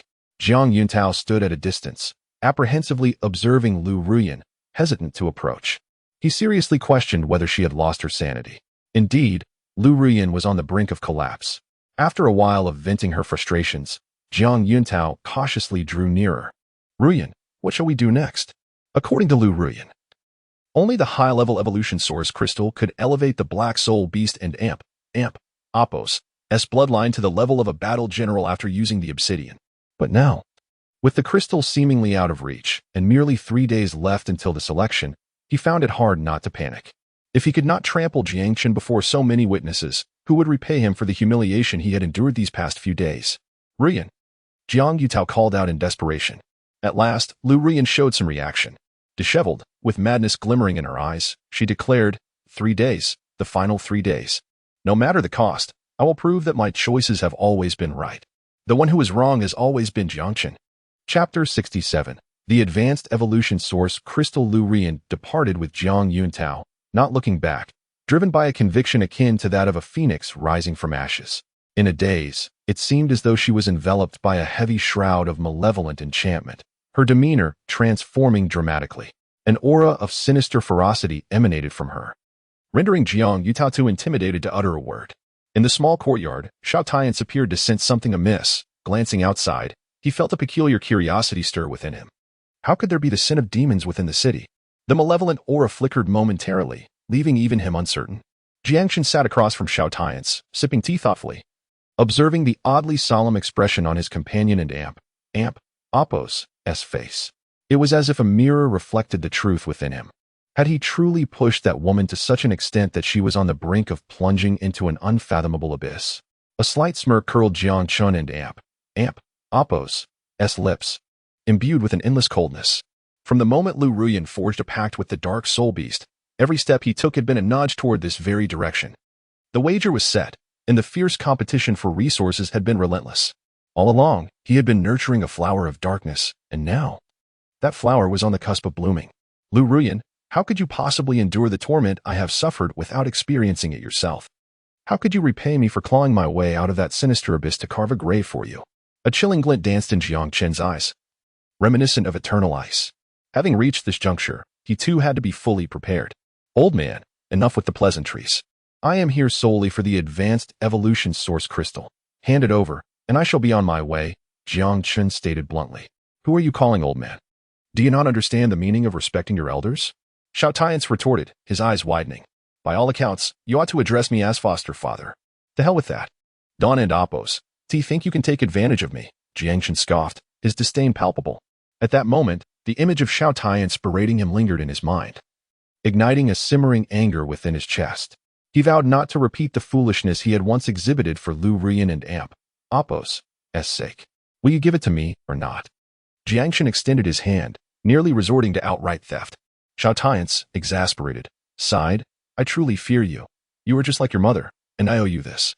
With a wry smile, he flipped his hand, revealing a crystal gleaming with a sacred radiance, shimmering with an array of colors. This crystal was unlike any other material. Its aura swirled like a dragon soaring through the seas, reminiscent of a phoenix heralding the heavens. Each scintilla represented the pinnacle of evolutionary power, the lifelong aspiration of countless beastmasters. Without hesitation, Jiang Chen seized the Advanced Evolution Source Crystal, stowing it away. With this resource in hand, he was certain that within the next 3 days, the bloodline of his little wolf would ascend to the king level. Having obtained the material, he showed no inclination to linger, turning to leave. You're just leaving like this? Not even a word of thanks? Do you know the effort I expended to procure this Advanced Evolution Source Crystal? Xiao Tian's exclaimed, taken aback by Jiang Chen's apparent indifference. Why should I stay? Do you want me to let the old man recount our past grievances? Jiang Chen raised an eyebrow. After all, Xiao Tian's was his father's rival. He feared that even a mere exchange of words might disturb his father and Appo's restless spirit. Hearing Jiang Chen mention his father, Xiao Tian's and Appo's expression darkened with rage. That old fool. If he hadn't interfered back then, you would have had to call me and Appo's father and Appo's. Even after all these years, the memory of his thwarted elopement remained a sore spot for him. I'd rather call you anything but that. Jiang Chen nearly lost his temper, resisting the urge to kick Xiao Tian's. Had he become so accustomed to taking advantage? At that moment, however, Xiao Tian's demeanor shifted, becoming notably despondent. He took a deep swig from his glass. A tumult of emotions, grief, remorse, and nostalgia swirled within his eyes. Soon, however, they transformed into an all-consuming fury. Wang Ning, your time is near. I shall hunt down all who have wronged you, and they shall pay with their lives. Jiang Chen paused, his steps faltering. His father had never spoken much about his parents. All he knew was that they perished in a battle against demons. Yet, Xiao Tian's and Appo's words hinted at deeper secrets. Even after becoming the foremost war god, he had been unable to uncover any clues, leaving him bewildered. Without hesitation, Jiang Chen returned to his seat. Frustratingly, After bringing up the topic, Xiao Tian's fell silent. It was as if he had seen through Jiang Chen's thoughts and waved him off impatiently. Children should refrain from prying into adult matters. Jiang Chen could not contain himself, expressing his frustration toward Xiao Tian's and Appo's obstinacy. He was well aware of Xiao Tian's and Appo's temperament. If he did not wish to divulge information, questioning him would be futile. Xiao Tian's allowed Jiang Chen to vent his anger, laughing heartily, his eyes filled with reminiscence. As if he saw the shadow of an old friend in Jiang Chen, a reflection of fondness. After calming down with a sip of tea, Jiang Chen suddenly remembered something. "Have you been here all this time?" he asked with significant intent. Xiao Tian's glanced at him, shaking his head. Seeing this, Jiang Chen and Appo's expression turned serious. "What if I told you that a year from now, Yunjiang would cease to exist?" "Huh?" Xiao Tian's paused mid-sip, a look of surprise crossing his face. He scrutinized Jiang Chen, then shook his head. "The one I love is no longer here. Even if the heavens were to fall, it would not concern me." He added pointedly, "I have far more pressing matters to attend to." At this, Jiang Chen felt a twinge of disappointment. As a grandmaster, Xiao Tian's and Appo's presence could indeed avert the impending disaster that loomed over Yunjiang City in a year. However, it was evident that he did not wish to intervene and seemed skeptical of Jiang Chen and Appo's claims. Anticipating this reaction, Jiang Chen had refrained from publicizing his warning. After all, Yunjiang had enjoyed tranquility for many years. Who would believe such an outrageous prophecy? Moreover, in his previous life, Xiao Tian's had vanished shortly after their meeting, leaving Jiang Chen oblivious to his whereabouts until his eventual demise. It appeared that he must rely solely on himself. Jiang Chen sighed. Xiao Tian's chuckled, seemingly unaware of Jiang Chen and Appo's thoughts. Advancing a beastmaster and Appo's bloodline is exceptionally challenging. Every step must be precise. Your little wolf and Appo's bloodline is inherently superior, requiring even greater caution. Before the academy selection, you should undergo the evolution of your bloodline here. After a moment of hesitation, Jiang Chen nodded slightly, acknowledging the wisdom of his words. Xiao Tian's had deduced his intentions in seeking the advanced evolution source crystal, and given the prolonged duration required for the little wolf and Appo's evolution, having a grandmaster present would indeed alleviate some of Jiang Chen's worries. Resolute in his decision, Jiang Chen sent messages to his father and Ji Xia before summoning the little wolf. Jiang Chen placed the evolution source crystal before the little wolf, taking a deep breath filled with anticipation. "Now, little wolf, are you prepared to unveil your unparalleled strength before the world?" Bloodline evolution. Commence. Chapter 68. A grand spectacle. 3 days swiftly elapsed. In Yunjiang City, traffic was cordoned off, and the throngs of people surged like a vast ocean, converging at the gates of various prestigious universities. It was a day brimming with hope, a day that bore witness to fledgling eagles taking their first flights. The selection process of the universities had commenced. Within Yunjiang No. 1 High School, a group of teachers, led by Xiao Qingwei, had long awaited in the training hall designed to accommodate over 1,000 individuals, sealing off the selection venue. Esteemed families, influential figures, and representatives of enterprises from within Yunjiang had been invited to the stands surrounding the training hall to observe the proceedings. Additionally, examiners from various schools roamed among the testing instruments, diligently calibrating parameters. Without exception, their gazes frequently drifted toward the podium, where a beautiful woman adorned in a delicate green gown, embroidered with the fiery phoenix motif, stood. I recalled that she was likely a mentor from the Phoenix Academy. Could it be that Yunjiang No. 1 High School had a prodigy worthy of such attention from the Phoenix Academy and Appo's mentor? Surely, it was for that S-grade gifted child. If memory serves me right, named Jiang Chen. It must be so. Did you not notice that even the vice president of the Beastmaster Association was present beside her? The crowd buzzed with speculation. Typically, the annual selection process merely required university teachers to record each student's results, followed by students submitting their preferences, which were then entered into the system for the universities to sift through. It was rare for academy mentors to personally attend such events, let alone for one of the 5 supreme academies, the Phoenix Academy. Even Zhou Dechuan had made an appearance. The teachers of Yunjiang No. 1 High School were radiant and filled with pride. Zhou Dechuan sat beside Duran, engaging in light-hearted conversation. He discreetly glanced at Ji Xia, who sat next to Duran, feeling somewhat troubled. This was turning out to be complicated. Jiang Chen and Appo's achievements, accomplished through nightmarishly challenging trials, had been kept under wraps by him. He had only privately informed an old classmate serving as the dean at the Xuanwu Academy, hoping to recruit an extraordinary talent for his alma mater. Little did he expect that the Phoenix Academy would come from afar. This was bound to incite competition. Zhou Dechuan and Duran exchanged idle chatter while occasionally casting their eyes toward the entrance of the training hall, anticipating the arrival of someone. Moments later, a haughty group strode through the entrance, clad in matching Xuanwu embroidered robes. It was the dean of Xuanwu Academy, Hu Li, leading the delegation to observe. Zhou Dechuan's eyes gleamed, and he promptly rose to greet them. However, before he could exchange pleasantries, another group entered, led by Xiao Qingyue, her face alight with joy. It was the dean of White Tiger Academy, Qin Junfeng, also here to observe. A wave of astonishment rippled through the training hall as many stood up in disbelief.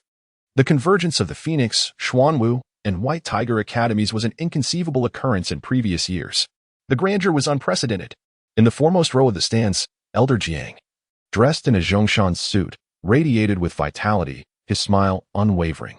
Upon his arrival, many familiar faces gathered around him, showering him with compliments and basking in his glory. Yet, at that moment, an untimely sneer pierced through the air. "Ha, what great genius!" "Utter nonsense," scoffed a rotund man, his fingers adorned with jade rings and gold chains. Exuding disdain, "I have heard that there is an A-grade genius at number 1 high school who is charting an unconventional path. Once my Li family properly cultivates him and invests resources, he will undoubtedly soar to great heights." The smiles of those around him instantly froze. "And all of you in Jiang. If there was a family capable of challenging the Jiang family, it was undoubtedly the Li family, led by Li Biao. In recent years, the Li family had experienced rapid development, showing signs of overtaking. Thus, whenever the Jiang and Li families appeared together, the atmosphere was thick with tension. In the face of Li Biao and Appo's provocation, Elder Jiang remained composed, feigning curiosity as he asked, "Which is greater, A or S?" He then slapped his forehead, feigning surprise. "Oh, this must be basic knowledge. I forgot. This question must be beyond your grasp, Li Laudi. No wonder you are so easily deceived." As Elder Jiang's words fell, everyone struggled to contain their laughter, their bellies aching from holding back. Meanwhile, on Jiang Chen and Appo's side, the evolution of the Little Wolf and Appo's bloodline had reached a critical juncture. "Hold on, Little Wolf." Jiang Chen was drenched in sweat, surrounded by rare materials and monster cores piled high around the Little Wolf. Over the 3 days, as the Little Wolf's bloodline steadily advanced, the courtyard of Tenyash had become blanketed in a layer of pristine frost, the cold mist shrouding the light of day. Thud, thud. Amidst the chilling atmosphere, the powerful heartbeat resonated, reverberating like a rhythmic drumbeat deep within the soul, growing louder and louder. It was complete. Xiao Tian sat in a distant pavilion, his hand holding a wine cup frozen mid-air, his eyes clearing of murkiness, revealing a spark of brilliance. He craned his neck, peering through the cold mist, where a pair of piercing sapphire eyes began to materialize, causing his pupils to widen in shock. In that moment, he felt an overwhelming chill enveloping him, as if even his soul was on the verge of freezing. The cup slipped from his grasp, crashing to the ground. As Xiao Tian stood transfixed, listening to the deep breaths within the thick fog, his lips quivering. What kind of evolutionary path was this, that it could be so terrifying? Chapter 69. The selection begins. Yunjiang No. 1 High School was overflowing with students. As time slowly passed, the selection was about to commence. Attention, everyone. The selection will begin in 15 minutes. Class teachers, please take attendance and prepare for the selection process. The school announcement signaled the official countdown to the prestigious institution and Appo's selection. In front of Class 1, Senior 3, Xiao Qingwei was in a state of distress. The incessant ringing of her phone without a response only added to her agitation. Ji Xia, Du Lan, and even Zhou Dechuan, Hu Li, and Qin Junfeng gathered around Xiao Qingwei. Still can't get through? Hu Li and Qin Junfeng looked at Xiao Qingwei. They had heard so much about Jiang Chen lately and were eager to meet him. If he was indeed as talented as rumored, they were determined to take him back with them. No, Xiao Qingwei was extremely frustrated. With only 15 minutes left until the selection began, Jiang Chen was unreachable. If it weren't for the need to care for her classmates, she would have stormed over to the Jiang residence to fetch him herself. The rules for the selection were strict. If he missed it, he would have to wait until next time to participate. Perhaps he is just sleeping soundly. Ji Xia chuckled quietly behind Du Lan. She had experience being stood up by Jiang Chen before and remained calm. Besides, Since he had already secured a spot at JK Academy, it hardly mattered if he participated in this selection. Dulan smiled faintly, sharing a similar sentiment. Observing the anxious expressions of Hu Li and Chen Jufeng, she remained composed and self-assured. As Xiao Qingwei repeatedly dialed Jiang Chen's number, many students couldn't help but express their concern. He wouldn't he really oversleep? Would he? The selection only happens once a year. If he misses it, he would have to participate as a repeat student next year, which would be even more demanding. Does anyone have another way to contact Jiang Chen? Call him now. The students glanced at one another, only to realize that none of them had Jiang Chen's contact information. Instinctively, everyone turned to Liu Ruyan and Jiang Yutao, who stood at the front of the line. What are you looking at me for? Are you expecting me to call that rascal? Jiang Yutao scoffed. I bet he is not oversleeping but rather too afraid of being overshadowed by Ruyan during the selection, hiding like a turtle. For some reason, he appeared particularly confident today, radiating an unusual energy compared to a few days ago. Liu Ruyan chimed in, regardless of whether he shows up, he has already lost the bet. I will personally witness him relinquish the beast contract before all.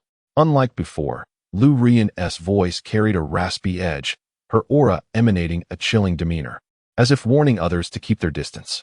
A black veil obscured her face, revealing only her deep-set eyes, which occasionally glinted with a feral intensity, an eerie sight. Now, that would be amusing. Jiang Yutao grinned, sharing a knowing glance with Liu Ruyan, both eager to see Jiang Chen beg for mercy. Their banter, filled with a strange confidence, left many in confusion. Were they out of their minds? Numerous students, including Zhou Zhou and a few of Jiang Yuntao's close friends, regarded them as if witnessing absurdity. However, Liu Ruyan remained composed, calmly awaiting the selection's commencement. 15 minutes swiftly passed. Jiang Yutao, unable to contain himself, raised his hand. Under Xiao Qingwei's exasperated gaze, he addressed an examiner. Teacher, if someone fails to arrive within the stipulated time, would they be disqualified? Yes.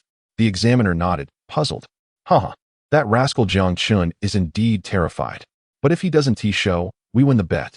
Jiang Yuntao exclaimed, delighting in the unfolding situation as he counted down the seconds. 3, 2, 1.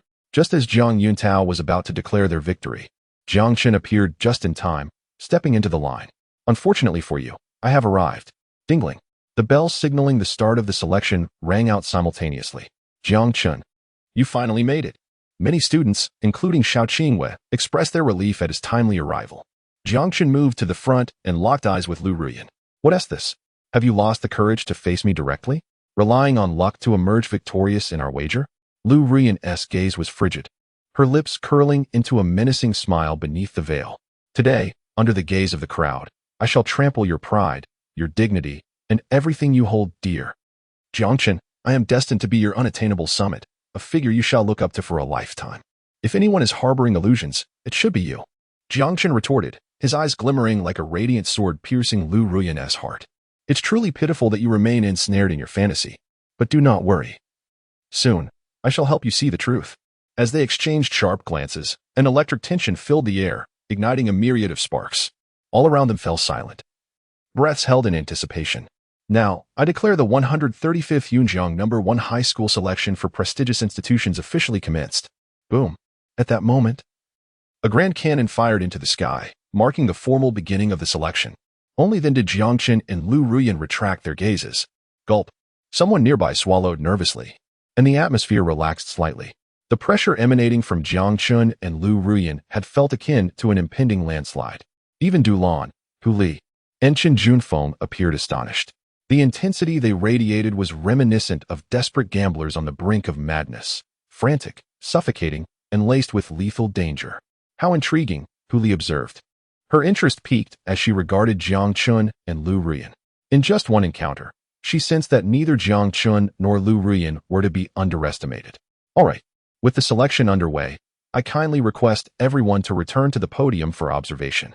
Xiao Qingwei aimed to minimize external distractions for the students and motioned for Du Lan and others to return to the main stage.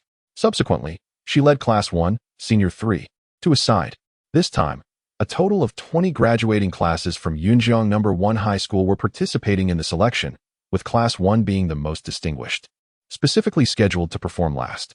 This opportunity would also allow her students more time to prepare. I have made the subjects for this selection very clear. To prevent anyone from forgetting, let me emphasize once more.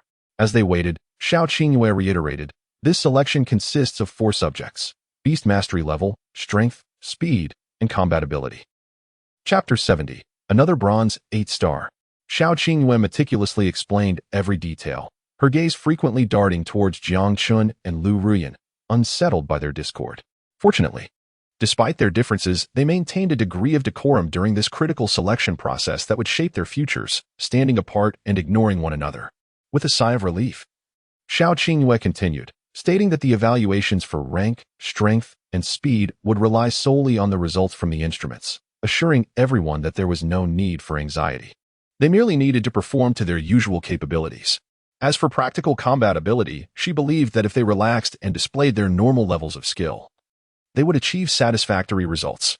However, even she felt a twinge of unease regarding this assessment.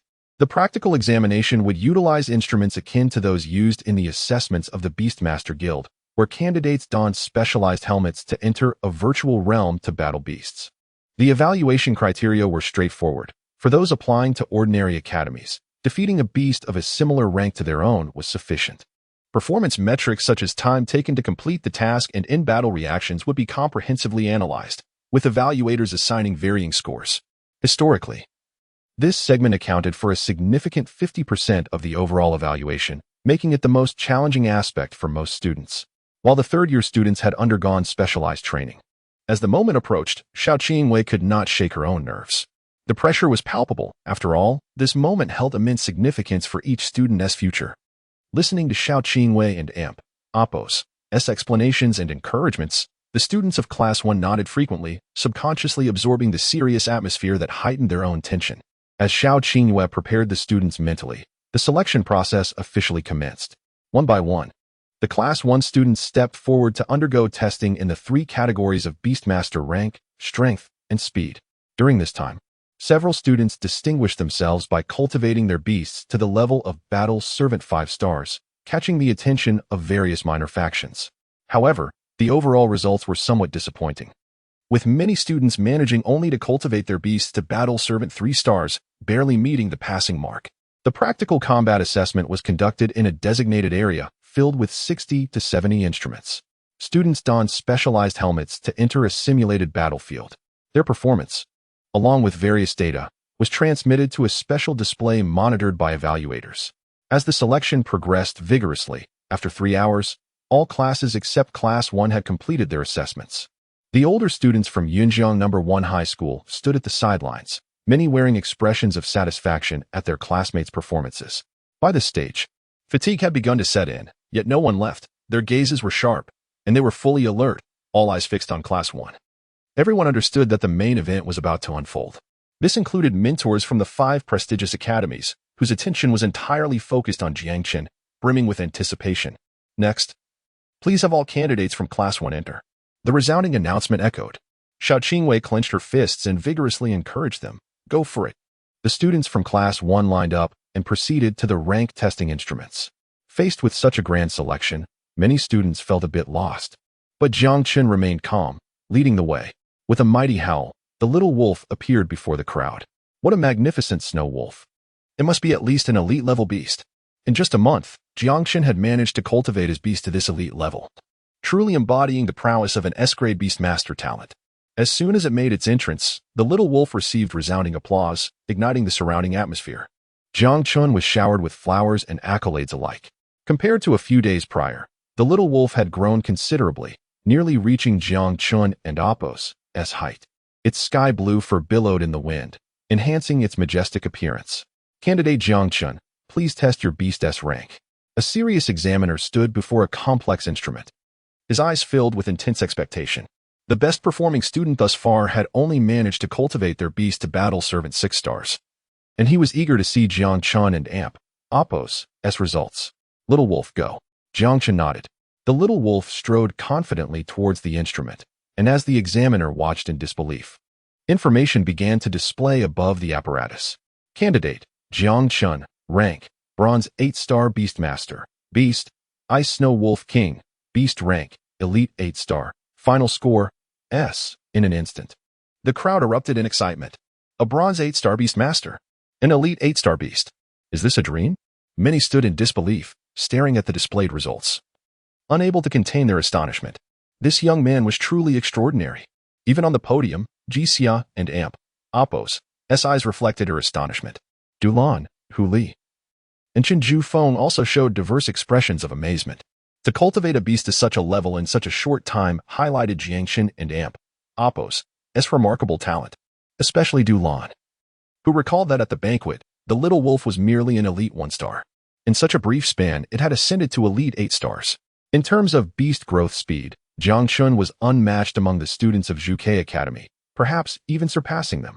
Amongst the crowd, only Jiang Chen retained his composure. The enhancement of bloodline power had propelled the little wolf's rank to new heights, advancing 3 levels. Jiang Chen felt confident that barring any unforeseen circumstances, his achievements would rightfully earn him the title of national champion across Yunjiang and even the broader Hanxiao region. However, soon after, a series of astonished gasps erupted around him.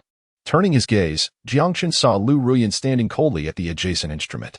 The results of her test were now prominently displayed. Candidate, Liu Ruyan. Rank, Bronze 8-star Beastmaster. Beast, Black Soul Beast. Rank, Elite 8-star. Final score. Another Bronze 8-star Beastmaster.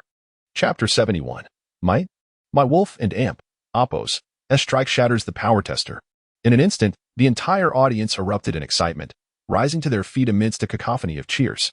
No one had anticipated that, following Jiang Chen, another 8-star beast master of the bronze level would emerge from Yunjiang No. 1 High School, having cultivated an elite 8-star beast.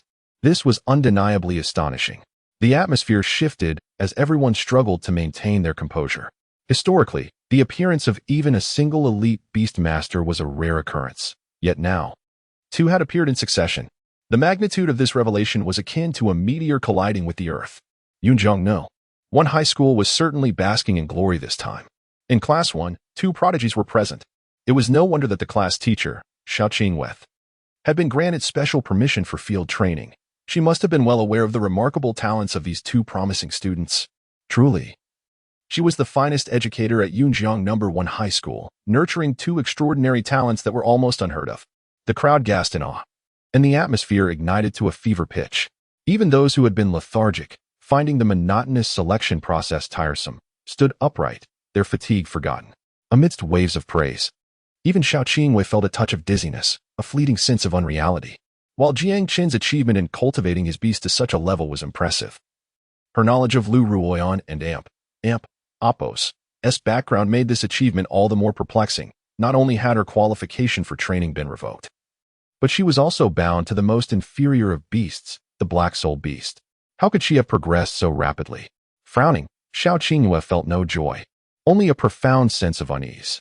Like Xiao Qingwei, Jiang Chen was equally astonished by Liu Ruyan. He had traversed a path of diligence, dedicating himself day after day, expending resources beyond ordinary imagination. Dragon saliva stones, 5-colored soul flowers, high-level evolution source crystals, beast cores, and countless other materials both great and small. As of today, the supplies prepared for him by old Master Jiang were nearly depleted. Even so, his little wolf had only reached the elite 8-star level. Yet Liu Ruyan, with nothing at her disposal, had managed to cultivate the Black Soul Beast to such heights in such a short time. It was disingenuous to claim he was not surprised. Was this woman prepared to risk everything for a desperate gamble? Jiang Chen observed Liu Ruyan, her gaze oscillating between shrewdness and a fierce, beast-like intensity, lost in contemplation. He quickly realized that her transformation was likely due to her relentless pursuit of elevating the Black Soul Beast to level, a struggle that had evidently affected her own being, leaving her in a state of conflict. At times, she resembled a human, at others, a demon. To surpass me, she truly is willing to go to any lengths. Jiang Chen smiled, though it was unclear whether it was a smirk of derision or a gesture of sympathy. Liu Ruyan, however, paid him no mind. Her eyes, clear yet tumultuous, fixated on Jiang Chen. Why? I have sacrificed everything, yet I can only share the stage with this detestable scoundrel. Her heart screamed in fury.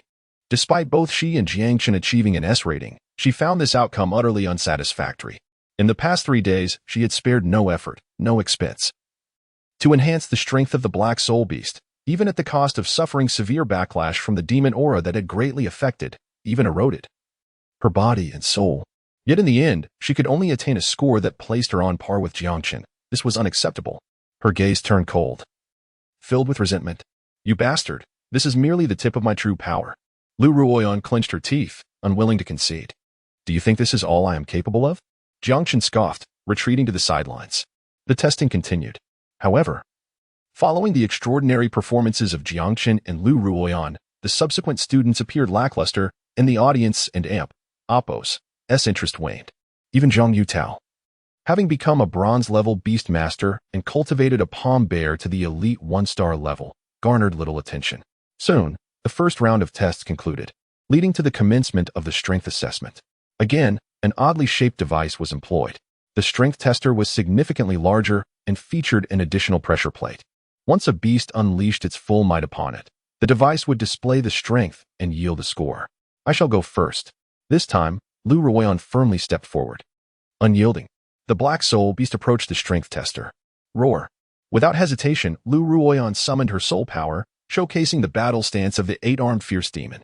The black soul beast swaggered, slightly turning to gather strength, for arms thrusting forward on the left side, while the other four arms pulled back on the right. Bang. With tremendous force, four fists struck the pressure plate, causing the entire apparatus to visibly tremble. The readings skyrocketed, ascending from 1 to 300, 500, 1,000, 2,000. Ultimately, it transformed into a series of. The examiner, responsible for the device, was left in utter shock. The power testing apparatus employed was of the lowest grade, designed to withstand a maximum force of 2,000 pounds typical of elite beasts. Once the force exerted exceeded this threshold, it surpassed the tester's capacity, resulting in a display of question marks. After a moment's contemplation, he announced with a booming voice, Candidate Liu Ruyan, Beast Strength Assessment, S. Incredible! Everyone present marveled at the ferocity of the Black Soul Beast and Oppo's strike, captivated by its sheer power. It was no exaggeration to say that a single blow from the Black Soul Beast could eliminate 99 of the candidates from Yunjiang No. 1 High School. Liu Ruyan and Oppo's lead was monumental, and some even began to compare her to Jiang Chen, as if they were evenly matched. Might? Hearing the gasps of admiration around him, Jiang Chen grinned. Little wolf, it is time for you to reveal your true strength. As the crowd remained entranced by Liu Ruyan and Oppo's flawless display, Jiang Chen stood before the strength tester with Little Wolf. Roar. Little Wolf growled softly, crouching slightly to gather energy. Then, it sprang forth. Bang. Boom. Without warning. A deafening explosion echoed throughout the training hall. The audience turned to see a strength tester flying uncontrollably through the air, crashing to the ground in a catastrophic shatter. The apparatus, capable of withstanding a full-force strike from a typical warrior-level beast, had been utterly destroyed beneath Little Wolf's claw, shattered beyond recognition. The visual impact was even more terrifying than the series of question marks produced by the Black Soul Beast. In that singular strike, the disparity was glaringly evident. Gulp witnessing the brutal demise of the strength tester, many in the audience struggled to swallow, momentarily rendered speechless. Silence. A profound silence enveloped the room, so thick one could hear a pin drop. Chapter 72. These two individuals. Our academy must have them. The performance of the Black Soul Beast was nothing short of astonishing, its power exceeding the highest threshold measurable by the force meter. However, the display put forth by the young wolf was even more remarkable. The force meter was utterly destroyed. This unprecedented event marked a historic moment in the annals of the Hanxia Academy selection, leaving everyone in awe. S-rank is indeed S-rank. I have heard that this little wolf king possesses a lord-level bloodline. Is this truly the strength one would expect from a beast with such a lineage? Such a performance at this age is unparalleled throughout Hanxia. The dragon emerges from the seas. The world is at peace. Is it possible that a true dragon is about to appear? The collective gasps of amazement nearly drowned out the entire training venue. If the power exhibited by the Black Soul Beast was terrifying, rare, and exceptional, then the young wolf and Oppo's display was truly singular, with no one else to compare. It was a commanding presence, unparalleled and likely to remain so for generations to come. However, the sheer magnitude of the young wolf and Oppo's performance posed a dilemma for the examiners. The selection was temporarily halted as all the examiners gathered to deliberate on how to appropriately score Jiang Chen. After a thorough discussion, they dispersed, finally reaching a conclusion. A chief examiner stepped forward and proclaimed loudly, "Candidate Jiang Chen, your final score is S." The announcement was met with a chorus of skeptical murmurs from the onlookers. What? The force meter was obliterated, and the score is merely S? That seems unreasonable. Indeed, I believe a score of SSSS would not be excessive. You simply do not understand. The examiners are esteemed educators from various prestigious institutions and undoubtedly have their own considerations. Many expressed their dissatisfaction with Jiang Chen's score in terms of strength, believing it should surpass this mark. Conversely, others felt that the score given by the examiners was justified. A heated debate ensued. Jiang Chen stood in the center, listening to the surrounding discussions without much thought. Indeed, had it been any other circumstance, such a formidable performance from the young wolf would surely have warranted a higher evaluation. However, this was an academy selection where the highest score possible was S. No matter how extraordinary the examiners deemed the young wolf's performance, that was the limit of the scoring. Otherwise, would they grant him extra points solely for him? That was simply unrealistic. Frustration washed over Liu Ruyan as she gazed at the shattered force meter, her expression dark throughout the proceedings. Despite her own score being S, she understood all too well that compared to Jiang Chen, her perfect score seemed devoid of value. This was in stark contrast to her initial intent when she had tested first. Instead of overshadowing Jiang Chen, it only served to highlight the strength of the young wolf. Determined not to concede, she led the Black Soul Beast to the speed testing apparatus. Before the examiners had even declared the start, the Black Soul Beast transformed into a streak of black, instantly appearing 100 meters away. Unsurprisingly, the apparatus once again displayed a series of. As the Black Soul Beast's speed surpassed the limits of the speed meter, Liu Ruyan raised an eyebrow and turned to Jiang Chen, her eyes filled with challenge. In response, the examiners exchanged glances, realizing that, by protocol, Liu Ruyan's result could not be counted as she had not awaited the official start. Yet the series of question marks posed a dilemma for them.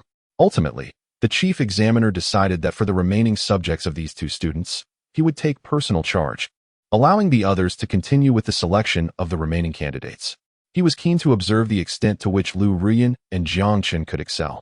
Having instructed the others, he noticed Jiang Chen also bringing the young wolf forward, clearly ready to compete with Liu Ruyan. He spoke with a steady voice, "Candidate Jiang Chen, please commence the speed test." Jiang Chen nodded. Moments later, the young wolf stood poised at the start of the 100-meter track. With a whoosh, it shot forward like an arrow released from a bow, leaving a blur in its wake. The onlookers blinked in disbelief, unable to perceive the wolf's movement.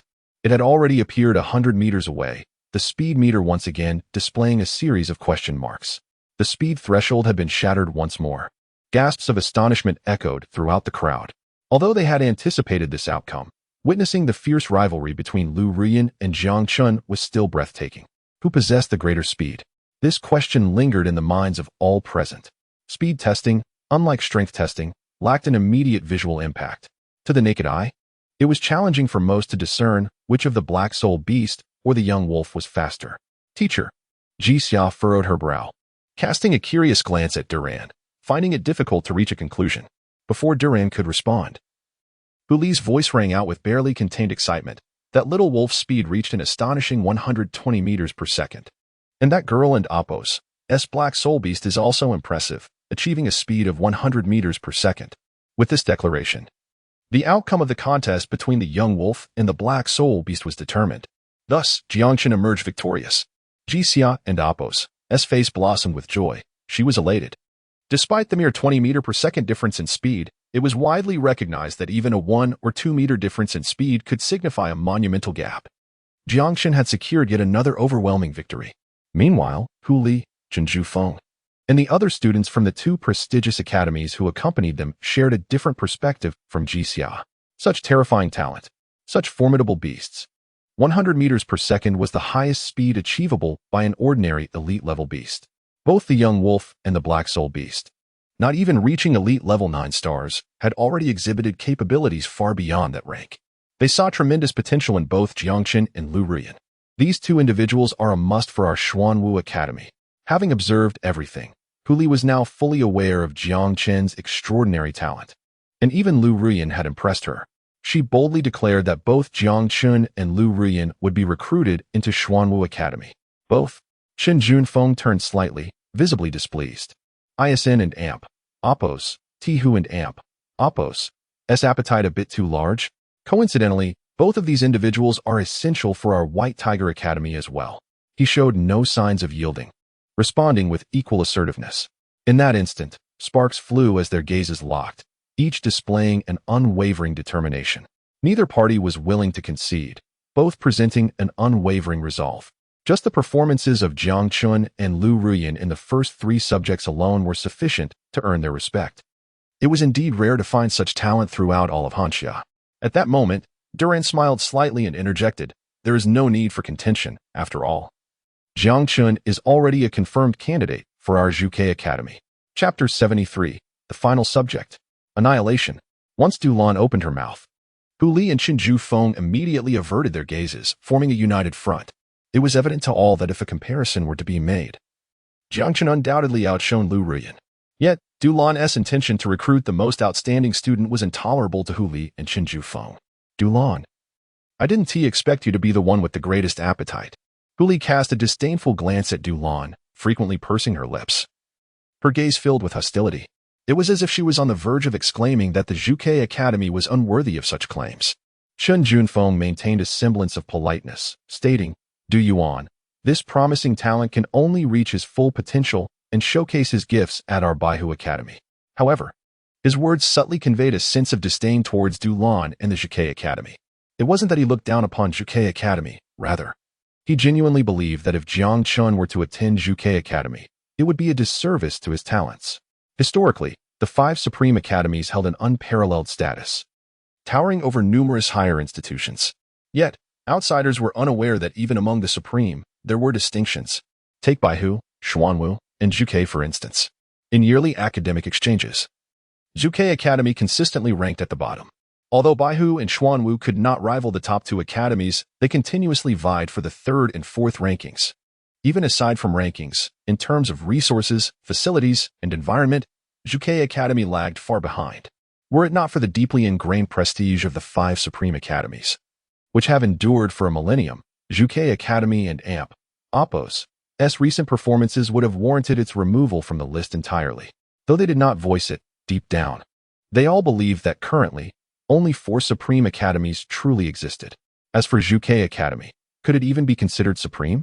Thus, Hu Li and Qin Feng never regarded Zhuke Academy with any respect, nor did they view Dulan as a competitor.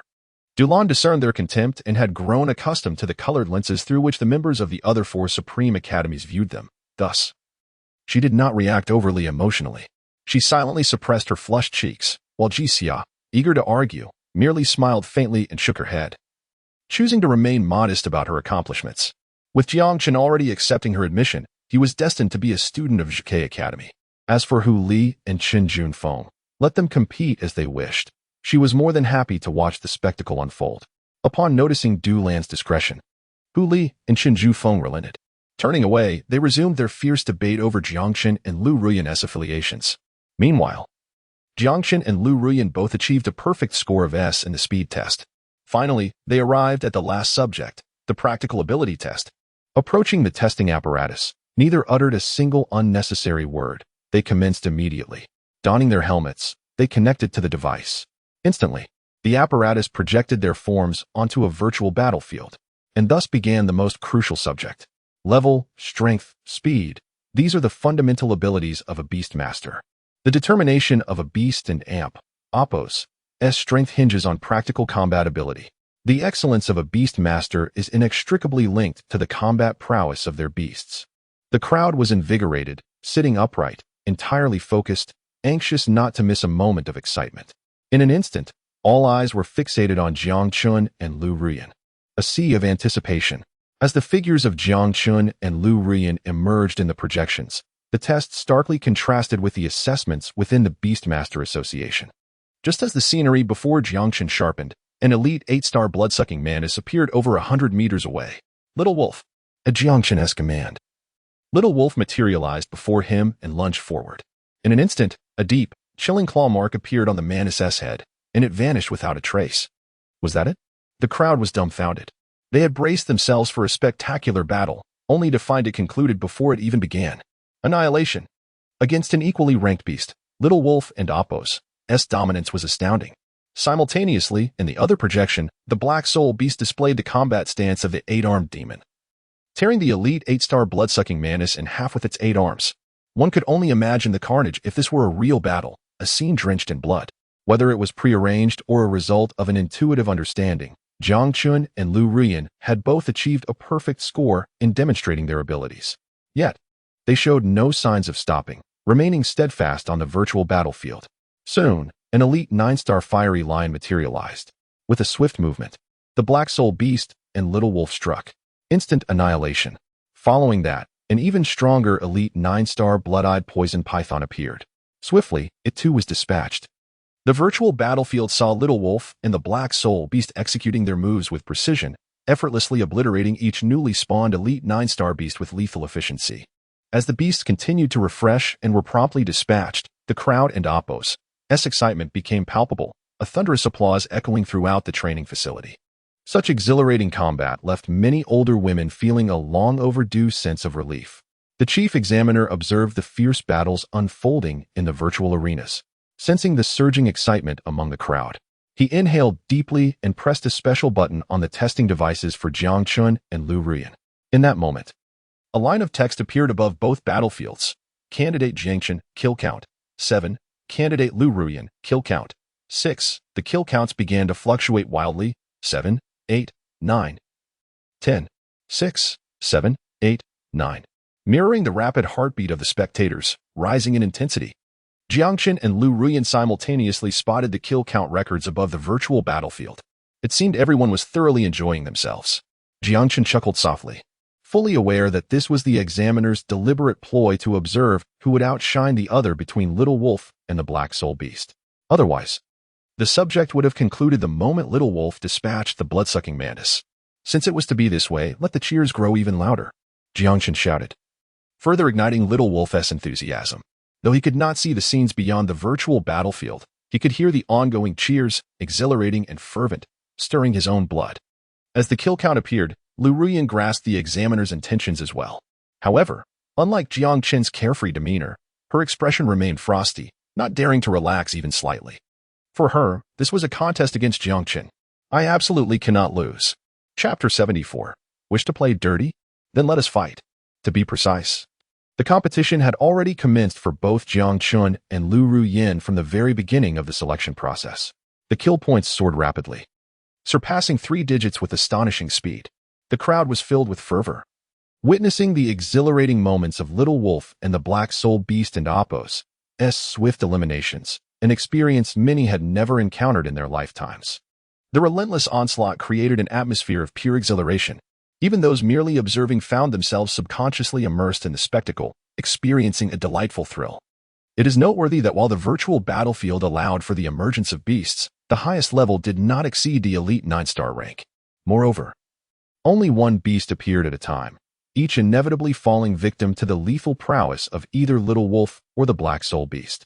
However, since entering the virtual arena, Little Wolf consistently maintained his lead in kills, despite Liu Ruyan and Oppos' relentless urging of the Black Soul Beast. It proved challenging to catch up with Little Wolf's commanding kill count. As time progressed, the gap between Little Wolf and the Black Soul Beast's kill counts widened, nearing a double-digit difference. The onlookers instinctively read the numbers following the kill count, their emotions surging. Finally, as Little Wolf and Oppos' kill count exceeded the double digits, a thunderous cheer erupted from the crowd. At that moment, inexplicably, the fluctuating kill count came to a complete halt. What? Why has it stopped? The crowd was filled with confusion and curiosity. A voice called out from the throng, when did Class 3 of the senior year finish their last subject? It was only then that people noticed the remaining students from Class 3 had retreated outside the assessment area, some dejected, some jubilant, having completed all subjects. Only Jiang Chen and Liu Ruyan remained before a cluster of instruments, seemingly at a loss. The assessment had concluded. The chief examiner looked helplessly at Jiang Chen and Liu Ruyan. He realized that if he allowed them to linger any longer, they would not cease even as night fell. Reluctantly, he shut down the apparatus, forcibly withdrawing Jiang Chen and Liu Ruyan from the virtual battlefield. No, I can definitely surpass him. Liu Ruyan and Oppos' gaze was icy, standing motionless in place. She was caught in a frenzy of bloodlust, resolute in determining a victor in the final subject against Jiang Chen. Surpass him? The chief examiner felt a twinge of displeasure. Was the outcome not already evident? It was clear to any discerning observer that continuing would only result in Little Wolf's kill count growing ever more insurmountable, and the gap with the Black Soul Beast widening further. Indeed, in the preceding 3 subjects, aside from the beast mastery level. The Black Soul Beast and Apos' performance had paled in comparison to Little Wolf and Apos'. He had seen the desired outcome and believed that both the podium and the audience comprehended the situation thoroughly. There was no need to prolong this. A loss is a loss. What, do you wish to weasel out of it? Jiang Chen regarded Liu Ruyan with a calm demeanor, a chilling intensity lurking in his gaze, as if to freeze the blazing sun of June. Fulfill the wager. I have not lost. Liu Ruyan cried out hoarsely, instinctively denying the reality. Lost. Or lost in the contest with Jiang Chen. How could that be possible? Since her rebirth, she had exerted immense effort to surpass Jiang Chen, a matter entangled not only with the wager, but also with the deepest of her obsessions. It was a complete resolution of her past. As she recognized that all her previous tribulations stemmed from Jiang Chen, this obsession intensified, tormenting her daily, ravaging her body and soul. It had become a form of mental affliction. She needed to prove herself. She wanted to declare to everyone that even without Jiang Chen, she, Liu Ruyan, could surge ahead, not merely a subordinate of anyone. Her choice to abandon Jiang Chen and switch beasts could not be wrong. This time, she would not be the one subdued by Jiang Chen. How could I lose? How can I lose? How could I be robbed of my radiance once more by you? Liu Ruyan shouted thrice, a tempest of unwillingness, fury, and grievance erupting within her. With all her strength, she pointed at Jiang Chen, exclaiming, Jiang Chen, I am the most exceptional beast master of Hanxia. Right here. Today, I shall demonstrate this with absolute prowess. Liu Ruyan appeared almost deranged. The Black Soul Beast, its ferocity evident, instantly entered combat mode, poised for action. Witnessing Liu Ruyan and the Black Soul Beast and Apos' relentless stance, even the chief examiner was taken aback. The assessment had concluded, and there was no provision for real combat in the selection rules. Not only him, but many spectators were puzzled by Liu Ruyan and Jiang Chen and Apos' lingering presence in the arena.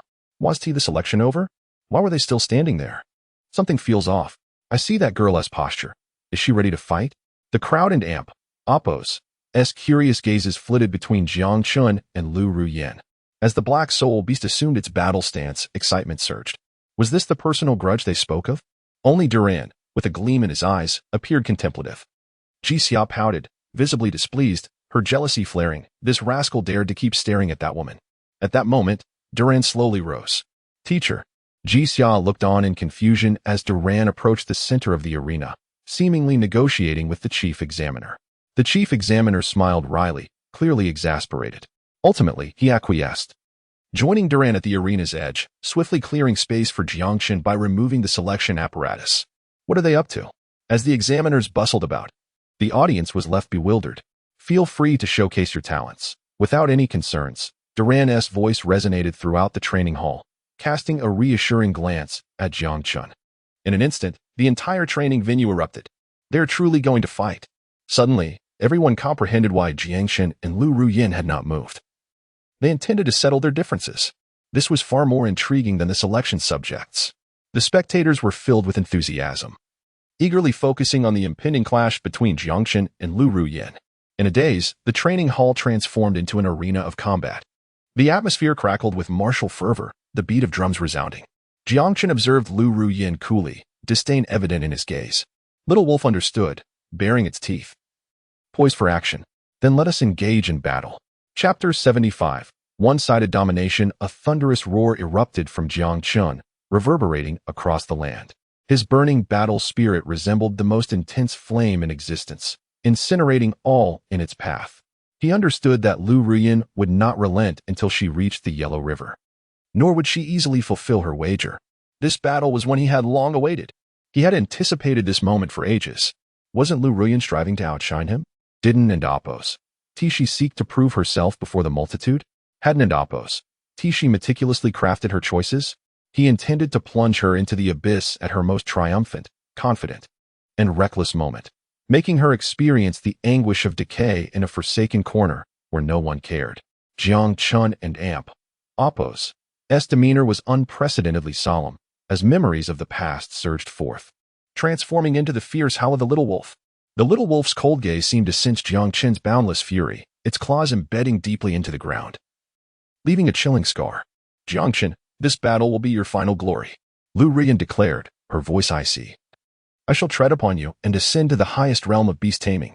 The black soul beast, akin to a frenzied gorilla, pounded its chest with 8 powerful arms, bearing its sharp fangs. In unison, both the little wolf and the black soul beast sprang into action. The little wolf dashed forward, its claws exuding an icy chill. The black soul beast moved heavily, each step resonating with a dull thud. In a flash, the two beasts clashed violently. With a fierce swipe, the little wolf struck down, while the black soul beast raised a powerful fist to counter. A resounding thud echoed as they collided, their fierce gazes locked mere centimeters apart. After a moment of stalemate, the black soul beast faltered, staggering back several meters in defeat. Enraged, it roared in fury. Black Demon, rampaging fist, commanded Liu Ruyan. A glint of bloodlust flickered in the black soul beast's eyes, intensifying its ferocity. It clenched its fists, swinging its 8 arms in a flurry, leaving behind afterimages. Ice Claw. Jiang Chen resolutely commanded the little wolf to charge forward. As the black soul beast unleashed its fists, the little wolf regarded it with disdain. In a flash, it leaped above the black soul beast and delivered a mighty blow. The frigid temperature froze the air, creating tiny ice shards that fell to the ground. With the moment of impact, the black soul beast and Apos' movements halted, and visible frost began to crystallize on one of its arms. But that was merely the beginning. The aggressive, icy power spread like a spark, swiftly encasing its entire arm in ice. Then the second arm, the third, the fourth, the little wolf relentlessly attacked.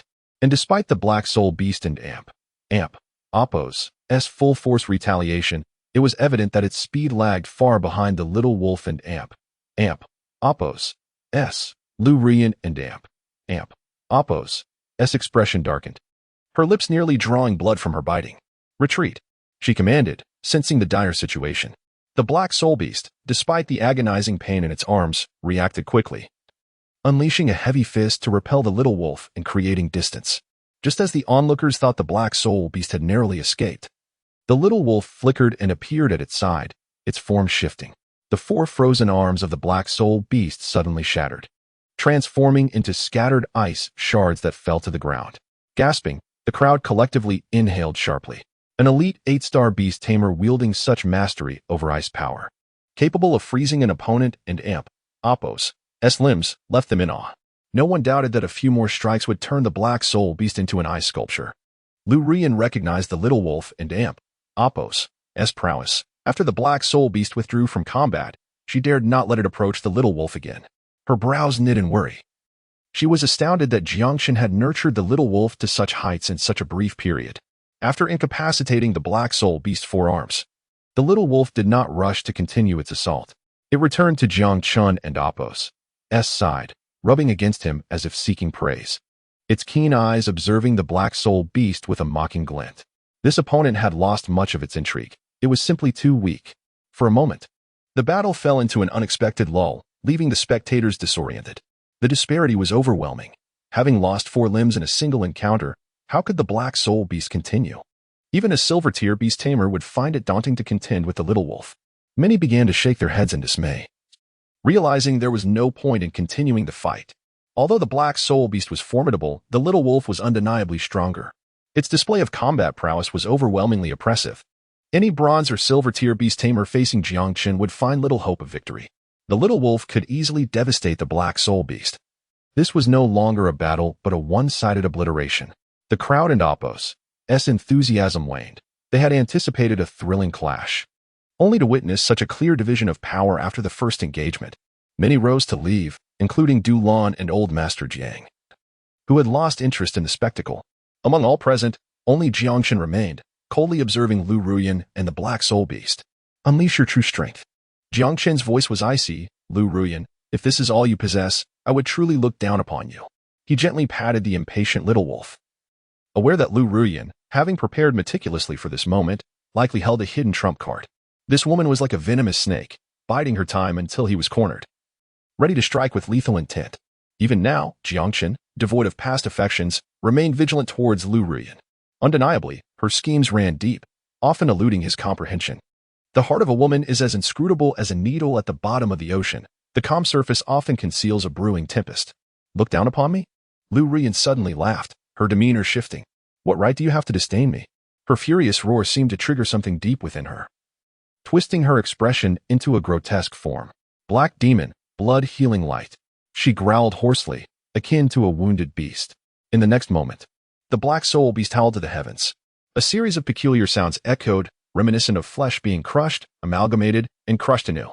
With a surge of crimson light, the black soul beast and Apos' shattered limbs began to regenerate at an astonishing pace. Moreover, at that very moment, the imposing aura of the abyssal beast surged dramatically. Behind it, a pair of demonic wings, wholly fashioned from bone, gruesomely tore through flesh, slowly unfurling. Chapter 76. The Lord-level bloodline. The Black Soul Beast. Lord level. This is a beast with a Lord-level bloodline. Suddenly, Duran, Huli, and Chen Jufeng leapt from their seats, their pupils dilating in astonishment. A piercing, near-shattering scream from Huli echoed throughout the training arena, sending shockwaves through the crowd. Everyone stared in disbelief at the Black Soul Beast, which had undergone a miraculous regeneration. Sprouting bone wings, their expressions a mix of awe and terror. Lord level? ISN and Apos. The Black Soul Beast recognized as the most inferior of battle servant bloodlines? How could its bloodline ascend to Lord level? And that ability to regenerate lost limbs, could it be its ultimate skill? Unbelievable. Truly unbelievable. Has this female student discovered the perfect route for the evolution of the Black Soul Beast? If so, it would undoubtedly be an unprecedented feat. Unraveling this mystery would undoubtedly cause a seismic upheaval in the realm of beast tamers in Hansa. The onlookers were left in a state of incredulity, including all the representatives from the 3 supreme academies, who were rendered nearly speechless. Everyone was aware that the Black Soul Beast was widely regarded as the most wretched of beasts. If Liu Ruyan's method for cultivating the Black Soul Beast could be replicated, it was easy to imagine that a surge of exceptional talents would soon emerge in Hansa. Many people fidgeted restlessly. If not for Jiang Chen and Liu Ruyan still engaged in battle, they would have rushed to Liu Ruyan to demand answers. TCH. A bunch of naive fools. Making such a fuss. In the crowd, Jiang Yutao reveled in the astonishment of those around him, feigning disdain while secretly basking in glee. It was as if all the gasps and praises belonged to him alone. You're not scared to death, are you? Ha. He laughed boisterously, his gaze fixed on Jiang Chen, a crooked grin spreading across his face. This was the surprise Liu Ruyan had prepared specifically for Jiang Chen. He was utterly convinced that Jiang Chen was thoroughly shaken. On one side of the stands, Li Biao was as animated as if he had been injected with adrenaline, shouting, S level? A level? What does high talent even matter? Old Jiang, can that kid of yours really elevate a battle servant bloodline beast to a Lord level bloodline in such a short time, jumping 4 bloodline levels? Shout. Go on. Shout at me again. Liu Ruyan and Apos' unexpected display had immediately allowed him to regain some ground. His eyes sparkled with excitement as he gazed at Liu Ruyan and Apos' exquisite figure. Greedily licking his lips, she was truly a rare gem. As a rite of passage into womanhood, I must claim her. Li Biao's thoughts wandered. His eyes filled with lascivious desire, and even before taking action, he had already twitched several times. Old Jiang's forehead creased deeper, utterly ignoring Li Biao's raucousness. I hope Xiao Chun is all right. He couldn't help but feel anxious for Jiang Chen. Though he was reluctant to admit it, Liu Ruyan, whom he had always disregarded, had indeed accomplished something astonishing enough to leave all of Hansa in shock. The battle continued. Jiang Chen raised an eyebrow, feeling a twinge of surprise himself. Lord level? To surpass me, you have truly gone to great lengths. His eyes were like an unfathomable cold pond, filled with inscrutable meaning. At this moment, Jiang Chen finally understood that Liu Ruyan had kept her face veiled to significantly enhance the bloodline of the Black Soul Beast, suffering a severe backlash from the demonic energy. How intriguing. A smile crept across his face as he observed Liu Ruyan, showing no signs of panic. Her true strength was finally revealed.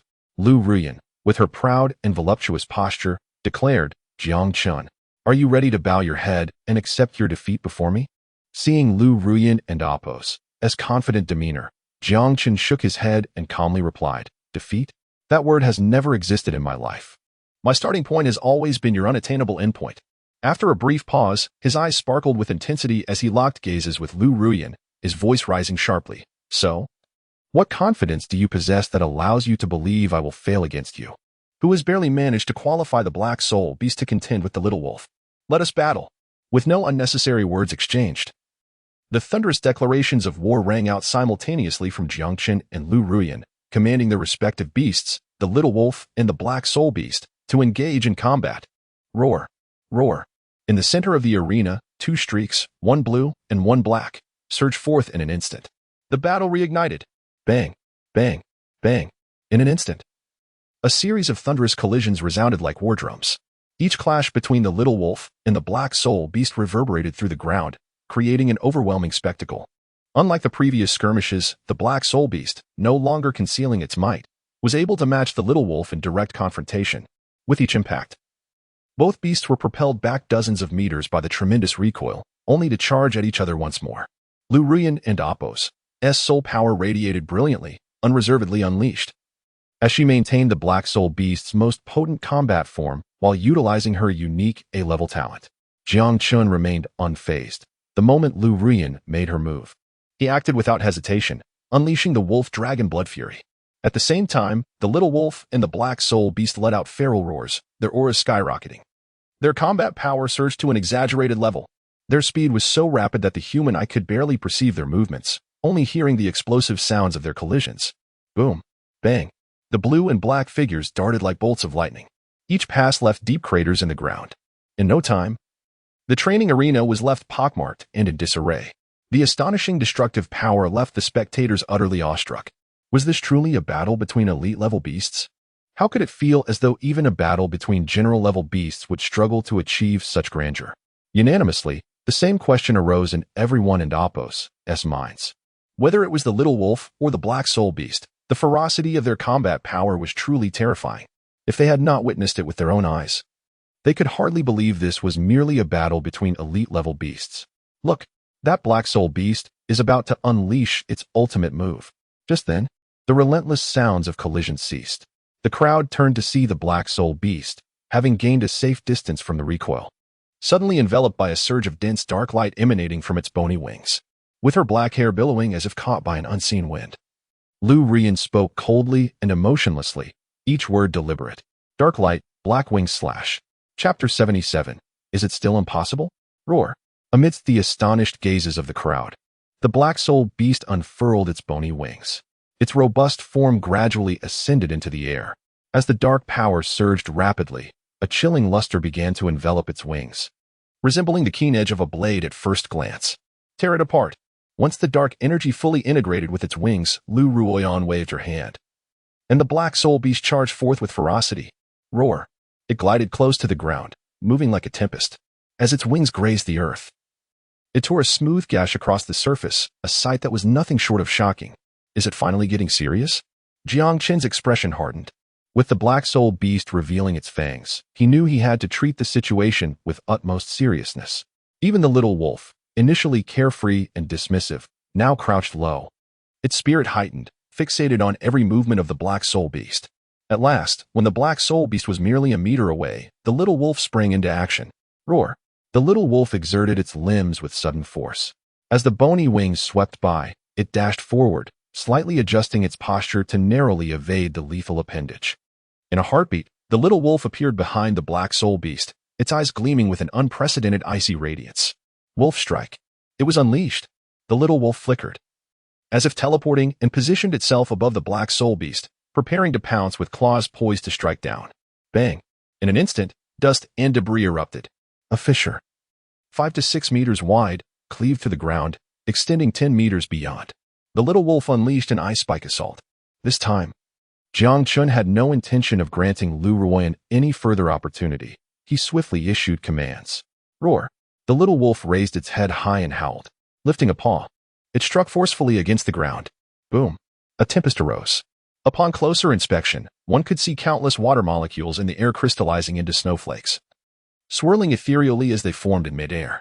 As the icy power surged from the little wolf, the temperature within the training grounds plummeted, biting cold. Boom, boom, boom. The sounds of 3 hardened projectiles piercing the earth reverberated. At the densest point of the dust cloud, 3 ice spikes, each 3 meters long, intersected, protruding diagonally from the ground. Drip, drip. The sections of the ice spikes piercing through the dust were vividly stained with blood. Drops of crimson cascaded from the sharp tips onto the ground. It had evaded. Observing the unscathed little wolf, many were left in a daze. Bewilderment, shock, confusion. A myriad of emotions intertwined upon their faces, creating a complex tapestry. The black soul beast and Appo's lethal moves were undeniably formidable. One could say that 90% of those present had little confidence in their ability to counter it. Not to mention, the little wolf not only dodged the black soul beast and Appo's attack, but also launched a fierce counterstrike. Though obscured by dense smoke, they could not discern the black soul beast's exact condition. Yet, merely seeing those 3 eye spikes, each protruding like a bowl in width, they could imagine that this time, the black soul beast was undoubtedly dealt a devastating blow. The question lingered, could it continue to fight? Is it still impossible? A portion of the crowd sighed, their eyes betraying an unmistakable sense of loss. Indeed, from the outset, they recognized Jiang Chen and Appo's superiority. However, as Liu Ruyan fully unveiled the black soul beast and Appo's might, they were astonished to witness its immense potential, capable of astonishingly evolving its bloodline to a lord level. Inevitably, a flicker of hope ignited within them once more. They hoped Liu Ruyan could work miracles again. They hoped the black soul beast could triumph over the little wolf. The perseverance of the weak hope amidst despair, miracles that can turn the tide. These notions always stirred the blood and ignited passions.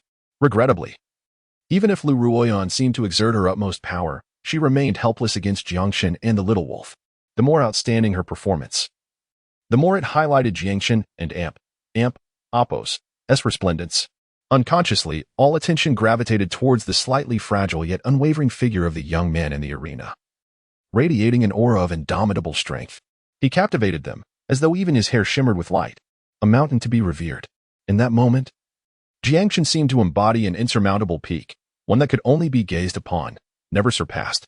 A profound sense of powerlessness and despair enveloped them like a tranquil abyss, threatening to swallow them whole. They sighed in unison. Yet, no one noticed that Liu Ruyan stood quietly, observing everyone in silence. Look at them, she thought. They always believe I am inferior to you, always perceive me as a mere subordinate.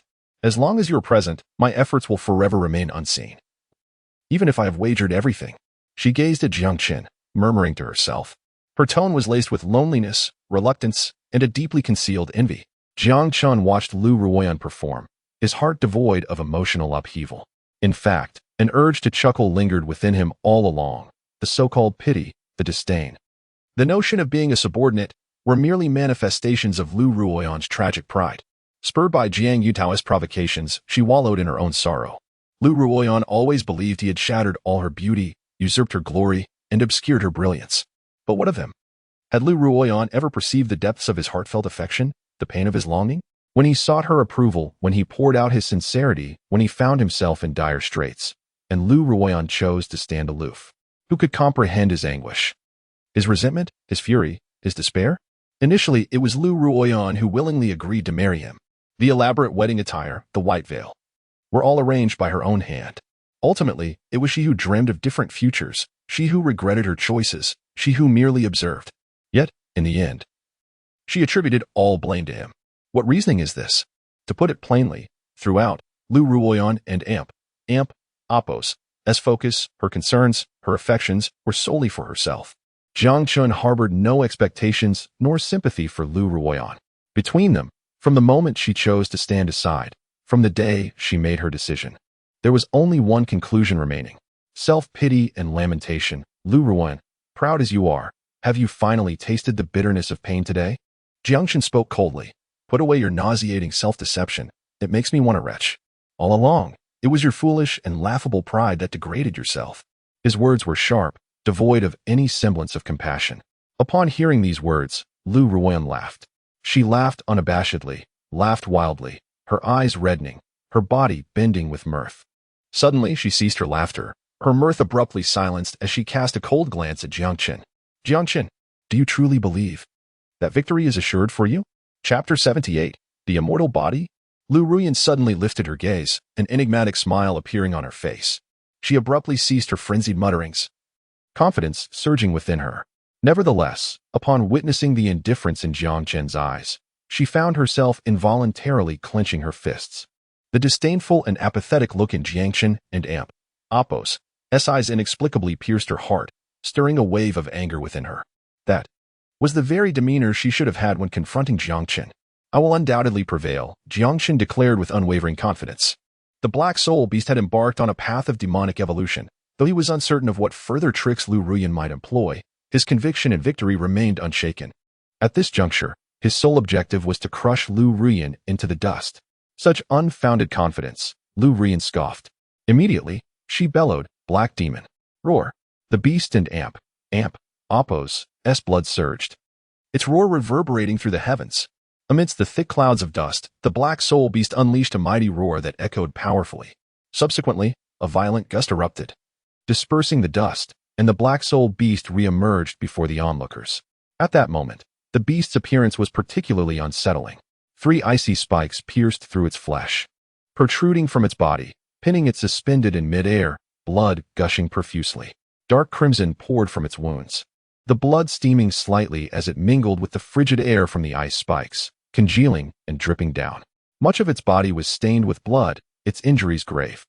Yet, even in such a dire state, the black soul beast's cold, emotionless black eyes still radiated a fierce, primal ferocity, exuding an aura of terrifying madness.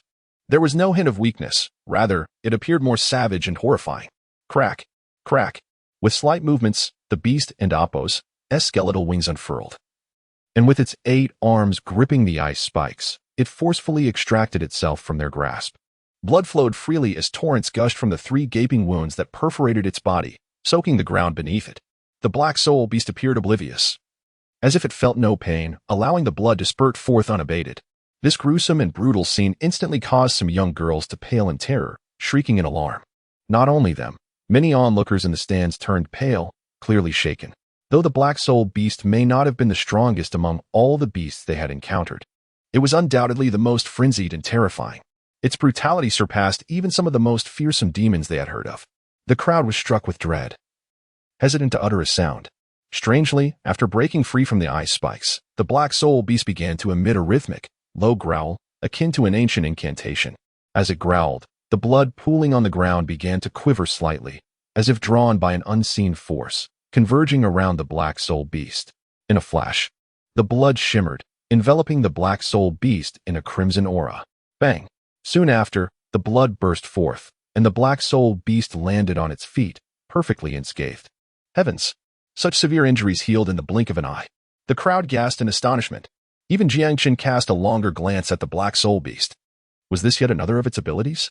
He understood well that both the beast and Apos' previous resurrection of its severed limb and its current miraculous recovery from near-fatal wounds were intricately linked to the skill known as blood healing light.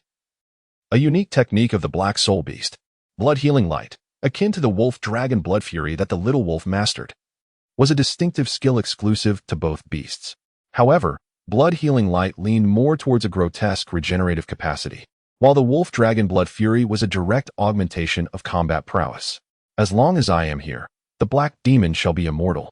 Upon witnessing the black soul beast's full recovery, Liu Ruyan burst into triumphant laughter. Jiang Chen, how can you possibly defeat me?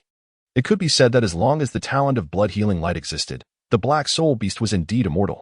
Even though the little wolf possessed greater combat strength as a lord-level bloodline, the black soul beast had long since established its invincibility. Even in a war of attrition, it could wear the little wolf down to oblivion. Immortal? Jiang Chen scoffed. Aren't you afraid of your own hubris? Even the 9 great demon gods would not dare to boast in his presence, yet Liu Ruyan had the audacity to make such grand claims for a mere elite-level beast. He found it laughable. Indeed, with blood healing light in play, it would be quite a challenge for the little wolf to thoroughly defeat the black soul beast. However, it wasn't an Apos' entirely without a solution. You restore it once, I will slay it once. You restore it 10 times, I shall slay it 10 times. Liu Ruyan, I shall see whether I can kill it faster than you can restore it. Jiang Chen's expression was grim, utterly unperturbed. To speak plainly, the regenerative prowess of blood healing light was indeed quite formidable. However, it bore a fatal weakness. It required Liu Ruyan to expend her soul power to activate. This was a common trait among all beast tamers who had comprehended unique skills. Once Liu Ruyan and Apos' soul power was exhausted, the grotesque regenerative ability of the black soul beast would cease to exist. At that point, the little wolf would find it a simple matter to deal with the black soul beast. Realizing this crucial detail, Jiang Chen wasted no time, commanding, "Little wolf, shatter it." With a fierce roar, the little wolf charged forth, targeting the black soul beast and Apos' skeletal wings with a clawed strike. Black demon, do not let it escape. Liu Ruyan decisively commanded, prompting the black soul beast to abandon any futile defenses. In that instant of the little wolf and Ampos' assault, the black soul beast swung its fists wildly, striking at the little wolf. Rip! Blood sprayed as the little wolf shattered the bone wing, severing it along with flesh. Bang! The black soul beast's fist collided with the little wolf. Quick on its feet, the little wolf evaded a critical hit with wolf assault, yet still took a blow from the black soul beast, being sent tumbling back several meters. Roar! For the first time, the little wolf found itself at a disadvantage against the black soul beast. Its anger ignited. It lunged forward once more. The black soul beast seemed to gradually find its battle rhythm. Despite losing pieces with each of the little wolf and Ampos' strikes, it continued to retaliate, wounding the little wolf in return. The two beasts exchanged blows, showcasing a thrilling contest. In that moment, it appeared as if they were evenly matched, neither able to claim superiority. The battle escalated to a fever pitch. The black soul beast relied on its grotesque regenerative abilities to wear down the little wolf and Ampos' strength, while the little wolf, unwilling to let the black soul beast recover unimpeded, braved a few hits to hasten the pace of the fight. At this juncture, both the little wolf and the black soul beast had nearly exhausted their arsenal. What remained was a test of will and strategy between the two beast tamers. Boom! Ice spikes flew, snow swirling. Bang! Heavy fists struck, skeletal wings slashing. The little wolf and the black soul beast clashed over 100 times before the pace of the battle began to slow. Panting heavily, the little wolf, having torn off one of the black soul beast and Ampos' wings and an arm, retreated to Jiang Chen and Ampos' side, its breath ragged and its stamina severely depleted. It bore several wounds, blood flowing freely. In such a high-intensity battle, even the little wolf could not evade injury. If the little wolf was suffering, the black soul beast was in an even more dire state. The fierce light in its eyes had dimmed, replaced with sheer exhaustion. Though it possesses an extraordinary capacity for recovery, each instance of flesh being torn and bones freezing induces an excruciating pain that threatens to plunge it into madness, subjecting it to endless torment, leaving both body and spirit utterly exhausted. Both beasts endure this suffering, and the plight of Jiang Chen and Liu Ruyan is even more pronounced. The rapid depletion of their spiritual energy has rendered their complexions pale. Liu Ruyan, in particular, appears most affected. Her face resembles that of parchment, swaying unsteadily, scarcely able to maintain her footing. Not only must she sustain the battle form of the black soul beast, but she also expends her spiritual energy to invoke blood-healing light, nearly exhausting her soul force. In the end, has Jiang Chen truly emerged victorious in this battle? Chapter 79, Liu Ruyan's Final Frenzy. At this moment, a few voices finally emerged from the crowd. The clash between the little wolf and the black soul beast was so captivating that it held everyone spellbound. However, it was evident to many that both Liu Ruyan and the black soul beast had reached a point of utter exhaustion, while Jiang Chen and the little wolf, despite their significant depletion, still retained some strength and gradually gained the upper hand. As time passed, this advantage was poised to transform into victory. Indeed, when Liu Ruyan and Ampos' spiritual energy was entirely depleted and the black soul beast could no longer unleash the blood-healing light, it was likely that the little wolf would strike her down with a single claw. After all, in such a fierce battle, no one could afford to hold back. Damn it! Liu Ruyan clearly anticipated this outcome. For the first time since this election began, a look of panic crossed her face. She could sense that with her remaining spiritual energy, she could at most sustain the black soul beast for one more use of blood-healing light before she would be completely drained. At that moment, that kind of ending, she dared not contemplate. No, the mere thought of such a conclusion made her head spin. After all the struggles she had faced to reach this point, she had nearly lost everything. Even her parents, who once took pride in her, had severed ties with her. Here she stood, utterly alone. Having wagered everything in this battle, she could not accept such an ending. Ruyan, pull yourself together. You cannot lose. Jiang Yuntao's frantic shout from the sidelines reached Liu Ruyan's ears. His anxiety was palpable, as if he wished to join the fray himself. Yet, in Liu Ruyan's eyes, his urgency transformed into care and encouragement. Yes, even if I lose the entire world, Brother Yuntao will remain by my side, always with me. For his sake, I absolutely cannot lose. In an instant, she regained her composure, fixing her gaze on Jiang Chen, her eyes gleaming with desperate madness. Jiang Chen, do you not wish to know how I, without any resources, managed to empower the black soul beast to such a degree? Beneath her veil, she extended her tongue to lick her crimson lips, uttering a nonsensical remark. The onlookers were left bewildered by her words, unable to fathom why Liu Ruyan would engage in such futile resistance. Only Jiang Chen discerned the underlying meaning in her statement. He chuckled coldly. The autobiography of the weak? I have no interest. Weak? Liu Ruyan muttered with self-deprecating irony. Subsequently, she ceased to suppress her inner demons, unleashing her deepest madness. Then allow me to demonstrate who the true weakling is. She ascended in fury, her hair swirling wildly. Oh, demon of the infinite abyss. I am your most devout dark disciple, willing to offer my most fervent soul. Please, descend upon this world, shroud everything in darkness, and unleash the terror that emanates from the depths of hell. With her hands clasped, she closed her eyes in unwavering devotion. She mumbled incantations, her words obscure and unintelligible, reciting the dark incantations as if unlocking the gates of hell, revealing her final insanity. Jiang Chen had pushed her to the brink of desperation. She had no choice but to act. Soul sacrifice. In an instant, dark clouds gathered above the training arena, enveloping the entire venue like a shroud of darkness. A surge of demonic energy surged around Liu Ruyan, casting ominous shadows. Suddenly, she opened her eyes, which were now filled solely with a blood-red madness. With a sharp crack, the black rose brooch on her chest shattered, unable to conceal the demonic aura that emanated from her. A fierce wind swept through, causing the black veil on her face to fall away, revealing sinister patterns that twisted and writhed across her once beautiful visage, permeating and spreading. Flesh-rotting, soul-withering, grotesque, and terrifying. Heavens, what has she done? As Liu Ruyan's appearance transformed instantly into something monstrous, the students of Yunjiang No. 1 could hardly believe their eyes. Gasping in shock, the once revered campus beauty was now an unsightly abomination. Fear, horror, and disgust reflected in their gazes. Is this truly Liu Ruyan, the goddess we once admired? How hideous! I couldn't eat for 3 days after seeing this. No way, is this really the goddess I've secretly adored for 3 years? If anyone dares to say I have a crush on this hideous creature, I'll lose it. They remained oblivious to the gravity of the situation, indulging in disdain. No one wanted to admit that the person before them was the goddess they had all held in such high esteem. No, this cannot be. This is not how it should be. As Liu Ruyan felt the scornful, disdainful, and contemptuous gazes surrounding her, her once composed demeanor faltered. She frantically covered her most cherished features. Overwhelmed by panic and confusion, she resembled a rat exposed to sunlight for the first time, desperate to flee. The dark beast tamer. How can there be a dark beast tamer in the selection? Du Lan, Hu Li, and Qin Junfeng immediately recognized the anomaly in Liu Ruyan. Their pupils widened in shock, causing them to leap from their seats. The dark beast tamer is a forbidden existence, a target of wrath from both gods and men. None of them anticipated that the captivating Liu Ruyan, who had dazzled them all, had already surrendered herself to the embrace of darkness, becoming the most devoted of followers. They had previously harbored doubts about how she could cultivate the black soul beast to such a degree, but now all answers were revealed. Capture her.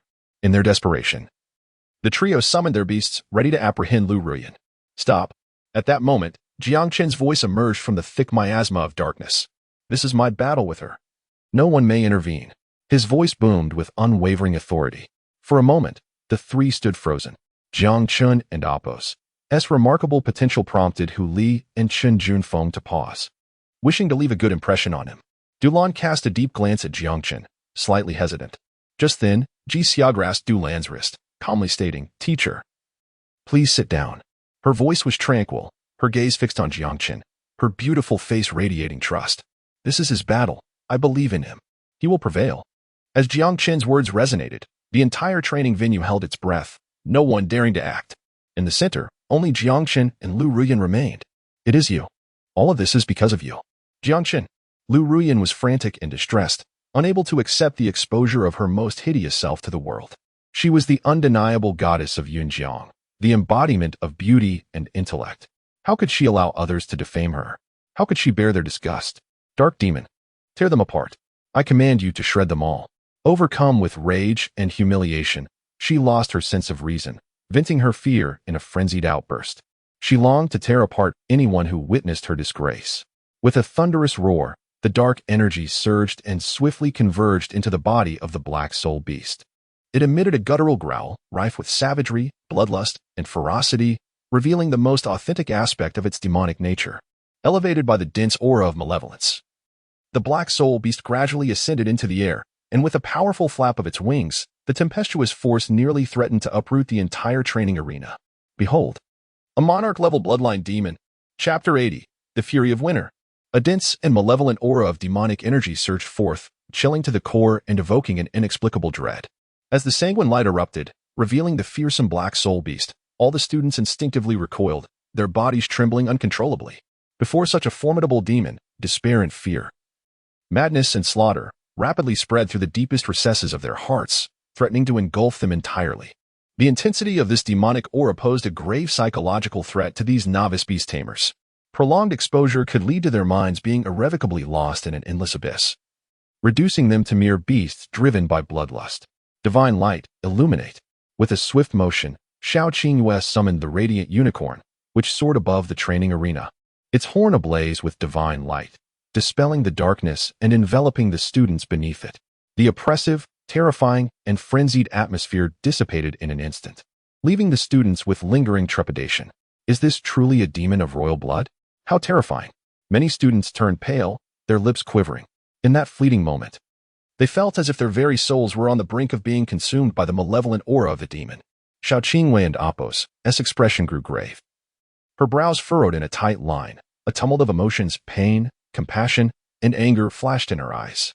She could hardly accept that Liu Ruyan had become a dark beast tamer, surrendering herself to the embrace of demons and becoming a follower of an evil deity. Her anger intensified at the realization that a traitor lurked within her own class. She clenched her fist repeatedly, wavering between resolve and hesitation, ultimately relinquishing the idea of personally confronting Liu Ruyan. "It's up to you," she said, leaving a single sentence for Jiang Chen before stepping aside with the unicorn. "Understood." Jiang Chen nodded, casting a meaningful glance at the demonized black soul beast before turning to Liu Ruyan, as if to say, "This is your final struggle, isn't it?" Liu Ruyan's gaze was frigid, resembling a demon clawing its way out of hell. Rage consumed her, especially as Jiang Chen maintained a demeanor of nonchalance, as if her all-out gamble held no weight, stoking the flames of her fury. "Jiang Chen, you better recognize my black soul beast is now a demon of royal blood," she declared fiercely. "In an instant, it could crush you and that detestable wolf of yours." "Is that so?" Jiang Chen shrugged, seemingly unfazed. His eyes gleamed with sharp, penetrating light, as if he could see into the hearts of others. "Liu Ruyan, will you continue to deceive yourself?" His voice, though calm, resonated clearly in every ear. What did Jiang Chen mean? Confusion spread through the crowd, including the faculty of the 3 highest academies and all the teachers from Yunjing No. 1 High School. To them, the Black Soul Beast had evidently ascended to the realm of royal blood, its combat power terrifying and bloodthirsty. There was no doubt that at this moment, the Black Soul Beast stood invincible among elite ranks. Even with the impressive strength of the little wolf, they felt little confidence in confronting the current Black Soul Beast, further deepening their bewilderment over Jiang Chen's words. Liu Ruyan, however, felt as if someone had stepped on her tail, panic flooding her senses. The momentary flicker of confusion in her eyes was quickly replaced by a fierce glare. "Jiang Chen, what exactly are you trying to say?" With a composed expression, Jiang Chen revealed no excessive emotion. Only the slight curl of his lips and a cold smirk sent shivers down spines, radiating an air of danger. "Royal blood? You better be," he scoffed, his disdain palpable. "What do you mean?" Liu Ruyan's alarm escalated, her heart racing uncontrollably, enveloped by an unprecedented chill that pierced her to the core. The others were equally perplexed, utterly unable to grasp the situation. Among the crowd, only Jixia and Apos' beautiful eyes sparkled with intrigue, completely absorbed by Jiang Chen and Apos' figure. Could it be? She contemplated the extraordinary possibility, her body trembling uncontrollably, palms sweating as tension surged within her. Amidst the bewildered gazes of the multitude, Jiang Chen finally made his move, his expression solemn. He stood at the center of the arena and slowly raised his right hand, palm facing downwards. Then, with a forceful gesture, he struck downward. The fury of winter. With a thunderous roar, a tempest erupted, snow swirling in a chaotic dance, time seemingly freezing and space stalling momentarily. The entire training arena felt as though it had been eerily suspended in this singular moment. Amidst the tumult, only the resounding howl of a wolf echoed through the heavens, shaking the very skies. Under the astonished gaze of the crowd, the little wolf took a measured step forward, its body swelling against the tempest. A colossal beast. It stood firm against the frost, accompanied by the howling winds, suddenly opening its eyes wide, surveying its surroundings with a regal disdain. Its noble head held high, It resembled a king of ice and snow, surveying the world beneath its dominion. The unique aura of royalty transformed into a torrent of frigid air that swept across the vast expanse. Crack, crack. As it took another step, the air froze instantly, the icy grip rapidly extending outward. Unparalleled frost coalesced, crafting a battlefield unique to the sovereign. In the blink of an eye, within 100-meter radius of the little wolf, a realm of ice and snow emerged, the biting winds howling, the snow dazzling. Even the raging demonic aura succumbed to the freeze, and the black soul beast found itself encased in layers of thick ice. It roared in fury, sensing the imminent threat. Flapping its bony wings, it attempted to escape the icy prison. Yet, despite exerting all its strength and employing every tactic, the power of ice proved even more tyrannical. In mere seconds, the black soul beast became utterly immobile, transformed into a statue of ice, its eyes reflecting boundless dread and despair. Royal blood. True royal blood. Liu Ruyan felt as though struck by lightning, spitting a mouthful of blood as her body went limp, disbelief washing over her as she collapsed to the ground. Her gaze vacant, she suddenly lost all strength. Bloodshot eyes filled with madness, resentment, and despair, looking at the little wolf, majestic and commanding amidst the blizzard. Her heart turned to ash, her face as pale as death. Indeed, even as she gambled everything, the bloodline of the black soul beast had merely taken a half step into the realm of royal blood. Meanwhile, Jiang Chen had genuinely elevated the little wolf to that stature in such a short span of time, even surpassing the evolution path she had chosen for it in her previous life, more tyrannical than ever. With a single thought, the flower blooms, ruling over the realm. Frost chilling the 9 bins, 1,000 miles encased in ice. This was the true sovereign. This was the unparalleled majesty of kingship. Confusion, disbelief, shock, and despair surged within Liu Ruyan's heart. She could not comprehend how she, possessing memories of her past life, could fall short of Jiang Chen. Even more difficult to accept was the realization that the little wolf she had dismissed as worthless, akin to refuse, could utterly triumph over the black soul beast. A bitter pang surged within her, and she found herself unexpectedly grappling with a tinge of regret. If everything could not be relived at that time, if I had not pushed him into an inevitable peril, would everything be different? A crystalline tear slipped from the corner of Liu Ruyan and Apos, as she stared blankly at Jiang Chen, those memories, infinitely beautiful. Yet Jiang Chen offered Liu Ruyan no further chance. His gaze was resolute and unwavering.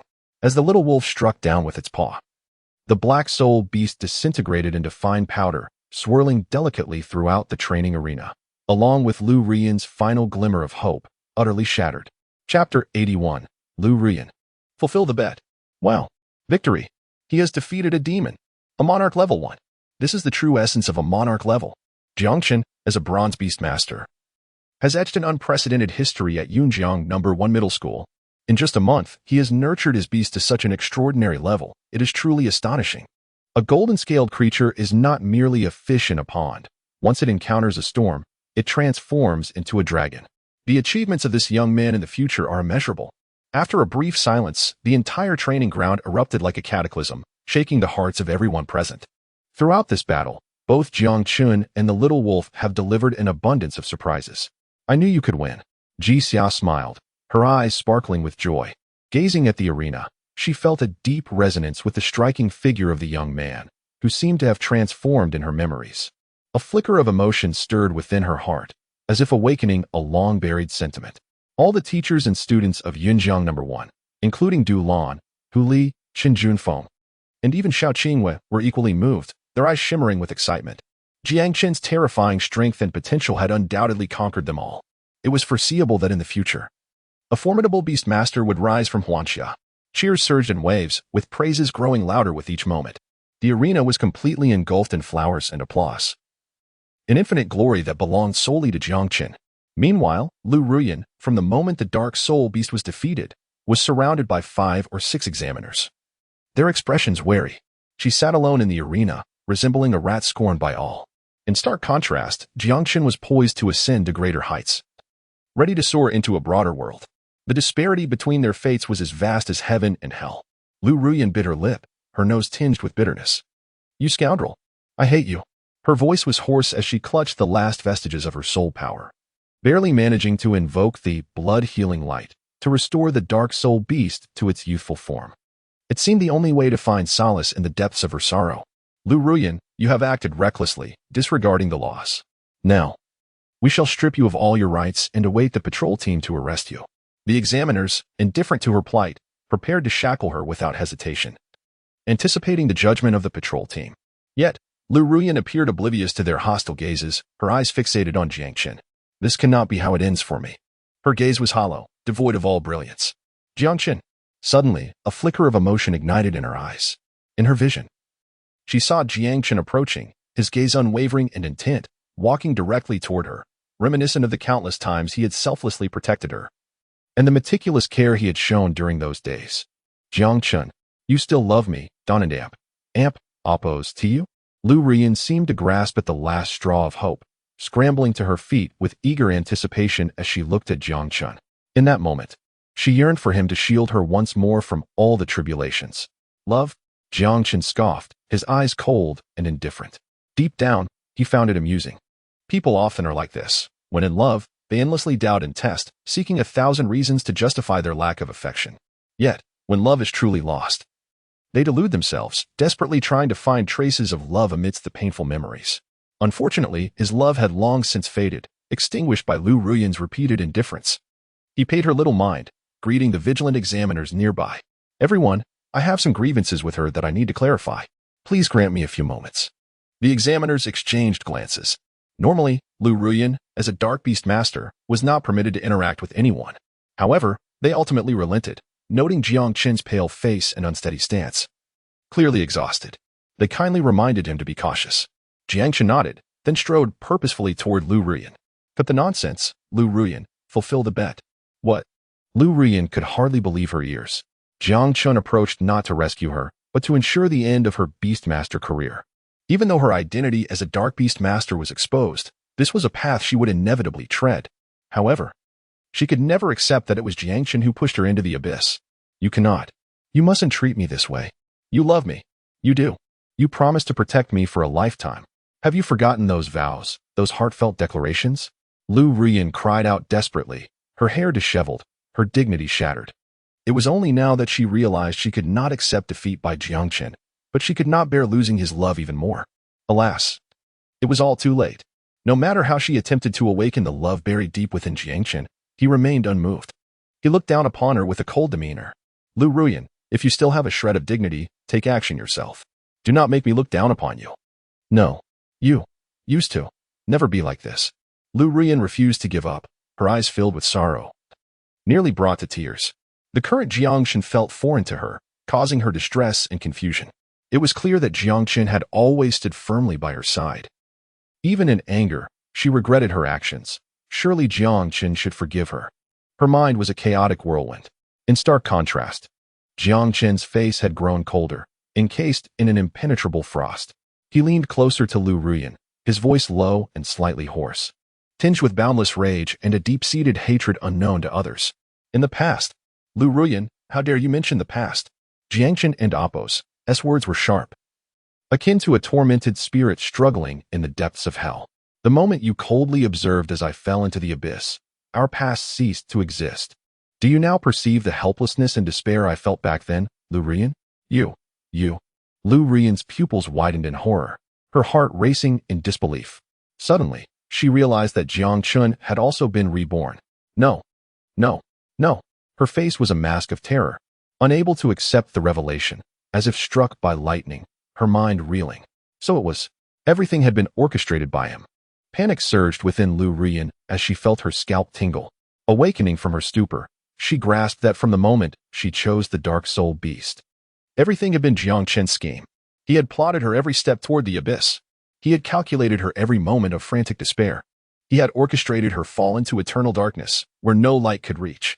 She wept, lost in despair, enveloped by an unending darkness, plummeting into the abyss, descending rapidly, drowning, in an infinite descent. Brother Yuntao. Her vision blurred. She resembled a drowning soul frantically searching the crowd for a final flicker of warmth. Amidst the throngs of people, she clung to her last shred of hope, firmly believing that, no matter the time or place, a steadfast figure would always stand before her, retreating, swiftly retreating, resolutely turning away. Liu Ruyan, how could you defy all morals and become a dark beast master? It fills me with shame. Do not seek me out again. We are no longer connected in any way. Jiang Yutao and Apos. Desperate words to sever ties pierced her heart like 1,000 daggers, leaving her shattered, isolated and betrayed. Forsaken by those she held dear, she felt the sting of betrayal and indifference from her beloved. Now, she too experienced the excruciating pain that gnawed at her soul. Jiang Yuntao's actions had undoubtedly become the last straw that broke the camel's back. Liu Ruyan was engulfed in despair. Baying without any warning, she fainted. Chapter 82. Repay kindness with kindness, and revenge with revenge. Is she truly unconscious? Jiang Chen, filled with doubt, scrutinized the fallen Liu Ruyan. Hey, wake up. He tentatively kicked her lightly at the waist, but she merely swayed slightly, showing no further reaction. Jiang Chen furrowed his brow. According to their wager, Liu Ruyan must actively dissolve her contract with the Black Soul Beast. Only then could their agreement be considered fulfilled. He was particularly meticulous about this matter, sparing no negligence. Well, it seems I must assist you. Jiang Chen propped his chin on his hand, pondering for a moment before turning to the group of examiners. Do any of you possess a soul-shattering scepter? The examiners exchanged glances, a flicker of surprise in their eyes, and shook their heads in unison. The soul-shattering scepter was an exceptionally rare soul device, utilized solely for punishing heinous beastmasters. Once struck upon a beastmaster, it would directly assault their soul, shattering the contract binding them to their beasts, and could even inflict soul damage. The consequences could range from rendering a beastmaster an ordinary person to causing catastrophic injuries to their soul, leading to fates such as becoming a fool or a vegetative state. They could not comprehend why Jiang Chen sought such an item. At that moment, it was Dulan who retrieved a peculiar, dark scepter from her spatial ring and tossed it into the air, allowing it to land directly in Jiang Chen and Apos' hands. He nodded in gratitude, but as he turned, he caught a glimpse of Liu Ruyan and Apos' lips twitching. Indeed, she was feigning unconsciousness, attempting to seize an opportunity to escape. A smirk crept across Jiang Chen's face as he approached Liu Ruyan slowly, crouching down beside her. She lay with her eyes tightly shut, her muscles involuntarily tensed. Having lived 2 lives, her mental fortitude surpassed that of ordinary individuals. After a brief moment of dizziness, she regained her senses. Initially, she had intended to exploit the examiner's momentary lapse in attention to find an escape route. However, upon hearing Jiang Chen's overt intentions regarding the soul-shattering scepter, her composure shattered. She could distinctly sense Jiang Chen drawing nearer. In the midst of the shadowy figures, a hand was raised. Jiang Chen, you. Panic surged through Liu Ruyan as she tried to rise. But just then, darkness enveloped her vision, and with a resounding thud, she felt a heavy strike upon her forehead. The soul-shattering scepter descended with a fierce force, emitting a resonant hum. In her dazed state, she vaguely perceived a translucent, ethereal spirit being expelled from her body, exuding a chilling and eerie aura. Deep within that spirit, a blood-red contract shattered in response, completely severing Liu Ruyan and Apos' connection to the Black Soul Beast. The Black Soul Beast reacted violently, letting out a soul-piercing wail before it slumped lifelessly into Liu Ruyan and Apos' embrace, devoid of vitality. Meanwhile, Liu Ruyan lay sprawled on the ground, her posture unnaturally rigid, her breath feeble to the point of nearing extinction. Now, this is how it should be. Jiang Chen and Apos' lips curled into a satisfied smile. He had exerted considerable force, delivering a fatal blow while Liu Ruyan was in a state of extreme weakness, forcibly shattering her contract with the Black Soul Beast, leaving her soul grievously wounded. That injury would only worsen with time, ultimately leading to her demise. Of course, he had acted with utmost subtlety. Even the patrolling team would find it challenging to detect any clues. They would likely conclude that Liu Ruyan and Apos' soul had been injured, leaving her in a vegetative state, gradually succumbing to death. When the time came, even if someone sought to investigate, it would be difficult to lay blame at his feet. After all, who would speak up for a dark beast master on the verge of decay? Even if Liu Ruyan fell into their hands, the outcome would be the same. It was merely more gratifying for Jiang Chen to personally deliver this lethal blow to her. For Jiang Chen, his actions bore no semblance of cruelty, nor did he feel a shred of sympathy. Everything was simply a matter of justice served. She had brought this upon herself. Repay kindness with kindness, and revenge with revenge. He was merely settling the score. With the strike delivered, Jiang Chen felt a profound clarity wash over him, a lightness enveloping his entire being. As he exhaled a breath of stale air, he felt utterly liberated. Boom.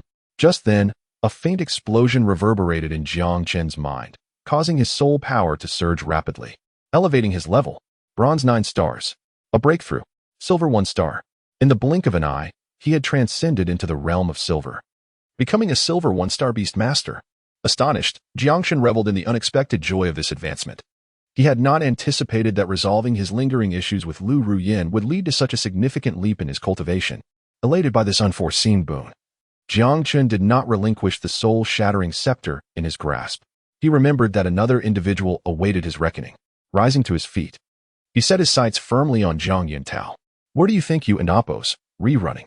Jiang Chen observed Jiang Yuntao crouching, attempting to stealthily slip away while everyone else's attention was diverted.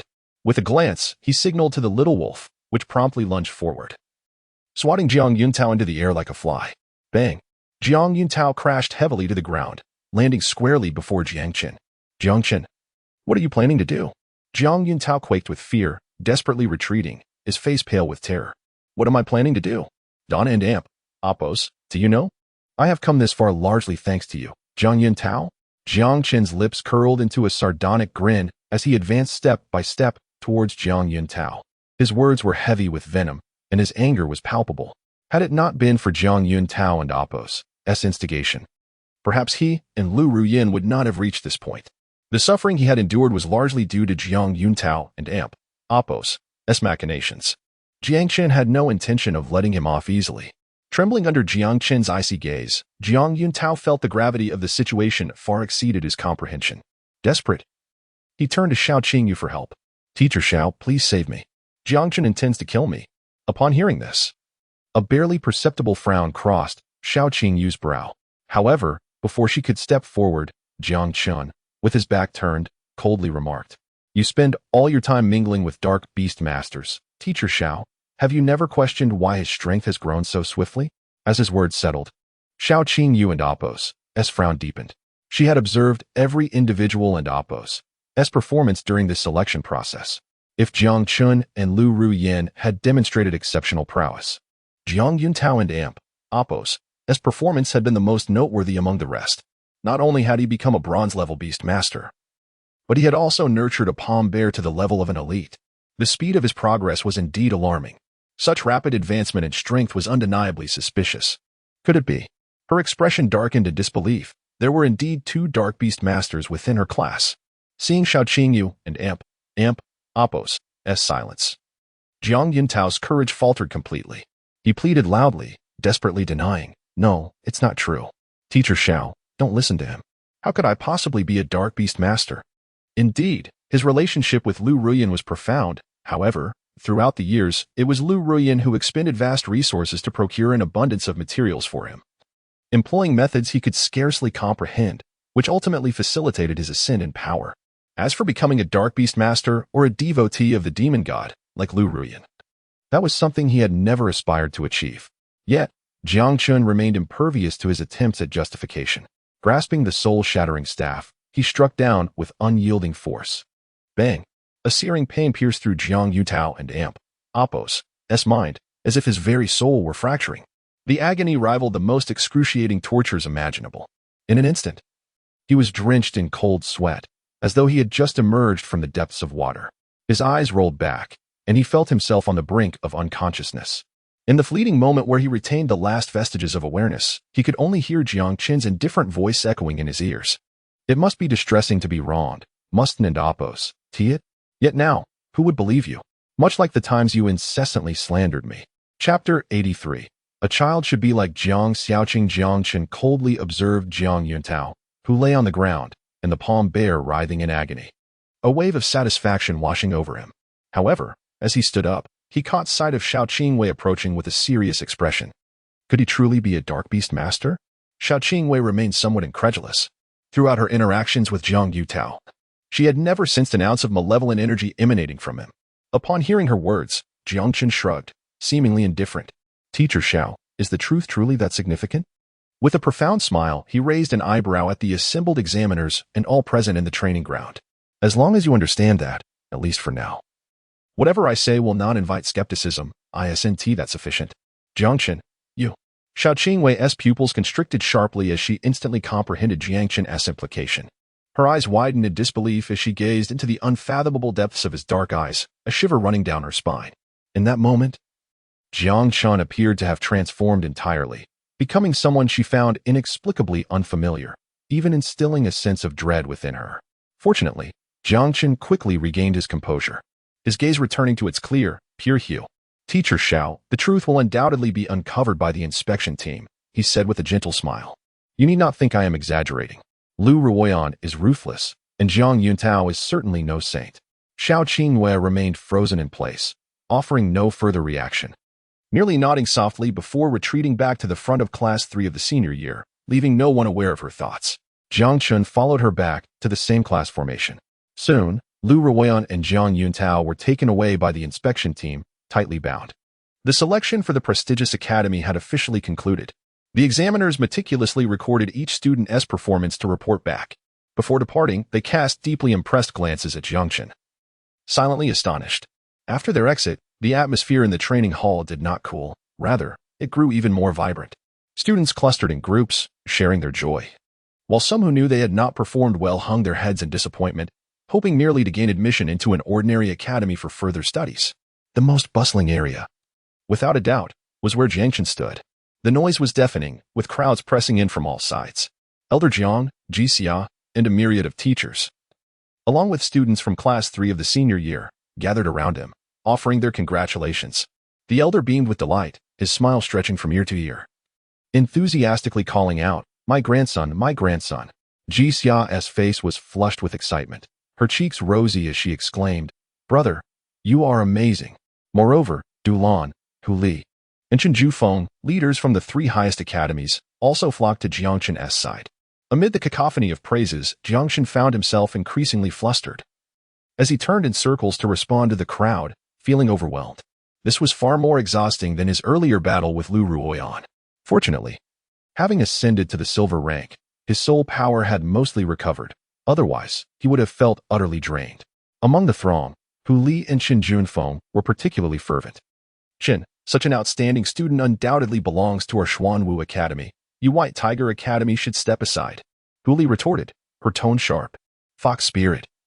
Don't think that a little weight gain gives you the right to speak more than others. I'm telling you, Jiang Chen will definitely join our White Tiger Academy. You can't take him away." The two argued passionately, their faces flushed as they debated Jiang Chen's future affiliation, leaving the surrounding onlookers agape. It was astonishing to witness the leaders of 2 prestigious academies quarrel over a single student to such an extent. Wow, Jiang Chen is truly destined for greatness. A child should be like Jiang Xiaocheng. Why am I not so fortunate to be pursued by the 2 highest academies? The students of Yunjiang know. One high school watched Hu Li and Chen Jufeng bickering like street thugs, their eyes wide with astonishment. Especially Dulan, leading the students from Zuke Academy, stood aside, their eyes fixed on Jiang Chen, seething with jealousy. The 3 highest academies had gathered here solely for Jiang Chen. Such glory was unparalleled in Hanxia, and it was hard not to envy him. Meanwhile, Class 3, including the chubby Zhou Zhou, swelled with pride. Their expressions and gestures seemed to scream, "Look, this is one of our own." Surrounding Jiang Chen, they relished in the spotlight, basking in the attention. After a considerable time of revelry, Dulan finally straightened her posture, stepping past Hu Li and Chen Jufeng to approach Jiang Chen. "Well done. I will be waiting for you at Zuke Academy in a month." She offered no argument, merely greeting Jiang Chen before leading her students away with an air of grace. What does this mean? Hu Li and Chen Junfeng were momentarily stunned. As they stood there in bewilderment, Jiang Chen's voice rang out, "Teacher Du, I will certainly arrive on time." With that, he departed alongside Jixia. Even with his rank elevated and soul power mostly restored, he still felt a lingering sense of weakness. This battle had drained him both physically and mentally, and he yearned to forget everything and indulge in a restful sleep. Watching Jiang Chen's retreating figure, Hu Li and Chen Jufeng felt a wave of disappointment wash over them, their hearts chilling. Teacher? Student? When did this happen? How did we not know? It was disheartening to witness such a gifted student being claimed by Zuke Academy ahead of them. They couldn't help but feel disappointed. In unison, they solidified their stance. The students of Zuke Academy are truly despicable, employing such underhanded tactics. We must make them pay at the inter-academy competition. Indeed, absolutely. But still, I'm so envious. The training hall buzzed with excitement. Yet no one noticed the dark figures in black robes observing everything from a shadowy corner outside. They were both astonished and exhilarated. A half-step monarch-level bloodline demon. This piece on the chessboard possesses such terrifying dark power. Quickly, return to the church to report to the Pope. Such a dark beastmaster must not fall into the hands of Hanxia. Chapter 84. Jiang Yuntao, I will never let you go even as a ghost. 20 days later. After the selection process concluded, the atmosphere both inside and outside Yunjiang was filled with jubilation, lasting for an extended period. Yet, in a desolate graveyard in the northern outskirts of the base city, the ambience starkly contrasted with the surrounding festivities. Jiang Yutao, with a fierce countenance, coldly dragged the nearly lifeless Liu Ruyan, whose vital signs had deteriorated to the brink of death. 20 days. He had endured 20 grueling days in a dark interrogation room. Ultimately, although he managed to distance himself from Liu Ruyan and was released, he emerged burdened with immense debt, utterly destitute, and profoundly tormented, thanks entirely to Liu Ruyan. The wretched woman dared to inflict such suffering upon him. I shall consign you to the wilderness, to remain among these forsaken souls, never to find peace. In a fit of rage, he hurled Liu Ruyan into the graveyard, almost tearing her frail arm from its socket. Yet, Jiang Yuntao exhibited no hint of compassion. His eyes filled solely with disdain and revulsion as he walked away without a backward glance. Unbeknownst to him, at that very moment, a solitary tear escaped from the corner of Liu Ruyan's eye. Though she teetered on the brink of death and lay in a vegetative state, a flicker of awareness lingered within her. Alas, she could not voice her thoughts nor move her body. Compelled to helplessly endure Jiang Yuntao and Amp, Oppo's actions, feeling every moment as he dragged her to this place, sensing his heart full of hatred and loathing. Unable to struggle, powerless to escape. Even her silent pleas and tears went unheard and unseen. Why must you treat me so cruelly? She silently screamed, enraged. Isolated and betrayed by the one closest to her. At that moment, she truly grasped the agonizing pain of helplessness, overwhelmed by an abyss of despair. All she could do was wait in hopelessness for death to arrive, unnoticed and uncared for. Oh, Jiang Chen, did you once suffer as I do now? She wept silently, tears cascading down her cheeks. Memories of the past flooded her mind, and a profound sense of guilt and regret surged within her, spiraling out of control. In her heart, she began to yearn for the beautiful moments shared with Jiang Chen, longing for the unwavering young man who had always resolutely shielded her from harm. Jiang Chen, if only I had loved you better, would the outcome have been different? Alas, it is far too late. Jiang Chen will never love her again. She shall never have another chance to begin anew. Liu Ruyan lamented her past decisions, her heart shattered. As she felt the last remnants of life ebbing away within her, fear consumed her, and an endless fury ignited. A chilling wind howled, carrying the anguished cries of the restless spirits that lingered over the graveyard. Jiang Yutao, even as a ghost, I shall not spare you. Time flowed inexorably.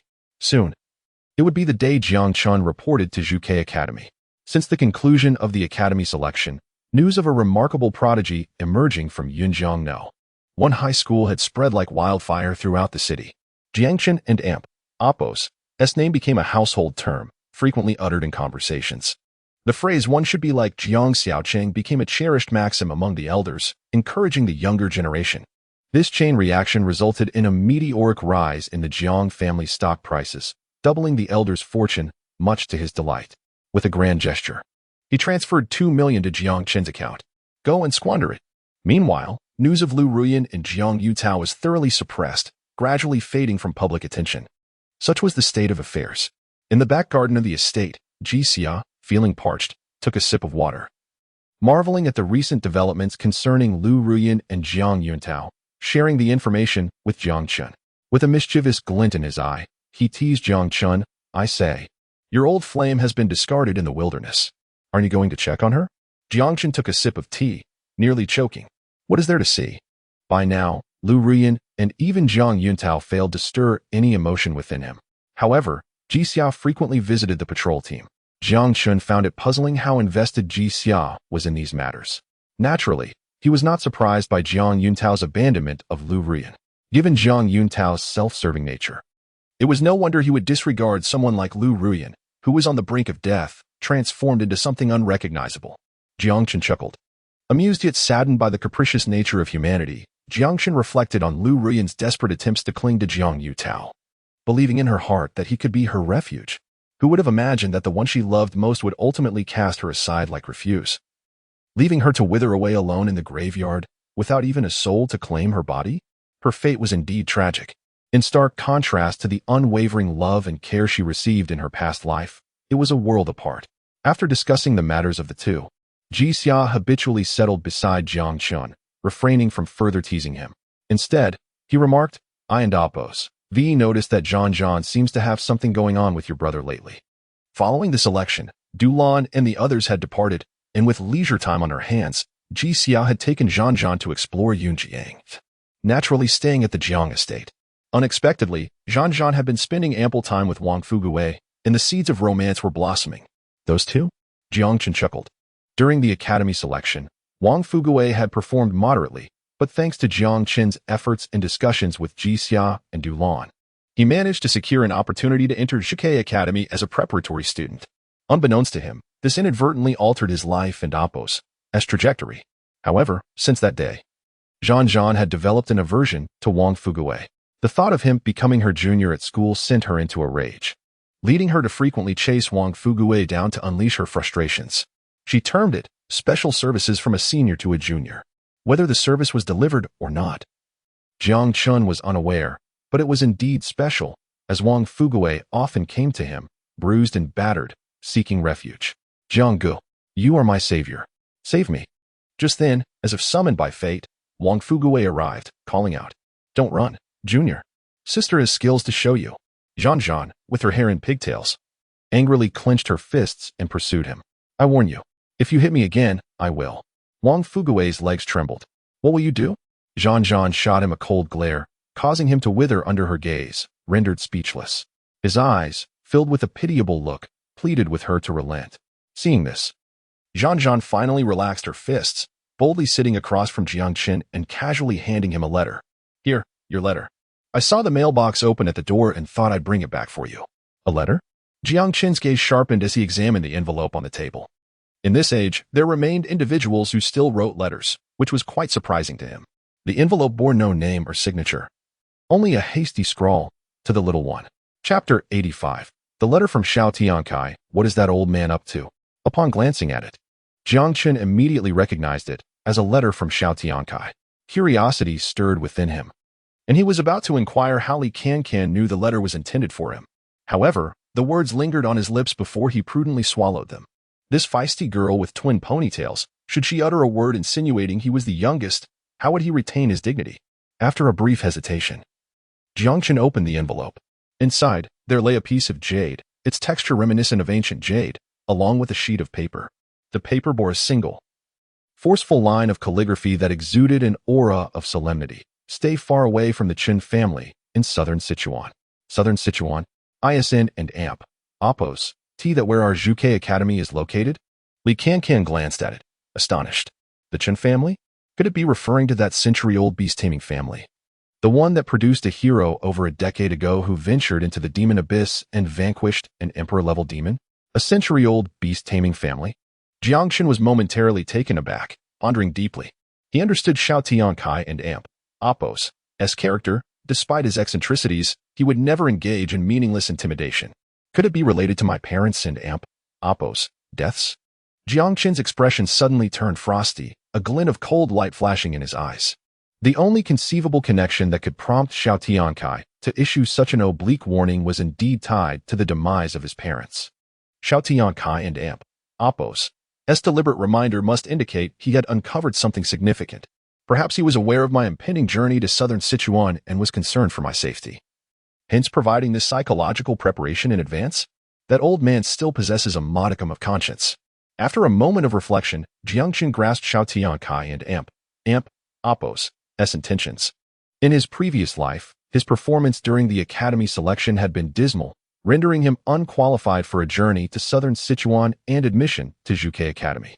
Now, Xiao Tiankai must have learned of his enrollment and thus sent this letter as a cautionary measure. If that is the case, then I must indeed venture to southern Sichuan. Jiang Chen's demeanor hardened, his gaze resolute. In his past life, he had never uncovered the truth behind his parents' deaths, a lingering regret that haunted him until his final moments. Now that he had the opportunity to delve into the hidden truths, he would not shy away. "Oh, there is even a soul jade. Let me see if it records soul techniques or soul arts. Li Cancan, however, failed to notice Jiang Chen and Appo's shift in expression as she picked up the ancient jade, scrutinizing it intently. Her words instantly piqued the curiosity of Wang Fugue and Jixia. Soul techniques are unique methods employed by beast tamers, allowing them to manifest various extraordinary abilities through the operation of soul power in a special manner. For instance, the healing soul technique that Xiao Qingwei once demonstrated. As for soul arts, they pertain to a special cultivation method independent of beast taming, enhancing both soul power and the practitioner's overall strength. Unlike the enhancement derived from the growth of one's beasts, soul arts are enigmatic. Different soul arts can lead to diverse transformations of the soul. Elements such as light, darkness, wind, fire, thunder, electricity, metal, wood, water, and earth can all be harmonized through the practice of soul arts, augmenting a beast tamer and Appo's affinity and granting unique soul attributes.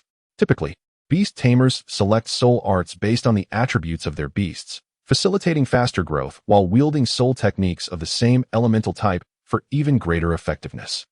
Both soul techniques and soul arts are intricately stored within soul seals by formidable beast tamers. The ancient jade found within the envelope is a type of soul seal, and it is of considerable grade and rarity. That old man, indulging in such frivolities, has unwittingly placed me in his debt. Regaining his composure, Jiang Chen accepted the ancient jade from Li Cancan, feeling a stir of emotions within. With the advanced evolution crystal, information concerning his parents, and this ancient jade, he realized he had unwittingly accrued a significant debt of gratitude to Xiao Tiankai. Of course, Jiang Chen was not one to dwell on such sentiments. These debts of gratitude could be repaid in due time. For now, his primary focus was on enhancing his strength. He directed his attention to the contents of the jade. Concentrating his thoughts, Jiang Chen gradually infused his soul power into the ancient jade.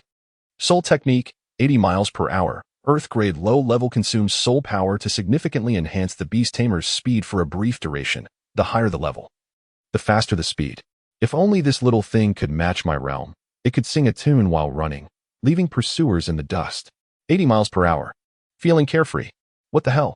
Jiang Chen's vision darkened, and he felt faint. All right. I admit I overestimated you, old man.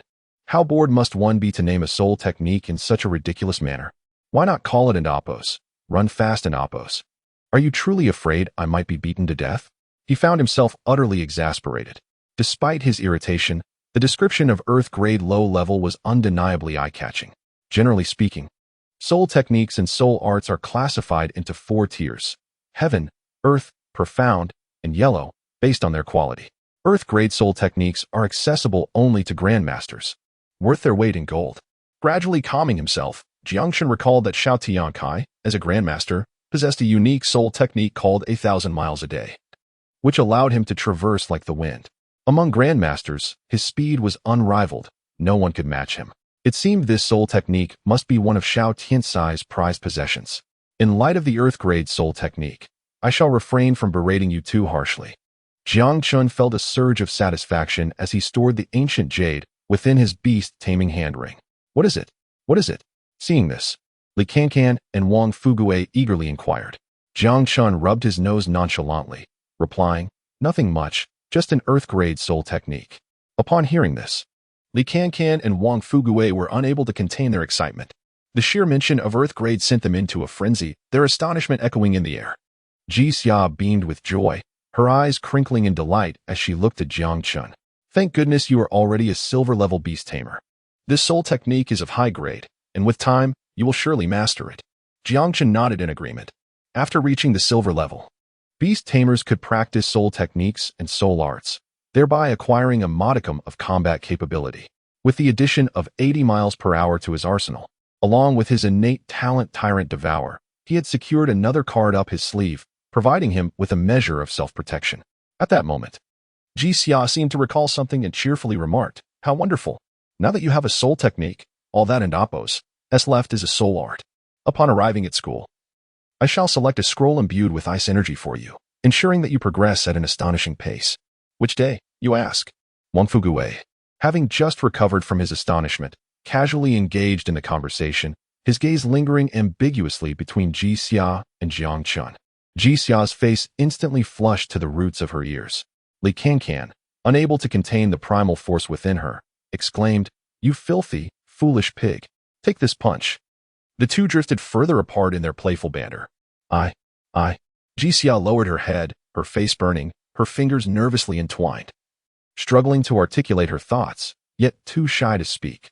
It was Jiang Chen who first shattered the awkward silence. Ahem, pay him no mind.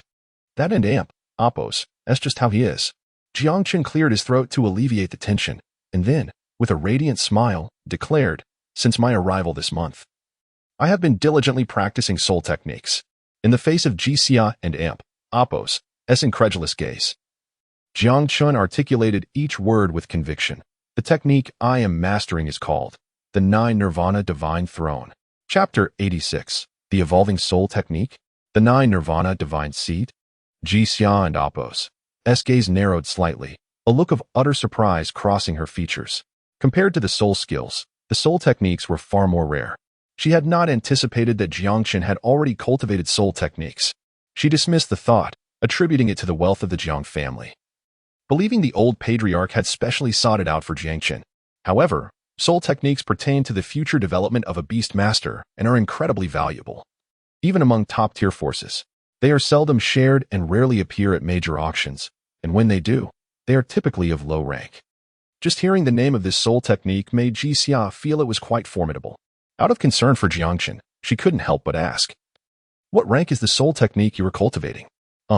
Upon mentioning this, Jiang Chen hesitated, momentarily at a loss for words. Jixia astutely caught the subtle change in Jiang Chen's expression and felt a sense of foreboding. "Be honest with me," she said, her tone heavy. "Come on, Jiang Chen. What rank is your soul technique?" Li Can and Wang Fugue also wore expressions of curiosity. Gulping, Jiang Chen struggled to swallow, unsure of how to respond. Under Jixia's scrutinizing gaze, he faltered, feeling somewhat embarrassed, and said, "It's a mid-level yellow rank." "Oh, so it's Earth rank, then that's not." Jixia initially failed to react, her words of praise already escaping her lips. However, before she could finish, her eyes widened in shock, and she jumped up. In the next moment, a scream erupted from her, reverberating throughout the garden, deafening and unending. "Jiang Chen, are you out of your mind?" From her near-screaming voice, it was clear that Jixia was utterly astonished and furious. She could hardly believe that the Nine Nirvana Divine Seat Jiang Chen mentioned was of such a low rank. Even if she were to randomly pick a book from the Vermilion Bird Academy library with her eyes closed, it would surely be of a higher rank. Jixia was instantly enraged. "You better give me a reasonable explanation." With hands on her hips, she looked ready to chew Jiang Chen out. It was no wonder she was so agitated. The choice of an initial beast was crucial to a beast master's growth rate. Jiang Chen's contract with a lord-level little wolf, which had grown to silver rank in just a month, was a prime example. The enhancement after reaching silver rank heavily relied on soul techniques, which not only accelerated the beast master and Oppos' growth but also amplified the power of their soul skills. However, a mid-level yellow rank soul technique? Not only did she look down upon it, but it was practically a common commodity. Jiang Chen was a student of the Vermilion Bird Academy. Cultivating such a lowly soul technique would be an embarrassment for her to admit. Jiang Chen understood Jixia's thoughts, but felt utterly helpless regarding the situation. The Nine Nirvana Divine Seat was acquired alongside the hidden evolution path of the Little Wolf. The relic was quite extraordinary, and the items within it were remarkable. The Little Wolf's evolution into the king-level bloodline of Winter's Howl was a testament to that. Otherwise, he had dozens of soul techniques recorded in his mind, many of which exceeded Earth rank. He could have easily chosen from among them. Yet, he opted for the Nine Nirvana Divine Seat for his own reasons. Jiang Chen grew serious and said, "What if I told you this soul technique can evolve?" "Soul technique evolution?" Jixia, Li Can, and Wang Fugue all wore bewildered expressions.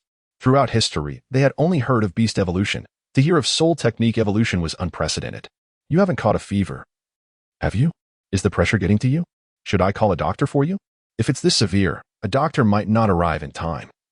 Perhaps we should go straight to cremation. I can surely carry on your legacy and inherit the old man and Oppos' 100 billion estate." They all thought Jiang Chen might have lost his mind, especially Wang Fugue, who was already contemplating a trip to the crematorium. "Damn you." Jiang Chen kicked Wang Fugue in annoyance, unable to help but laugh and cry at the same time. He knew that speaking of soul technique evolution sounded like a daydream. Who would believe such a thing? Yet, the reality was as such. The cultivation method recorded in the 9 Nirvana Divine Seat was incredibly extraordinary. It was divided into 9 levels, and with each perfected level, the rank of the soul technique would increase while allowing him to contract an additional beast. This meant that once he fully comprehended the 9 Nirvana Divine Seat, he could contract an astonishing 9 beasts, including the little wolf. That would be 10, one more than the 9 great demons. This was precisely why Jiang Chen chose the 9 Nirvana Divine Seat. As the saying goes, when human strength reaches its limits, the average beastmaster, due to the constraints of their soul strength, can only contract 1 beast, which is already a maximum. Occasionally, those with exceptional talent can contract 2 beasts, making them stand out among their peers. However, beastmasters who can contract 3 beasts are exceedingly rare throughout history. But when Jiang Chen cultivates the 9 Nirvana Divine Seat to a profound level, he would be able to contract 10 beasts. This was truly astonishing. This was not an exaggeration from Jiang Chen. He had personally experimented with it over the past month.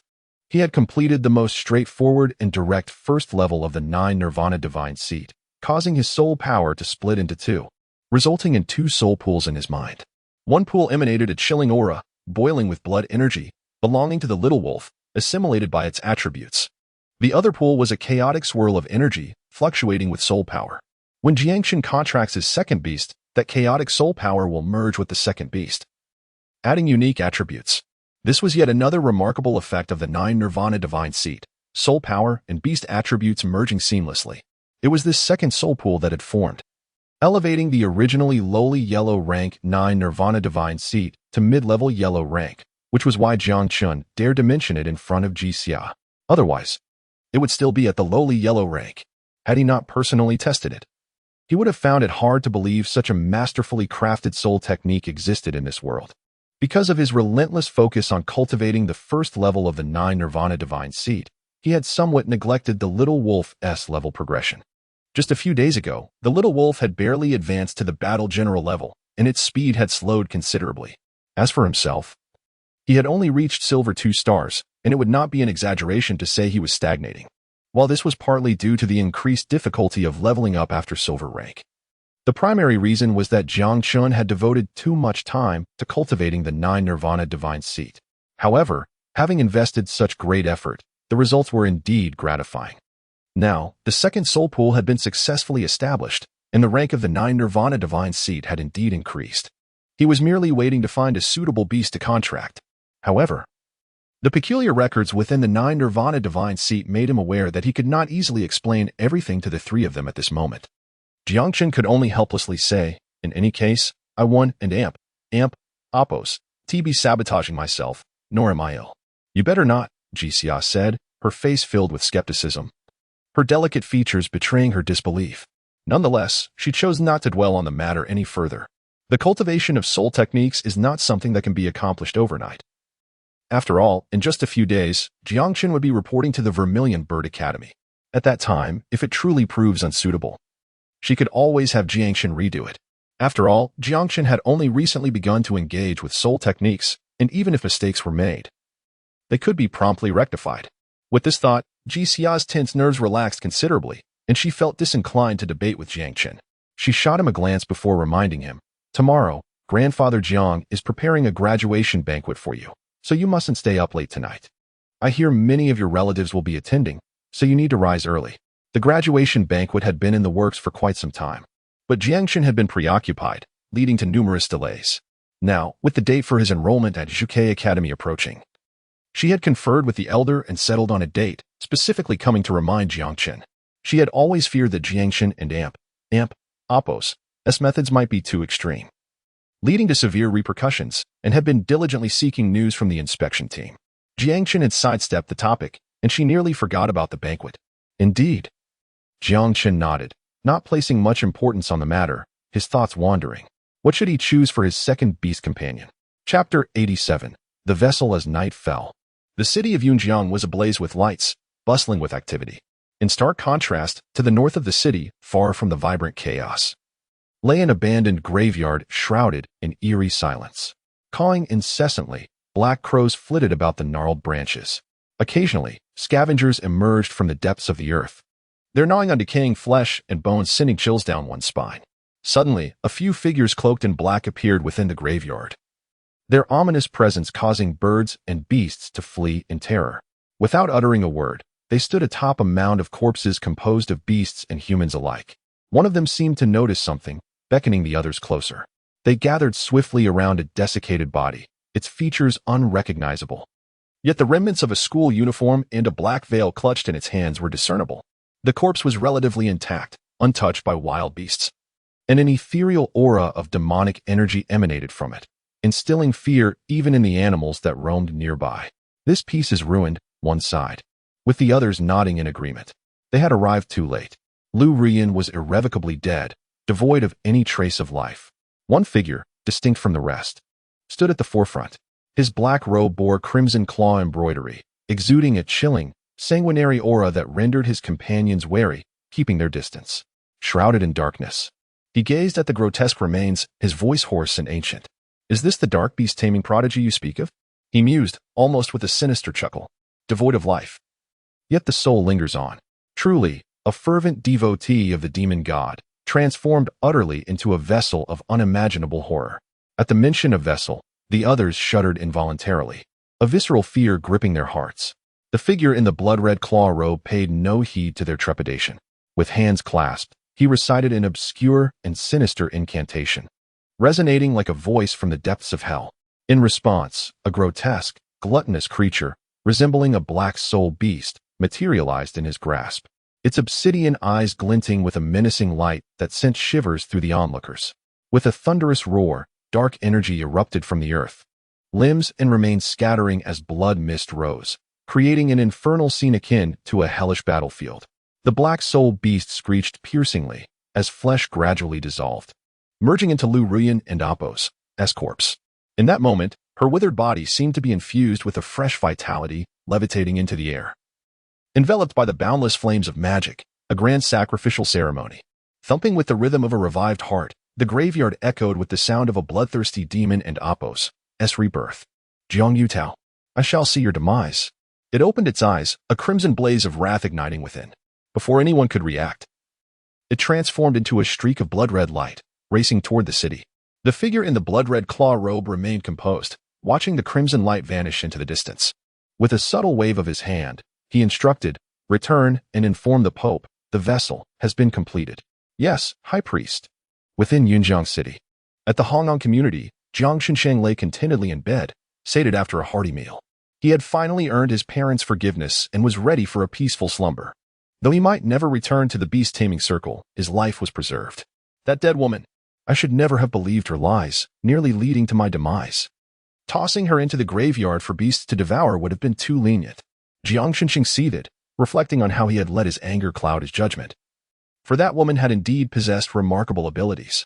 Just then, a sudden chill swept through the air. A pair of scarlet eyes glowed ominously in the darkness, radiating an icy hatred. "Jiang Chen, in this world, I own no one but you. Why must you treat me so?" A blood-curdling scream pierced the night, followed by the sin of iron filling the air. All that remained in the darkness was the sound of bones being crushed, akin to a beast feasting. The next day dawned clear and bright, the sun streaming into the room. Jiang Chen was dragged from his slumber by Jixia. "Didn't I tell you to wake up early? Our guests are almost here, and you still dare to sleep. Easy now, that hurts." Jiang Chen groggily rubbed his eyes, sitting on the edge of the bed, his mind still foggy. Upon meeting Jixia and Apos' piercing gaze, he instantly snapped to attention. "Give me 5 minutes," he exclaimed, dashing into the bathroom to relieve himself, brush his teeth, and wash his face. Throughout this, Jixia stood with arms crossed at the bathroom door, monitoring his every move to ensure he didn't dawdle. Her watchfulness made him uneasy, nearly causing him to falter. "Jixia, look. I'm changing my clothes now, so you can stop watching me," he awkwardly suggested, attempting to appease her by calling her sister, a term she adored. Yet, Jixia remained unfazed, still leaning against the doorframe. "Look at you. Your hair is a mess. This is your graduation party. You need to look presentable." With that, she couldn't hold back any longer and stepped in to fix his hair, exclaiming, "Let me help you." "Wait, not there. Be gentle. These pants." "No, sister. Must you even dictate my choice of underwear?" After a series of playful struggles, Jiang Chen finally donned a sharp suit, his hair styled to perfection, looking quite dapper. Seeing him in such a refined state brought great satisfaction to Jixia. However, Jiang Chen felt a wave of depression wash over him. It seemed that at some point, Ji Xia's obsessive control had been wholly directed at him, even dictating the color of his undergarments as if he were not even an outsider. Fortunately, he had managed to change his trousers himself, maintaining a semblance of dignity. "Let us go, handsome. Grandpa Jiang and the others are waiting for you." Ji Xia gazed at Jiang Chen with a radiant smile, her eyes nearly transfixed. She naturally took his hand, offering him little time for contemplation as she led him towards the grand hall. Perhaps due to the absence of the main guests, the banquet hall appeared somewhat tranquil, with only sporadic laughter and conversation filling the air. Ji Xia guided Jiang Chen to the entrance of the hall, adorned in a stunning white gown that accentuated her graceful curves. Her crescent-shaped eyes sparkled like stars, captivating all who beheld her. Unadorned by makeup, she possessed a beauty that could enchant the masses. Whether intentional or not, her attire harmonized beautifully with Jiang Chen's suit. Taking a deep breath, her enchanting gaze glimmered with anticipation, a slight flush gracing her cheeks, as if she awaited something momentous. Then, she pushed open the door and entwined her arm with Jiang Chen and Apos as they stepped inside. Standing side by side, they embodied the perfect couple, radiating brilliance and instantly drawing the attention of all present. At a glance, one might mistake this for a wedding celebration rather than a graduation banquet. What a pair of golden boy and jade girl they made. Truly a match made in heaven. Chapter 88. The graveyard exploded. As the two individuals made their entrance, they instantly became the center of attention, eliciting a chorus of admiration and applause. When golden winds and jade dews meet, they surpass countless encounters in the mortal realm. Many were entranced by the spectacle. Li Cancan nearly dropped the chicken leg from her mouth, her excitement turning her face a shade of crimson. As she clapped fervently to welcome the newcomers, her exuberance deepened Ji Xia's blush, making her resemble a ripe, red apple, radiant and tempting, evoking an irresistible urge to take a bite. Involuntarily, she tightened her grip around Jiang Chen's arm, her nails digging into his flesh, causing him to wince slightly. Despite having weathered many storms, Jiang Chen couldn't help but feel a twinge of nervousness in this moment. Even his long-frozen heart seemed to be warmed by a gentle current, beating with a mixture of excitement and subtle ambiguity. Old Master Jiang stood at the forefront, alongside prominent figures from Yunjiang City, his face glowing with delight. Upon seeing Jiang Chen and Ji Xia walking in arm, his smile stretched from ear to ear, never faltering. "Ladies and gentlemen, this is my esteemed grandson, Jiang Chen." His hearty laughter echoed throughout the banquet hall, pride radiating from his features as he spoke of Jiang Chen. As for the lady beside him, when he introduced Ji Xia, he paused for effect. A mysterious smile gracing his lips. "She hails from the Ji family, and is also my Jiang family's future granddaughter-in-law." He raised his voice for emphasis, deliberately adding a note of grandeur. In the spirit of joyous occasions, he appeared rejuvenated, looking at least a decade younger. More than Jiang Chen's outstanding performance in the selection, he was overjoyed by the rapid blossoming affection between Ji Xia and Jiang Chen. In his eyes, Jiang Chen had found his way back, and Ji Xia was destined to join the Jiang family. Thus he felt no need for discretion and introduced her with grandeur. Ji Xia's cheeks flushed deeper, maintaining her composure as she walked beside Jiang Chen, shy yet sweet, perhaps hearing the surrounding cheers. Even Jiang Chen felt his face heat up at old Master Jiang's candid introduction. Stealing a glance at Ji Xia, whose beauty was unparalleled, his heart raced a little faster. The others, too, erupted in applause, their excitement palpable as they began to speculate about Ji Xia's background. Everyone understood that being introduced so ceremoniously as a potential granddaughter-in-law of the Jiang family implied an extraordinary lineage. The Ji family? I don't recall such a powerful clan in Yunjiang. Are you foolish? I've heard that Miss Ji is an outstanding beastmaster from the Jikai Academy, likely hailing from the southern region. Southern region? There is no prominent Ji family there, but perhaps in the imperial capital. Realization dawned on many who were knowledgeable about the southern region, their eyes widening in apprehension, abruptly halting their speculations out of caution. Their gazes toward Ji Xia, Jiang Chen, and even old Master Jiang grew increasingly fervent. The Jiang family was truly on the rise. The crowd was taken aback, their smiles growing wider, even tinged with a hint of flattery, as they watched Jiang Chen and Ji Xia approach old Master Jiang. As they traversed the banquet hall, Jiang Chen felt Ji Xia and Apos' grip on his wrist tighten, almost to the point of cutting off circulation. Turning to the increasingly anxious Ji Xia, he asked, "Did you know about this all along?"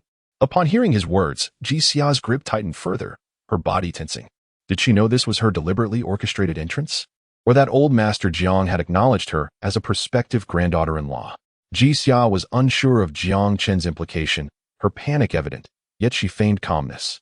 Despite her cheeks growing even redder, she blinked innocently at Jiang Chen, silently asking, "What do you know?"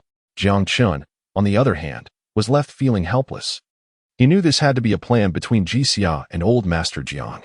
The graduation banquet was merely a facade. This was the true engagement banquet. Jiang Chen mused silently, shaking his head with a wry smile. Given the circumstances, with old master Jiang making such a grand announcement, he felt it inappropriate to voice any objections. "Xiaochen, Xia girl, come here quickly. Today's guests are all good friends of your grandfather. Let me introduce you." As soon as Jiang Chen and Jixia approached, old master Jiang eagerly began introducing them to the esteemed guests present. "I've long heard of the illustrious name of nephew Jiang Chen. Seeing him today, he truly is a dragon among men.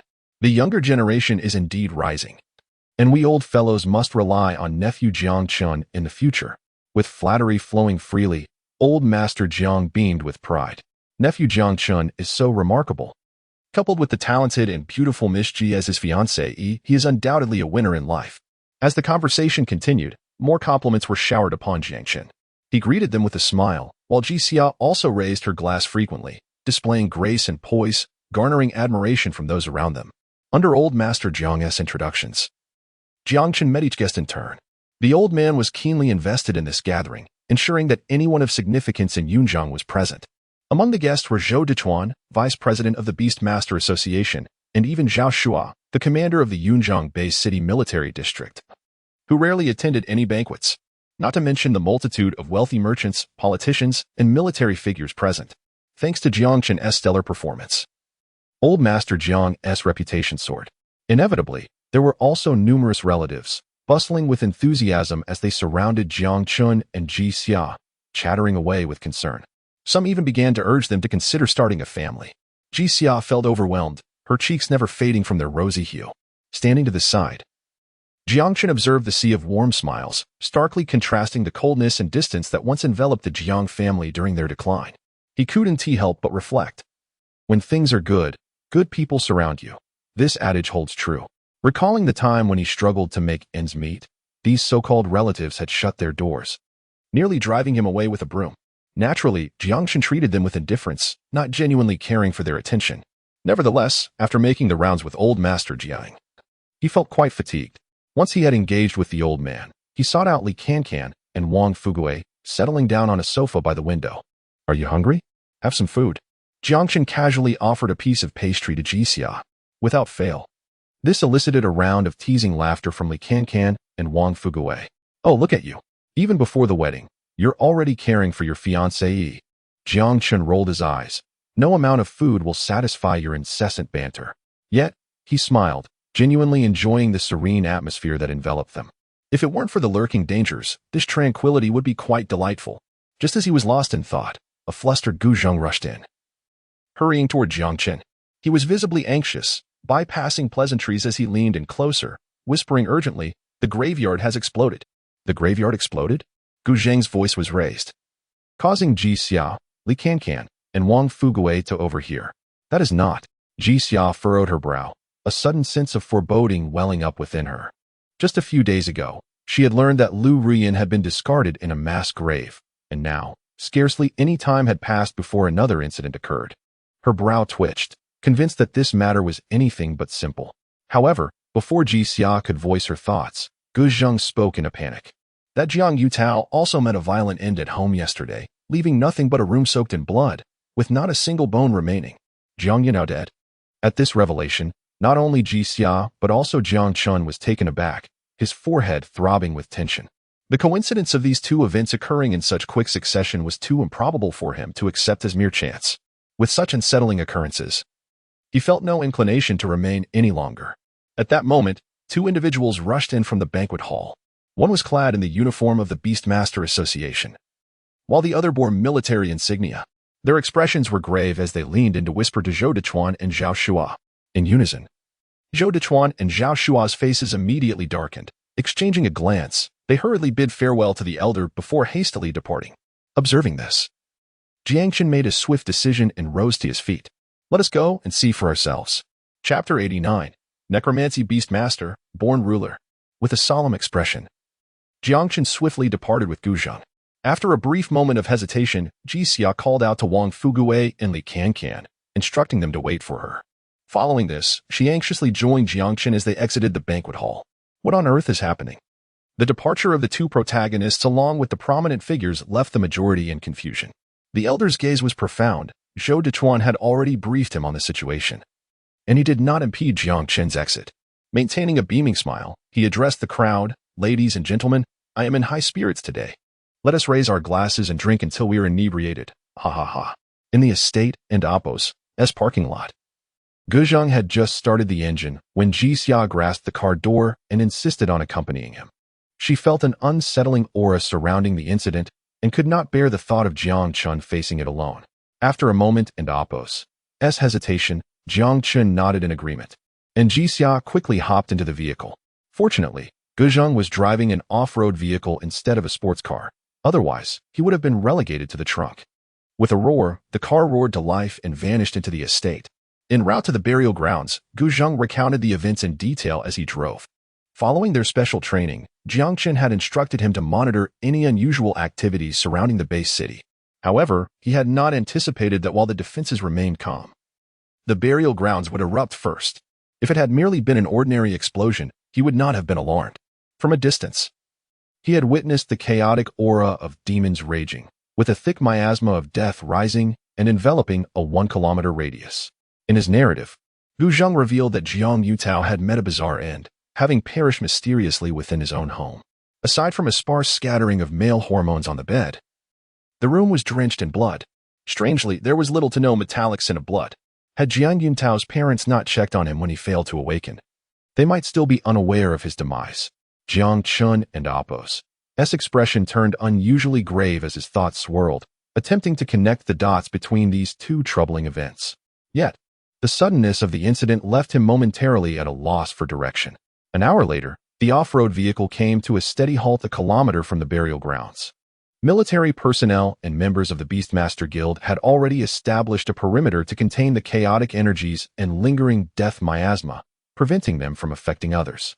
Displaying his black gold badge, Jiang Chen was granted access by the guards of the Beastmaster Guild, leading Guzheng and Jixia into the site. As they advanced, the sky was overcast with a grim pall, creating an oppressive atmosphere.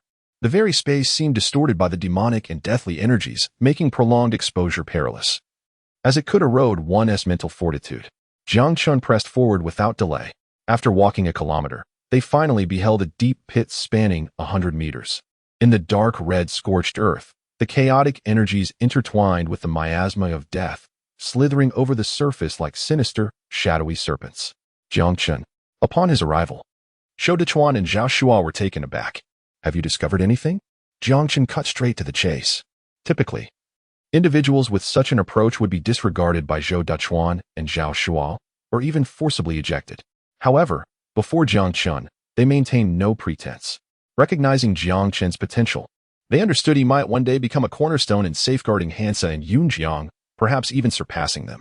Zhao Shou replied solemnly. Preliminary estimates suggest a connection to the Dark Church. It appears to resemble a dark ritual, but its true purpose remains unclear. Zhou Dechuan added, clenching his fist in fury. These vermin from the sewers dare to wreak havoc in the base city. Infuriating. He felt genuine anger and disgust. The ability to infiltrate the defenses unnoticed and even detonate the burial grounds indicated that their adversaries possessed formidable strength, likely agents of the Dark Church. Jiang Chen nodded silently, their speculations aligning closely with his own suspicions. The conditions surrounding them mirrored the Dark Church and Appo's methods: sinister, eerie, and bloodstained. Yet, the exact nature of the events eluded his grasp. His journey had already deviated from its intended path, inevitably leading to unforeseen occurrences beyond his control. After exchanging a few brief words, Zhou Dechuan and Zhao Shua fell into a prolonged silence. The specter of the Dark Church loomed over the hearts of all beastmasters, a relentless nightmare more treacherous than the brutal demons they faced. The sudden emergence of the Dark Church within the base city tightened the tension in their chests.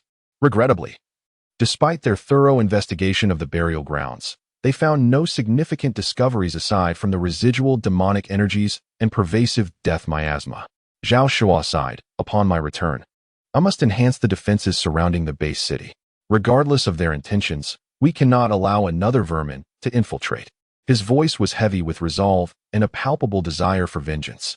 After a fruitless search, he decided to depart. Leaving the subsequent matters to the personnel of the Beastmaster Guild, Zhou Dechuan issued a few instructions to his subordinates before preparing to leave as well. With the Dark Church's agents on the loose, it was imperative to bolster the defenses. Relying solely on military personnel would be insufficient. He needed to rally the forces of the Beastmaster Guild for support. Before departing, he cautioned Jiang Chen and the others. The lingering miasma of demons here could adversely affect your minds. We shall handle the ensuing matters. You ought to leave at once. With that, the two men took their leave, one after the other, leaving behind only a few members of the Beastmaster Guild to dissipate the demonic energies. Master, we should also depart.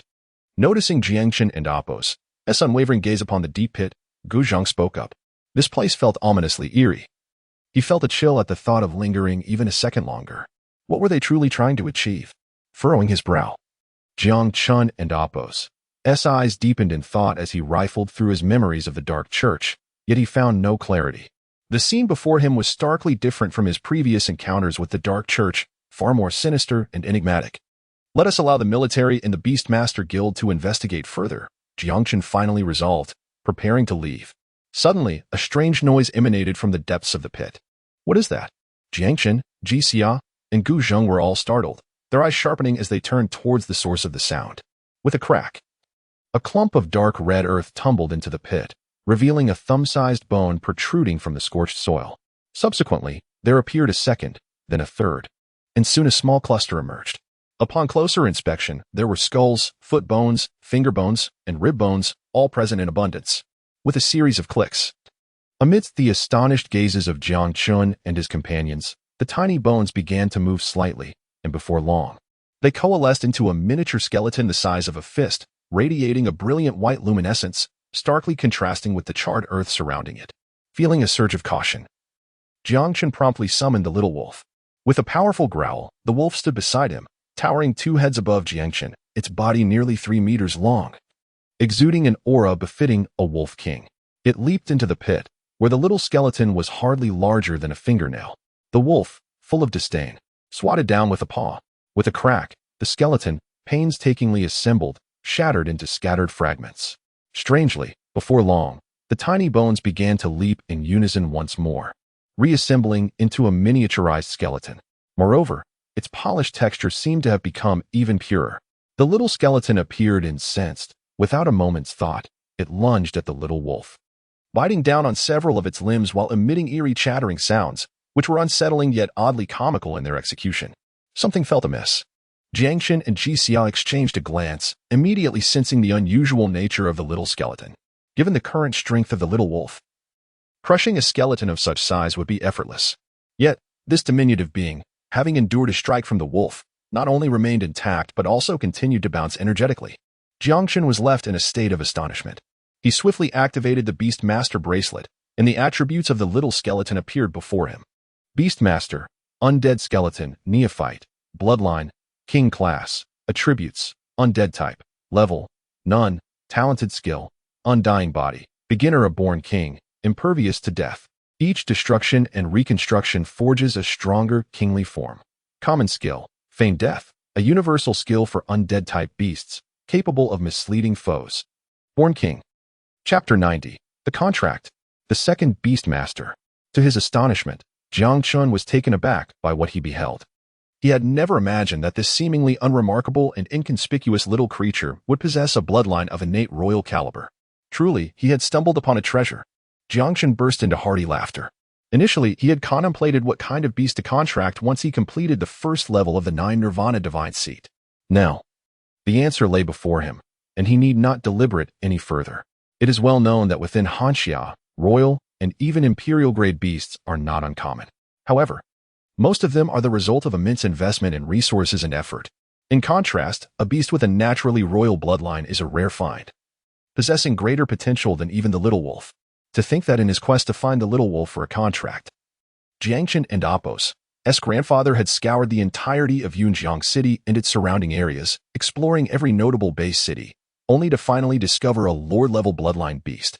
If locating a Lord-level bloodline beast was such a challenge, one can only imagine the difficulty of finding a beast with a naturally royal bloodline. Such a creature, brimming with potential, was an opportunity Jiang Chen could not let slip away. At that moment, Ji Xiao had also discerned the attributes of the little skeleton and gasped in wonder. Observing the surrounding heaps of bones and the mingling of deathly aura with demonic energy, it was astonishing that such a high bloodline beast could emerge. The marvels of life truly astonished her. This was her first encounter with such a miraculous sight, and she was captivated. Yet, amidst her awe, she couldn't help but feel a twinge of regret. Unfortunately, they had already contracted a beast. And while this one was not as ferocious as the demons, prolonged exposure to such a necromantic creature would inevitably have some influence from the deathly energy. Ji Xiao lamented. Even with a naturally royal bloodline, it's not without its imperfections. Just as she finished speaking, Jiang Chen leaped into the pit, heading directly towards the little skeleton. Be careful. Jiang Chen, Ji Xiao warned, worry etched across her face. It's fine, Jiang Chen replied with a smile, undeterred. With his silver-level beastmaster prowess, combined with the little wolf's enhanced bloodline, Jiang Chen's physical strength had astonishingly reached 200 pounds, with speed 3 to 4 times that of an average person. He could easily handle the little skeleton, let alone the little wolf. Of course, his intention was not to confront the little skeleton, but to tame and contract it. With a cackle, Jiang Chen landed, seemingly triggering the little skeleton's sensitive instincts.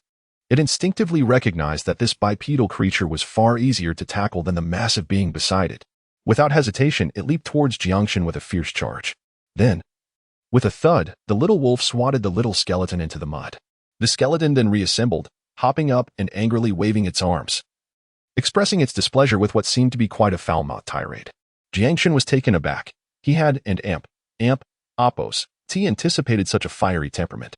However, at that moment, the little skeleton and Oppos' attribute panel underwent a peculiar change. Undead skeleton, neophyte. Level, battle servant 1 star. Common skill, undead summon. Can summon lower-level undead to assist in battle. Indeed, after several reconstitutions, the little skeleton's level had mysteriously increased, and it had acquired a skill. Was it possible to grow stronger simply by being defeated? Jiang Chen was astounded and laughed with even greater joy. This truly was the essence of immortality. Even Jiang Chen couldn't help but exclaim in admiration.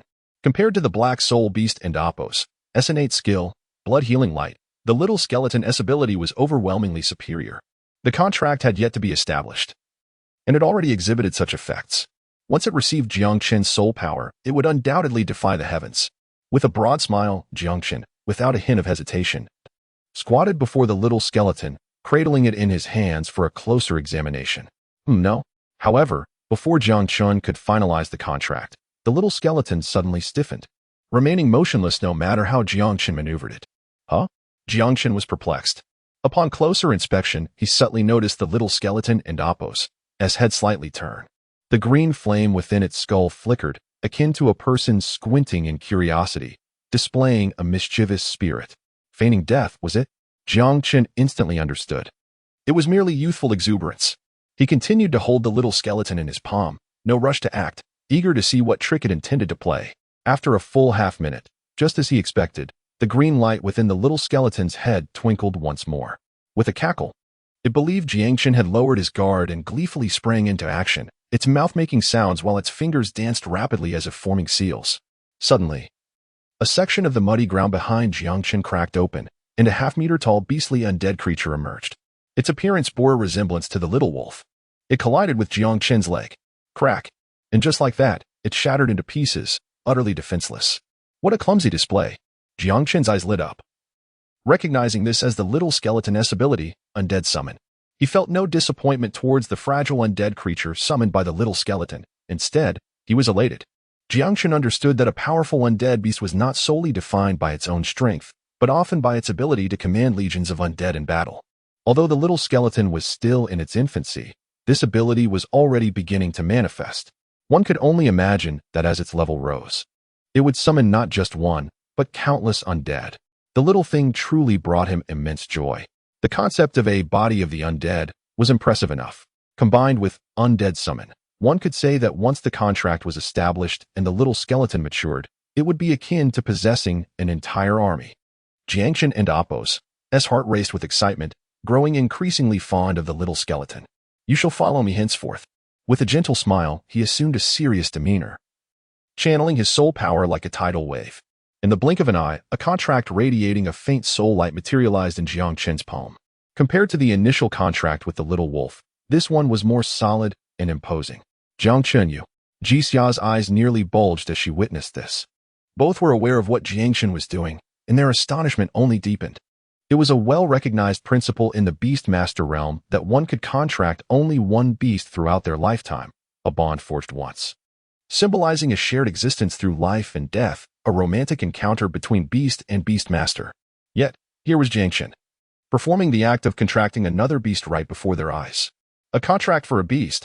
At this moment, Jixia found it increasingly difficult to maintain her composure. Was he truly the one-of-a-kind divine contractee? Chapter 91. Soul Technique. Advancement. Jixia gasped in astonishment. The contract between Jiang Chen and the little skeleton was still in progress. He shook his head with a smile, denying Jixia's speculation. No. The so-called divine contractors specifically refer to those who can form contracts with 2 or even 3 spirit beasts, favored by the deities. Clearly, he did not belong to that category. His ability to inscribe a second spirit beast contract was entirely reliant on the miraculous 9 Nirvana divine seat. The contract had reached a critical phase, and Jiang Chen had no time to explain further to Jixia. He focused intently, urging the contract to envelop the little skeleton, penetrating deep into its mind. Crack, crack. The little skeleton began to stir restlessly. Simultaneously, Jiang Chen sensed its fierce resistance through the contract link. Still wishing to resist? Jiang Chen grinned, his soul force surging forth like a tidal wave. Accept your fate, little one. Typically, spirit beasts cultivated in breeding bases exhibit gentle temperaments, having been domesticated and harmonized with humans, thus showing no signs of resistance during the contract formation. However, wild spirit beasts are considerably different. They have had minimal contact with humans, perceiving all that is foreign as a threat, instinctively rebelling against it. An overly aggressive reaction could lead to contract failure or even harm the spirit beast master's soul. Yet, given the little skeleton's feeble soul strength, it posed no real challenge to Jiang Chen. As he pressed on with his soul force, the little skeleton gradually ceased its resistance, becoming increasingly compliant. This was a conquest of the soul. Finally, the little skeleton relinquished all resistance. The contract was successfully established. A hum resonated as Jiang Chen and Appo's soul quivered. An overwhelming sensation of joy coursing through him. Unbeknownst to him, the 9 Nirvana divine seat had ascended in rank, advancing to the high yellow tier, along with a corresponding increase in Jiang Chen's soul power. The soul technique had advanced once more. Feeling the surge of soul power, Jiang Chen was immensely satisfied. This marked the second advancement of his soul technique since completing the first level of the 9 Nirvana divine seat. If only the soul technique could advance infinitely. Jiang Chen's heart raced. The 2 experiments had proven beyond doubt that the descriptions within the 9 Nirvana divine seat were not exaggerated in the slightest. Following this trend, advancements to the profound tier, earth tier, heaven tier, or even beyond were entirely conceivable. Jiang Chen felt increasingly awed by the relic's wonders. Resolving that once his power was sufficient, he would return to investigate if there were any other remarkable treasures within. Crack. The little skeleton lay in Jiang Chen's palm, appearing exhausted yet entirely relaxed, devoid of the earlier hostility and rejection. It seemed that the exhausting resistance during the contract had left it too weary to move. Sprawled out in Jiang Chen and Appo's hand. What on earth is happening? Jixia approached with curiosity etched on her face. Jiang Chen shrugged and replied with a smile. As you can see, this is the result of my training in soul techniques. You mean that shabby thing at the mid-yellow tier? Jixia expressed disbelief, frowning. Are you taking advantage of my lack of knowledge? Jiang Chen raised an eyebrow, casting a sidelong glance at Jixia, and chuckled. I fear you might be quite dull-witted. Jixia shot him a glare, pretending to grab his ear. Jiang Chen hurriedly begged for mercy, ceasing his banter to say earnestly, I really mean it. It's no longer mid-yellow tier, it's now high-yellow tier. Really? Jixia was even more incredulous. Stand still. She appeared much more serious, her delicate fingers reaching out to gently touch Jiang Chen and Appo's brow. The level of a soul technique is most directly reflected in the strength of a beastmaster's soul power. Higher-tier soul techniques require greater soul power at the same level. Given Jixia and Appo's strength, discerning Jiang Chen's soul power was not a challenging task. She concentrated slightly and began to release her own soul power. Gradually, her brow furrowed tighter. Double the soul power? You possess twice the soul power of an ordinary person. Ji Xia exclaimed in astonishment. In her perception, Jiang Chen and Appos' soul power was indeed twice that of an average person. It is noteworthy that for those practicing standard yellow-tier soul techniques, soul power enhancements typically range from 3 to 5 times, which is already quite rare. However, Jiang Chen and Appos' current soul power even rivaled that of some spirit beastmasters practicing profound tier techniques. Having previously investigated Jiang Chen's soul power when he was training the 9 Nirvana Divine Seat, she recalled that it had been a mere 4 times at most. Now, despite Jiang Chen not having leveled up, his soul power had grown stronger. This indicated that the tier of the 9 Nirvana Divine Seat had indeed increased. What sort of soul technique is this? Even Ji Xia felt a shiver run down her spine, left speechless in shock for quite some time. Once her astonishment subsided, her expression shifted to one of grave concern. She looked intently at Jiang Chen, speaking seriously and lowering her voice deliberately so that even Gu Zheng could not overhear. You must not speak of this soul technique to anyone. If this technique capable of continual advancement were to become public knowledge, it would undoubtedly bring disaster upon you. The saying a common man is innocent, but possessing a gem is a crime illustrates this very principle. Observing Ji Xia's anxious demeanor, Jiang Chen's gaze softened, his sharpness tempered, replaced by a gentle warmth. All right, he nodded solemnly. Yet, in truth, the concerns Ji Xia harbored were not lost on him. It was precisely his unwavering trust in her that allowed him to be so defenseless in her presence. He could not extend such unconditional trust to anyone else. As for Wang Fuguei and Li Kandan, they still had no inkling of this matter, likely having forgotten it entirely by now. Since he had promised Ji Xia to keep this matter confidential, he would adhere to that. With Jiang Chen's affirmative response, Ji Xia finally exhaled in relief. The gravity of the situation made it impossible for her to remain calm. She silently resolved to find something for Wang Fuguei and Li Kan and to occupy themselves with upon returning, hastening their forgetfulness regarding this incident. Once she relaxed, Ji Xia finally turned her attention to the little skeleton. The little creature appeared to be soundly asleep. Ji Xia gently poked it, noticing how it had succumbed to exhaustion. She couldn't help but smile. After studying it intently for a moment, she casually inquired, "This little one still lacks a name, doesn't it, Appos? It? Have you thought of one?" As she spoke, her gaze unconsciously drifted towards the little wolf. Since knowing Jiang Chen, he had always called it Little Wolf, without a proper name, which she found rather unrefined. Jiang Chen chuckled softly. To be honest, he had never really cared much about naming his spirit beasts. Whatever came to mind was sufficient. That had been his approach when forming the contract with the little wolf. "Why don't you give this little one a name?" Jiang Chen suggested. For he truly was not adept at naming. "You, who can't even come up with a name." Ji Xia chided playfully, then poked the little skeleton again. What name would be suitable? She pondered deeply, putting in extraordinary effort. Just then, the little skeleton seemed to have a delightful dream, smacking its lips and turning over. A spark of inspiration illuminated Ji Xia and Appos' mind, and she exclaimed, "How about we name it Little Hua?" Chapter 92. Your grandson is my grandson. Xiaohua. Jiang Chen was momentarily taken aback, muttering to himself, "Xiaohua is fine, as long as it's not Xiaowangba." Upon realizing Jiang Chen misunderstood her intention, Ji Xia placed her hands on her hips and corrected him, "It and Appos, Xiaohua, not Xiaowangba." All right, Jiang Chen replied with a hint of displeasure. Scratching his nose, he had expected Ji Xia to bestow upon the little skeleton a name of grandeur, like General Skeleton, Lord of the Undead, or Eternal Will, something sophisticated and impressive. He never anticipated that Ji Xia would choose such a down-to-earth and casual name. Jiang Chen felt indifferent towards the new name for the little skeleton, but Ji Xia seemed quite fond of it, beaming as she gazed at the little skeleton, excitedly declaring, Xiaohua, this is your new name." She had contemplated other names for the little skeleton, even thinking of calling the little wolf something like Ice Howl, something more imposing. However, considering Jiang Chen and Appos' habits and the little skeleton and Appos' charming voice, she felt that Xiaohua was perfectly fitting. "All right, since we can end Appos, find anything here, let and Appos' head back. Grandpa Jiang might still be waiting for us," she suggested. After Jiang Chen safely stored Xiaohua and the beast-taming bracelet to rest, Ji Xia was the first to leap out of the pit. Jiang Chen nodded and followed suit. With both the Beast Tamer Guild and the military personnel unable to uncover anything in the vicinity, Remaining there would merely be a futile waste of time. The Dark Vatican operated in secrecy, beyond reason. Given his current strength, even if he uncovered something, it would be challenging to engage at that level. Fortunately, this unexpected contract with Xiaohua as the second beast was a significant gain. Perhaps even the people from the Dark Vatican would never have imagined that. Through a twist of fate, Xiaohua would come into existence here. Jiang Chen silently rejoiced. Subsequently, the three of them exited the graveyard and drove back to the manor. Upon their return, the guests from the banquet had mostly departed.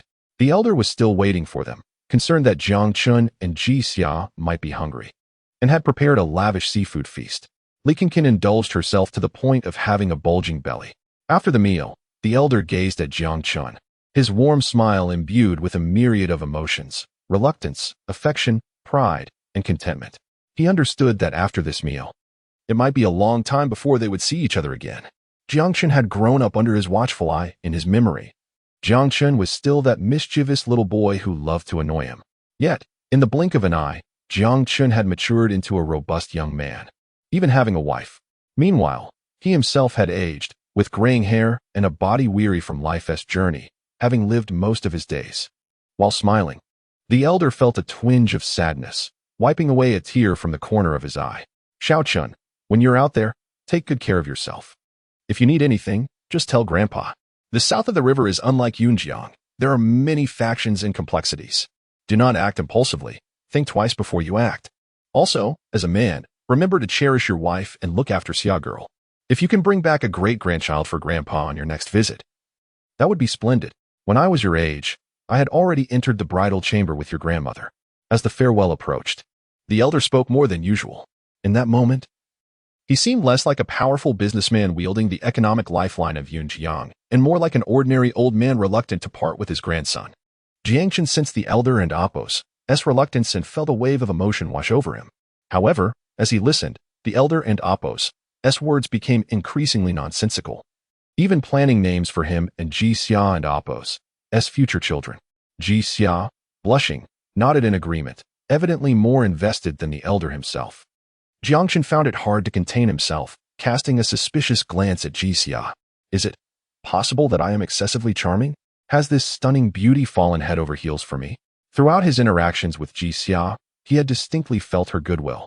Yet, having been bitten by a snake once, he was wary of trusting again, haunted by the lessons learned from Liu Ruyan. This sudden influx of kindness left him feeling unsettled and disoriented. Nevertheless, he was aware that Ji Xia engaged with him without ulterior motives, genuinely caring for him. This only deepened his confusion. When did she start to develop feelings for me? With such thoughts swirling in his mind, Jiang Chen absent-mindedly finished his meal and returned to his room to tidy up and rest. The following morning, Jiang Chen packed his belongings early and, accompanied by Ji Xia, Wang Fugui, and Li Kin, they headed to the high-speed train station amidst the lively farewell from Elder Jiang and the key members of the Jiang group. Luxurious cars lined the streets, drawing considerable attention. Upon seeing the distinctive Jiang group emblem, countless passers-by regarded them with respect. As they entered the high-speed train station, they attracted a significant crowd. Elder Jiang stood at the platform's edge, requesting Gu Zheng to fetch the tickets. Initially, he intended to send Jiang Chen and the others directly to Chuannan via private jet. However, considering the journey would traverse dense forests filled with formidable flying beasts and demons, all possessing strong territorial instincts and prone to aerial attacks that could lead to catastrophic disasters, he opted for the high-speed train, which had defensive barriers for safety. Beside the elder lay an array of gifts, cosmetics, delicacies, clothing, and bags, while the Jiang family bodyguards struggled to carry their overflowing loads. Li Kin and Wang Fugui gazed at the luxury items with wide eyes, some of which even Wang Fugui had never seen before, valued at nearly 10 million. These gifts, of course, were meant exclusively for Ji Xia, meticulously prepared by the elder. Xia girl, once you arrive in Chuannan, if this silly boy bullies you, just tell Grandpa, and I will fly over to seek justice for you, the elder declared, stuffing gifts into Ji Xia and Apos' arms while casting a stern glance at Jiang Chen as a warning. Yes, I will, Grandpa, Ji Xia replied, flashing a sweet smile and playfully winking at Jiang Chen, as if to say, see, this is my support. Jiang Chen sighed helplessly, a mix of exasperation and resignation. Please, elder, do you not realize that standing before you is a golden-level beast tamer? Even if I were to be bullied, who would truly be at a disadvantage. Yet Elder Jiang seemed unfazed, oblivious to Jiang Chen's incredulous expression. After Jixia had organized all the gifts, he handed over 2 spatial rings to Wang Fugui and Li Qingqin. Little girl, if I have overlooked anything while you were at the Jiang family, please forgive me. This is just a small token of my appreciation. It is nothing extravagant, so Don and Appos, take offense. Once you arrive in Chuan'an, take good care of my Xiaochen. The elder addressed Li Qingqin first, before turning to Wang Fugui. You two have been close since childhood. I have nothing special to offer you. Just work hard and do not squander this precious opportunity. The two were utterly astonished. Well, do we get gifts too? After the initial excitement, both individuals felt a tinge of embarrassment in accepting the gift. However, under the old man and Appos' firm insistence, they reluctantly accepted the spatial ring. A slight shift in thought led them to peer inside, and they were immediately taken aback. The ring was brimming with beast-taming materials, worth no less than 1 million. This was indeed a precious gift. Even the dimmest among them understood that this bounty was a result of Jiang Chen and Appos' efforts. Rest assured, Grandpa, from this day forth, anyone who dares to bully Jiang Chen will have to reckon with my fists, Li Qingqin declared passionately. Wang Fugui, not one to be outdone, eagerly clasped the old man and Appos' hand, tears of joy welling in his eyes. Grandpa, you can trust me. I, Wang Fugui, swear to the heavens from this day forward. Your father shall be my father, and your grandson shall be my grandson. Now, you can take your nonsense elsewhere. Chapter 93. Are they up to something? Without a moment in Appos' hesitation, Jiang Chen kicked Wang Fugui away, exasperated by his incessant antics. Such a lack of decorum is truly astonishing. Is there really a need to ingratiate oneself to such an extent? Perhaps he thinks he is endowed with some extraordinary advantage. Previously, Jiang Chen believed that Li Qingqin's reprimand was rather severe, but now he realized it warranted an even greater intensity. This is a quintessential example of someone simply asking for a thrashing. Wang Fugui's antics had evoked hearty laughter from the old man, alleviating the melancholy that had weighed heavily on his heart. Train number 1086 has arrived at the station. Passengers heading to Chuan'an, please board with your tickets.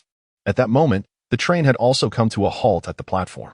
The old man waved his hand, his eyes glistening with unshed tears as he watched Jiang Chen and his companions embark on their journey to Chuan'an. Once the train departed and vanished from sight, he rubbed his eyes, attributing the moisture to the fierce wind that stirred up dust and caused him to squint. The train sped away from the platform, traveling towards Chuan'an, which lies deep within the realm of Hanxia. The region is characterized by numerous basins and treacherous mountains. Situated over 1,000 kilometers from Yunjiang, it would take nearly 10 hours to arrive. The old man had reserved an entire soft sleeper compartment, ensuring a tranquil journey devoid of outside disturbances for Jiang Chen. However, inexplicably, once aboard, Jixia became quite chatty. She either engaged Wang Fugui and Li Qingqin in card games for amusement or insisted on dragging them into intensive study sessions on beast-taming knowledge. The two hardly found a moment to rest. In any case, Jixia always managed to concoct some absurd task for them. Strangely enough, Jiang Chen found himself quite neglected amidst it all. Li Qingqin soon detected something amiss with Jixia. She exchanged a knowing glance with Wang Fugui, who was gnawing on a pen, an instrument Jixia had insisted he used to take notes. The more he pondered, the more perplexed he became. He glanced at Jixia and then at Jiang Chen, who was lost in thought by the window, unusually quiet. Suddenly, inspiration struck him, and he leaned closer to Li Qingqin, whispering, "Are they up to something? Are we perhaps delaying their plans for children?" Li Qingqin's eyes lit up. No wonder Jixia had been giving me those meaningful glances. She must be shy and unable to articulate her hints directly. The more she considered it, the more plausible it seemed. I suddenly have a stomachache. I have a stomachache too. Wang Fugui and Li Qingqin spoke in unison, scarcely paying heed to Jixia, who was engrossed in her lecture as they rushed out of the compartment. Jixia wore a puzzled expression. Are they up to something? Jiang Chen turned his head, utterly bewildered. He was preoccupied with contemplating what treasures in Chuan Nen could aid Xiao Lang and Xiao Hua in enhancing their abilities. His focus was entirely elsewhere, oblivious to the unfolding drama. In an instant, only Jiang Chen and Jixia remained in the compartment. Their eyes met, and they instinctively lowered their gazes, the atmosphere becoming subtly charged. Ding-ding, their phones chimed simultaneously. Xia, I won't be returning. As brothers, keep it in your hearts. Don't make it too intense. Messages from Wang Fugui and Li Qingqin respectively. A solitary man and woman confined in a space together, compounded by the ambiguous messages in the old man's earlier admonitions, render the atmosphere undeniably awkward. Jiang Chen and Jixia simultaneously turned away, sinking into a prolonged silence. After a half hour, Jixia, being a girl, found it increasingly difficult to endure the tension, her ears flushing with warmth. It's so hot. I'll turn on the air conditioning. Distracted, she clutched the remote control, desperately attempting to divert her attention. Jiang Chen chuckled softly, understanding her discomfort. He knew that some matters, whether sooner or later, would have to be confronted. Moreover, deep down, despite the marriage contract being arranged by the old man, after spending so much time with Jixia, he had grown less averse to it. Jiang Chen gazed at Jixia, his eyes unwavering, and asked the question that had lingered in his mind. When did this begin? Long before she had bravely rushed into danger, he had harbored such inquiries.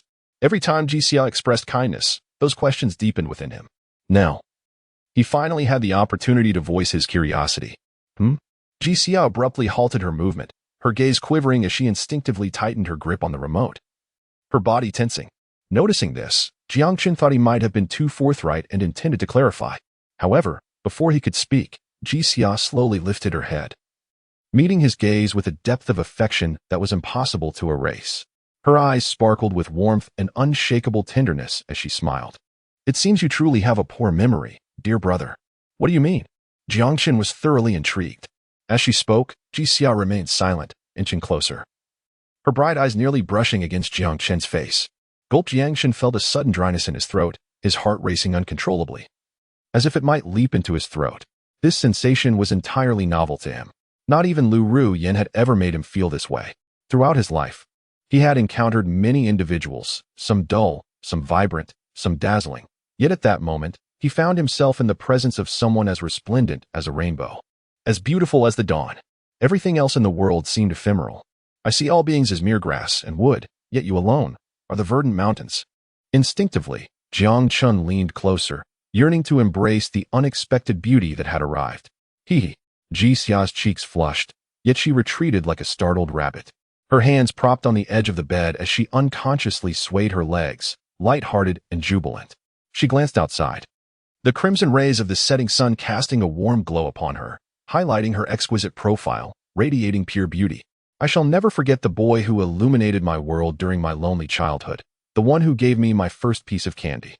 She spoke with profound meaning, her lips curling into a sweet smile. Is that so? Jiang Chen had not anticipated that Jixia's reason for affection would be so simple.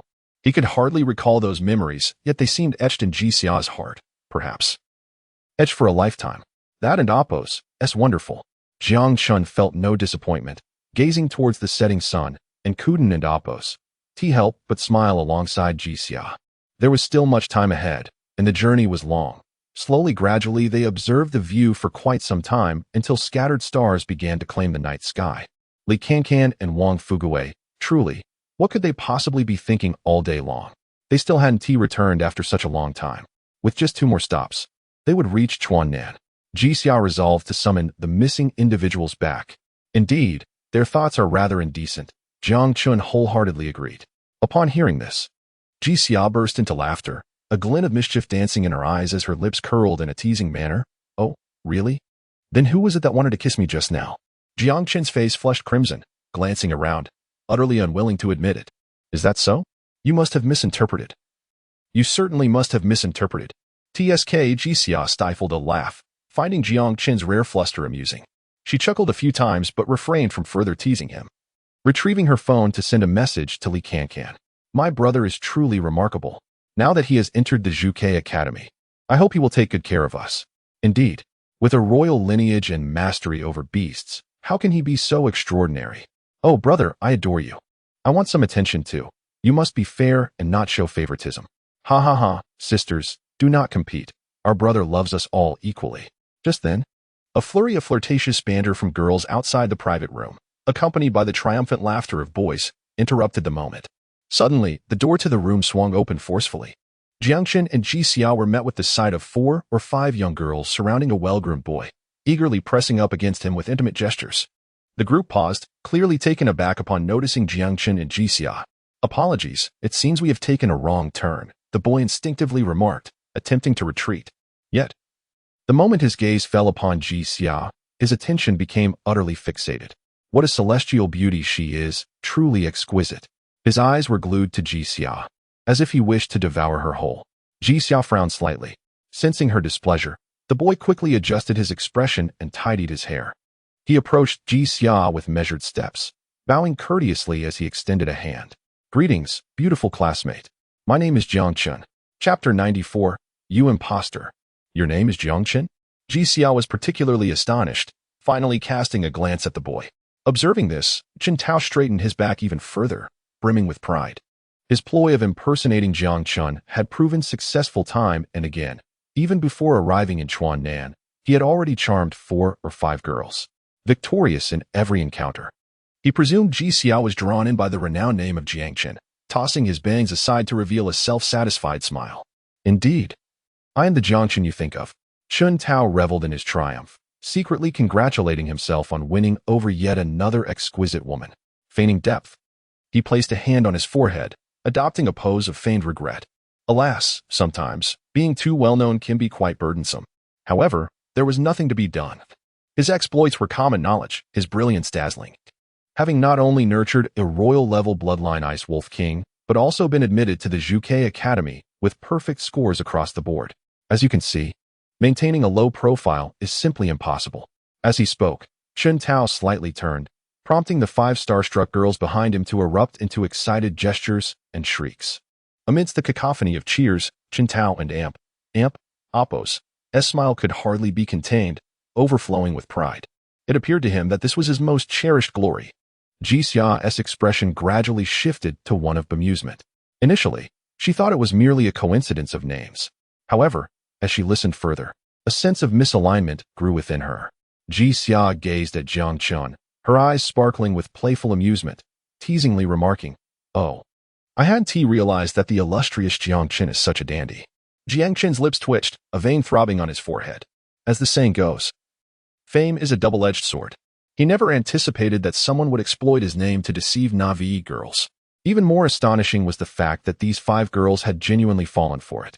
Truly, the world is vast and full of wonders.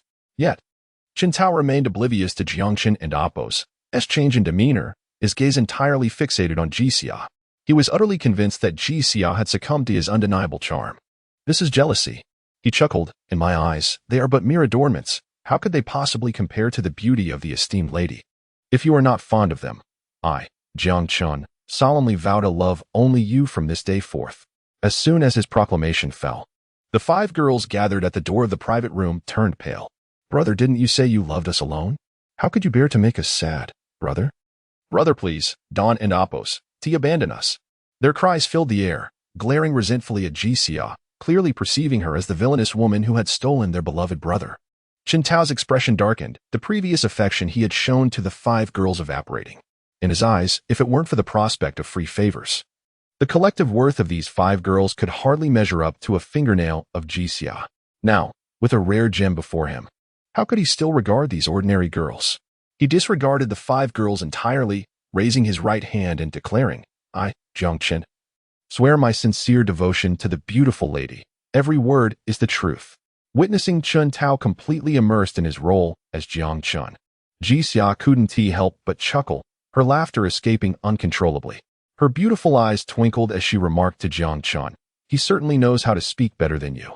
Petty thieves and shameless scoundrels, Jiang Chen scoffed, his expression dripping with disdain. Noticing Jiang Chen's darkening demeanor, Ji Xia ceased her jesting, nodding in agreement. Acknowledging that even a glance at such a person could sully one and Appo's vision, Jiang Chen and Ji Xia showed no restraint, openly voicing their disdain in front of Chen Tao and his companions. Upon hearing this, Chen Tao's smile froze, his expression hardening, veins bulging on his forehead. The reaction from the 5 girls was even more pronounced, indignantly defending Chen Tao. How can you speak of our brother in such a manner? Do you know who he is? He is a beast-taming genius, unparalleled in Yunjiang and even the entire Hanxia in a century. Angering him will yield dire consequences for you. Apologize. You must apologize to our brother. The 5 girls, filled with righteous indignation, chimed in unison, as if Jiang Chen and Ji Xia had committed some heinous crime. They nearly drowned the two in a torrent of words. With the 5 girls backing him, Chen Tao felt bolstered, his arrogance returning. He declared, Do you dare to insult me, Jiang Chen? Do you even comprehend the consequences of your actions? Consequences? Jiang Chen's expression darkened further. He had never encountered such a brazenly shameless individual. To flaunt his name while engaging in such disgraceful acts, and to do so without a shred of shame. Most egregiously. He invoked Jiang Chen and Ampos' name to make his hollow proclamations. This was infuriating. If this continued, what would become of his reputation? Without a moment and Ampos' hesitation, Jiang Chen slapped Chen Tao to the ground. He was prepared to deliver a lesson that Chen Tao would not soon forget, showing no mercy. You dare to strike my brother? The 5 girls nearly went insane, their eyes bulging in disbelief. Who is Jiang Chen? He is the genius among geniuses. Even esteemed mentors from the highest academies would greet him with smiles. Yet now, someone had the audacity to strike Jiang Chen. The shock to them was akin to a meteor colliding with Earth, a tempest of disbelief. You. Chen Tao lay half on the ground, his head spinning, utterly dazed. Instinctively, he clenched his fists, preparing to confront Jiang Chen. However, Jiang Chen had already stepped on him, 2 icy, blade-like gazes fixed upon him, reminiscent of a lion awakening from slumber. Under Jiang Chen's piercing gaze, Chen Tao immediately wilted, the bravado draining from him. His voice shrank, barely a whisper. What? What do you want? He longed to flee, yet Jiang Chen and Ampos' strength held him firmly in place. Without further ado, Jiang Chen produced his acceptance letter and coldly inquired, if you're Jiang Chen, then who am I? Chen Tao and the 5 girls focused intently on the letter, where the name Jiang Chen was boldly inscribed. The document bore the official seal of Zhuke Academy, Fire Department. A letter of guaranteed admission? They were momentarily stunned before bursting into laughter. Are you joking with me? Chen Tao rolled his eyes, internally scolding Jiang Chen for failing to conduct proper background checks for his impersonation. It was utterly unprofessional. The other 5 girls were doubled over in laughter, tears nearly streaming from their eyes. Guaranteed admission? I say, my brother, you truly are something. To impersonate our brother without even doing your homework, our brother participated in the selection process normally, achieving perfect scores to catch the eye of the fire department Dulan, securing his place at Zhuke Academy. Do you think you can fool us with a fabricated letter of admission? You imposter. Chapter 95. Are you still a man for striking a woman? Jiang Chen's lips twitched, utterly drained of any rebuttal. Truly, it was laughable. Clearly, these individuals did not believe in his identity. Few were privy to the matter of his direct admission to the Zhuke Academy, and Dulan had not overly publicized it. These people assumed that his participation in the selection process meant he should be subjected to the usual admissions, leading them to conclude that his acceptance letter was a fabrication. Imposter, do not think you can deceive us. Indeed, just a counterfeit, yet you dare to insult our brother. Have you even looked at your own pathetic self? Identifying Jiang Chen as a mere imitation of their brother, the 5 young women grew increasingly incensed. They hurled increasingly vile insults, and one even directed her ire towards Jixia. Their fervor only escalated, reveling in the act of denigration. At that moment, their vision blurred, and Jiang Chen appeared before them, his expression dark enough to reign. Rarely had he been so genuinely enraged. Shut your foul mouth. Jiang Chen coldly fixed his gaze on one of the girls, striking her with such force that she spun around, half her face swelling. Jiang Chen's sudden fury left the 5 young women pale and trembling, retreating in shock, their hands covering their mouths. The girl who had been struck could not rise from the ground for an extended period, clutching her left cheek, tears streaming down her face from the pain. Witnessing their companion and Ampos' plight, the remaining 4 girls stomped in fury, pointing accusingly at Jiang Chen. By what right do you strike Yin Yin? Indeed. Are you even a man for hitting a woman? Girls, who understands, this is a brute. Quickly, summon someone to detain him. Despite their incessant accusations, they retreated, none daring to approach. Jiang Chen's gaze was piercing, his aura palpable, more intimidating than when he had confronted Chen Tao. Terrified, they frantically called for the train attendants to restrain Jiang Chen. He seemed oblivious to their accusations, his pupils dark as ice. He fixed his gaze on the girl, enunciating each word through clenched teeth. If you have the courage, repeat what you just said. He was genuinely angry. In his eyes, these young women were naive and unseasoned, and he had not intended to stoop to their level. However, the audacity of one to insult Jixia was intolerable. I. Li Yin stammered, her face pale with indignation, tears streaming down her cheeks. She choked on her sobs, unable to utter a word under Jiang Chen's icy gaze. Regret surged within her. In a moment of careless glee, she had overstepped her bounds, unwittingly triggering Jiang Chen and Amp, Appos, ire. The more she thought about it, the more aggrieved she felt, and her sobs intensified. Jiang Chen, indifferent to Li Yin and Amp, Appos, grievances, coldly declared, "If you were not a woman, I would have utterly incapacitated you. Apologize." His booming voice startled Li Yin, leaving the others speechless. At this juncture, they no longer doubted the authenticity of Jiang Chen's threat. If Li Yin did not apologize, dire consequences awaited. Instinctively, the girls looked towards Chen Tao for assistance, including Li Yin, all hoping he would protect them. Unfortunately, they were destined for disappointment.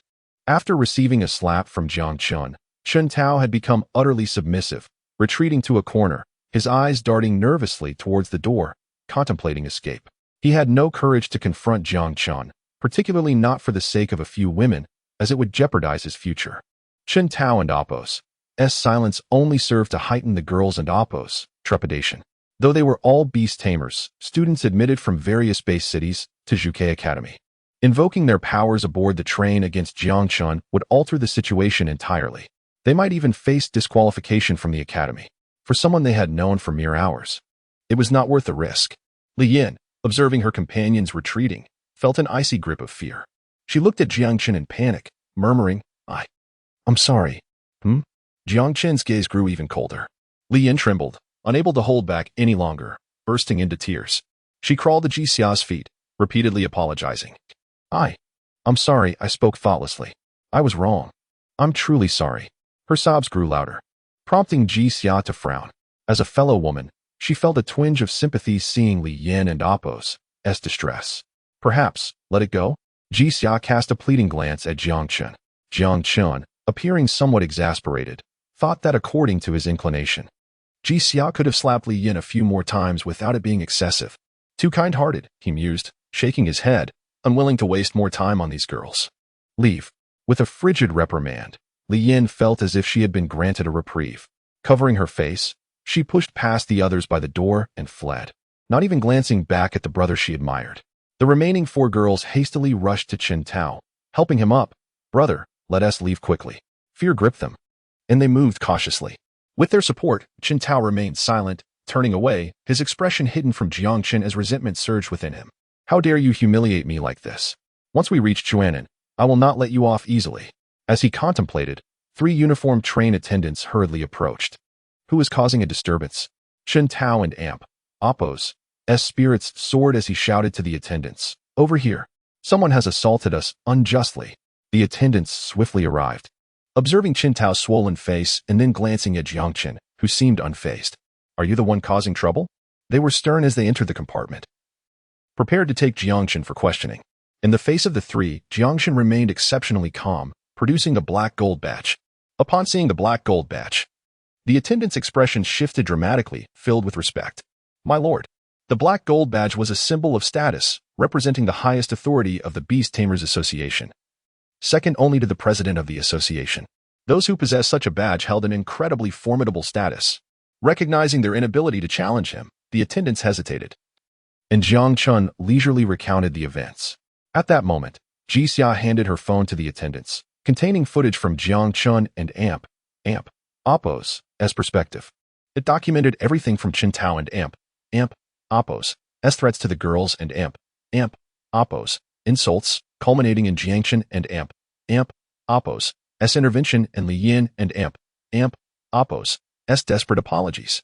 Upon discerning the truth, the attendants wasted no time in escorting Chen Tao and the remaining 4 girls deeper into the train.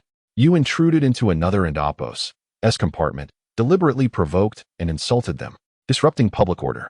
Now, please accompany us for a discussion. Chapter 96. Arrival at Chuanan. Chen Tao and his companions were taken away, leaving the soft sleeper compartment in a hushed silence. What a crowd! What on earth happened? At that moment, Wang Fugue and Li Cancan arrived belatedly from outside the compartment. When Li Cancan received a text from Ji Xia, she had deliberately delayed Wang Fugue, making him wait a little longer.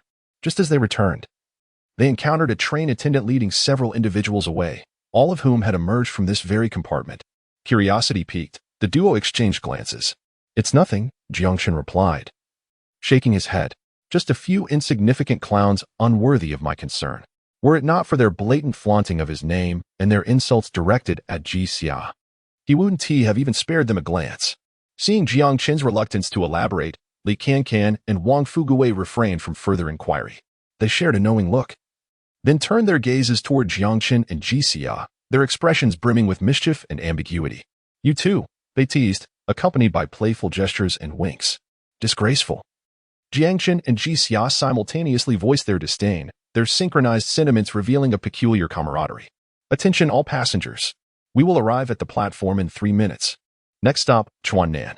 Amidst their banter, the train gently rolled into the station. It was already past 10:00 and Appos clock at night when Jiang Chen and his companions arrived in Chuannan. "Let us go. The school has arranged for someone to pick you up, and your hotel accommodations are already set," Ji Xia announced, leading Jiang Chen and Wang Fuguwei toward the exit. Upon stepping out of the station, Jiang Chen immediately spotted a welcoming banner for new students amidst the bustling ticket hall, adorned with symbols of soaring firebirds, signaling the arrival of newcomers at the Zhuke Academy. "Ah, you're all here," Li Cancan exclaimed, dashing over with a radiant smile, greeting everyone warmly. The welcoming team comprised the same group of fiery students Jiang Chen had mingled with at the Yunding Tiangong. Everyone except Song Mingyuan had come.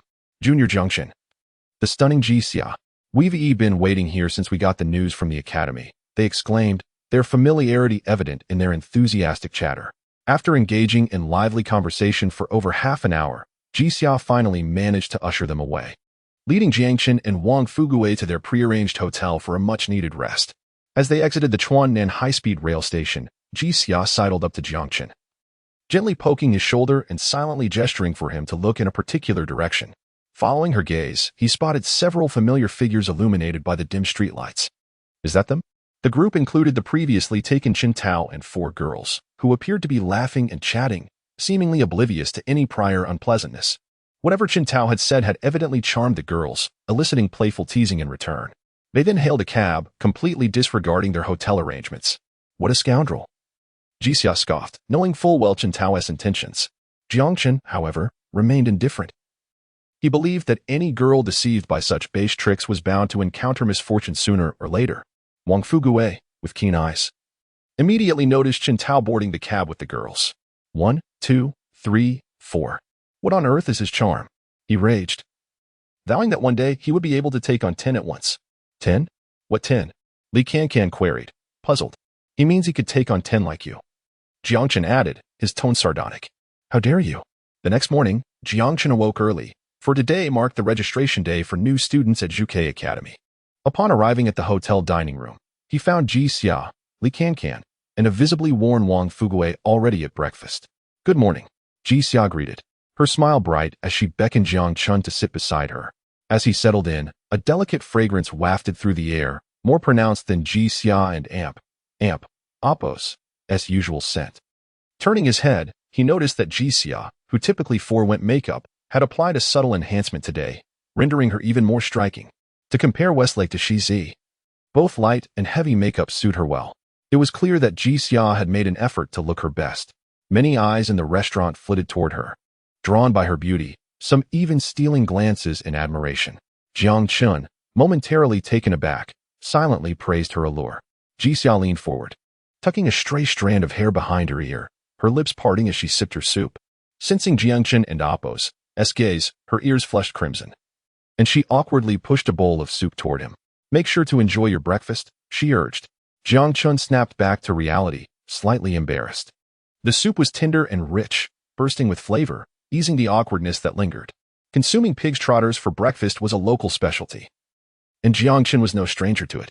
After a few satisfying bites, Ji Xia cleaned her mouth and remarked, "Make sure to eat well this morning, otherwise you want to get another good meal for 3 days. Jiang Chen looked up, puzzled by her statement. He understood that Ji Xia intended this for him and Wang Fuguwei, but when he sought clarification, she merely replied with a serious demeanor, "What? Did you think being accepted means it's all smooth sailing? The gates of Zhuke Academy are not so easily crossed." Her words carried an unspoken weight, and Jiang Chen discerned the underlying message. This registration process would not be straightforward. After finishing breakfast, Ji Xia and Li Cancan departed, claiming they had important matters to attend to. Jiang Chen and Wang Fuguwei boarded the dedicated bus to Zhuke Academy, leaving the hotel behind. Inside the bus were unfamiliar faces. All students accepted into Zhuke Academy from various corners of the nation. There were easily 40 to 50 buses lined up, and when considering those staying in other hotels, Jiang Chen estimated that at least 4,000 new students were present, far exceeding the total student body of Yunjiang No. 1 High School. Of course, in the context of Hanxia and Appo's vast population, this number was relatively insignificant.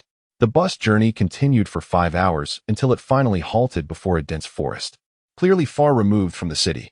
As the new students disembarked, they gazed at the endless woods, puzzled that they had not yet seen the entrance to Zhuke Academy. Are we not here for registration? Why have we been brought here? There's not a soul in sight. Where is the school? Did you hear that? There are strange noises coming from the forest. Could it be demons? A group of new students exchanged glances, each feeling somewhat bewildered. As the distant echoes of animal roars reverberated through the forest, a palpable sense of vigilance enveloped them. Though they hailed from various prestigious institutions across Hanxia, their exceptional backgrounds did not render them immune to trepidation. The absence of any familiar signs of a school only heightened their unease. Just as the newcomers pondered their next course of action, a magnificent golden-winged giant tiger soared swiftly from the horizon, hovering above their heads. Soon after, a figure leapt gracefully from the air, exuberantly declaring, "Welcome to the thrilling battlefield, novice beastmasters." Chapter 97. An unconventional welcome ceremony. The new students appeared utterly bewildered at the mention of stimulating battleground. Who is this person? Has he become so engrossed in the game that he has lost his mind? Avid gamers, confirmed. But wait, he is jumping down without a parachute. Is he planning to crash to the ground and meet his demise? After a brief moment of astonishment, laughter erupted among the crowd, filled with teasing and dark humor. They strongly suspected that this inexplicable figure was excessively absorbed in gaming, engaging in some sort of parachuting stunt. However, some sharp-eyed students quickly sensed that something was amiss. Wait, he is not wearing a parachute. A voice cried out, and as the figure plummeted towards the crowd, many scrambled backward in a panic, seeking refuge. The height from which he had jumped was no less than 100 meters. Even a golden-level beastmaster would be shattered upon impact. If he were to land on someone, it would be catastrophic. The scene descended into chaos. Yet, a few stood steadfast, their expressions filled with reverence. What are these inexperienced novices panicking for? This individual is a jade-level beastmaster, capable of flight. Among the new students were those with broader horizons who spoke the truth aloud. Gasps of astonishment filled the air. Before their astonished expressions could dissipate, 8 colossal beasts appeared from the distant sky. Firebirds, illusionary deers, serpent turtles, rock scorpions, swooping down. Each beast carried a figure, all of whom possessed the ability to traverse the skies. Jade-level beastmasters. All of them were Jade-level beastmasters. King-level beasts. So many king-level beasts. Goodness. Have I stumbled into paradise for beastmasters? The new students looked up, their spirits shaken to the core, utterly astounded. Typically, a golden-level beastmaster is the elite of a base city, seldom finding rivals. A platinum-level beastmaster can protect a region and ensure the well-being of its citizens. As for a jade-level beastmaster, they are nearly akin to guardians of ordinary base cities. Yet now, 8 such formidable beastmasters stood before them. The heads of the 8 academies of the Vermilion Bird Academy had gathered. The magnitude of this spectacle was beyond imagination. In the midst of the new students' astonishment, the figures in the sky indeed leaped down, seemingly strolling through the air as if liberated from the bounds of gravity. With a resounding thud, as the 8 figures landed, their colossal beasts followed suit, creating a wave of air that reverberated around them. The display was nothing short of awe-inspiring. As they descended, a cloud of dust arose from the distant mountains, where countless upperclassmen clad in camouflage attire, accompanied by an array of fantastical beasts, traversed the terrain with fervor. An overwhelming presence surged forth, encircling the more than 4,000 new students. Hey, novice beastmasters! Are you ready to endure the true baptism of the battlefield? Wild laughter echoed throughout the area, shaking the forest. The upperclassmen exhibited an unrestrained aggression as they gazed at the encircled new students, akin to observing lambs awaiting slaughter. Their excitement palpable. What do these people intend to do? Some new students turned pale. This spectacle was far more intimidating than facing a mere couple of monsters in battle. At that moment, Duran, standing at the forefront of the assembly of academy heads, addressed every new student with a voice rich in resonance. Welcome, everyone. I am Duran, the head of the Fire Academy. First and foremost, it is an honor to have you as part of the Vermilion Bird Academy. However, let me clarify. If anyone believes that gaining admission means they can rest easy, indulge in luxury, and completely abandon themselves, they are gravely mistaken. In the next 3 days, you will traverse the Shiliang Snow Mountains to reach the academy. This journey marks your first lesson as new students, and it is a uniquely prepared welcome ceremony. Upon hearing this, the new students gasped once more. A welcome ceremony? Could this be the entrance examination? They were momentarily stupefied. No one expected the Vermilion Bird Academy's welcome ceremony to be so grand, unprecedented, and unconventional. Only Jiang Chen remained somewhat composed. He had long heard tales of the rigorous admissions of the 5 supreme academies and surmised that this was what Ji Xia had mentioned earlier about the academy's formidable entrance. Surely, numerous trials awaited them. Many students also realized that reaching the Vermilion Bird Academy would not be a simple task. A few hesitant new students at the forefront nervously inquired, "Excuse me, esteemed mentor, what happens if we fail to arrive within 3 days?" As soon as the question was posed, all ears perked up. This was precisely their greatest concern. After finally being favored by the Vermilion Bird Academy in securing admission, to be sent back home before even entering the gates would be utterly humiliating. Duran smiled slightly. This question was a common one during every welcome ceremony, and she was well prepared. If you fail to arrive within the stipulated time, I will deem you insufficiently skilled. Upon admission, I shall assign you to a preparatory class to allow you to gather your strength. However, should you demonstrate exceptional performance, you may be promoted from the preparatory class to the ordinary classes of the various academies. This response eased the tension among many students. As long as they were not sent back home, it was at least an acceptable outcome. Some students who had leveraged connections or financial means to gain admission were invigorated. Although they had secured admission, the title of preparatory class carried a stigma, requiring an additional year at the academy. They were now determined to give it their all. After all, even if they failed, there would be little to lose. Wang Fuguwei was among these students, grinning. "Hey, this isn't too bad. This way, I can graduate alongside you." "Such confidence?" Jiang Chen chuckled. Wang Fuguwei was merely a black iron level 9 beastmaster, arguably among the weakest of the new students. His inexplicable confidence surprised Jiang Chen. Of course, Wang Fuguwei grinned, almost leaning against Jiang Chen. "You're here, Jiang Chen brother, you want to abandon me, right?" Seeing Wang Fuguwei's sycophantic demeanor, Jiang Chen felt a wave of disdain, pushing him aside, just as he was about to listen to what Duran had to say next. The atmosphere around them suddenly fell eerily silent. Everyone's gaze fixated in one direction, their eyes wide. Jiang Chen looked up to see Ji Xia and Li Cancan appearing on either side of Duran, their faces serious. Duran exuded elegance, while Li Cancan radiated charm and vivacity. As for Ji Xia, she was undeniably captivating. Their presence drew the attention of the entire assembly. With Duran and Li Cancan present, Ji Xia's ethereal beauty was accentuated, her exquisite features captivating the hearts of many new students, causing them to blush and stammer, thirsting for her presence. Forget the trials or ceremonies. Upon seeing this senior sister, they instantly knew they were in the right place. Chapter 98. Do you think you were Jiang Chen? A collective sigh escaped the crowd, and nearly all the boys nodded in agreement, like chicks pecking at grains. Their gaze was utterly transfixed on Ji Xia, completely enchanted. "Little Chen, look, your wife has arrived," Wang Fuguwei exclaimed, unable to suppress his excitement. Despite having grown accustomed to Ji Xia and Appo's beauty and Jiang Chen and Appo's presence, she always exuded a gentle and serene demeanor, her lips perpetually adorned with a smile. Ji Xia, akin to a flower perched on a lofty peak, appeared as ethereal as glass, exuding an aura that seemed unattainable for mere mortals. A single glance was enough to leave one in awe. However, when she spoke, it instantly provoked hostility among several boys. "Little Orange? I'm more like a little apple," one quipped. "Your wife? I claim her as mine." Two unsophisticated fellows, unfamiliar with the person in question, were lost in their fantasies.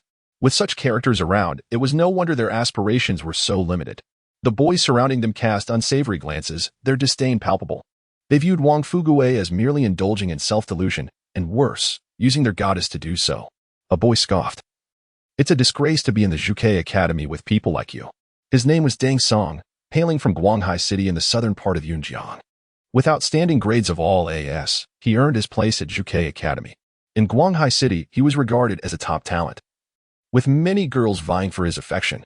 Naturally, he believed that a goddess like Ji Xia was most suited to him, looking down upon Jiang Chen and Wang Fuguwei, whom he deemed as mere dreamers. Seeing the contemptuous expressions on the faces of the surrounding boys, Wang Fugui's temper flared. What nonsense! You don't understand anything.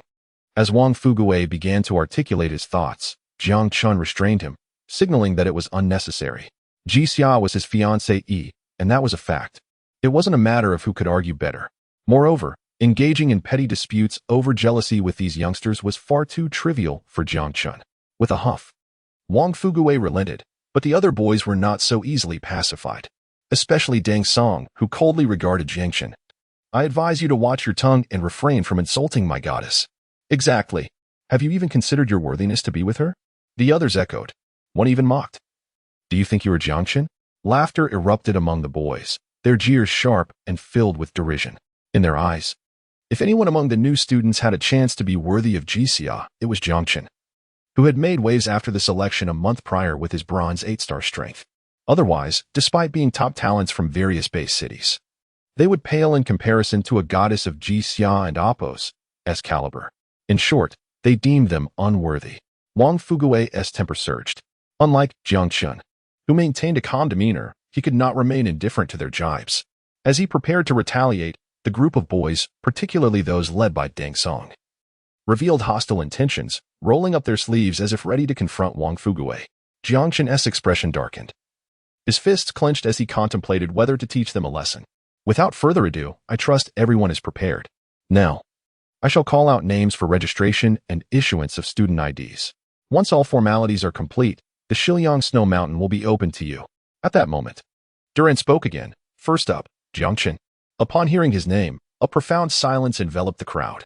The new students exchanged curious glances while the senior students craned their necks, eager to catch a glimpse of the new arrival.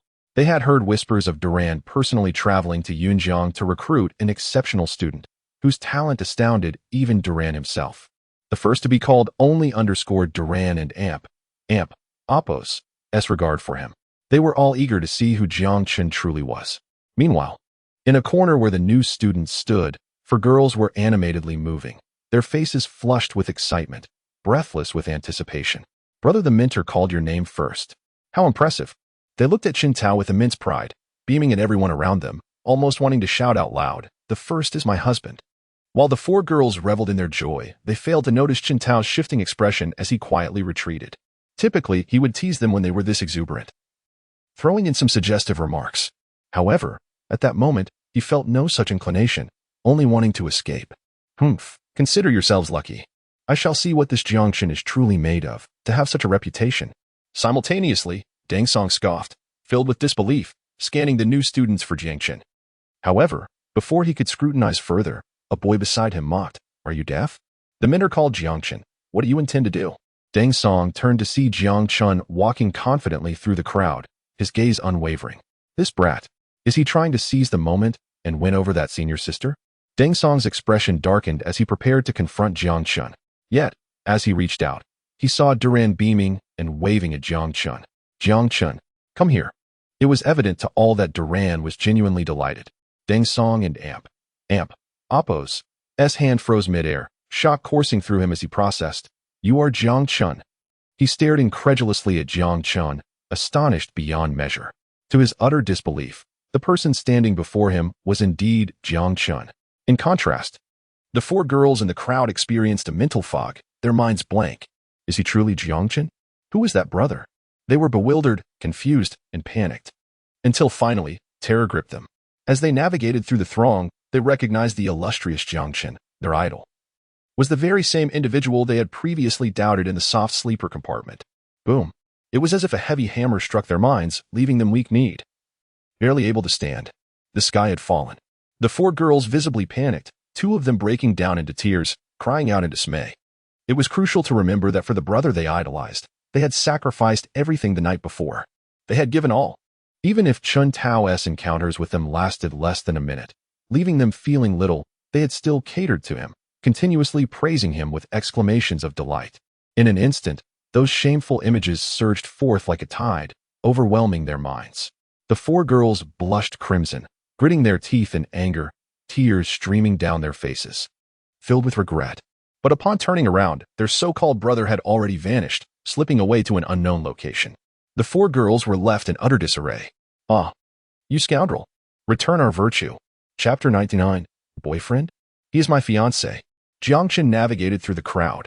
Initially, many were left in a state of bewilderment, unsure of what was unfolding. However, as students respectfully stepped aside, their eyes fixed on the steadily advancing youth, more individuals joined in this silent reverence.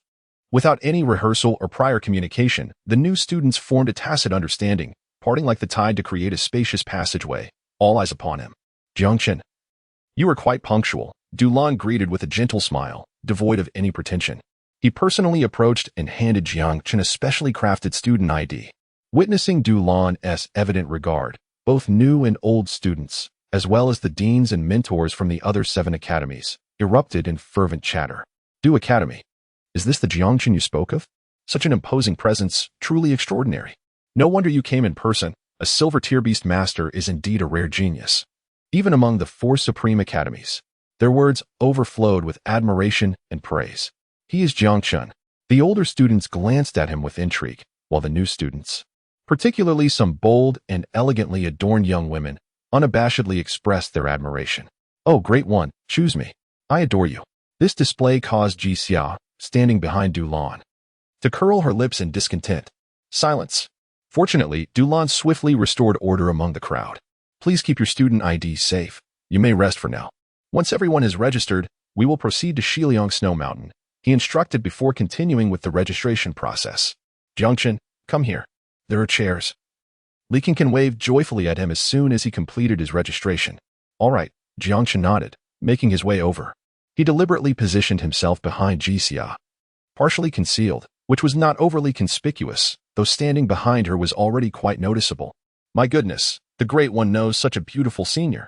If only I could be this close to both of them, I would gladly live in a villa and drive a luxury car. Laughter erupted among the new students, who envied Jiang Chen while silently giving him a thumbs up, their admiration growing. Jiang Chen chuckled inwardly, appreciating the vigor of youth. Ah, you seem ancient, Ji Xia remarked, feigning seriousness as she faced forward, her back to Jiang Chen. After a moment, she turned slightly, her tone becoming more earnest. The upcoming freshman orientation is quite challenging. You must not be careless. Have you noticed the number on the back of the student ID? It is quite valuable, so be sure to safeguard it. Jiang Chen paused, picking up the student ID and flipping it over. What does it signify? He inquired. Upon receiving the ID, aside from the standard information on the front, he noted a peculiar number 3000 on the back. It flickered slightly, reminiscent of an electronic display, suggesting it bore some special significance. Ji Xia, sensing his curiosity, elucidated. That represents spiritual energy. In layman and Apos, as terms, you can consider it as currency within the academy. It will be needed in various circumstances. Moreover, during each orientation, it can be seized or stolen. Such a mechanism exists? Jiang Chen mused, intrigued by the unexpected complexity of what seemed a simple orientation at Zhuke Academy. Given the need for fairness, Ji Xia refrained from elaborating further, yet Jiang Chen surmised that this so-called spiritual energy was indeed a valuable asset. His gaze shifted, connecting Ji Xia and Apos' explanation with the eager expressions of the older students nearby. It dawned on him that they too were part of this trial, eager to claim the spiritual energy. With this realization, Jiang Chen understood why such a seemingly straightforward orientation had garnered so much attention. The registration proceeded smoothly, and within a short span, most had completed their check-ins. Naturally, the other new students did not enjoy the same privileges as Jiang Chen, receiving no personal attention from any deans, nor the chance to stand beside Ji Xia or Li Ken. Once they registered, they returned to their spots to await further instructions. Deng Song stood among the new students, his gaze fixed on Jiang Chen, who was partially obscured behind Ji Xia. His fists clenched tightly. So it's Jiang Chen. What's the big deal?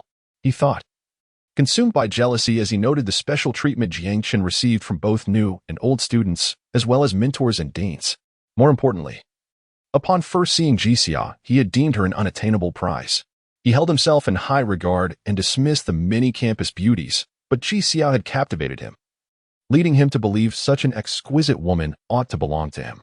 That lucky Jiang Chen is merely riding a wave of fortune. Given time, I can surpass him, he resolved, his eyes gleaming with determination. I cannot allow this interloper to gain an advantage. Clenching his teeth, Deng Song made a bold decision. Next, Deng Song. Dulan called out, prompting him to retrieve a small mirror to adjust his appearance before striding confidently forward.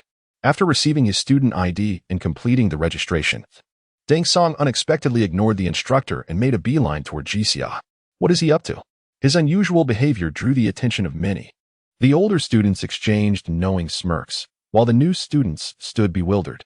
Li Can, unable to contain herself, stifled a laugh. Oh dear. Another heartbroken soul is about to emerge, she teased, sticking out her tongue at Jiang Chen and uttering a random number, 1352. By this time, Deng Song had approached Jixia. Hearing the number from Li Can, he felt utterly confused but disregarded it, delivering his rehearsed lines with aplomb.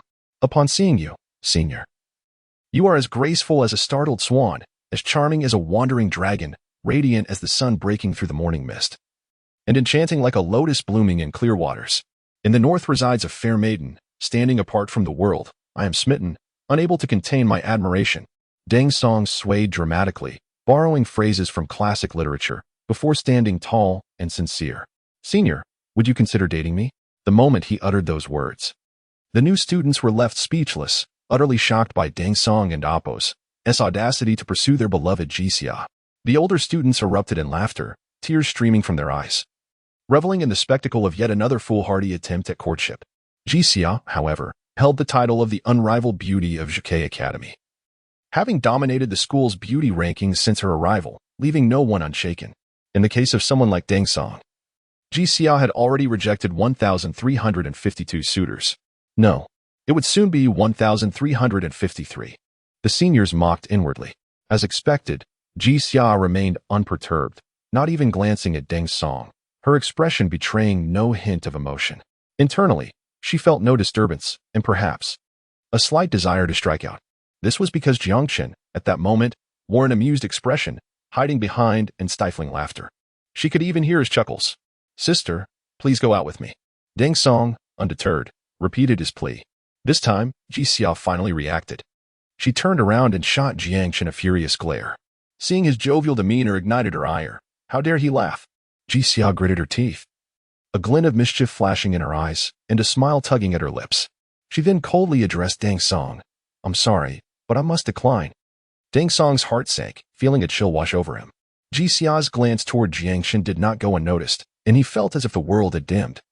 Nearly fainting from shock, despite having anticipated the worst, he clung to hope, hesitantly asking, Senior, is he your boyfriend?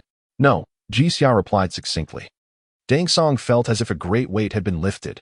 His heart, which had been cooling, now surged with fervor, just as he prepared to ardently pursue his affections. Jixia, with a calm demeanor and eyes brimming with tenderness, looked at Jiang Chen and declared, he is my fiancé.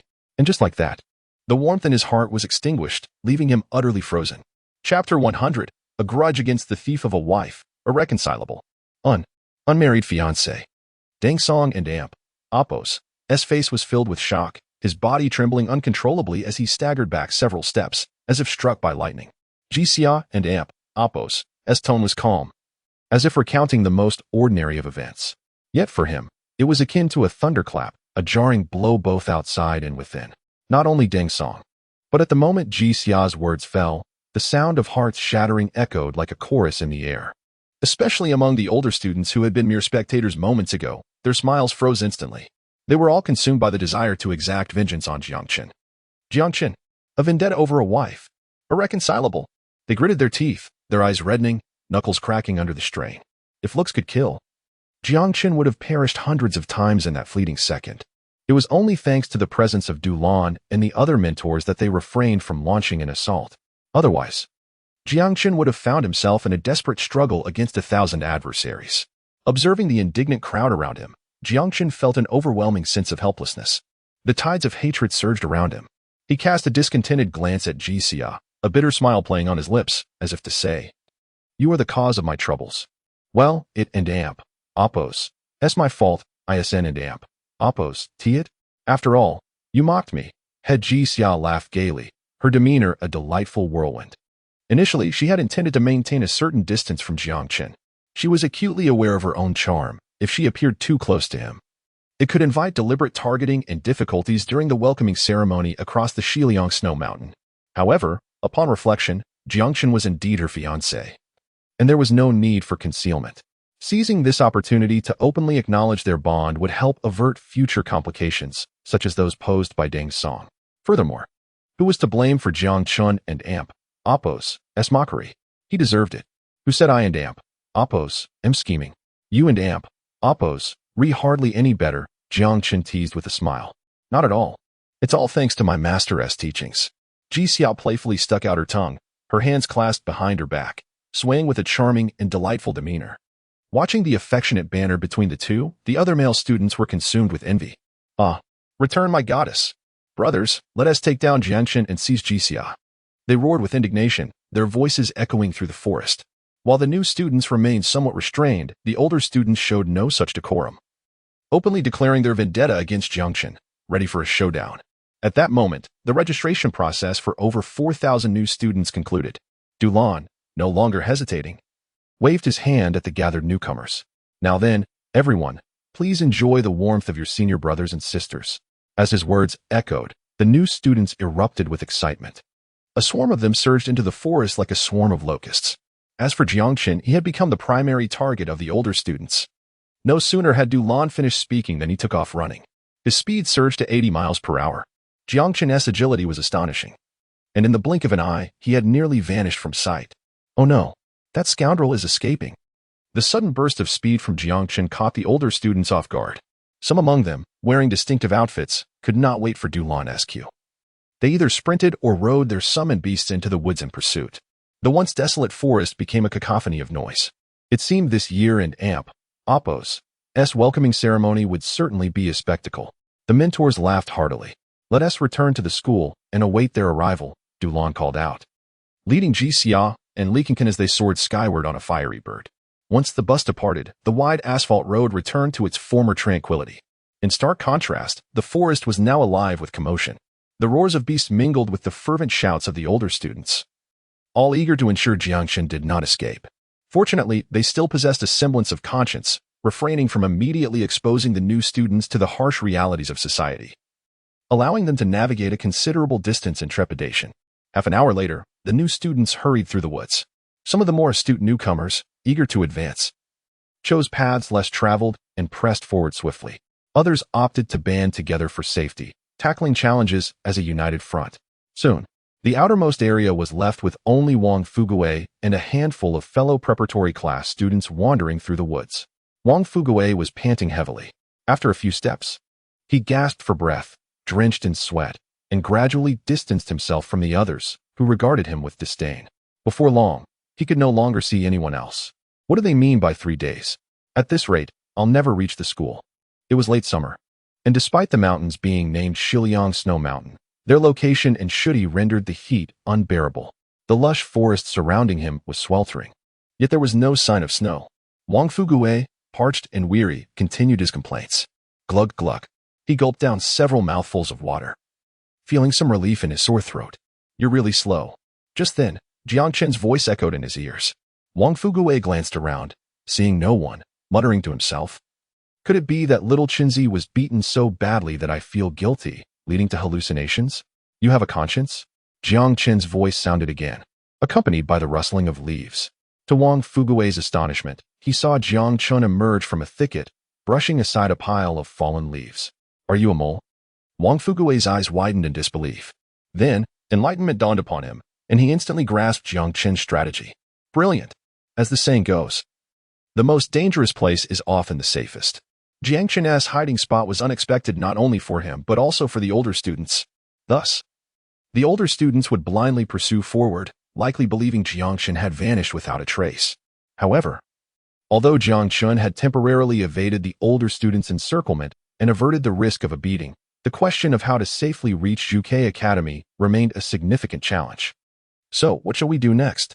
Chapter 101. Jiang Chen, why did you deceive us? Wang Fuguei hesitated for a moment and suggested, should we change our direction? At present, it was evident that the senior students had set their sights on Jiang Chen. If those upperclassmen deliberately caused trouble and the 3-day deadline elapsed, not only would Jiang Chen suffer disgrace, but he would also lose any hope of joining the regular class. It would be wiser to endure the situation. Perhaps they might manage to evade the seniors altogether. Not for now. Jiang Chen pondered briefly before rejecting Wang Fuguei and Amp, Oppo's, proposal. He then asked earnestly, "Do you know why the Academy has given us 3 days?" "What do you mean?" Wang Fuguwei and Appo's eyes narrowed slightly, his mind racing. Despite his rotund figure, he was quite astute. He understood that Jiang Chen would not pose such a question without reason and began to analyze the situation calmly. The vast expanse of the Shiliang Snow Mountain could be traversed in 3 days, even by a black iron-level beastmaster, provided they followed the right direction. However, the seniors were unusually exuberant. Clearly, the circumstances were more complex than they appeared.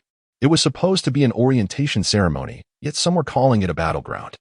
Was there something here that could stir even the seniors' interest? Perhaps there were even airdrops. As he spoke, Wang Fuguwei's eyes darted around, searching for any signal flares. Jiang Chen, Kuden, and Appo's helped but chuckle at his comical demeanor. "I cannot say for certain if there will be airdrops, but there is indeed something that piques the seniors and Appo's interest," Jiang Chen remarked, flipping his student ID to show Wang Fuguwei the number inscribed upon it. 3,000. Wang Fuguwei was taken aback, quickly retrieving his own student ID, exclaiming, "Why do I only have 5? That's a vast difference." Seeing the paltry number on Wang Fuguwei's student ID, Jiang Chen was equally astonished. He had assumed that everyone and Appo's spiritual energy would be similar, but it seemed that was far from the truth. It appeared that the initial spiritual energy was allocated based on each individual's performance during the selection process, with better performances yielding greater initial energy. Jiang Chen swiftly grasped the situation. He patted Wang Fuguwei on the shoulder and reassured him, "Do not worry. You will not suffer by following me." Since Ji Xia had stated that spiritual energy could be seized and was vital within the Zhuke Academy, he could not afford to waste these 3 days. Even before entering the forest, Jiang Chen had devised a plan. After elucidating the importance of spiritual energy, Wang Fuguwei's eyes gleamed with mischief. "What are we waiting for? Let us go. There are a few fellows ahead who dared to look down on me. We shall rob them." He still held a grudge against the preparatory class who had callously discarded him. Jiang Chen's words had provided the perfect opportunity for retaliation. In an instant, Wang Fuguwei was rejuvenated, dashing forward with enthusiasm. "Your petty grievances have not changed at all," Jiang Chen chuckled helplessly as he followed suit. The new students from the preparatory class likely possessed little spiritual energy, but even the smallest morsel was still sustenance. Jiang Chen felt no guilt about taking from those who had wronged them. They had merely encountered someone crafty. As they pursued their targets, they traversed through the Shiliang Snow Mountain, encountering swarms of mosquitoes, yet no sign of demonic beasts could be found outside the defenses of the base city, providing a significant degree of safety for the new students. Wang Fuguwei, intent on recovering his dignity, hurried forward for 5 or 6 miles, only to find no trace of the preparatory students. However, after delving 10 miles into the forest, they spotted a prominent red line, with a sign that read, "Stimulus Battleground." Quite thrilling, crossing that red line would likely lead to the contest for spiritual energy,